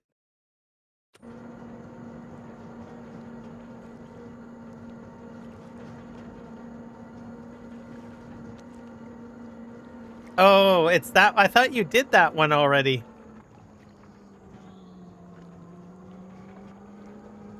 I guess you. Oh, so that they postponed it. Okay. All right. Well, Joel, do you want to make your teacher look bad? You'll be like, yes, of course, I want to make my teacher look bad. I didn't like that teacher anyways. I guess it's not so much to worry about if it's just a teacher assessment to see where you're at.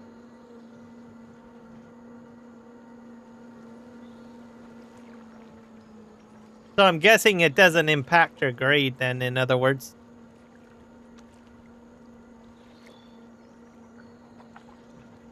Go in here. Probably not though. That's a crooked course. Right, it's filling up there.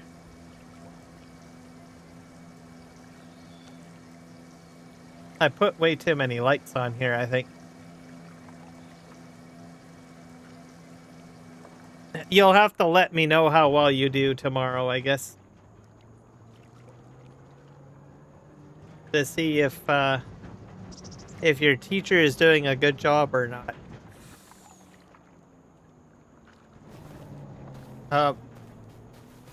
What I haven't been in school for I don't know how many years now, but we didn't have any assessments for teachers, but we had what was called a provincial exam, and so the province wouldn't really, pick on a particular teacher or anything, unless they have to put their name on each test, but essentially we would have the province would test to see how well schools are actually teaching curriculum, and every grade had to do this, and it would be just for the province to figure out whether or not if it's being taught correctly. A province is a state, by the way, so it's the government that issues this test out, right? So every student has to take it, whether you're in, elementary school, middle school, or high school.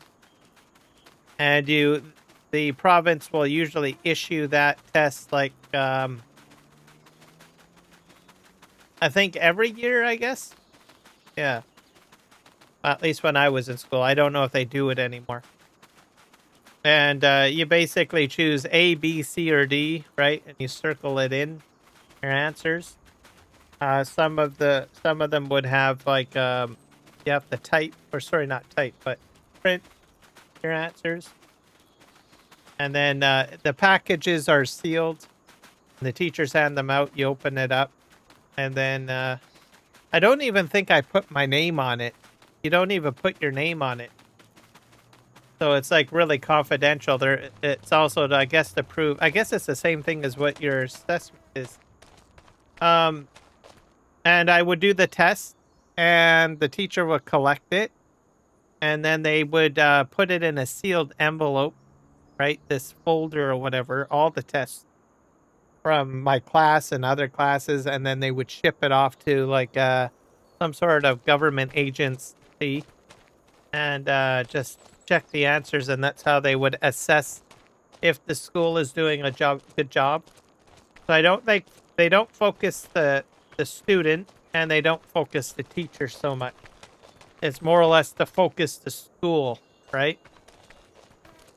And then the principal of the school or the headmaster of the school, whatever terminology you're familiar with, would get the results, and then they would probably have a meeting with, all of the teachers and let them know the results. Say, look, we need to do this or that to improve the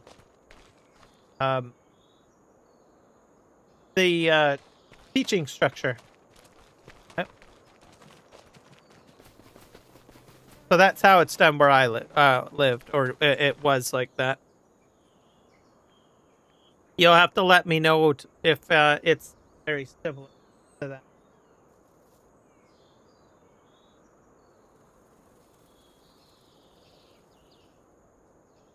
You may not even have to put your name on the sheet of paper. Might be exactly the same way that I had to do my these sort of provincial assessments or state of assessment called. Okay. Okay.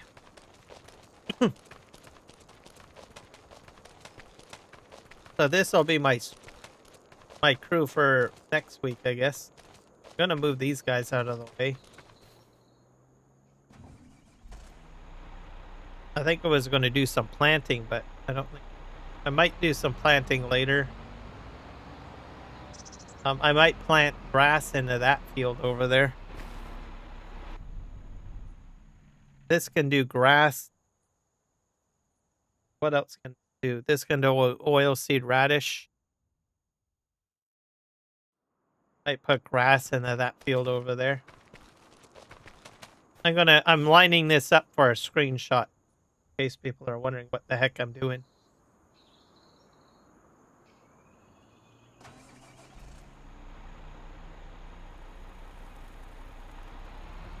So this will probably be a screenshot for my next live stream.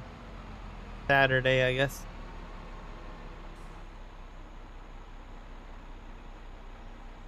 Oh, and I'm gonna probably want all those lines to go away.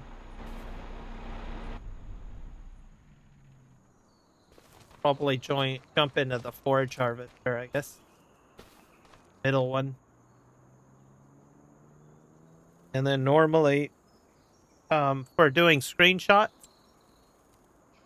in case anyone's wondering, obviously it's a little bit more elaborate like this. I usually dump it into like an image program or something like that.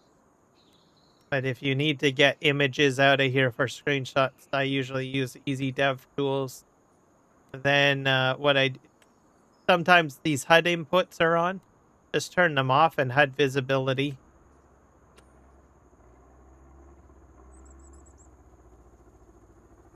This is open.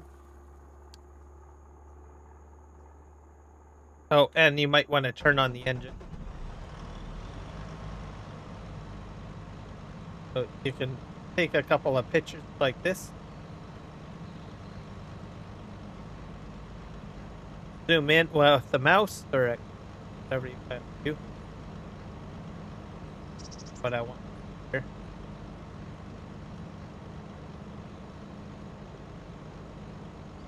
So I can make it as zoomed out as I want, or zoomed in. Scroll wheel. Which way I want this. I probably want the cornfield in the background.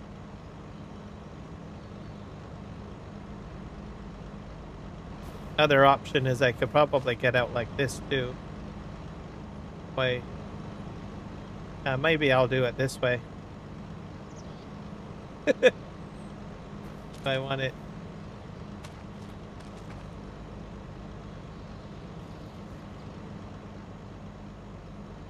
I'll do it like that. And then I just grab a snipping tool with Windows.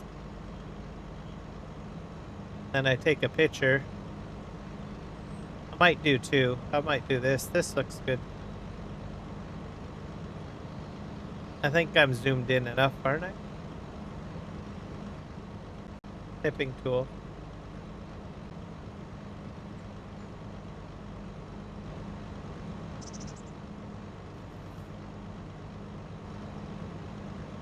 You won't be able to see the snipping tool, but I can just grab a quick picture and then I dump it into an imaging program. And I can add text around it and stuff like that.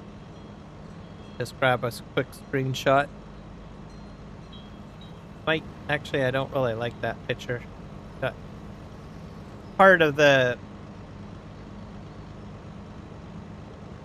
one of the pieces of equipment clipped out. I'm gonna do one more. I'll probably have this for next week. And I'll get saved to my desktop and then I can edit it later. Alright, and then I just turn all of this off. So I just put the HUD back on. Easy Dev Tools. HUD inputs.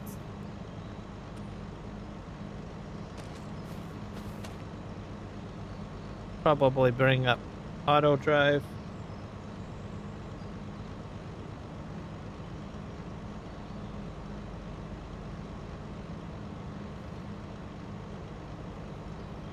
Which button is it? Oh, N button. I got running multiplier enabled and disabled. This is becoming... I really need to write this down. Keep on forgetting.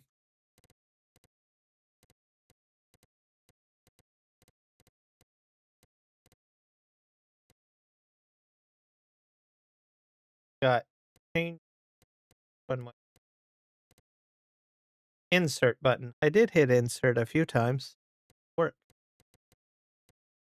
Courseplay is left shift in. I did that.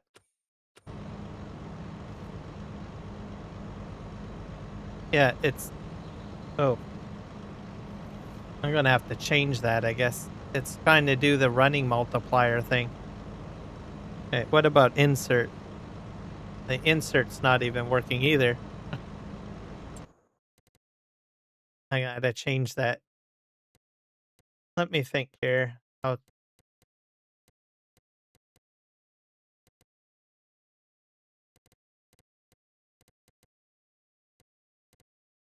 I don't think it normally affects it if you stay out of the easy dev tools. I think that's part of it. I don't use that multiplier flipper. Easy dev tool. AutoDrive. I don't really need any that will probably the... Yeah, here we go. So F12 I'll leave alone. I just delete this backspace because I don't use these. Delete an object. That one probably has to stay. Toggle HUD. That one probably can stay. I don't know. What about home? Super strength? Put that off. Toggle hub? We'll leave that. We'll try that. We'll save the controls and we'll see if that fixes my problem.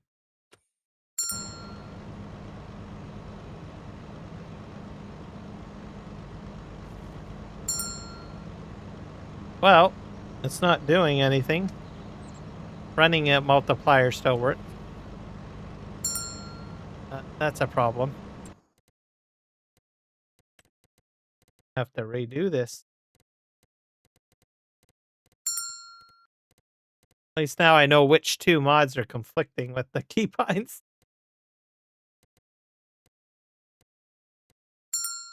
That's gonna drive me up the wall, that noise. Okay. You got 12. Let's... I don't know why it's... I don't have an option in here. It's like a hidden one. All right. Well, we'll just switch Courseplay HUD then. We'll set this to left shift page up, maybe. Yeah, that'll work. Then for the AutoDrive, left shift page down, I guess. That's probably easy to remember, right? Hopefully those are not set to another keybind. Harrow. Okay, AutoDrive is next. The insert button should have...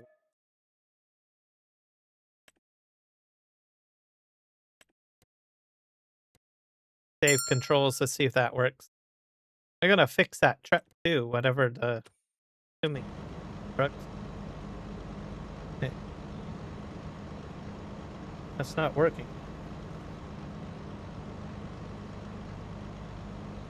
I'm having bad luck. What if I do it in here? There we go. Oh, you gotta be in the vehicle. Alright. My bad, folks. I'm an idiot. You can sue me now. Alright.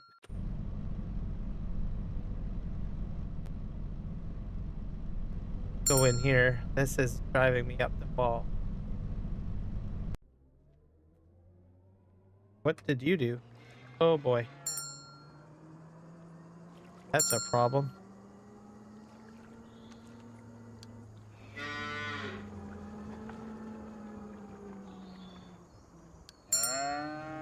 There we go.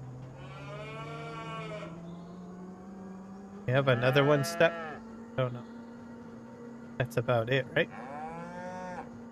I will fill up with manure or slurry. I do have another truck stuck. This guy, something must have goofed up when I went into Easy Dev Tools. It does happen.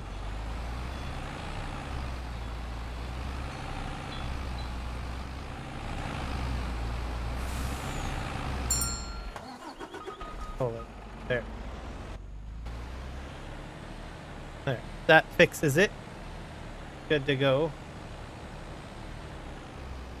What else do I want to look at?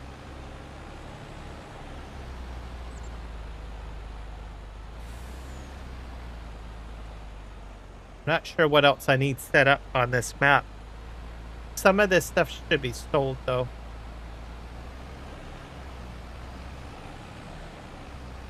I can probably sell some of this stuff because I don't need it anymore.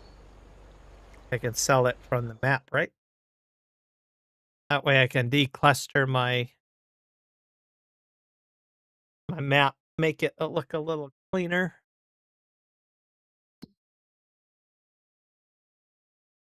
The trailer over here.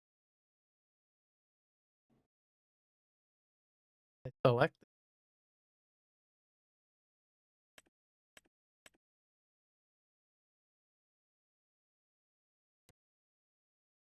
I'll probably sell this.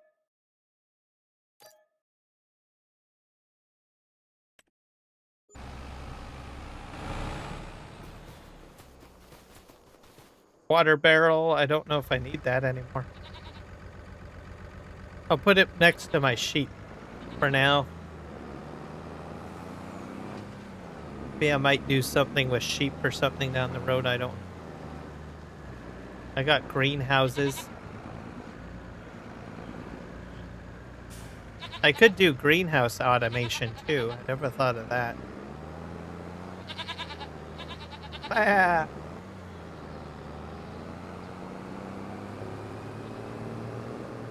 That might be a little overkill. Maybe I don't.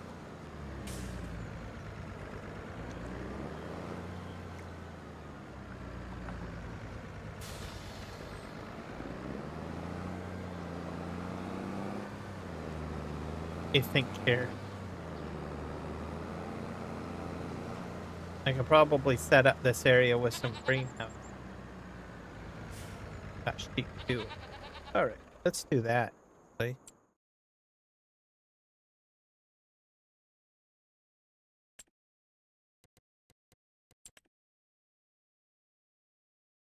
actually have 2 greenhouses here already, but I'll delete those out. Sell that. Now this one. I can make it look a little bit better. All right. Go into build mode. Probably going to put them in this area, and then I have water over here. Let's see here.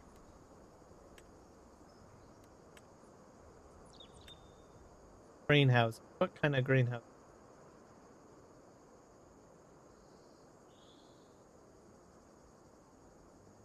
Probably do large ones. Oh, rice samples. Do a couple of those, right? How's my triggers on these? Put this like right here.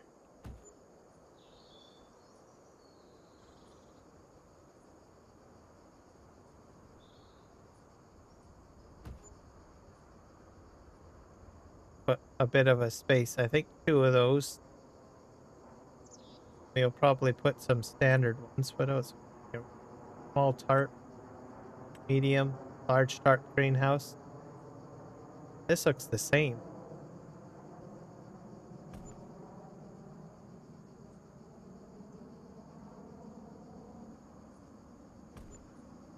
Line up there. Do we want to do mushroom? I think that'll be good. We'll do some other ones. Maybe we'll do mushroom.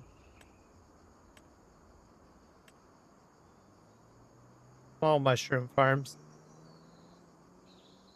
Where's the water output on this? That's the water.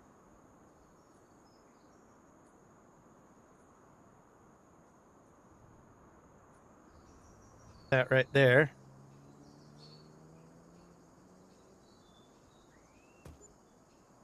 An admin, I don't give those out very often, Joel.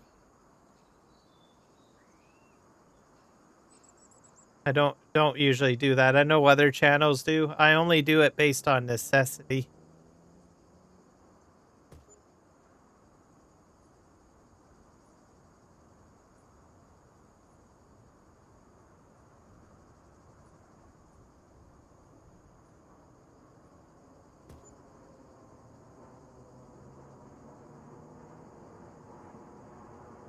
Yeah, I've always been that way. I treat it as like almost like a real job, really, right? For moderation, stuff like that. So I don't hand it out like a frill or anything like that.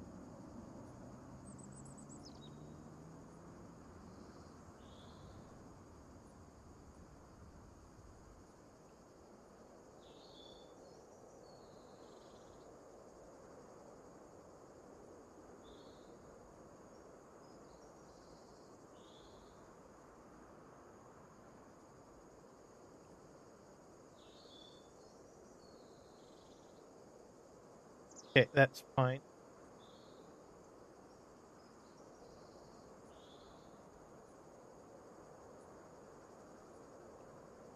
So I only have like a small group.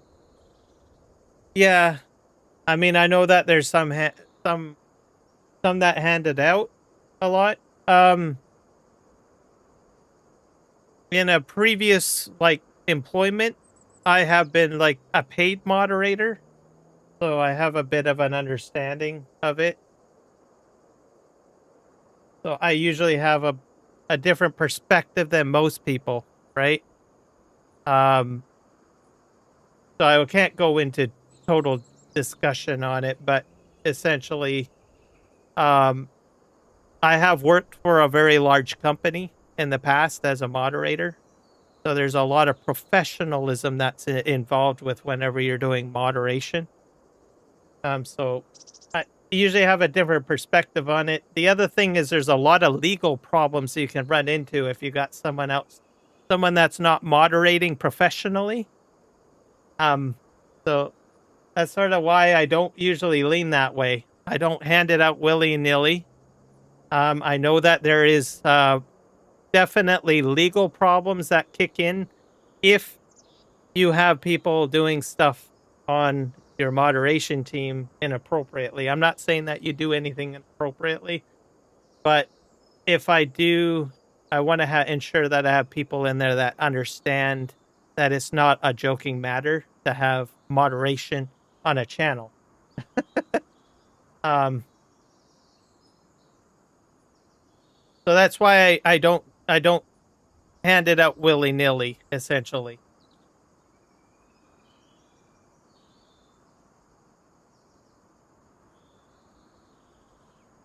I treat it as a respectable position, I guess you could say.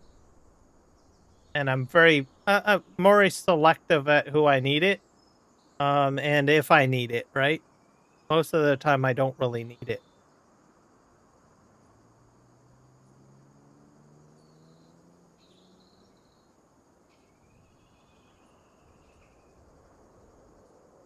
Put that here.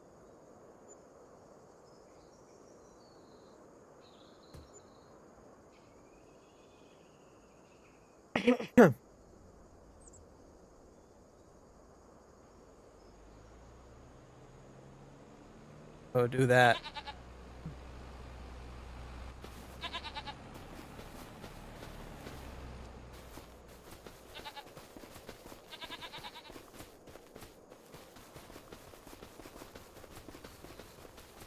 So that's why I don't do it. There's always the chance that there could be a legal problem that can kick in.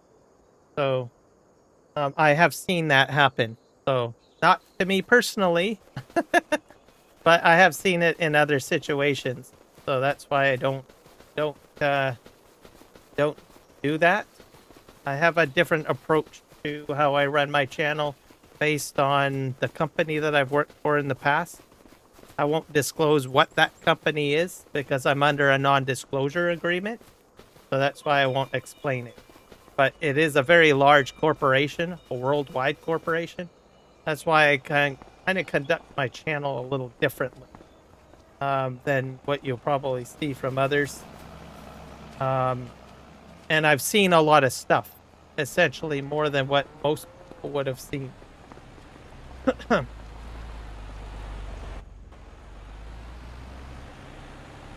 And there are consequences too, right? There's legalities, then there's consequences. That's why I don't usually hand it out so freely, I guess.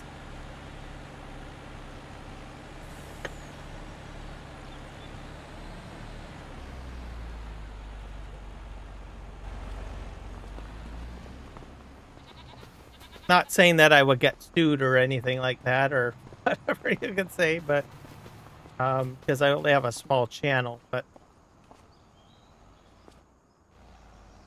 the stuff that I see or have seen from my previous employment, right, has made me a little bit hesitant.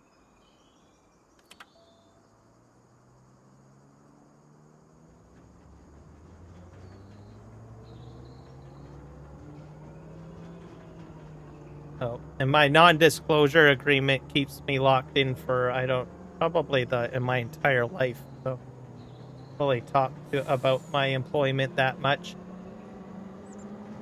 for that reasoning. He's live. Okay, fantastic.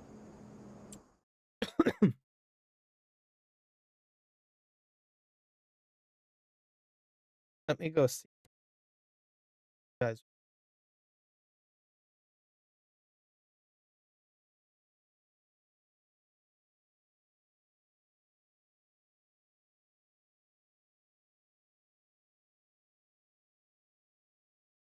I have to edit this, so I live streamed for an additional hour for this. I'll be happy to send over 7 people.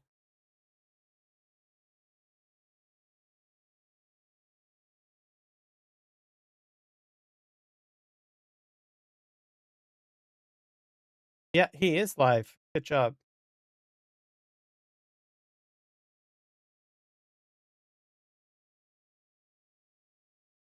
I think he's on the yeah, we'll sec that one. I'm not sure if I have people on Twitch watching. Like, because I can rate a channel too on Twitch.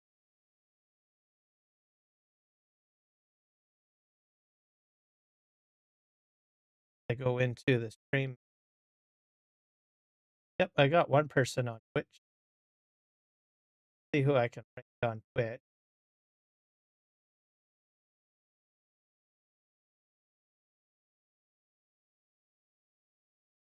Oh, which one looks interesting? We got Magic 50.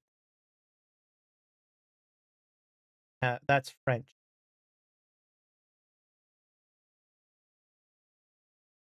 Aussie Coffee Bean.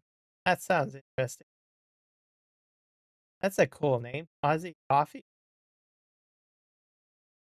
I'll start a raid.